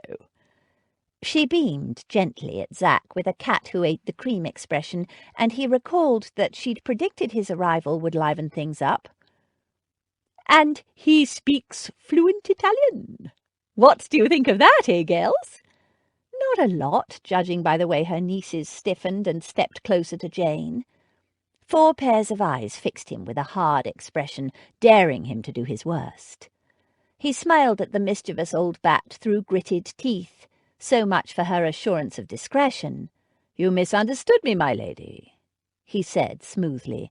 "What I said was that since I had recently arrived from Italy, your nieces and I might perhaps have acquaintances in common." He glanced at their unresponsive faces and shrugged, "But perhaps not." He turned to Jane. "Delighted to meet you again, signorina," he said in excellent Italian, and went on to apologize, still in Italian, for the misunderstanding, assuring her and her sisters that he'd never met the Marchese. Hoping he had reassured them, he was surprised to see 4 blank and slightly panicked expressions on the faces of 3 of the 4 nieces. The small one just glared at him with uncomplicated fury. Jane looked quite frozen. Her sister Abby said hurriedly, "We do not speak Italian, Signor Black." "Only Venetian," Jane added. Zach inclined his head gracefully. Of course, Venetians were very proud of their distinct culture and history. He said in the Venetian dialect, "My Venetian is a little rusty, but if you would prefer me to use that—" And when he received another equally blank and slightly panicked look, he realized the old lady had tricked him. The girls had no idea what he'd said. "Ah, you don't wish to speak Venetian?" he said quickly in English. "Not in public," Jane told him. "We were brought up to believe it's impolite to speak a language others in the room do not speak." "Oh, but Miss Chance," a lady gushed, "I would love to hear a Venetian conversation." "Me too," said another. "I learned Italian in the schoolroom, of course, but I have never had the pleasure of conversing with a native speaker." She batted her lashes at Zach, "Especially such a dashing one." Jane's sister Abby stepped forward. "Sorry, but Lady Beatrice has forbidden us to speak Venetian." She turned to the old lady and said with an edge of steel, "Haven't you, Aunt Beatrice, dear?" The old lady gave Zack the sweetest smile and said, "Indeed I have. I should have warned you, Mr. Black. Italian is bad enough, but the mere sound of the Venetian dialect gives me the most frightful palpitations. It was all the fault of the Doge. Or was he a Marchese? I forget. The most divine-looking man, with such eyes, like drowning in chocolate, my dears, and the longest, thickest lashes, and his figure. I vow his valet must have had to pour him into his breeches. As for peeling him out of them, well—" And she sighed with gusty reminiscence. At that point the butler rang a little bell, and there was a general shuffle to resume seats. Jane gave Zack a look that gave him to understand that if she never saw him again, that would be perfect. Damn and blast! He'd come here to mend the situation between him and Jane, and now, with his Italian-Venetian debacle, it was worse than ever. He glanced at the old lady, cursed her under his breath. It amazed him that she'd lived so long, that nobody had yet strangled her. She grinned back at him like the veriest urchin brat, filled with such unrepentant glee he was forced almost to laugh. Zack inclined his head to her, acknowledging her victory. The devious old hell-cat. She'd led him right down the garden path, paying him back, no doubt, for his initial deception of Jane. It had been an impressive performance. He glanced at Gil to see if he'd witnessed the debacle, and saw his friend once again battling with silent convulsions. Zack made his way to the back of the room. All was not lost, he told himself. He was still here in the house where Jane lived. There must be a way he could see her, explain, apologize. He stepped back to let a lady pass when a sharp little elbow jammed into his ribs hard. Oof! He turned, rubbing his ribs. The culprit was a small, elegantly dressed young woman, the fourth sister, Daisy. "Sorry," she said. She didn't look the least bit sorry. That elbow had been deliberately aimed. Another one who wanted to punish him for speaking Italian, no doubt. She jerked her head toward the door. "Follow me, gypsy." Gypsy? Intrigued, he followed. She led him along the hallway, and Zack was surprised to see she had a distinct limp. He was also surprised by her accent. Pure, broad Cockney, nothing like Jane's. "The old lady told me to say you're to wait in the parlour along here." She opened a door and showed him into a small, elegant parlour. "When the reading's done, she'll send Jane in to talk to you." "Thank you," he began. She cut him off. "Don't thank me. It's the old lady's house, so she can have whoever she wants in it. I don't agree, but it ain't up to me. But," she eyed him grimly, "you hurt or embarrass my sister Jane, and I'll gut you like an herring, understand, gypsy? With a rusty blade." "Little firebrand?" Zack nodded. "Fair enough. For what it's worth, I don't have any such intention. Quite the opposite, in fact." She sniffed, unimpressed. "Fine words from a fancy gent, but you've already made her cry once." She added fiercely, "Just don't do it again, all right?" And stumped away. Zack grinned. He liked her. Liked the way she was prepared to stand up for her sister and threaten to gut a man twice her size if he hurt her. Jane had good family. As for the old lady, God only knew what she was playing at. She must have led his grandfather a right merry dance.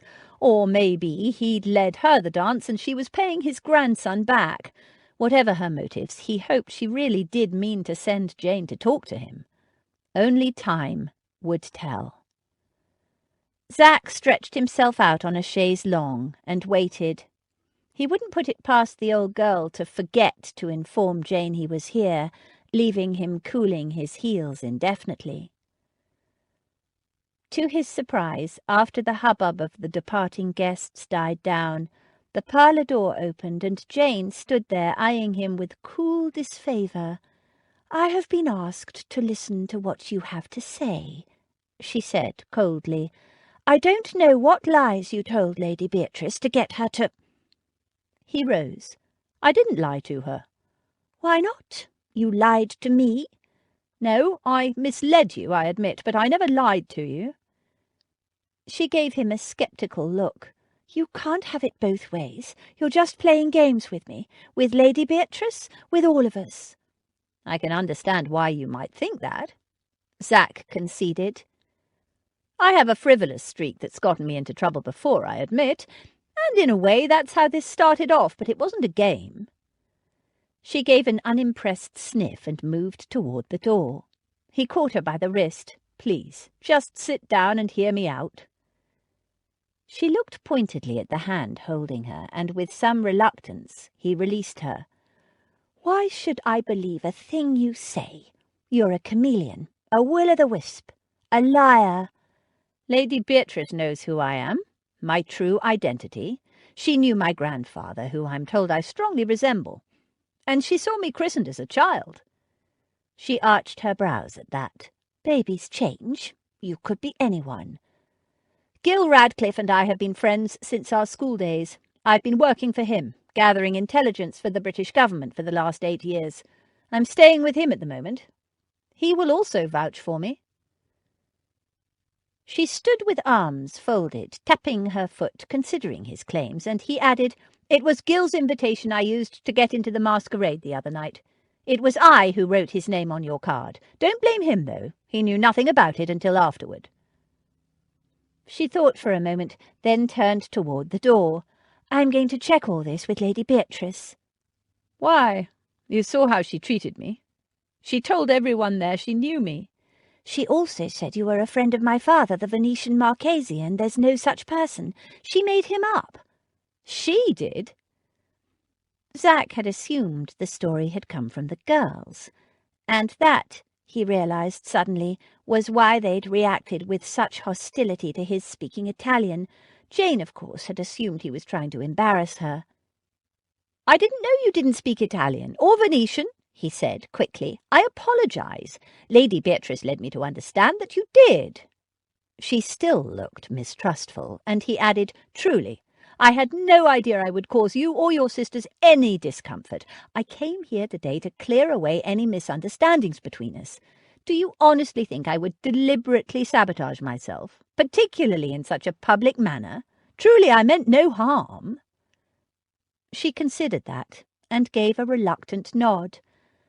We love Lady Beatrice dearly, but she does have a mischievous attitude to the truth at times. She opened the door. But when it's important, she won't lie to me, and I still intend to check. She exited the room, leaving Zach pacing. Would she even come back? He had to convince her to believe him, and to wait. After a very long 10 minutes, Jane re-entered the room and sat down. Lady Beatrice vouches for you. I am yet to be convinced. She folded her hands in her lap, looking like a demure schoolgirl. She tells me your name isn't even Zachary Black. Her brows rose sardonically, her voice anything but demure. And you claim you never lied to me? I was christened Adam George Zachary Aston Black. When I left my father's home at the age of 16, never to return, I was angry. I changed my name to Zachary Black. It's the name I've lived under for the last 12 years. He let that sink in and added, So misleading, but not truly a lie. She pursed her lips. Very well. What about the gypsy story? He explained to her how, as a lonely young boy, he'd been fascinated by the gypsies who camped on his father's property, and how later he'd been able to use that connection in his work, that he had lived and travelled with them. Her eyes were opaque, her expression unreadable. Pirate? Privateer? True, perfectly legal, and it was just the once. I really do get seasick. What about all those stories you told me, of your travels, the Cossacks, that kind of thing? True, every last one. She was silent for a long moment. Then why didn't you simply tell me who you were? Why did you continue the deception? Why did it have to be all so furtive and shabby? Her back was straight, but her eyes were wide, impossibly blue, and wounded. Shabby? Zach swallowed. Yes, in retrospect, he had treated her shabbily. For that I truly apologize. He took a deep breath. I've been a complete fool, he admitted, acting the gypsy, playing games when all the time I should have told me the truth. He nodded. You were right to tell me to grow up. These games and stratagems and disguises have been my life for the past 8 years.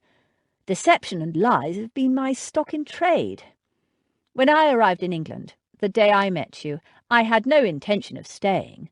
I thought I'd come to London, deliver the documents my government needed, and then, he spread his hands, return to my life in the shadows.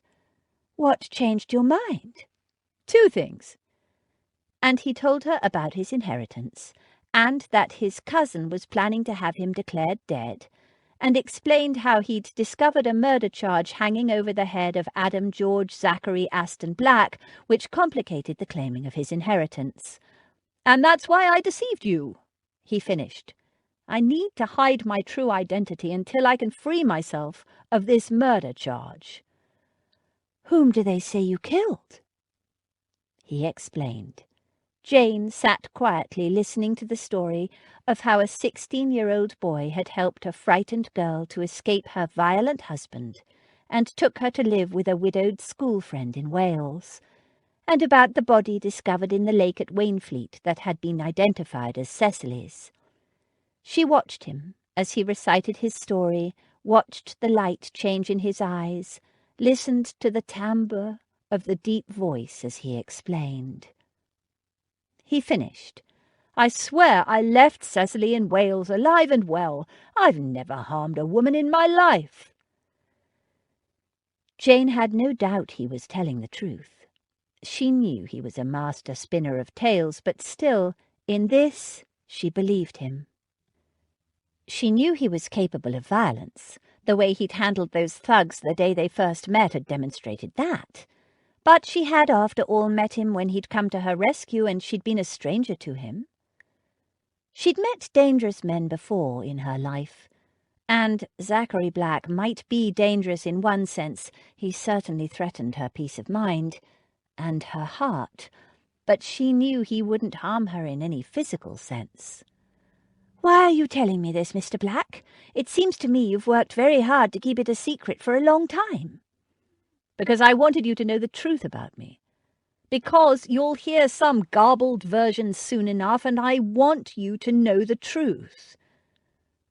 The application to have me declared dead comes up next week. I'm hoping to have the murder charge dismissed by then, but if not... Because you're having difficulty locating Cecily. We'll find her, he assured her. Gil has men out scouring the country for her. If you can't find her, how are you going to prove your innocence? He didn't answer, but gave her a curious glance. Aren't you going to ask me whether I did it? No. He smiled. You're assuming I'm innocent. She gave him a cool look. She hadn't yet forgiven him entirely. I don't know you well enough to assume anything. Yet? I beg your pardon? Yet. You don't know me well enough yet. He leaned toward her and added in a dark voice laced with promise, "You're going to get to know me a great deal better." She raised her brows at that, even though her heart beat a little faster at the intensity in his expression as he said it. "Am I?" "I'm betting my life on it," he said quietly, with a look that burned straight through to her heart. With as much composure as she could manage, she said, "You said 2 things changed your mind about leaving England.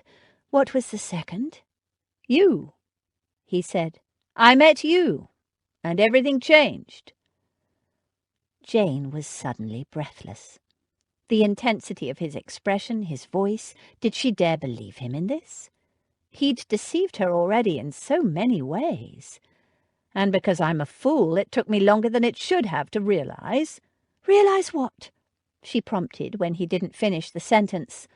"What you have come to mean to me." There was a long silence.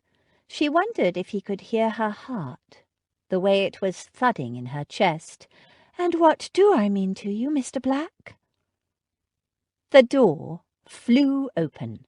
Lord Cambury stood there, his face red. "So it was true?" Jane rose, frowning. "What was true?" "That you were entertaining a man in private. Your aunt insinuated as much." "I insinuated nothing of the sort, Lord Cambury, and well you know it." Lady Beatrice followed him in, leaning heavily on her stick.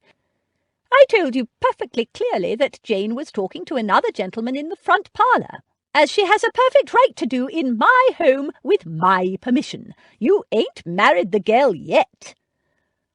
Her eyes were sparkling with mischief as she added, "Have you met Mr. Black?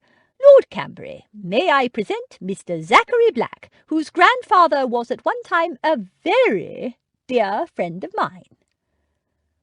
Zach could have strangled her. What the devil was the old girl playing at now? She'd engineered the entire thing, but to what end he had no idea. He just wished she'd waited 5 minutes longer before stirring up her cauldron. Under her beady gaze, the two men shook hands and muttered polite and insincere greetings. "Good boys," she told them, as though they were schoolboys making up after a fight. "Now, Mr. Black was just leaving, weren't you, dear boy?"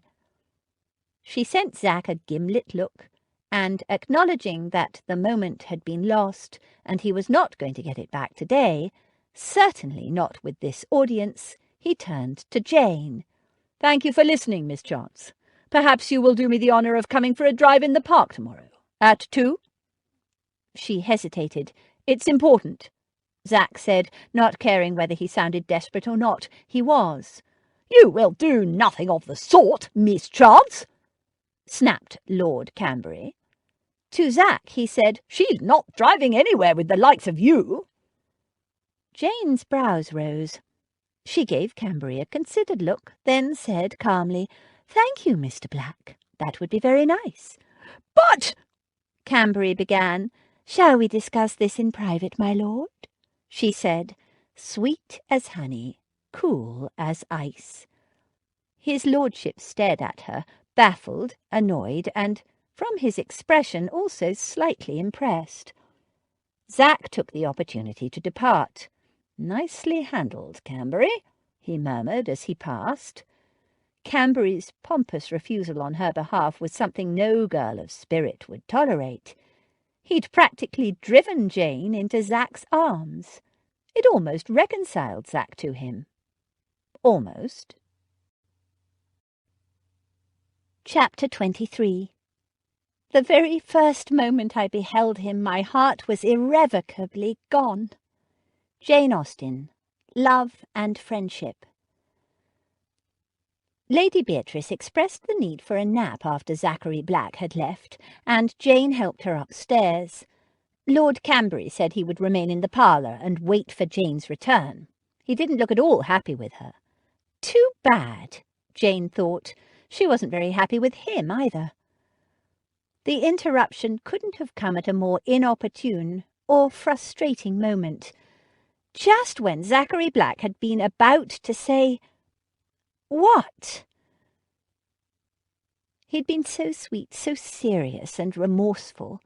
There had been nothing of the wicked rogue about him today, and though she'd seen that devilish smile of his too often in her dreams, to see him like this, no games, no mischief, just heartfelt sincerity, it was a side of him she'd never seen before, and it slipped right past her defences.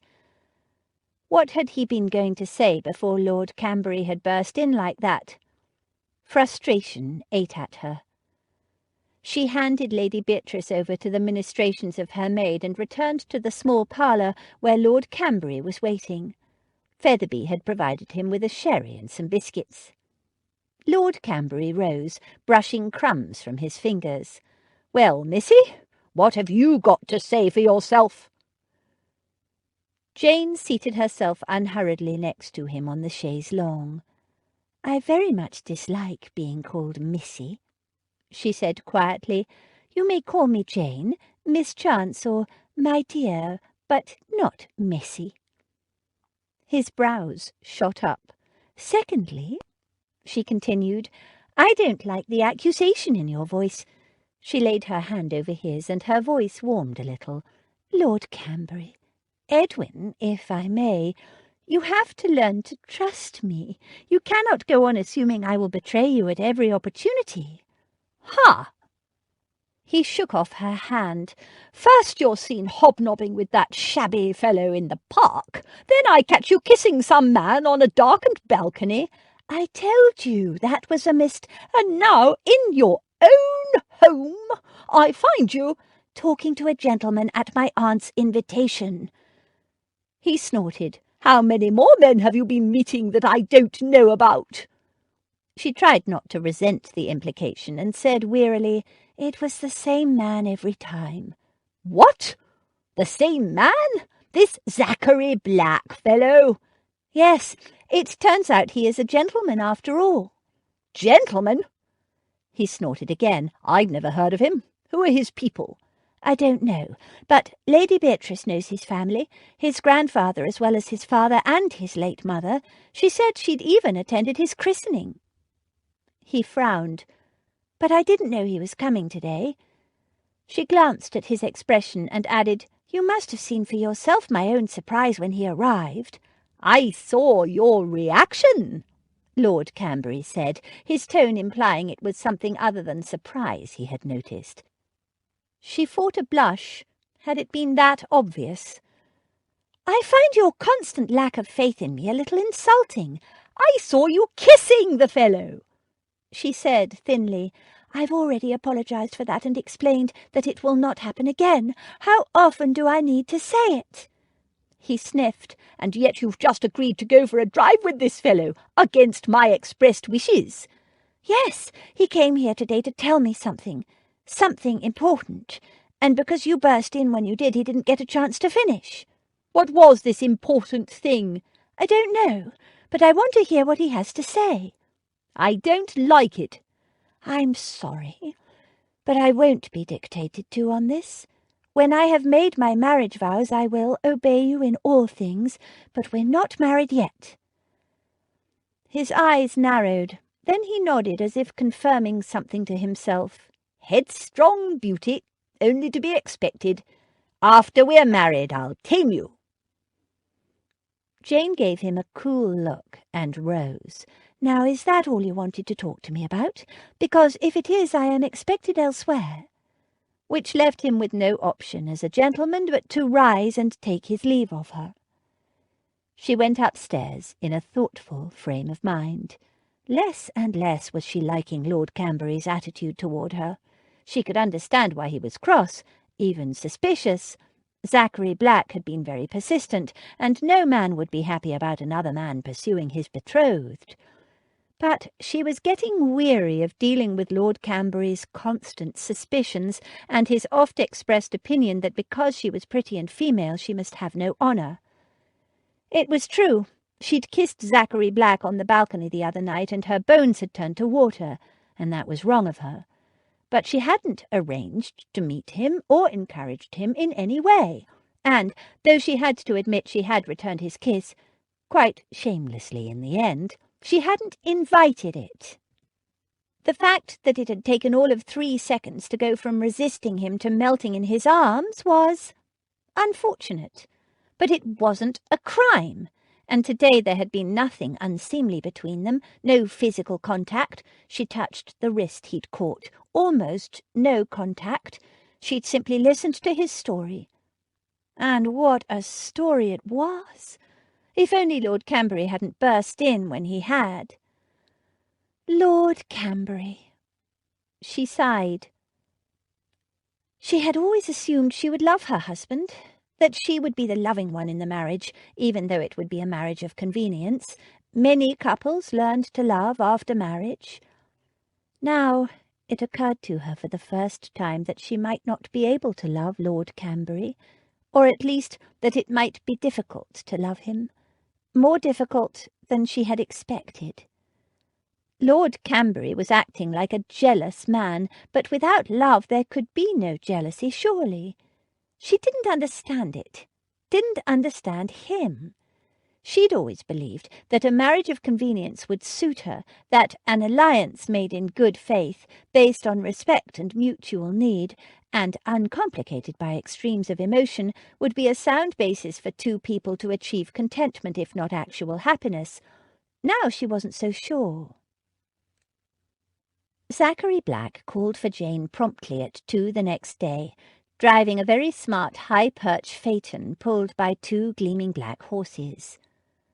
"Borrowed the whole rig from a friend," he told her, as he lifted her up into it. "Don't worry, I've given them a good run already, taken the edge off them." He looked very dashing, in buckskin breeches, gleaming black boots, and a new, very smart, dark olive coat that brought out the faint green of his eyes. Jane settled herself in the seat. It was very high up. She felt quite dashing and adventurous. She was glad she'd worn her favourite red pelisse and her new bonnet. She'd been waiting for this moment all day, hadn't been able to settle to anything much. What was this important thing he wanted to say to her? She thought she knew. She hoped she knew. She felt sick, excited, hollow. He climbed lithely up, and she felt the warmth of his thigh as he slid into the seat next to her. It wasn't a very big seat, just barely room for 2. Awareness thrummed through her.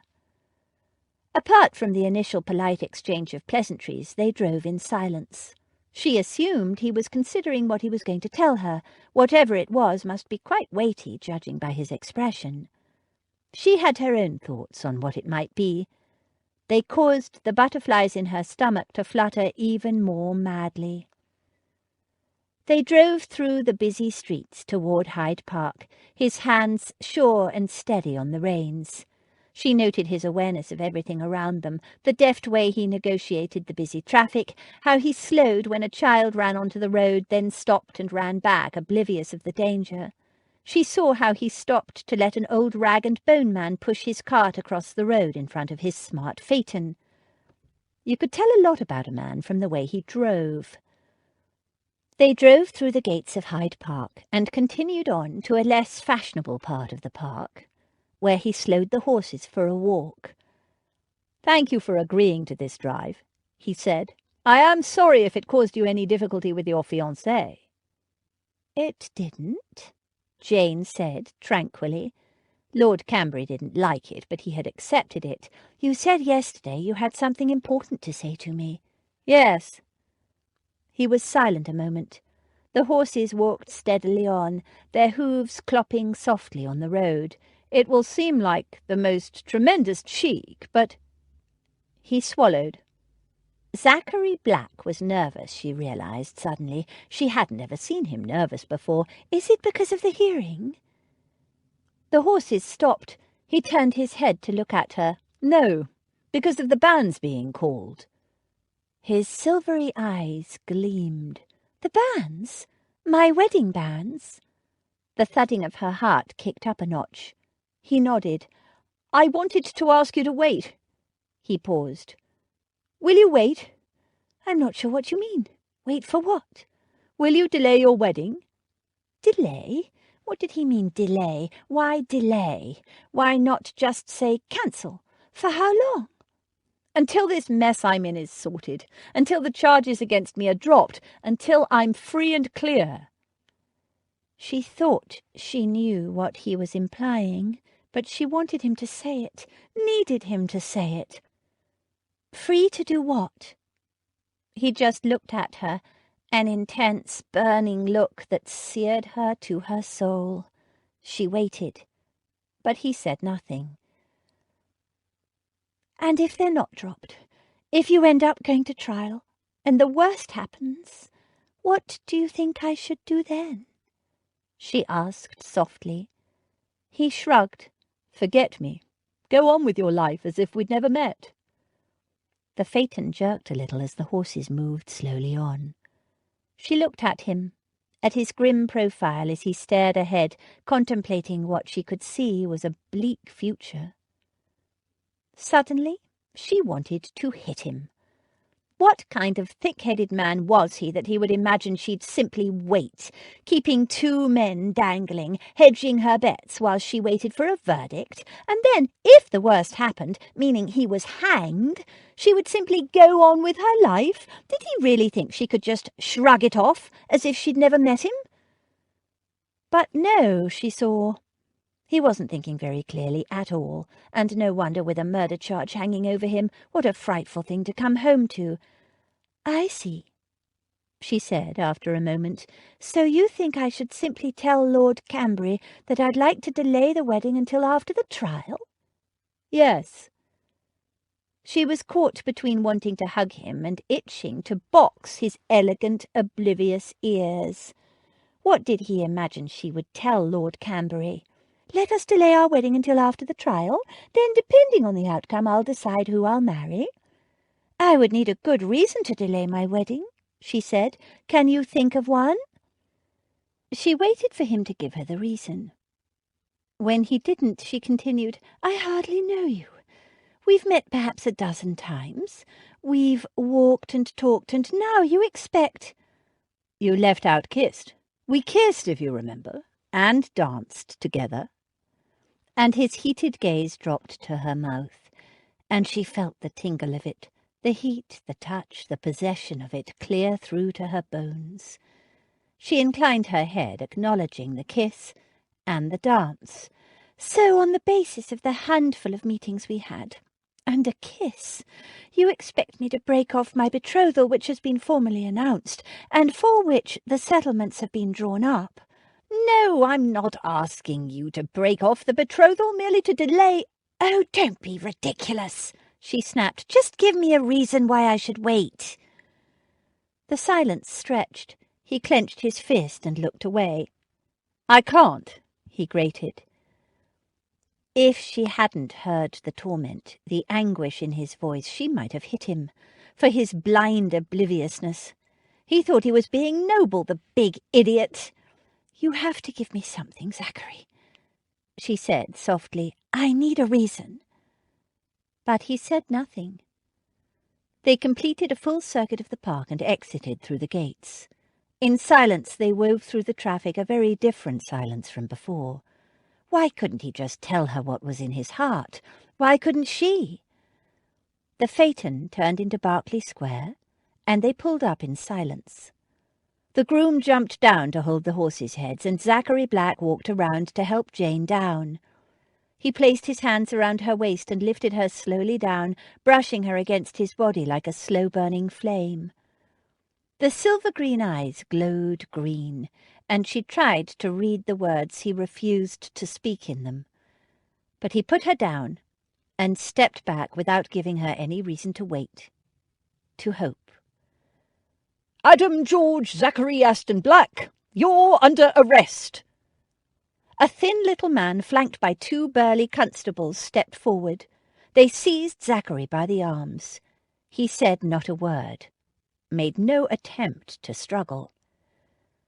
Over their heads his gaze burned into Jane. "Wait," he mouthed silently. Jane stood in the street watching, devastated, as they bundled Zachary Black into a carriage and drove him away. He'd warned her this might happen, but to have it happen now, so soon, just when— Oh, how could she just wait?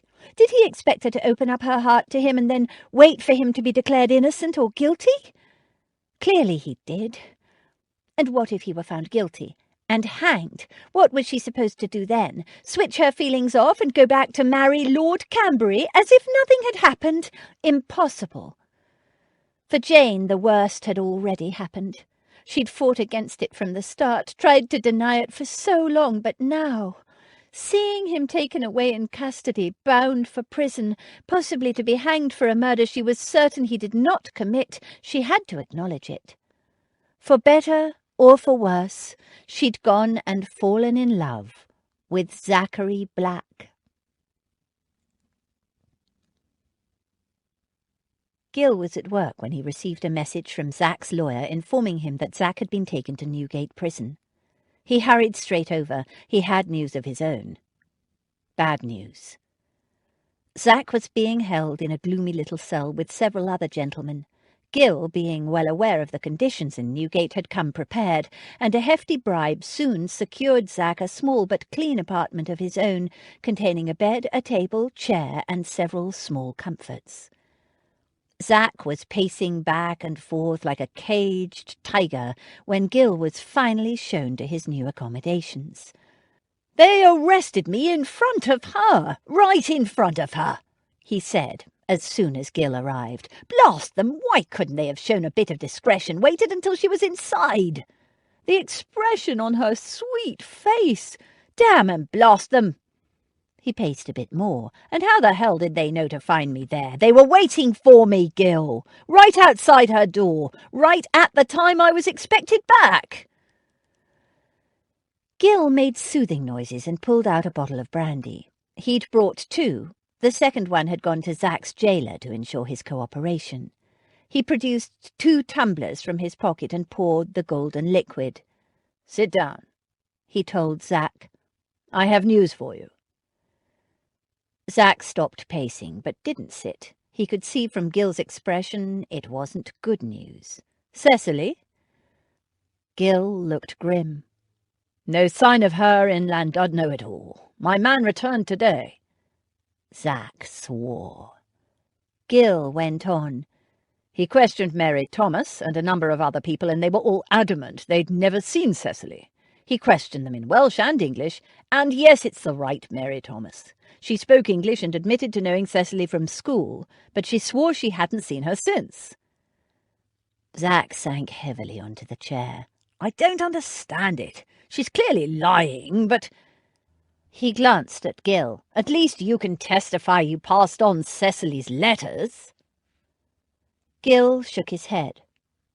"Won't help. They were just letters addressed to you. I can testify they had her name on them, but I can't prove that she sent them. Any luck tracing the people who saw us on the journey?"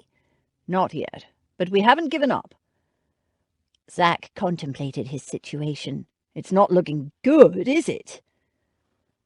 Gill glanced around and lowered his voice. "Time for you to leave the country. I can get you out of here. The security is quite lax." "No, I won't flee. That's as good as admitting I'm guilty, and I'm damned well not. I'll stay and fight it." "It's the girl, isn't it?" Gill said after a moment. "She's the reason you're staying to fight this thing." The girl. Jane. If Cecily couldn't be found, damn it all to hell. Zack examined his situation from every angle. He could see no way out of it. "No, the situation's changed," he said, wryly. "I can't embroil her in this mess. She had her life all planned out, and I'm not going to ruin it all for her, not if there's no future. I'm going to have to cut her loose." "Then if you're going to cut her loose, why the hell won't you leave the country? It doesn't make sense," Gill said in a low, urgent voice. Zack shook his head. "I won't run away. When I went down to Wainfleet, I realised that since my father's death, everyone there has been left in a kind of limbo. An estate like that needs an owner to run it, an owner who's present. If I'm hiding out in Europe, they're still in limbo. Better that this situation is resolved once and for all, me or my cousin." "Better for whom?" "Not you. Not if they stretch your neck. I'm gambling on my innocence, counting for something." Zack lifted the tumbler of brandy in an ironic toast. "To English justice." He drained it, shuddered as it burned its way down his throat, felt the heat of the alcohol lodge in his empty belly, and said, "Did you bring any notepaper? I need to write a letter." Jane had watched until the carriage taking Zachary Black away had turned a corner and disappeared from sight. Then she hurried inside and found Lady Beatrice. "He's been arrested. They've taken him off to jail." And she'd burst into tears. After a good weep in the old lady's arms, she'd felt wrung out but calmer. While Lady B wrote notes cancelling their social engagements for the evening and summoning the family for an emergency dinner, Jane had taken herself upstairs to wash her face and think about what she was going to do. Her thoughts were in turmoil, but she was clear about one thing, and she had to do it now before her courage deserted her. She sat down to pen a note of her own. "Mr. Gilbert Radcliffe to see you, Miss Jane," Featherby said, several hours later. Jane flew downstairs to the drawing-room where Mr. Radcliffe was waiting, looking very solemn, almost grim. "Is he all right?" Jane burst out as soon as she saw him. He blinked and she collected herself, saying in a more composed manner, "Mr. Radcliffe, so good of you to call on me. What news do you have of Mr. Black?" He held out a folded paper, looking awkward. "I've brought you a note, Miss Chance." "From Mr. Black?" She took it, recognizing the bold black writing, and felt suddenly nervous. What reason would Zachary Black have to write to her? He'd only just been taken. She'd seen him a few short hours ago. "Well then, I'll be off."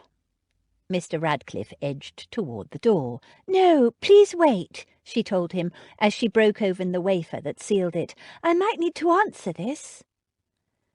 Mr. Radcliffe looked uncomfortable. He's not expecting any answer. "I would be very grateful if you waited." Jane rang the bell and asked Featherby to bring Mr. Radcliffe some refreshment. Zachary's friend provided for, she unfolded the letter and started to read. "Dear Miss Chance, firstly, I must apologize for the embarrassment caused you by my arrest in your presence. It must have been a shocking experience to a lady of delicate sensibilities, and I apologize most sincerely. I also wish to apologize for what I believe might have been a misunderstanding between us. Thinking back over our recent conversations, it has occurred to me you might have misunderstood my intentions. As I explained, I expect to be declared innocent of the murder of Cecily Aston Black, Countess of Wainfleet, but after that my stated intention is to leave England and return to my former pursuits in the service of my country. When I asked you to delay your wedding to Lord Canbury, it was simply so that I might attend the wedding, knowing that my current legal position might make that difficult. In our brief acquaintance, I believe we have become friends, and it was simply as a friend that I would have liked to witness your marriage. However, I've realized it was very selfish of me to expect such a delay only for my convenience. Please take no notice of anything I might have said to cause you to think otherwise. Go ahead and marry your Lord Canbury with my very best wishes. And be happy. Yours sincerely, Zachary Black." Jane read the letter twice, then put it down, noting absently that her hands were shaking. Mr. Radcliffe was watching her rather as a mouse might watch a cat, warily, and showing every evidence of a creature heartily wishing himself elsewhere. "Do you know what he said in this letter?" she asked him. He looked uncomfortable and made a vaguely negative movement. If he didn't know, he had a fair idea. "He has given me his blessing to marry Lord Canbury." "Ah, very proper of him," Mr. Radcliffe said in a strangled voice. "Very proper, my foot!" Jane's voice wobbled. She was on the verge of tears again. She took a deep, steadying breath and continued, "He's being noble again. Yesterday in the park he refused to explain why he was asking me to delay my wedding, refused to tell me what he was feeling, and now today he is telling me that whatever it was I thought he meant, he didn't." Mr. Radcliffe said nothing. Jane said, "The situation must be very grim for him to set me free like this." She hesitated. "I'm right, aren't I?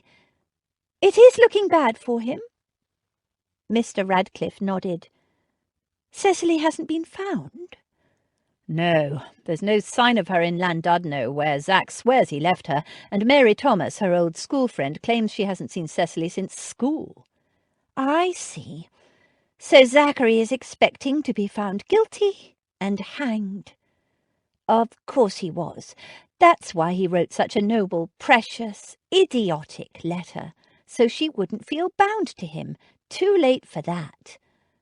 Again Mr. Radcliffe nodded. She rose and started to pace the room. Isn't there anything I can do, that we can do? My brothers-in-law could help." Mr. Radcliffe shook his head.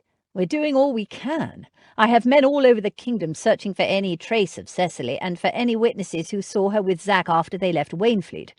I've ensured he has a good lawyer for the defence, that his quarters in Newgate are the best that can be obtained, and I've arranged for him to be provided with all he needs while in prison. I can't think of anything else anyone can do."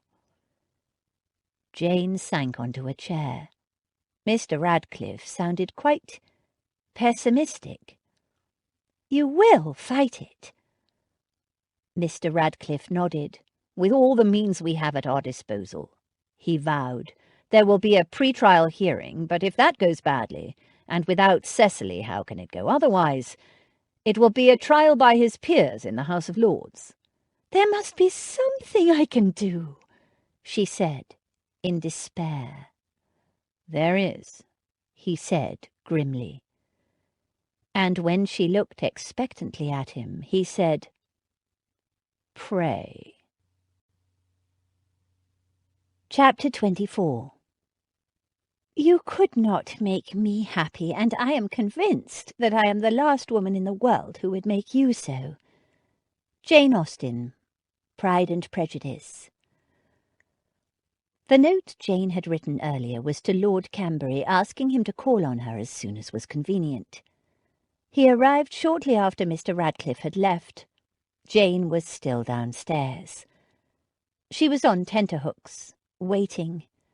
It was the right thing to do, she knew it, but still— "That scoundrel won't be bothering you any more," Lord Camberry said with satisfaction as he handed his hat to Featherby. "Pity it had to happen when you were present, but it was for the best. See for yourself, the fellow's a blackguard." Something about the way he said it raised her suspicions. You knew about his arrest? And where it took place?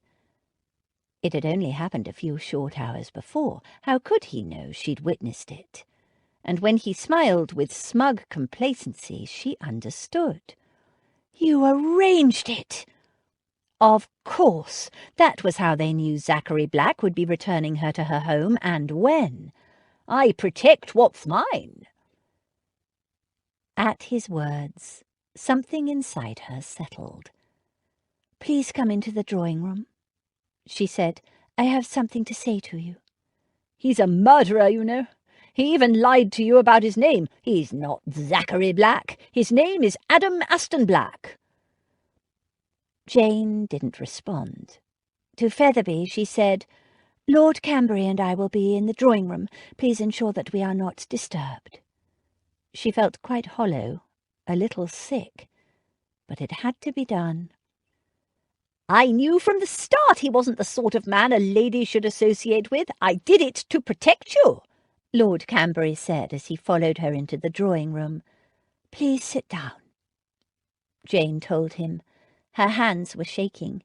She gripped them tightly together. He sat, looking a little puzzled. This was it, then. She took a deep breath. "I'm very sorry, Lord Camberry, but I cannot marry you." "What the devil? Not marry me?" Lord Camberry's eyes bulged in shock. "You cannot mean it." "I'm sorry, but I do." She pulled off the heavy diamond and gave it to him. "But it's been announced. The minister has commenced the calling of the banns." She nodded. "I know. I'm sorry, but it cannot be helped. I cannot marry you." "Why?" She shook her head. "It does not matter. My mind is made up." He stared at her for a long moment, then he stood up and stalked over to the mantelpiece. He picked up a china figurine of a shepherdess and examined it carefully. "The years I spent looking for the perfect—" He swore and hurled the little shepherdess into the hearth. It smashed. There was a sudden silence in the room, broken only by the sound of the hollow china head rolling in a circle on the marble hearthstone. He contemplated the shattered pieces and swung around to face Jane. "Everyone will blame you for this. Everybody knows my high standards and will believe that you're the one who's failed me, that you're flawed and unworthy, and damn it if I don't think you are. You must be to call it off after all I've offered you, and I won't defend you, you can be sure of that." Jane was shaking, but strangely calm. With dignity she said, "You must do what you wish." "Damn right I will." He made a petulant gesture. "And I must do what I think is right. I'm sorry to hurt you." "Hurt me? I'm not hurt. I'm relieved. Relieved to discover in time that you are flawed and unworthy and quite unsuitable." He continued listing the ways he'd been mistaken in her, the reasons she was so unsatisfactory. Jane let his rant wash over her, oddly distant from it all. She might have married this man, would have married him. He would have been the father of her children. She shivered, thinking about it, about the impossible standards he would have set them, the demands, the pressure.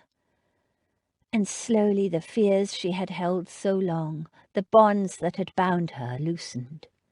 She looked at the pompous little man with his tasteful clothes and his carefully combed hair and felt a swell of compassion.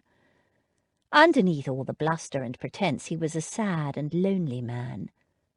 He'd thought he could buy a beautiful wife the way he bought his other pieces, and she'd thought his wealth would make her safe from the risk of love. They'd both been so very wrong. "You can't go on like this," she told him when he stopped for breath. "If you do, you'll never be happy." "What the devil are you talking about?" "Expecting perfection, collecting what you think is perfection, surrounding yourself with beautiful things. They'll never make you happy." "You were ready enough for them to make you happy." "I know, and I was wrong. I know now they aren't enough. Not for me, not any more." His eyes almost popped. "Not enough? I offered you my wealth, my house, houses, jewels." "Those are just things," Jane said gently, "and I don't mean to sound ungrateful. I didn't offer you enough either." He stared at her, perplexed and irritated. "But you're the most beautiful girl I've seen in years. Every season I looked, and after nearly 10 years, along you came. Absolute perfection." She shook her head. "Sorry, but that's just nonsense." "Nonsense?" "What you're talking about, the thing you call perfection, is such a transient thing. One day I'll be old and wrinkled, and before that I expect I'll get fat." "Fat?" He looked appalled. She almost laughed at his expression. "If I take after my maternal grandmother, Lady Dalrymple, and it seems very likely, I will most certainly grow plump, at the very least. But whatever happens, I intend to age like Lady Beatrice." He frowned. "But she's old and ugly." "That's where we must differ. I think she's beautiful." "Beautiful?" His tone made it clear he thought her statement ridiculous. Jane nodded. "She's experienced hardship, abuse, grief and illness, and yet not a trace of bitterness shows on her face. She still has a zest for life and a heart full of love. Wisdom, love, experience. It's all there in every wrinkle and line. Her character and her beauty just get stronger and more refined with age, and that's how I want to be. I want to have children and grandchildren, a body well used and a life well lived, and wrinkles." He stared at her as if she was insane. "Everyone ages and gets wrinkled, and that is why your definition of perfection is wrong." "Wrong? In what way wrong?" Jane said gently, "It's because you're flawed. Because you're worried that deep down inside you're not good enough. And so you collect lovely objects and surround yourself with beauty and are renowned for the perfection of your taste, and you hope that all this reflected glory and perfection will hide your own flaws." "How dare you!" "I don't mean it unkindly. Don't you see? Everything that's human and beautiful is flawed. It's the flaws that make each of us unique, that make us human and worthy of love." "Love?" He made a scornful sound. "Vulgar middle-class claptrap." "Worth dying for." Jane said, and very much worth living for. Do you know, I was ready to sacrifice my own chance of love, and yours, for the sake of having children, for comfort and security. No, I thought I could avoid love. I wanted to avoid it. I thought it was some kind of uncontrollable force that would hurl me into uncertainty and peril, and jeopardize everything I wanted out of life. It is. It will. It has. She smiled. You might be right. Nothing is certain in life, I know that. But I thought happiness could be bought and could be acquired, like— She glanced at the broken little shepherdess. Acquired like that lovely little statuette. But it can't. Love must be snatched in fleeting moments, treasured, nourished, like a fugitive flame in the wind. It's risky and uncertain. She thought of Zachary Black, locked away in a dank and gloomy prison, facing hanging for a crime he didn't do. His future couldn't be more uncertain, but her own feelings, her love, was strong and sure, burning for him like a flame in the darkness. And because of that she was prepared to face the risk, had no choice but to love him and face what the future would bring. The thought brought a strange exhilaration with it. I used to think my parents were wrong for eloping together and leaving two very good, sensible matches behind. I thought their unhappiness, and my sister's and my childhood difficulties, were the punishment for breaking the rules, for being improvident, for thinking only love mattered. And money does matter, and so does financial security and keeping your family safe, but without love it's as empty as— She gestured at the little broken shepherdess. As that. Pretty to look at. Perfect from the outside. But when tested, ultimately hollow. Empty. He frowned, and Jane added almost to herself, even in the direst of circumstances, Mamma used to call Papa her prince, and she was always his princess, and— I want to be somebody's princess too. Who? What prince, damn it? English? Foreign? Is it a tiara you want? She gave a shaky laugh. Zachary Black is my prince. I know so little about him. None of the things I used to think were so essential to my happiness. You offered me everything I thought I wanted, but I doubt we could ever have been happy together, could we? And today, as I saw Zachary Black taken away by those horrid constables, I knew that I loved him, and that I was more like Mamma than I wanted to be.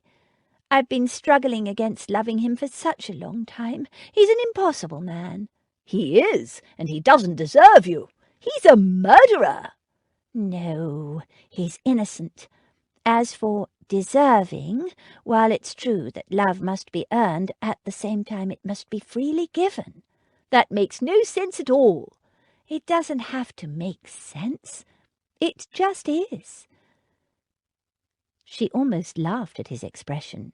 She was feeling quite giddy with relief. It was crazy. She'd just rejected the most advantageous offer any girl could want, and the love of her life was in jail, facing a capital charge, and yet somehow she felt relief. You're right.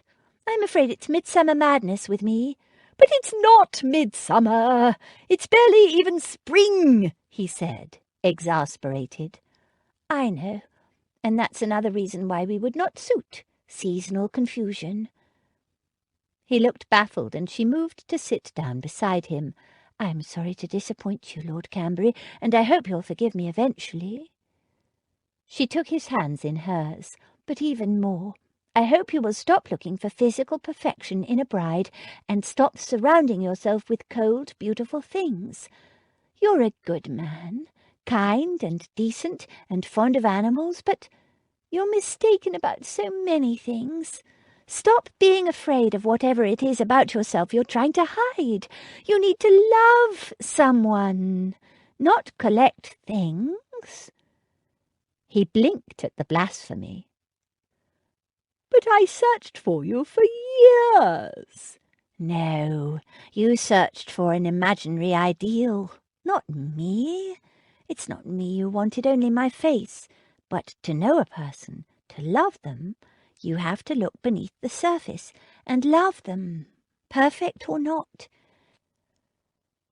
Take a risk, Edwin, and learn to love imperfection. Learn to love. Let yourself fall in love. It's terrifying and wonderful. They're going to hang him, you know.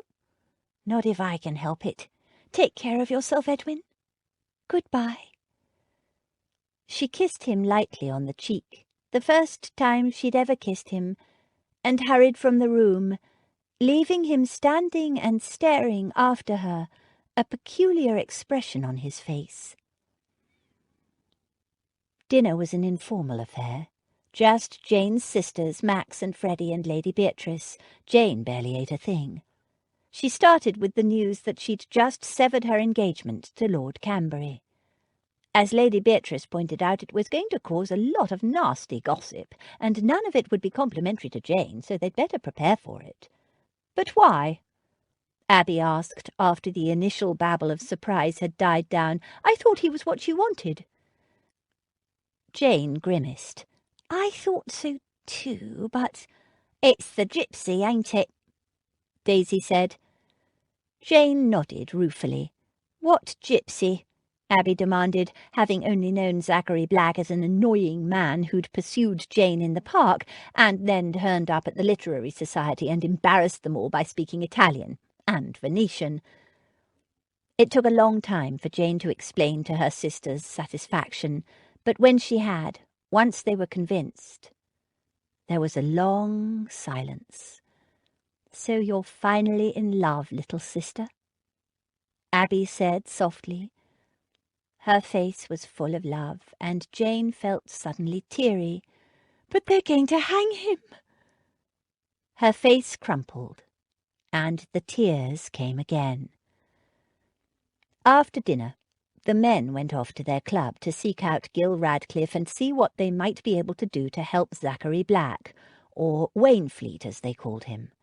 Because, as Max pointed out, Zachary was in fact the Earl of Wainfleet, and had been since his father had passed on, no matter what his cousin or anyone else said.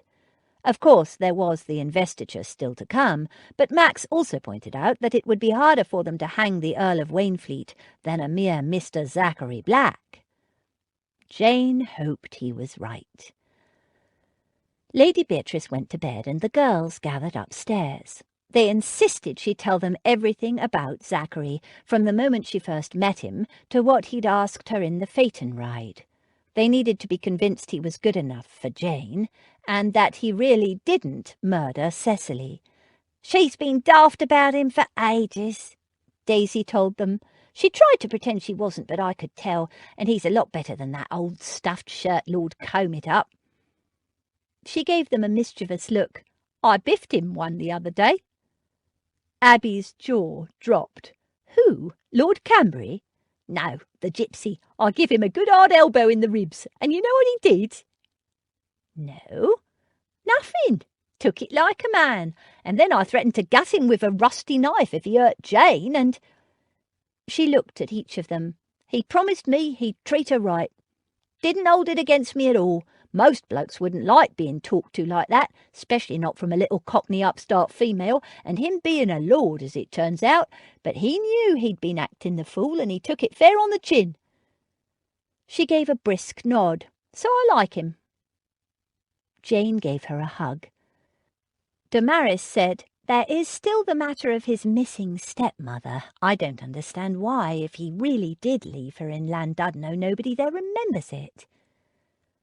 There was a long, depressed silence. It was an unanswerable question. They hashed everything over a dozen times, and though it was getting late, they made no progress on the question of Cecily or any future for Zachary. It was clear to Jane that though her sisters tried to put a positive face on things, they simply couldn't celebrate her falling in love with a man whose future involved a noose.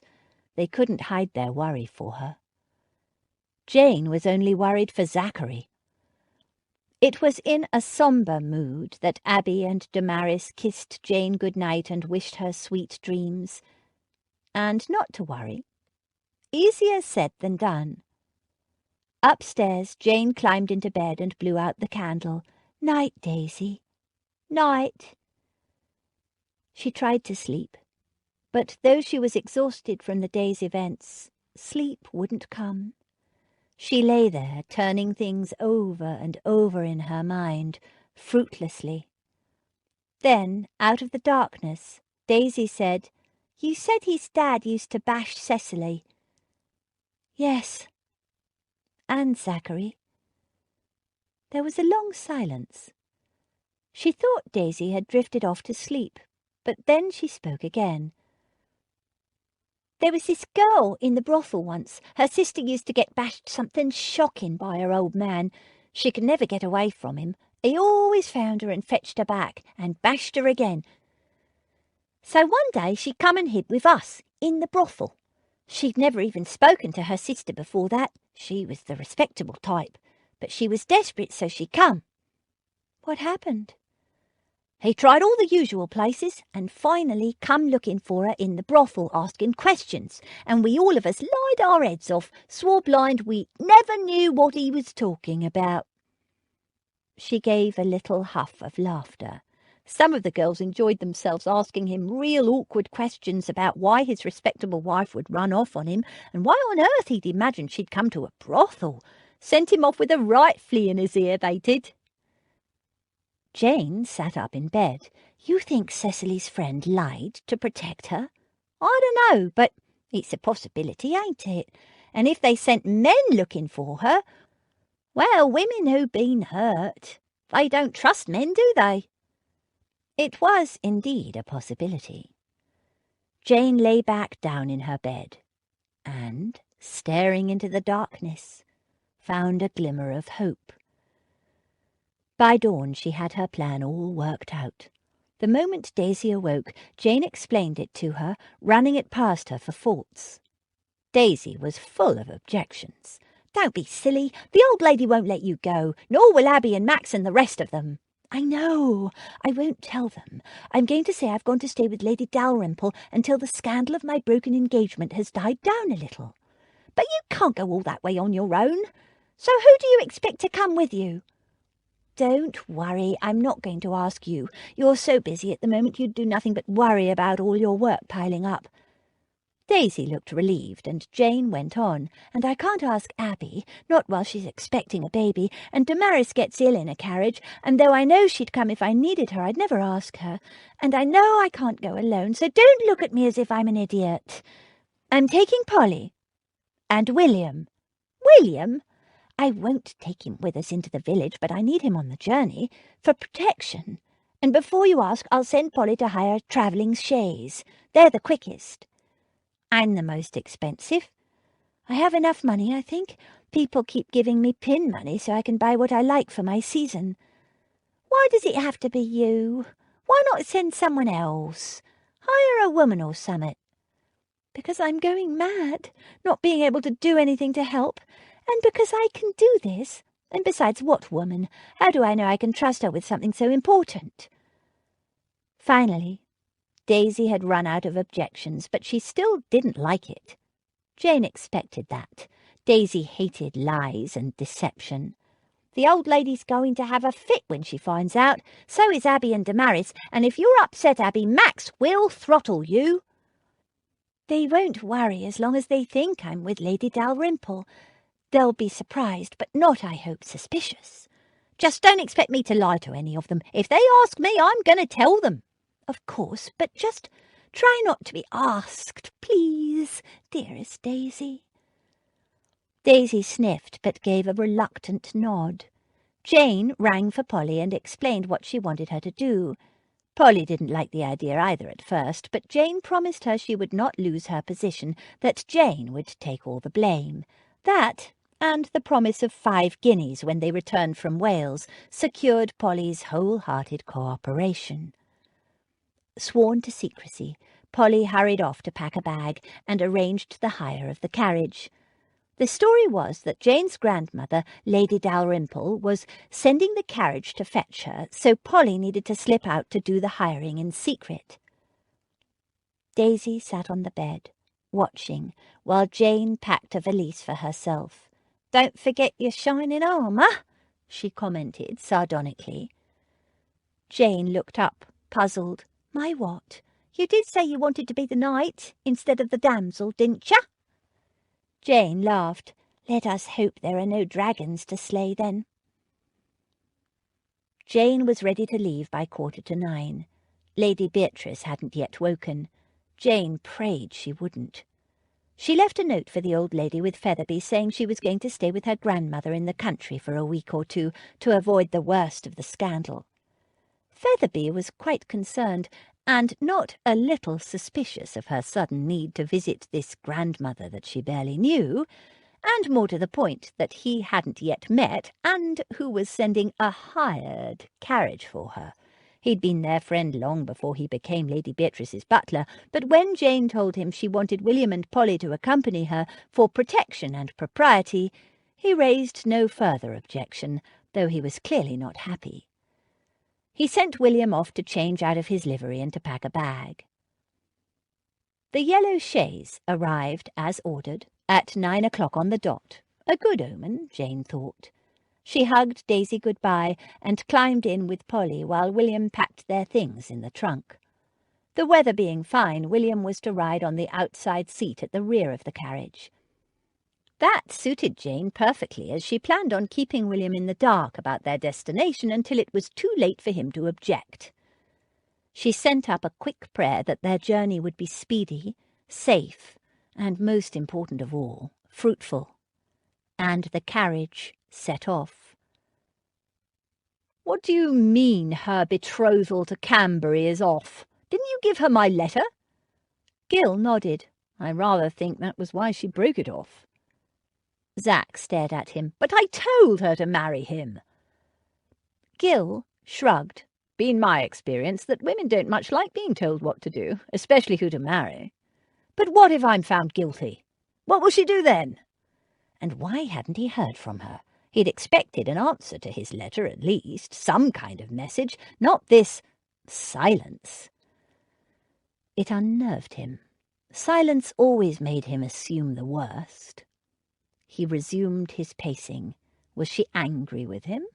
Despite what Gil had said, Zach was sure it was Camberry who'd dumped her, the dishonourable swine.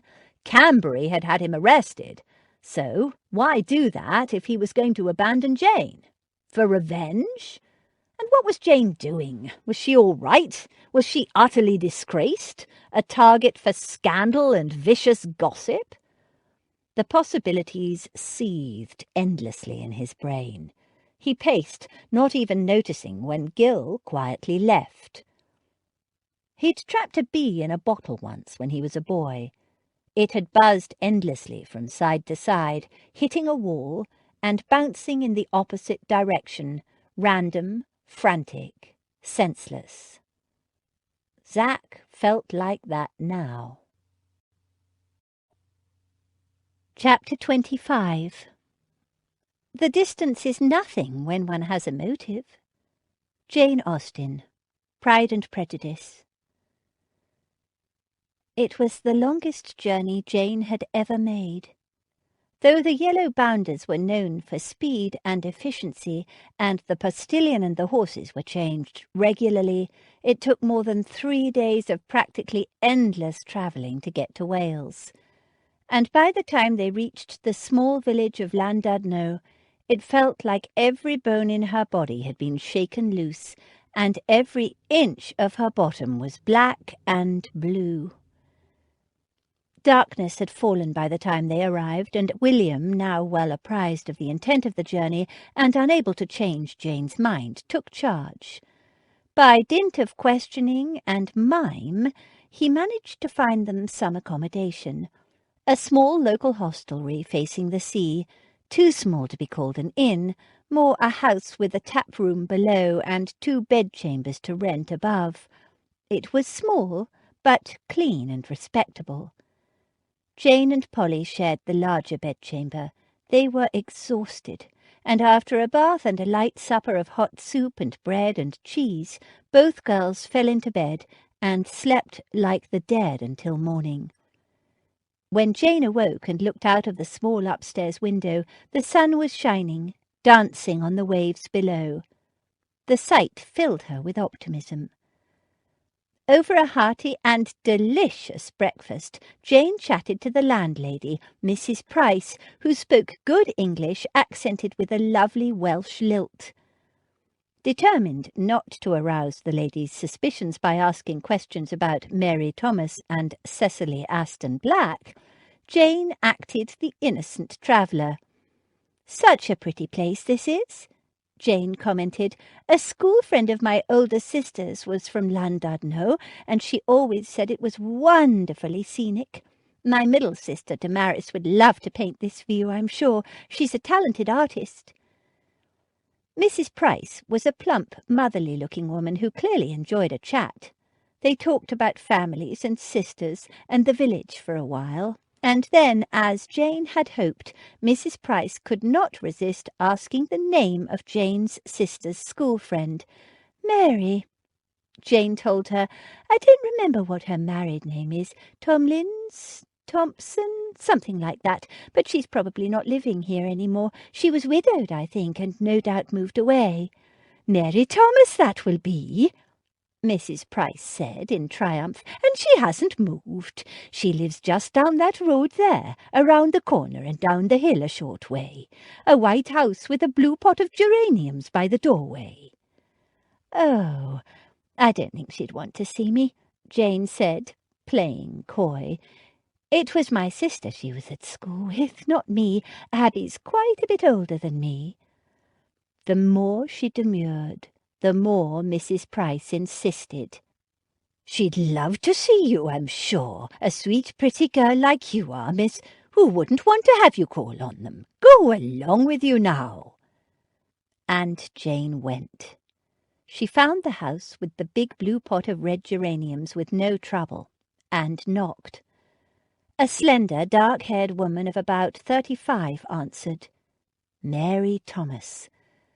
Jane told her that Mrs. Price had suggested she call, and as she'd hoped, Mary Thomas invited Jane to step into the parlour for a cup of tea. Polly waited outside in the sun.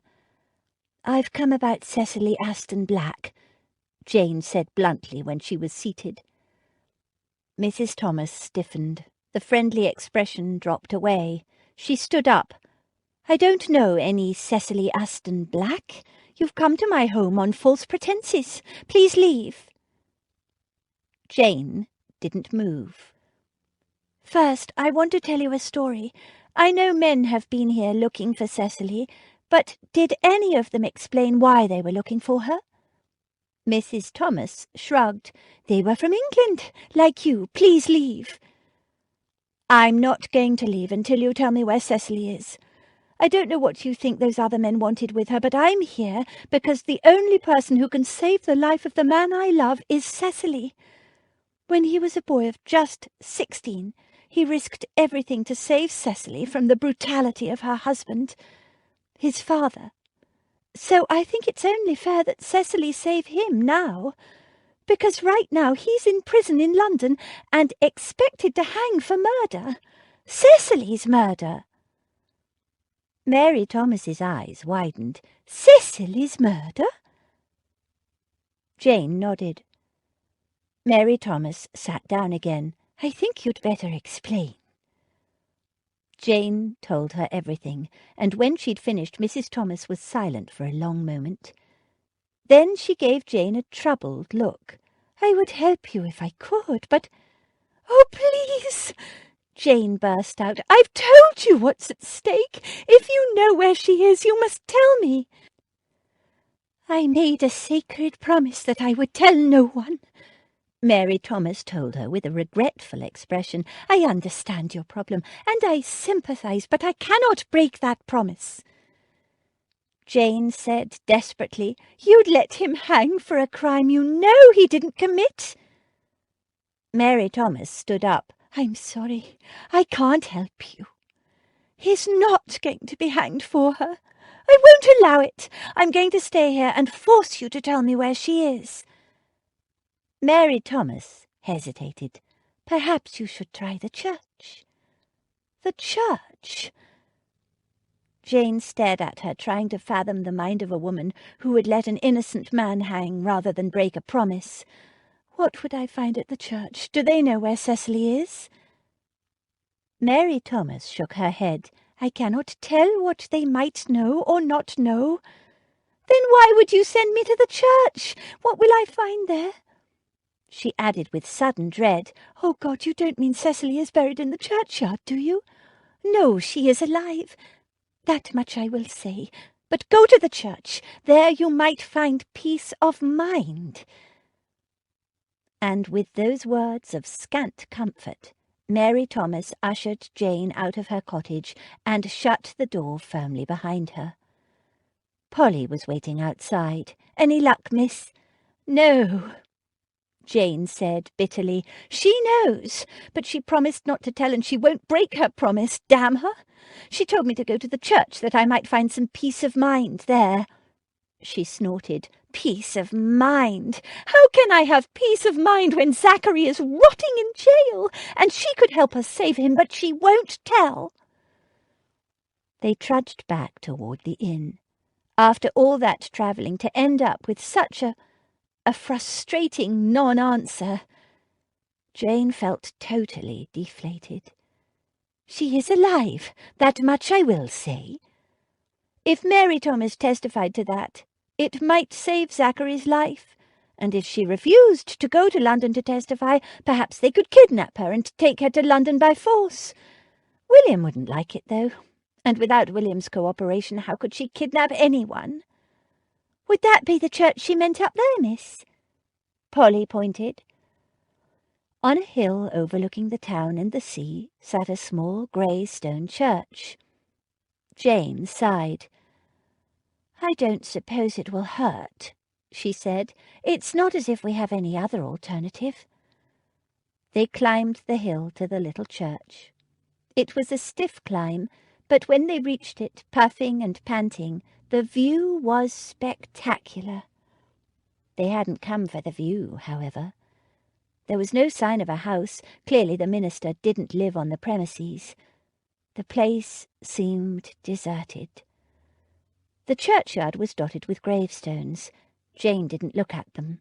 The woman had said Cecily was alive. Perhaps some clue might be found inside. The door was unlocked, and Jane peeped inside. It was small, plain and simple, with a spare beauty. A woman was polishing the woodwork. Jane could smell the beeswax. The woman turned, saw Jane, and came forward speaking Welsh. She was fair and pretty. Jane shook her head. Sorry, I don't understand. The woman smiled. Sorry, we don't get many English up this way, she said, in faintly stilted English, with the musical Welsh lilt that Jane found so attractive. Welcome to our church. Reverend Williams is away at the moment, but I am his wife. Can I help you with something? I don't know, Jane said. I am looking for an Englishwoman called Cecily Ashton Black, the Countess of Wainfleet. I believe she lives in this village. The woman stilled. You know her? Jane's heart leapt. No, the woman said. She was here many years ago, but she's gone now. I don't know where she is, and I'm sorry I have no time to talk. I'm very busy. She turned away and resumed vigorously polishing the wooden fretwork at the front of the church. Please, it's very important, Jane said. I've told you all I know. Jane hesitated. She was sure the woman knew more than she was saying, but she could hardly grab a minister's wife and choke the truth out of her right here in her own church. She glanced at Polly. Polly shrugged as if to say, What can you do? And reluctantly Jane conceded. She left the church on leaden feet. She needed to think. There was some mystery here, and she was determined to get to the bottom of it. She stood in the bright sunshine, gazing out across the sea, trying to work out what to do next. She was feeling rather foolish, having come here in such a melodramatic fashion, behind everyone's back, certain she could make a difference, be the knight instead of the damsel for once. She'd found out precisely nothing. But she stiffened her spine. She wasn't finished yet. She would go back to Mary Thomas and demand she tell Jane what she knew, and ask her about the woman at the church. She headed toward the church gate and stepped back as a black and white puppy bounded through the gate and cannoned into her, splattering mud all over her skirt. Laughing, she bent to pat him, holding his muddy paws off her skirt, which he took to be a wonderful new game. A young girl, following hard at his heels, stopped dead when she saw what had happened and apologized profusely. At least, Jane assumed it was an apology. It was a torrent of Welsh. "He's a lively little fellow, isn't he? Did he get away from you?" Jane said, hoping the girl might understand from her tone that she wasn't upset. She looked up at the child to reassure her, and looked straight into a pair of silvery grey-green eyes that were only too familiar. Something of Jane's shock must have shown in her face, for the girl stepped backward, a wary look on her face. She was young, perhaps 11 or 12, with thick, dark, wavy hair, a pale complexion, and a pair of wide, dark-lashed eyes that were like silvered sage leaves. It was like a punch to the stomach. Zachary Black's daughter. And yet he'd sworn there was nothing between him and Cecily. Another of his lies? He could hardly wriggle out of this. The child was his very image, only young and female. Zachary would have looked much like this at the same age. All long legs and endearing adolescent awkwardness. "What is your name?" Jane asked gently. "And where is your mother?" The girl took another step backward. She glanced around like a gangly young doe about to flee from hunters. But Polly had anticipated the move and had stepped in between the child and the gate, blocking her escape. "It's all right," Jane assured her, speaking slowly. She had no idea whether the child understood English or not, but she hoped her tone would carry the message. "Nobody will harm you. I just want to meet your mother." "Mum!" The girl suddenly yelled at the top of her voice, and a moment later the minister's wife burst from the church and skidded to a halt. "Leave her alone. She doesn't know anything," she said. She addressed the child in rapid Welsh. The girl gave a quick nod and braced herself to run. "It's not her I came looking for, Cecily," Jane said. "It's you. And before you try to deny who you are, may I just say, your daughter is the living image of her father." Cecily sagged in acceptance. She gave a defeated nod. "We need to talk," Jane told her. "All right, but in private. Let my daughter go." Jane nodded. Cecily said something in Welsh, and the young girl shook her head. "No, ma'am, I want to stay," she said in perfect English with only the faintest hint of a lilt. And Jane realized that just now Cecily had spoken with no accent at all. Cecily shook her head and answered in Welsh, and reluctantly the girl turned to leave. "May Polly go with her?" Jane asked. She didn't trust Cecily and her daughter not to have hatched an instant plot to run away. "Polly is my maid," she added. "Your daughter will be perfectly safe with her."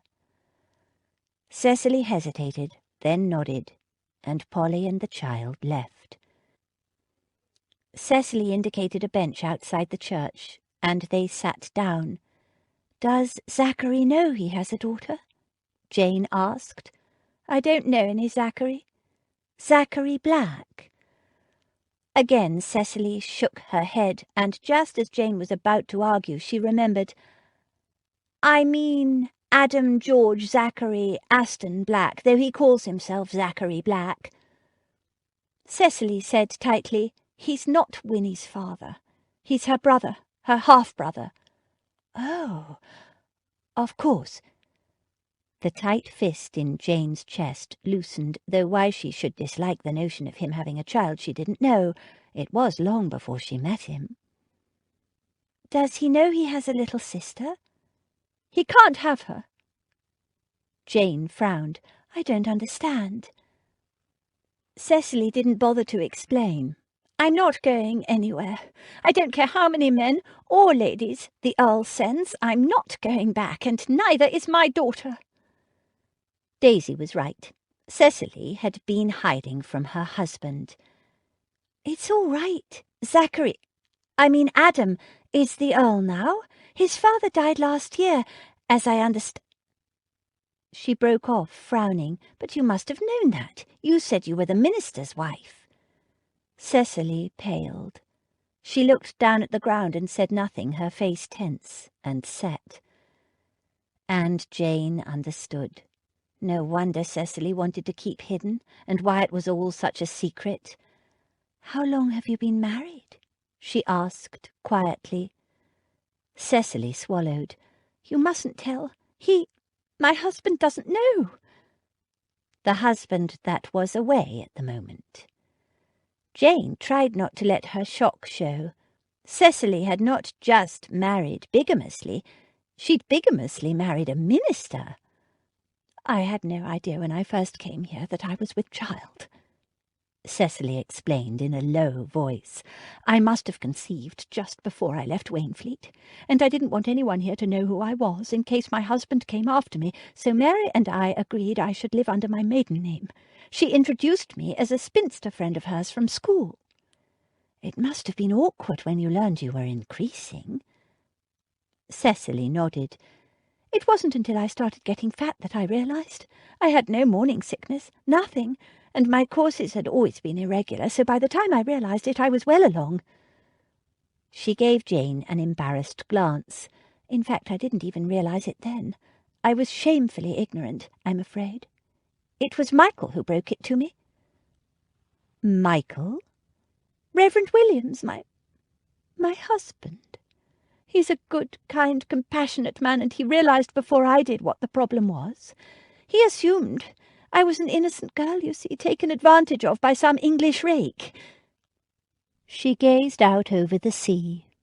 He told me I was going to have a baby, asked me about the father. Of course I couldn't tell him in case he wrote to the Earl.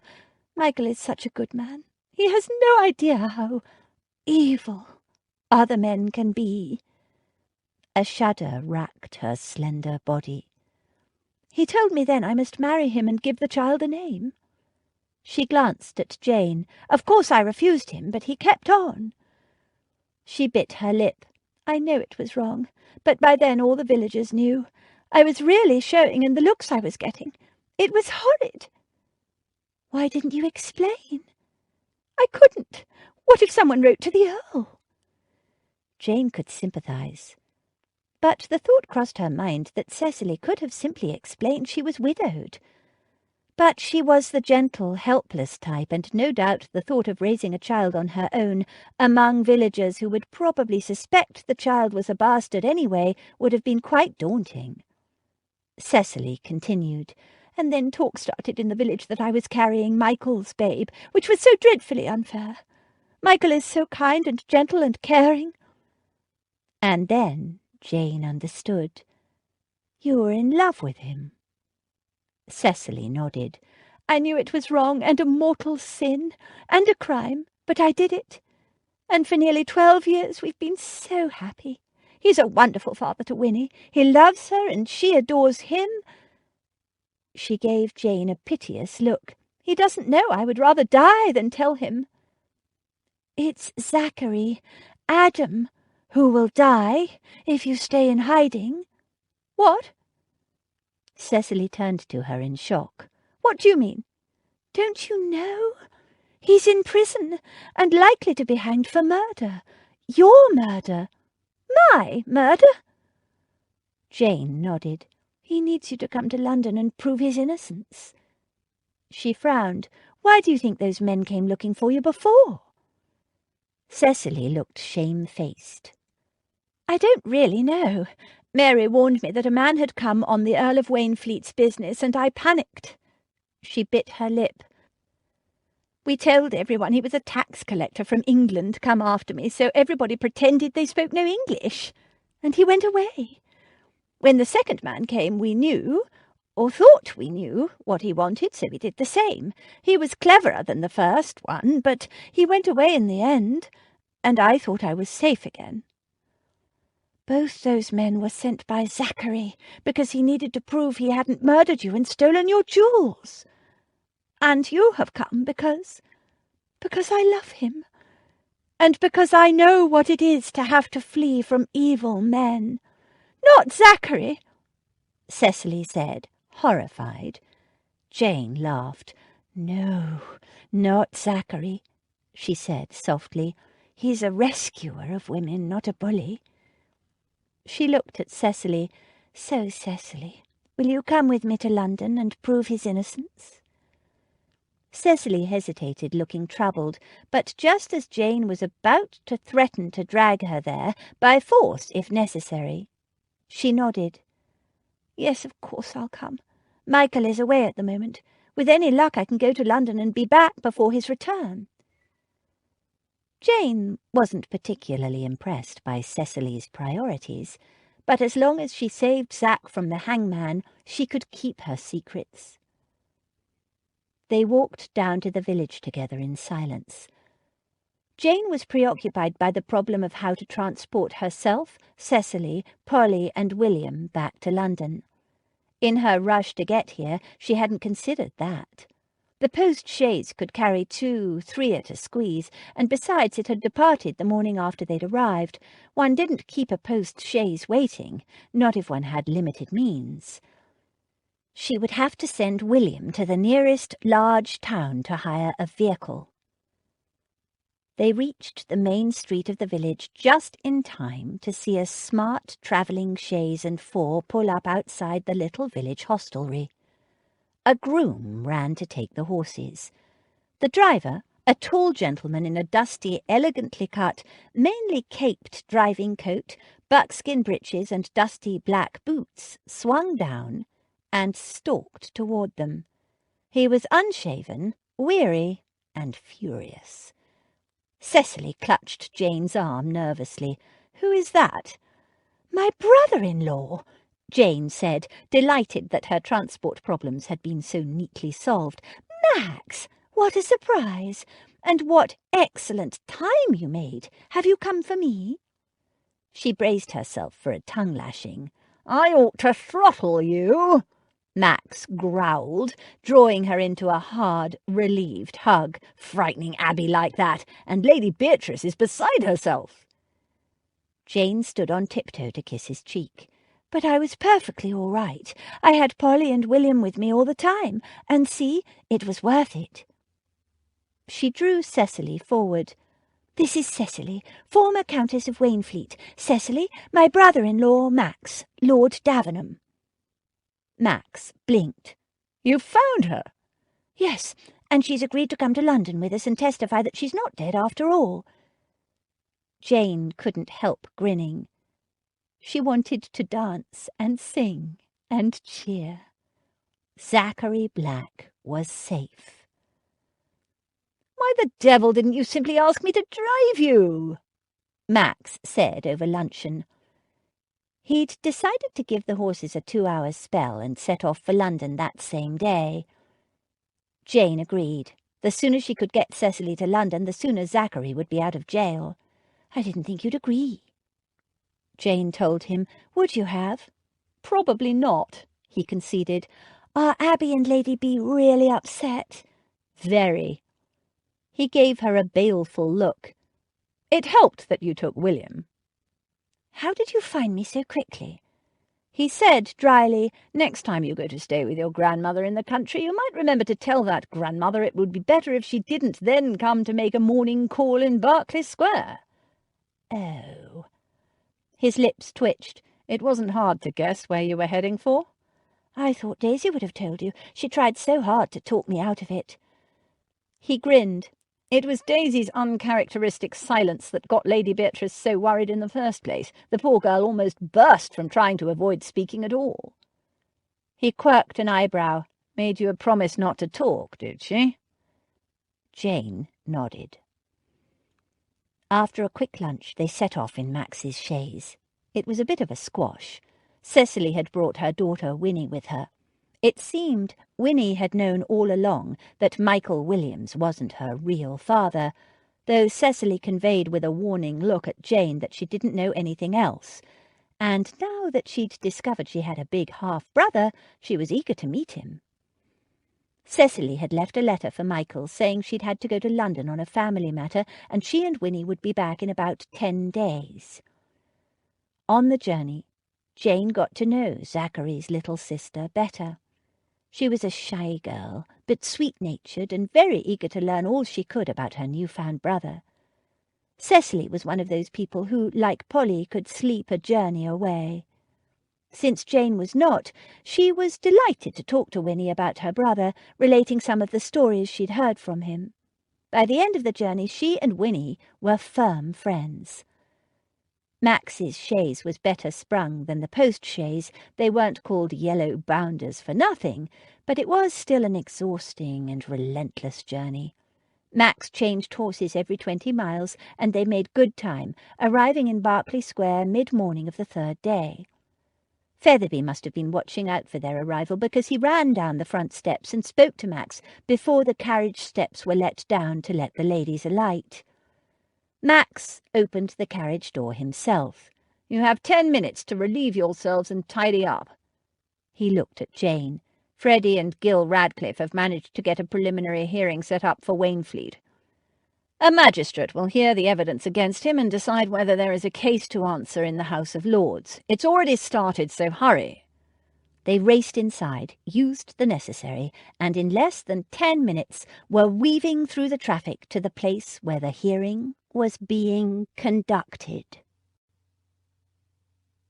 Chapter 26. Know your own happiness. Want for nothing but patience. Or give it a more fascinating name. Call it hope. Jane Austen, Sense and Sensibility. "We're damned lucky to get a preliminary hearing," Gil said. Zach knew it. Gil and Freddie Monckton Coombs, a fellow whom Zach didn't even know, had moved heaven and earth to make it happen. Cousin Gerald had fought just as strenuously to prevent it.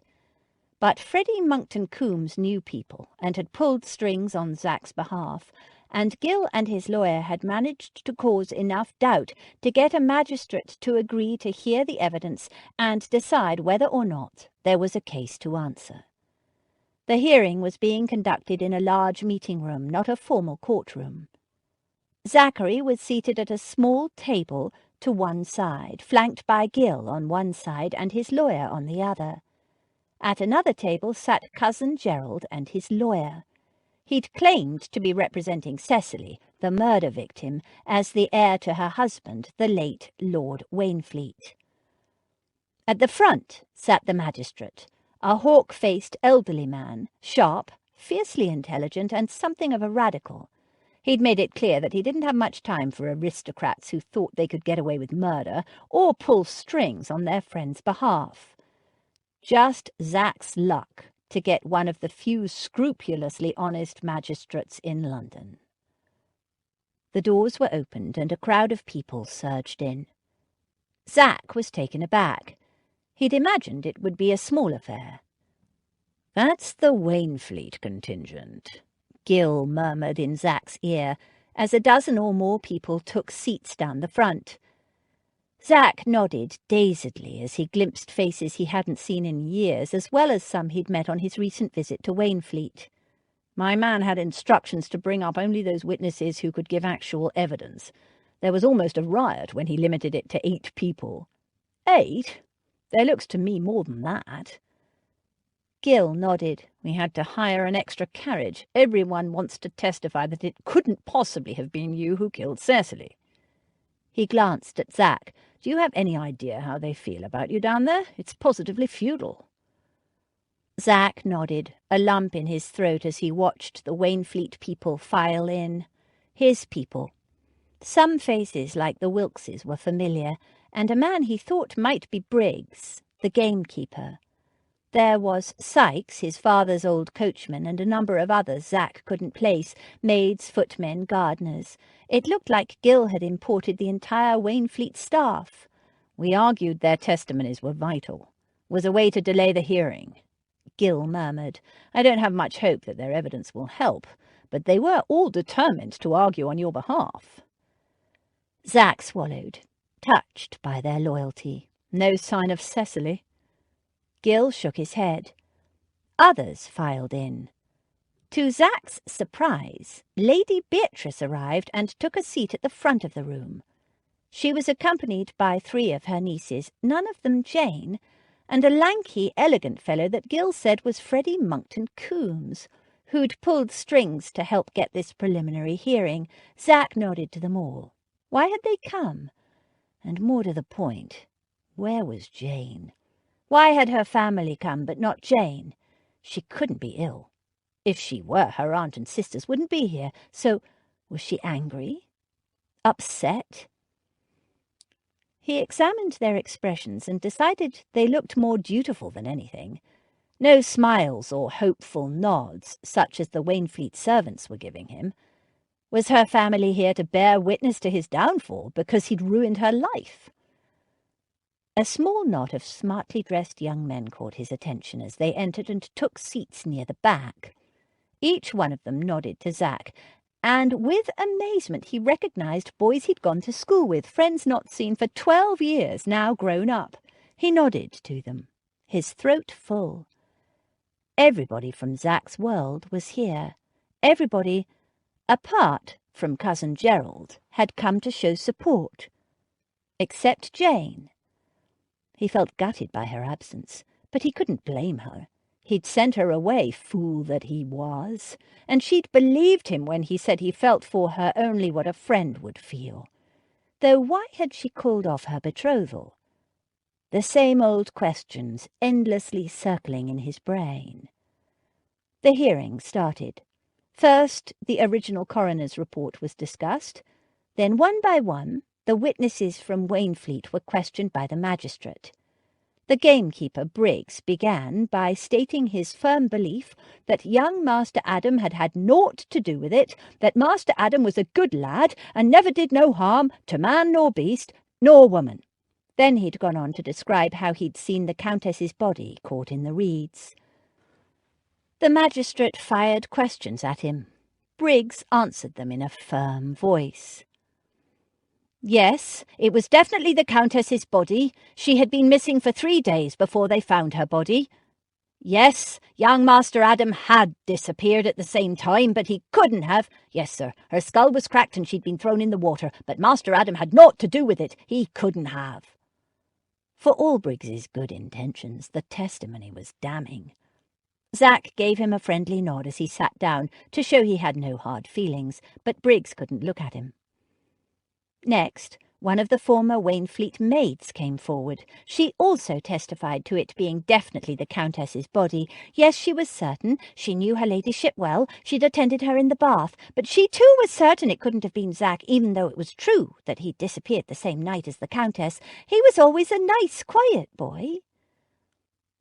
As she returned to her seat, the magistrate turned his head and gave the nice, quiet boy a hard, "you're wasting my time" glance. Several of the servants testified that Zack and his father had argued often and that the arguments frequently ended in violence. They'd insisted the violence was all on the late Earl's side, but, as the magistrate pointed out, the late Earl wasn't there to defend himself. As one by one the Wainfleet people stepped up, defending Zack with nothing but faith and loyalty, and love, the lump grew in his throat. He felt guilty for his long neglect of them. His people, they'd made that clear, and of Wainfleet. He loved it, he realized, and only understood that now, when he was about to lose it all, and disgrace it. He was sunk. He was going to hang. He just wished... No, better that he didn't see Jane again, not while he was in prison, nor on trial. Better that she forget him and marry... someone else. There was a slight stir at the back of the room. where it was standing room only. Late arrivals come just in time to see him indicted for murder. Damn it. Why had she severed her betrothal to Camberry? He might be a bore, but he would at least have taken good care of her. The laundry maid was called next, but instead a tall, elegantly dressed man in buckskins and high boots arrogantly pushed his way to the front of the room. The hawk-faced magistrate frowned in irritation. Yes, what is it? If you have evidence to give, you can wait your turn. He waved the tall man aside. He took no notice. I am Lord Davenham, and I believe producing the so-called murder victim alive and well supersedes all other evidence. There was an audible gasp. Then the entire room held its collective breath as he said, Cecily Aston Black, Countess of Wainfleet, is not dead. The calm, authoritative statement caused a sensation. Zach sat up, his heart beating frantically. He scanned the crowded room, but half the audience was on its feet, and everyone was weaving back and forth and craning their necks in an effort to see what was going on, and he couldn't see. Hawkface was the only one in the room who remained unimpressed. He called for quiet, then said, I presume you have evidence to support this outrageous statement? The tall man inclined his head. The best evidence of all. The so-called victim herself, Cecily Aston Black, Countess of Wainfleet, in person. Zach's fingernails bit into his palm. He waited, his throat dry, his heart pounding. Pray God this wasn't another trick of Gil's. If he had found someone to imitate Cecily. He glanced at Gil, but he looked as surprised as anyone. There was a stir at the back of the room as a woman started slowly forward. A pale, pretty young woman with fair, curly hair and frightened blue eyes. Cecily! Shaking like a leaf, she threaded her way to the front of the room. Nobody moved. Nobody spoke. It really was her. Zach started to breathe again. Hope, dammed up for so long, broke free, first in a trickle, then in a flood. Cecily was here. He was saved. The magistrate gestured, and one of his men brought a chair forward for her to sit. Hawkface might not like aristocrats, Zach thought, but he wasn't immune to a pretty face. Whispers rippled through the audience as she faced them, and sat. She'd changed a little in the 12 years since he'd last seen her. She'd put on some weight and was looking more matronly, but it really was Cecily. How had they found her? Where? Relief swamped him. It didn't matter how or where. She'd been found. She was here. Zach owed Davenham his life. The room fell silent as Cecily folded her hands in her lap and waited. Your name? Cecily Aston Black, former Countess of Wainfleet. She spoke almost in a whisper. A hushed ripple echoed through the audience. Can anyone here vouch for your identity? Cecily looked around helplessly. She stood and looked at a group of women in the third row. Is that Joan? And Mary? And, I think, is it Mabel? And who are Joan and Mary and Mabel? Hawkface asked. The three women stood. Please, Your Honour, said one. We were maids when her ladyship was at Wainfleet. And do you recognise this woman? All three nodded vigorously. 'Tis the Countess for sure, one said. Bless you, my lady, we all thought you dead. Tears streamed down the woman's face. Zach knew how she felt. Hawkface stabbed a long, bony finger at one of the maids. You told us all not 10 minutes ago that you saw her poor drowned body pulled from the lake, that it was definitely the Countess. The woman looked ready to burst into tears. I was certain too, my lord, but... She looked at Cecily. That's definitely the Countess. I don't understand it, but that's her all right. Mrs. Wilkes stood. I'll vouch for her too. That's her ladyship, sure as I'm standing here. God be praised, my lady. And one by one, all the Wainfleet servants rose to their feet and agreed that it was a mystery, but yes, that was Cecily, Countess of Wainfleet. No doubt of it. Hawkface gestured in disgust for them to sit down again. He surveyed them sourly. Then if this is the Countess of Wainfleet, who was the woman you fished from the lake? He looked at Briggs, the gamekeeper, who looked bewildered and shook his head. Why did you think it was the Countess? She was small and slender and fair, just like her ladyship, Briggs said, and her ladyship had gone missing. Surely you looked at her face, Hawkface snapped. Briggs gave an apologetic shrug. After 3 days in the lake there ain't much face left, your honour. One of the maids put her hand up. Yes?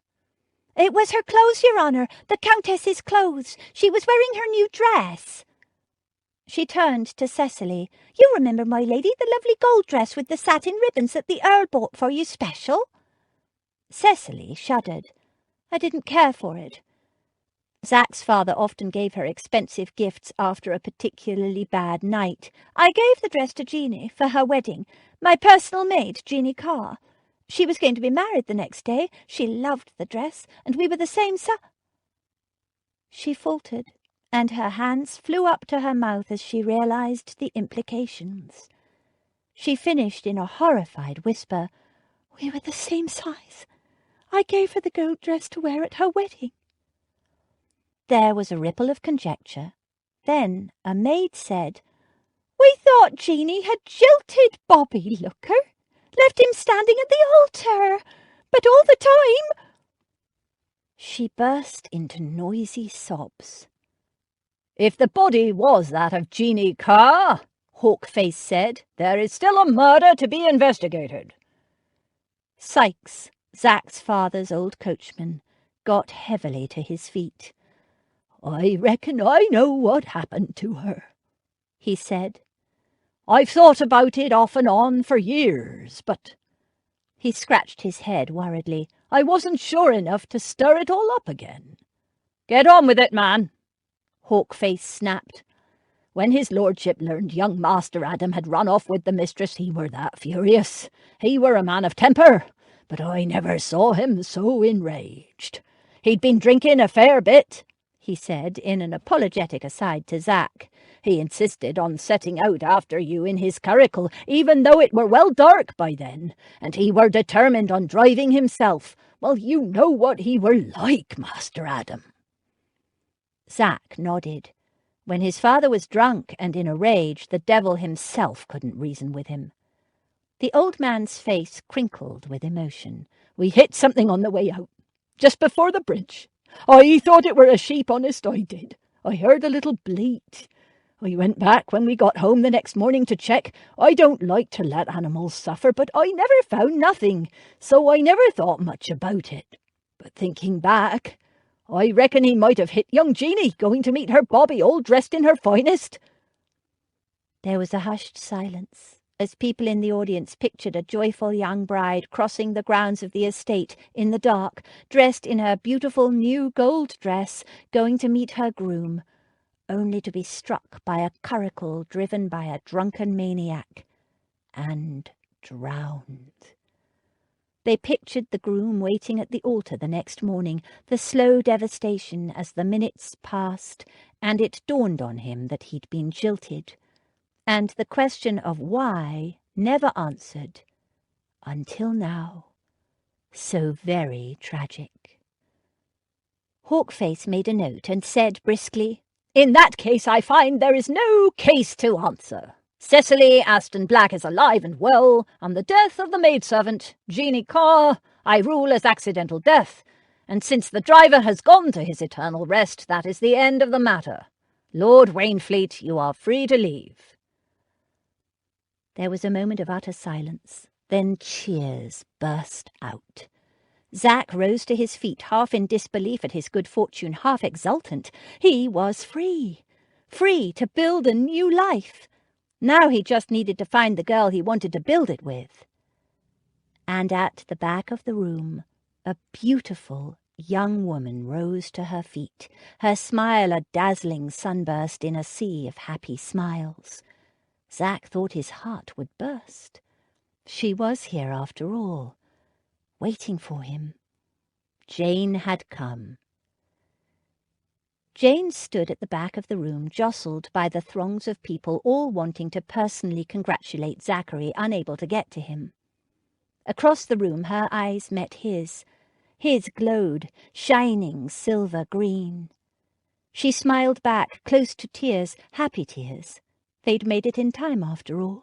She'd found Cecily and brought her to London, and Zachary Black, Lord Wainfleet as he was, though she would always think of him as Zachary, was free. A little hand slipped into hers. It was Winnie. "It'll be all right now, won't it, Jane? My brother is free. Mum spoke up and set him free." Jane hugged her. "Yes, my love, he's free. Your mum set him free." Cecily was still down the front near Zach. She was looking quite terrified by all the attention, but it looked like Max was looking after her. She would have some explaining to do, but not here, not now. This was all for celebration. Jane watched Zach, surrounded by well-wishers, shaking hands, smiling. Winnie leaned against her trustingly, and Jane glanced down. The child's resemblance to Zach had initially endeared Jane to her, but those long days in the carriage had taught her to love Winnie for herself. "See that tall, beautiful man over there?" she said to Winnie. "My brother, you mean? That's the one. He doesn't know it yet, but I'm going to marry him." Winnie's thin little face lit up. "Really?" "Yes, really. But don't tell a soul yet. It's a secret. I promise." Winnie's eyes were shining. "Will that make you my sister?" "Yes." Jane hugged her. "I've always wanted a little sister." "I've always wanted a sister too," Winnie confided. "Well, now you'll have 4 because you can share mine. Abby, Damaris and Daisy." She pointed them out, "and I suspect you might get an aunt as well. See that old lady? That's Lady Beatrice."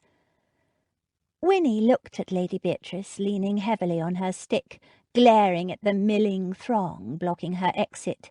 She caught Gil Radcliffe by the coat and said something to him. He nodded and cleared a path for her.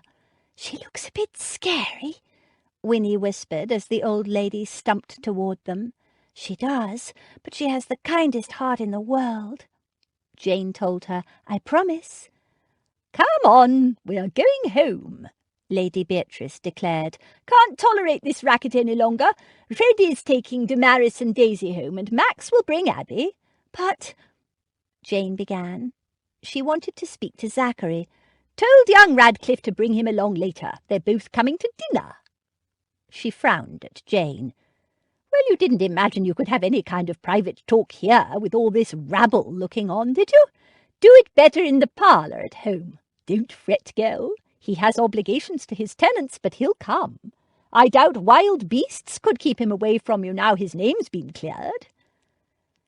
Jane looked across at Zach and sent a silent signal, pointing to Lady Beatrice and indicating she had to go. He nodded and mouthed the word, "soon." She blew him a kiss, and across the room he sent her a blazing look, a silent promise that dried her mouth and sent her heart racing. Lady Beatrice observed the exchange, gave a snort of laughter, then looked at Winnie clinging to Jane's arm. "Well now, who's this?" "This is Winnie Williams, Lady Beatrice. She's Lady Wainfleet's daughter and Zachary's half-sister. And," Jane added, drawing Winnie closer, "I've just been telling her she might be getting a new aunt." Lady Beatrice's eyes gleamed. "Ho! A new niece, is it? Excellent! Now come along, Winnie, child. Max, that's my nephew, is bringing your mother, so no need to worry. After all this excitement, I need a drink, and I expect you could do with a cake and some lemonade, eh?" Winnie nodded shyly, and, still clinging to Jane's arm, followed the old lady out to the waiting carriage. There was no way Zach could get away quickly from his well-wishers, and to be honest, he couldn't bring himself to brush them off, even though there was nothing he wanted more in life than to go to Jane. But these good folk had made what was, for most of them, the longest journey of their lives, just to show him support, and he was grateful, more than grateful. He was deeply touched. So he invited them all, his Wainfleet people and the men he'd been to school with and anyone else, even Cousin Gerald, to join him at the tavern over the way, where he bought drinks for the next 2 hours. At the commencement of the first round, once everybody in the tap-room had a drink in their hands, he made a speech, thanking them for their support, for their faith in him. To his school friends he promised a dinner at Gill's Club, soon to be his own as well, and to the folk from Wainfleet he promised a proper celebration on the estate, a May Day fete, celebrating his return to England. "Your return from the dead, me lord," some wag in the audience called, and they all laughed. "And the beginning, I hope, of a new prosperous era for all at Wainfleet," Zach finished. "To the future." And they all drank. Zach glanced at the door. He'd needed to stay at least another hour before he could leave. He toasted and joked and laughed and talked, a drink in his hand the whole time, but he hardly drank a thing. There was only one thing he wanted now. Jane. Chapter 27. I cannot fix on the hour or the spot or the look or the words which laid the foundation. It is too long ago. I was in the middle before I knew that I had begun. Jane Austen, Pride and Prejudice. Back at the house on Berkeley Square, Jane was on tenterhooks. She participated in the conversations, and she hoped she made sense, but the whole time she was listening for one thing, the front doorbell signalling the arrival of Zachary Black. Finally, the bell jangled in the hallway, and without waiting for Featherby to announce Zachary's arrival, Jane jumped up and rushed out, and skidded to a halt. "I believe my wife is here, the former Countess of Wainfleet." A soberly dressed man of medium height stood in the hallway, hat in hand. "Mr. Williams," Jane said, coming forward, "I am Jane Chance. Delighted to meet you. Yes, Cecily is here, and Winnie too. They are in the drawing-room taking tea, if you would care to come this way." "Thank you, but no," he said, his face rather grim. "If you don't mind, I would rather speak to my wife alone first, if there is somewhere—" He glanced around.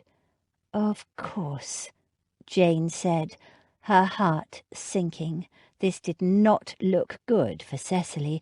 "Featherby, will you show Mr. Williams into the front parlour, please? I will fetch Cecily." She hurried back to the drawing-room.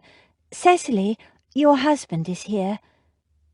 Cecily started, looking instantly apprehensive. Winnie, on the other hand, exclaimed, "Papa!" and flew from the room. She was still hugging him when Jane and Cecily arrived. He clearly loved the child and she him, which made Jane warm to him a little. Taking Winnie with her, she left a pale and clearly nervous Cecily alone with her husband, presumably to break the news to him of her bigamy. Cecily looked at Michael, twisting her handkerchief between nervous fingers. "Well, girl, do you not have a kiss for me?" he said quietly. His voice was so gentle she wanted to burst into tears, but she was too filled with guilt. She hurried over and kissed him nervously. "How did you find me?" "I followed you back here after that hearing." "You were there?" She stared at him. "But how?" "I've been to Wainfleet, where I heard all about the Countess. Drowned in the lake, some said. Run off with the sun, others said. And I heard all about the old Earl who died last year, who had a way with his fists when in drink, and not choosy about where those fists landed. He's not much mourned by anyone." She thrust a shaking hand against her mouth. "Oh, my God!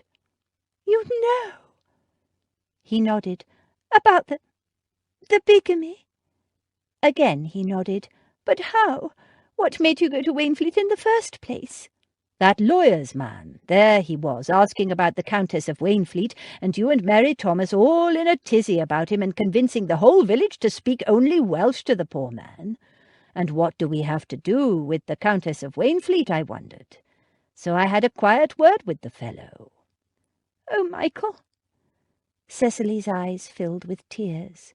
He told me she'd gone missing 12 years ago, and that the Earl needed her in London now, and that her name was Cecily.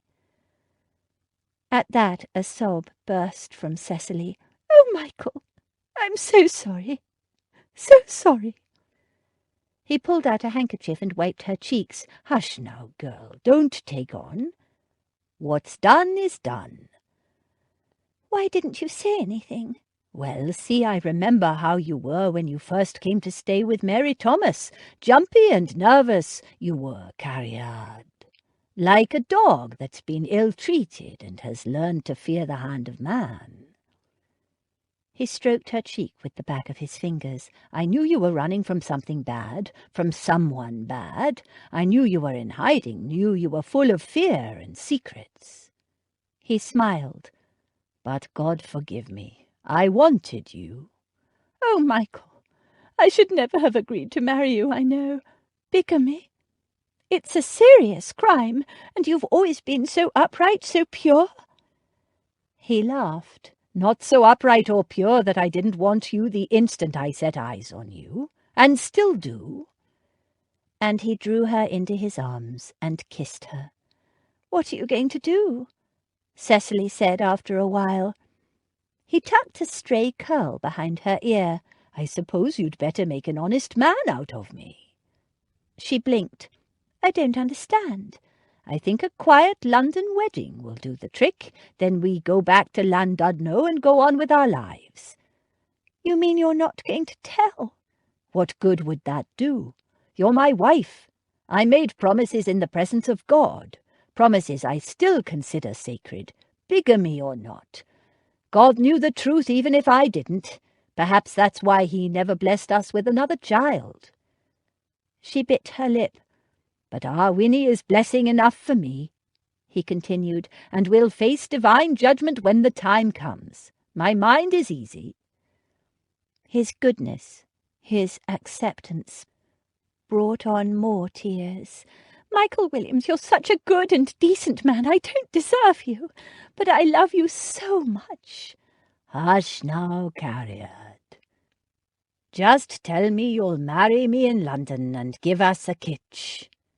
He opened his arms to her, and she threw herself into them. The doorbell rang just as Cecily had brought her husband into the drawing-room and was in the middle of introducing himself to everyone. Before Jane could excuse herself, Featherby ushered Zachary into the drawing-room. There was a chorus of greetings and congratulations. "Thank you, everyone," he said. "I would love to discuss it all with you, and I will later. I believe I've been invited for dinner." Lady Beatrice inclined her head graciously. He thanked her and turned to Cecily. "And Cecily, there are things we need to discuss, but first—" He turned back to Lady Beatrice. "May I speak to your niece in private?" "Certainly, dear boy, but which niece? I have 5 for you to choose from."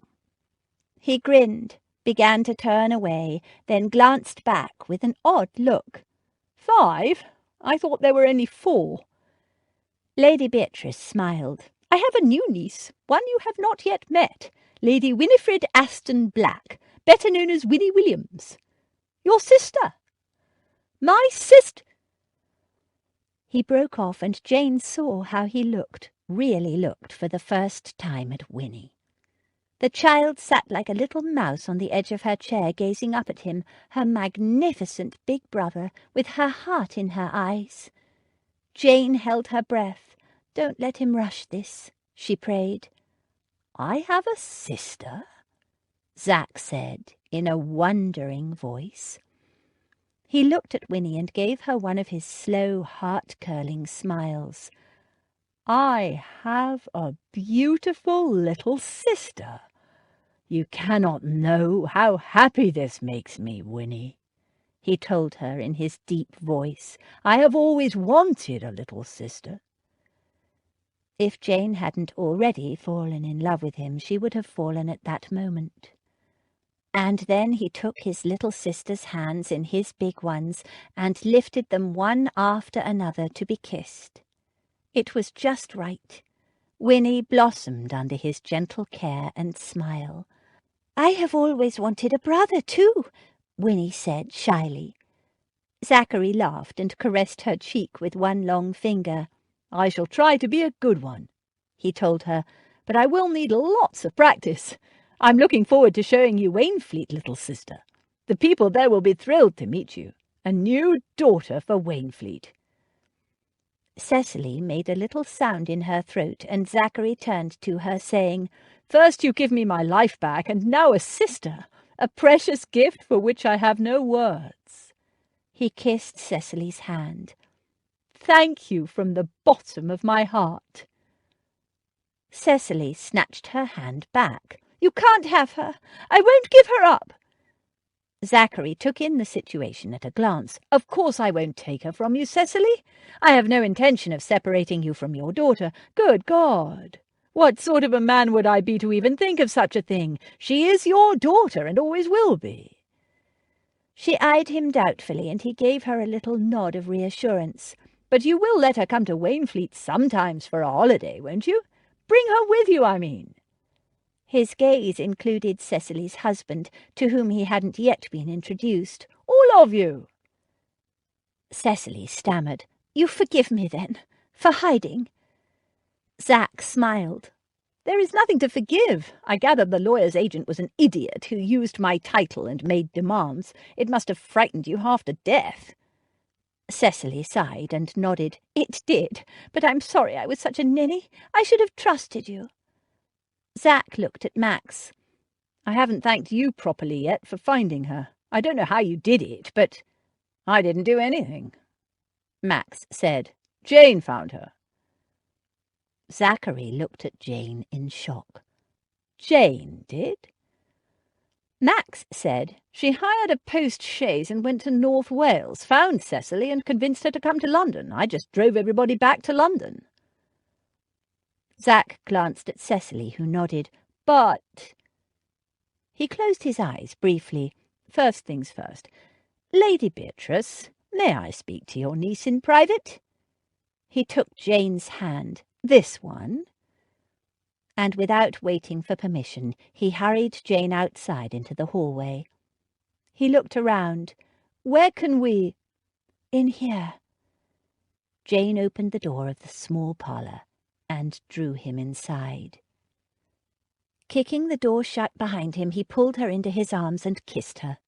He kissed her like a man dying of thirst in the desert, desperately, hungrily needing to taste her, feel her against him, needing to wrap himself around her, to claim her. "I thought I'd lost you," he muttered. "I thought I'd lost you." She hugged him tight. "I've been such a fool." "That letter you sent me, so noble, so precious, so idiotic. You care for me like a friend." She laughed softly and pushed his hair back from his forehead. He kissed her hungrily. "When I heard Camberry had dumped you—" She pulled back. "Excuse me, I broke with him." He frowned. "But why?" She rolled her eyes. "Why do you think?" "But I was in jail on a charge of murder." She shrugged. "You were innocent." "You didn't know that." "Of course I did." "And you went to Wales all that way. Oh, God, how did I ever deserve you?" "I'm going to spend a lifetime trying to deserve you." "A lifetime?" She quirked an eyebrow at him. He looked at her, arrested. "Oh, Lord, I've forgotten to say it." He moved off the chaise longue, where they'd ended up, knelt down on one knee, took her hand in his, and said, "My dearest Jane Chantry, Chancelotto, whoever, you are the love of my life. I don't deserve you, but I do adore you, and I will spend my life trying to make you happy, if only you will marry me. Will you marry me?" She looked at him thoughtfully. "I'm not sure." Do you expect me to live in a gypsy wagon? Only in the summer, he said promptly. In the winter we can sleep in haystacks. Very warm things, haystacks. Cosy, if a bit prickly at times. She gave a mournful sigh. Don't you have a proper home? No, just a big old house, he said in a downcast voice.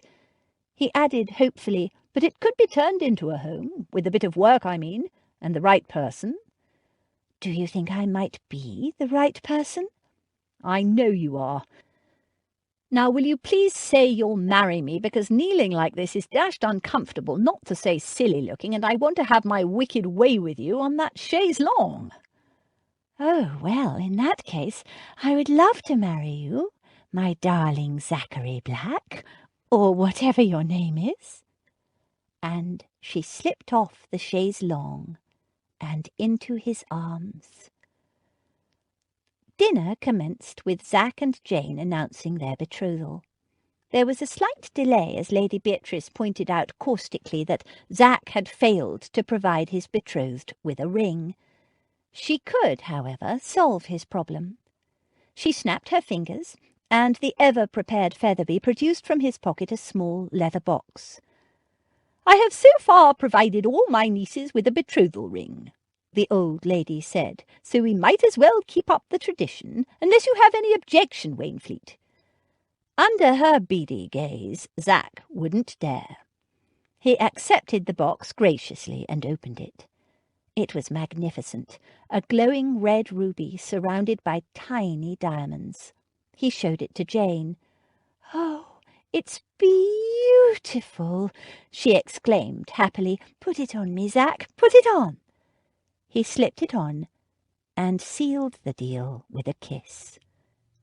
Jane, cradling the ring on her hand, kissed Lady Beatrice, then showed it to all her sisters, and they exclaimed and admired and hugged her all over again. She paused and looked at Lady Beatrice. "You never mentioned this ring when I was betrothed to Lord Cambury." "No," the old lady said. "The rings I've given each of you girls are for love, not show. An emerald for Abby, a sapphire for Damaris, and now a ruby for Jane, the girl who tried to deny her warm and loving heart." She winked at Zac, "and was foiled by a handsome gypsy." And then the champagne flowed. It was a large, happy gathering, with Lady Beatrice, all Jane's sisters, Max and Freddie, Gil and Cecily and Michael and Winnie, who was reluctantly allowed by her father to have her first ever sip of champagne.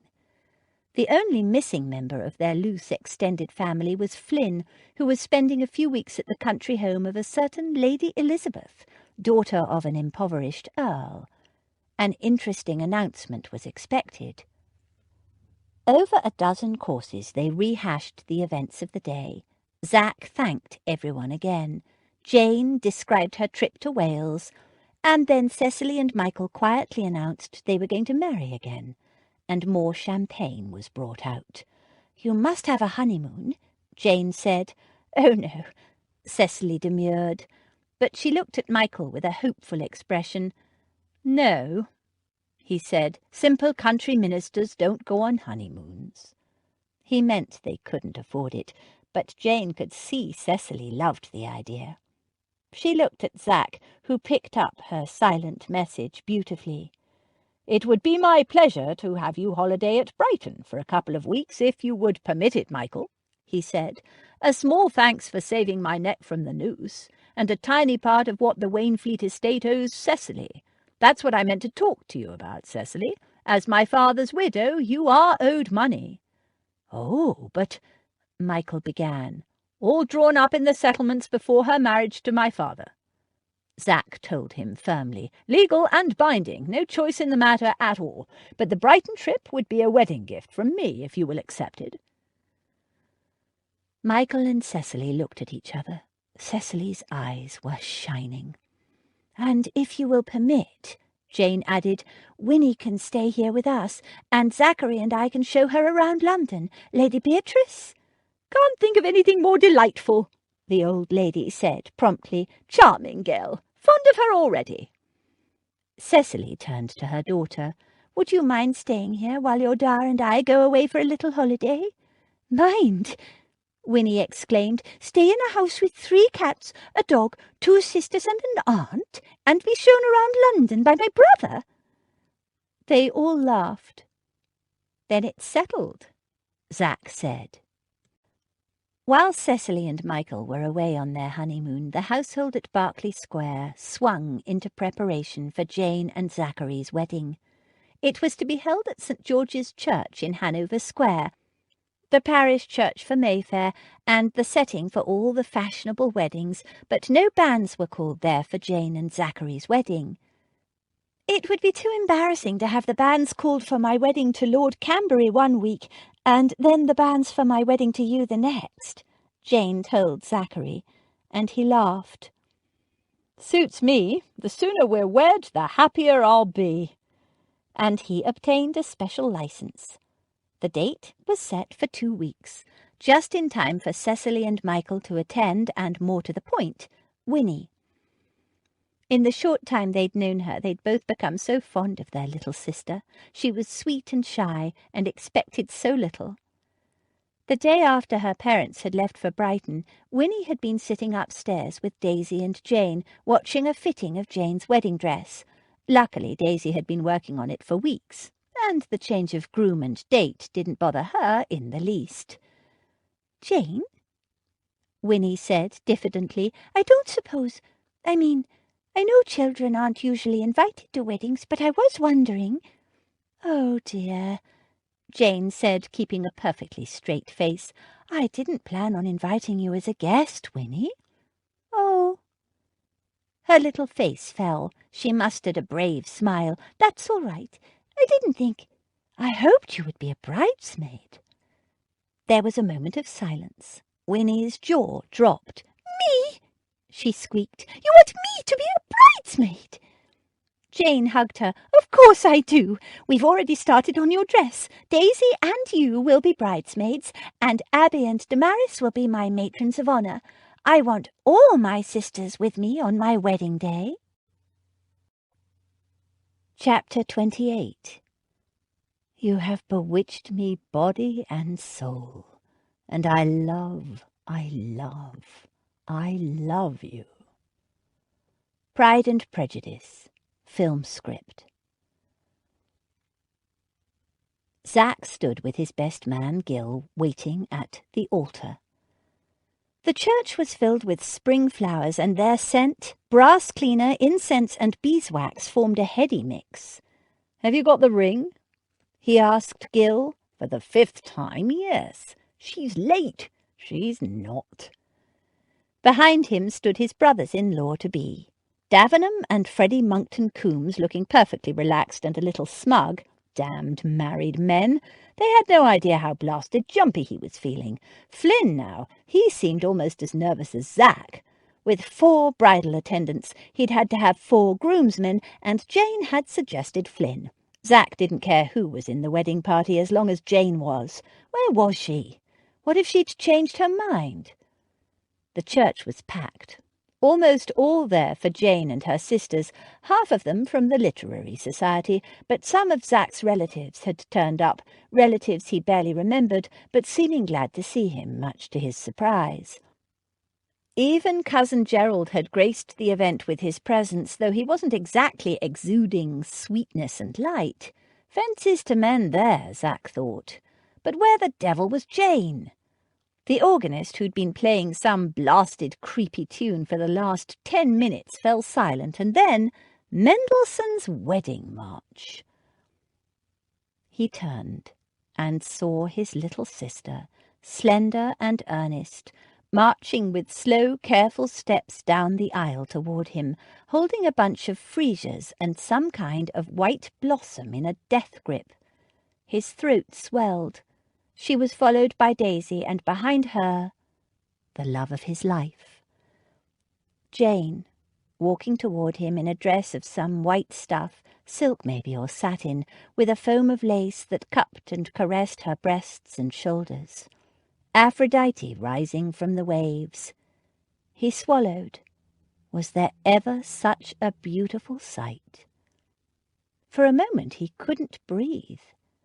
And then she smiled, and he thought his heart would burst. His Jane, his wife, his life. She was accompanied by Lady Beatrice and her cane on one side, and by her grandmother, Lady Dalrymple, on the other. She handed her flowers to Winnie, while Daisy and the other two sisters arranged her train. Daisy took no notice. She had eyes only for Zach. Outside, it was a grey spring day, but in the dimness of the church, her eyes shone blue as the sky over the Aegean, shining and full of love, and he was happily drowning. "Dearly beloved." Zach held Jane's hand and tried to breathe. "Who gives this woman?" "We do." Lady Beatrice and Lady Dalrymple stepped back. "Will you, Adam George Zachary Aston Black, Earl of Waynfleet, take this woman?" "I will."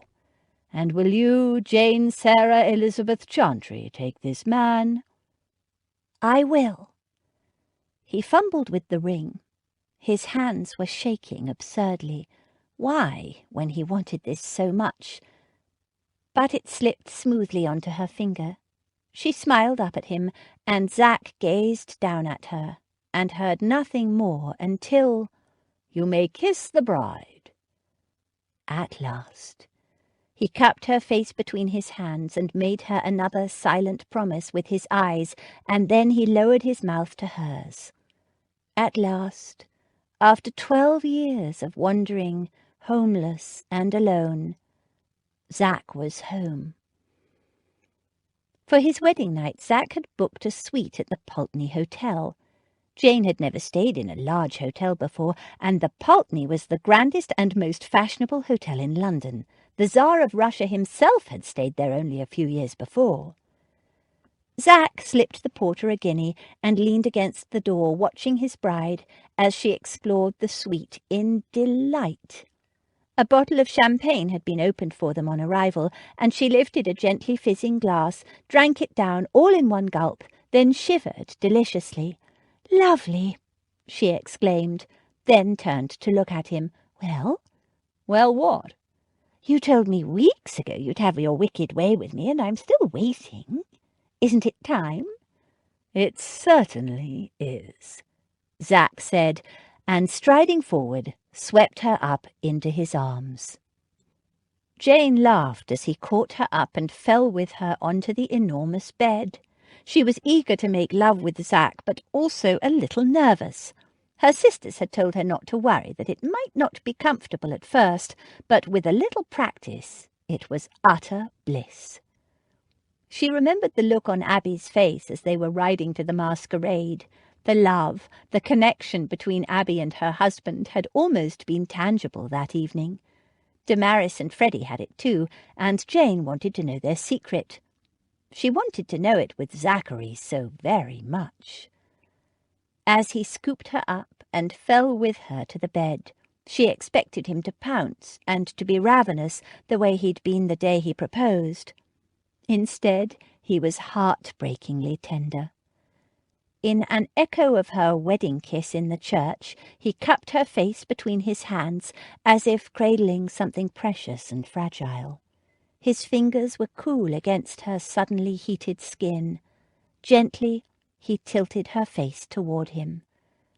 "I love you so much," he murmured. And with achingly slow deliberation, he lowered his mouth to hers. He brushed his lips across hers so lightly that she could barely feel it, a warm, spicy drift of gossamer. She wriggled and pushed closer, and he smiled at her impatience. "Come live with me and be my love, and we shall all the pleasures prove," he quoted softly. "The pleasures, love, all the pleasures." She smiled. "That sounds nice." "Better than nice." Again his mouth drifted over hers, caressing her lips so lightly. It was a tease, a slow, tantalizing temptation. The delicate friction of his mouth over hers, his warm breath, the hint of his enticing masculine taste shivered through her, and in between his deep, murmured words of love. She sighed, closed her eyes, and gave herself up to him.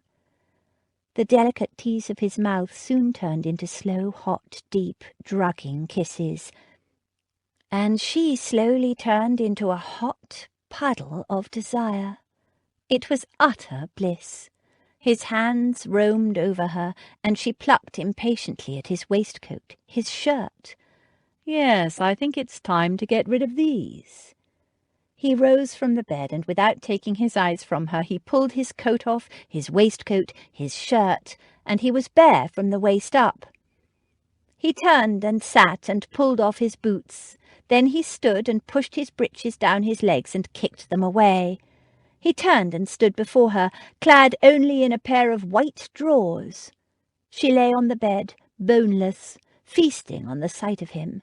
Lord, but the man was beautiful. He smiled, that slow, irresistible smile that never failed to make her insides curl with pleasure. "Now you." He held out his hand, and she allowed him to pull her upright.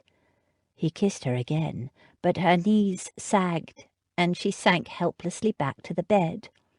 With a soft, deep laugh, he reached around her for the buttons down the back of her dress. "There must be 100 of these things," he murmured as he fought with the buttons. "Daisy likes to make things difficult, doesn't she?" "It's a beautiful dress." "I'm more interested in the beautiful woman inside it." Jane was too busy exploring his beautiful naked chest to care. So this was how a man was built. All hard, elegant planes, lean and powerful, sculptured, beautiful. She leaned forward and licked one tiny, hard male nipple, and he gasped. "If you care about this dress, I wouldn't do that," he warned her with a look of dark promise. "I care about it, but would you please hurry?" For answer, he drew her to her feet, pulled the dress over her head and tossed it aside, and frowned at her corset and petticoat and chemise. "Wish I had my knife," he muttered, and got to work on her corset strings. Jane was more interested in what was happening inside his drawers. Something was different. She longed to pull them down and look, but she was too shy. Yet she wished she'd drunk a little more champagne. Then her corset fell away. He tossed it aside, and in one swift movement he lifted off her petticoat and chemise. She was naked. She ought to be embarrassed, ought to have moved to cover herself modestly from his hot masculine gaze, but somehow she couldn't move. He devoured her with his eyes, and then he dropped his drawers, and she forgot all about her own nakedness in the fascination of his. He was magnificent. She stared at that part of him standing proud and unashamed, and longed to touch it, but she wasn't sure whether he would mind or not. He brushed the back of his fingers lightly over her breasts, and her breath hitched in a series of escalating gasps as his knuckles moved back and forth, and she ached where he touched her, and her insides clenched with wanting. Pushing her back on the bed, he lay down beside her, skin to skin, kissing, his hands roaming over her, her skin so tender and sensitive, each touch seemed to shiver through her. She squirmed to get closer to him, exploring his big, beautiful, masculine body, her hands feverishly stroking, squeezing, learning him. And all the while they were kissing, kissing, and she could barely think, only touch, only taste, only feel. His mouth moved to her breasts, and she gasped and shuddered beneath his tender onslaught, barely remembering how he'd reacted when she'd licked him there. But she did remember, and pushed his head away so she could taste him there, to nibble and suck on his small male nipples, and it was his turn to groan and shudder. Not me, not yet, he muttered, and lifting her face he kissed her deeply, possessively, and then kissed his way down her throat and back to her breasts. His mouth closed over a hot nipple and sucked. She arched against him, pulsating with need, with pleasure, with something. His fingers slipped between her legs, stroking and teasing, and she heard the sound of wetness and made a little sound of embarrassment. No, he reassured her, his voice a dark rumble of love. This is perfect. You're perfect, love. He moved his fingers and deep ripples shuddered through her. You're beautiful. All beautiful. And he stroked, and his clever, insistent fingers drew such response from her that all awareness, any self-consciousness, simply evaporated under the demand, the rising tide of, the insistent drive to, please, please, she pleaded, not knowing for what. Her legs thrashed, shudders ran through her body. And he claimed her with his mouth, and his fingers moved, and she thought she could not bear any more, and then she shattered in a million sunbursts. And before she could recover, he moved over her, and he was there between her legs, thick and hard and hot. Easy, love, easy, he murmured, and he stroked her, and again she felt the pressure inside her building. Now she wanted to feel that thickness, that hard, blunt masculinity inside her, and she thrust up against him, and as he entered her in one long, smooth movement, she felt a sharp sting, but then he was moving, and it felt right. She wrapped her arms and legs around him, gripping tight, and suddenly they were moving together in a rhythm some deep primeval part of her recognized. The shudders deepened, and the pressure rose, and she hung on tight and felt him moving deep within her, and it built and built even more than before, until she was swept away in a maelstrom of sensation.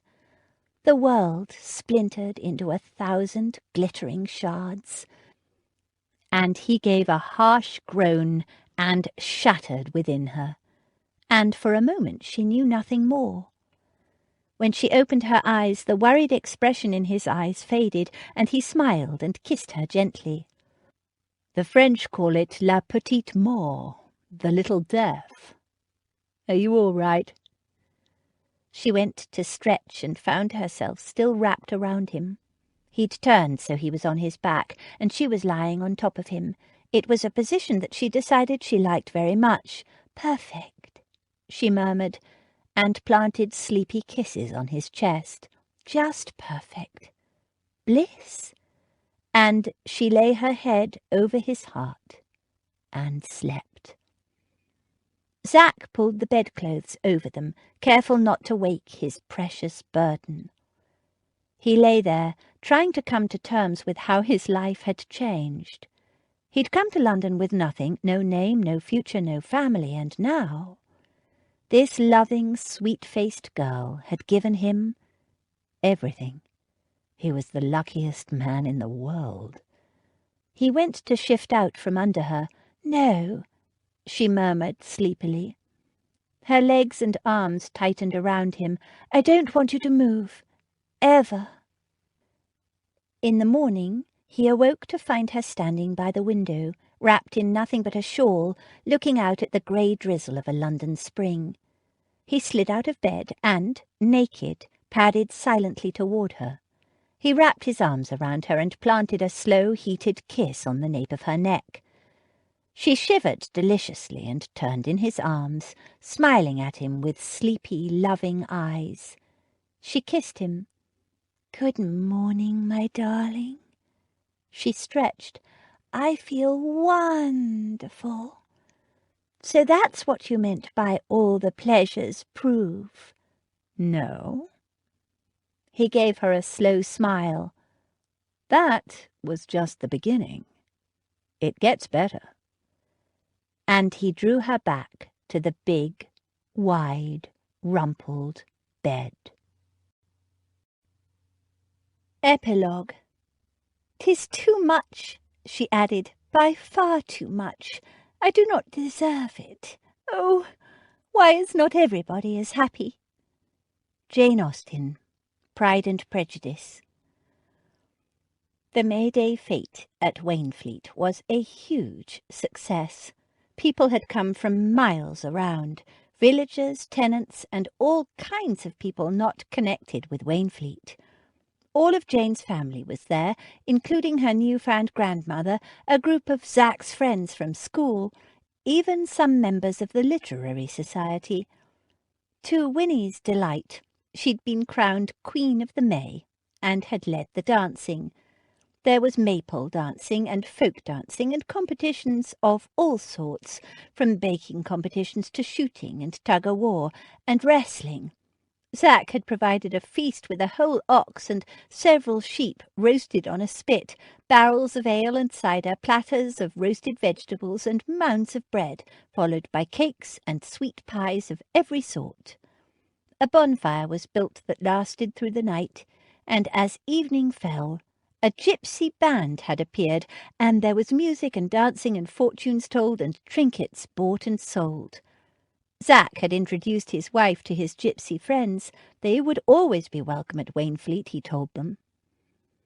The following night, there was just Zach and Jane and their immediate family seated around the big oaken table in the dining hall at Wainfleet, and Lady Beatrice was educating the newer members of the family in the history of the Chance sisters, according to her.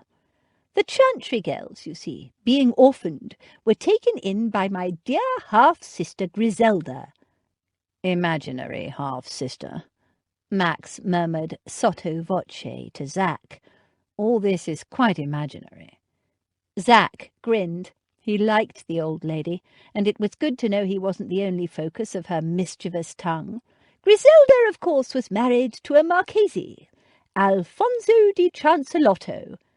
Angelo, Max corrected her dryly. Of course, dear boy, I always get those Italian names confused.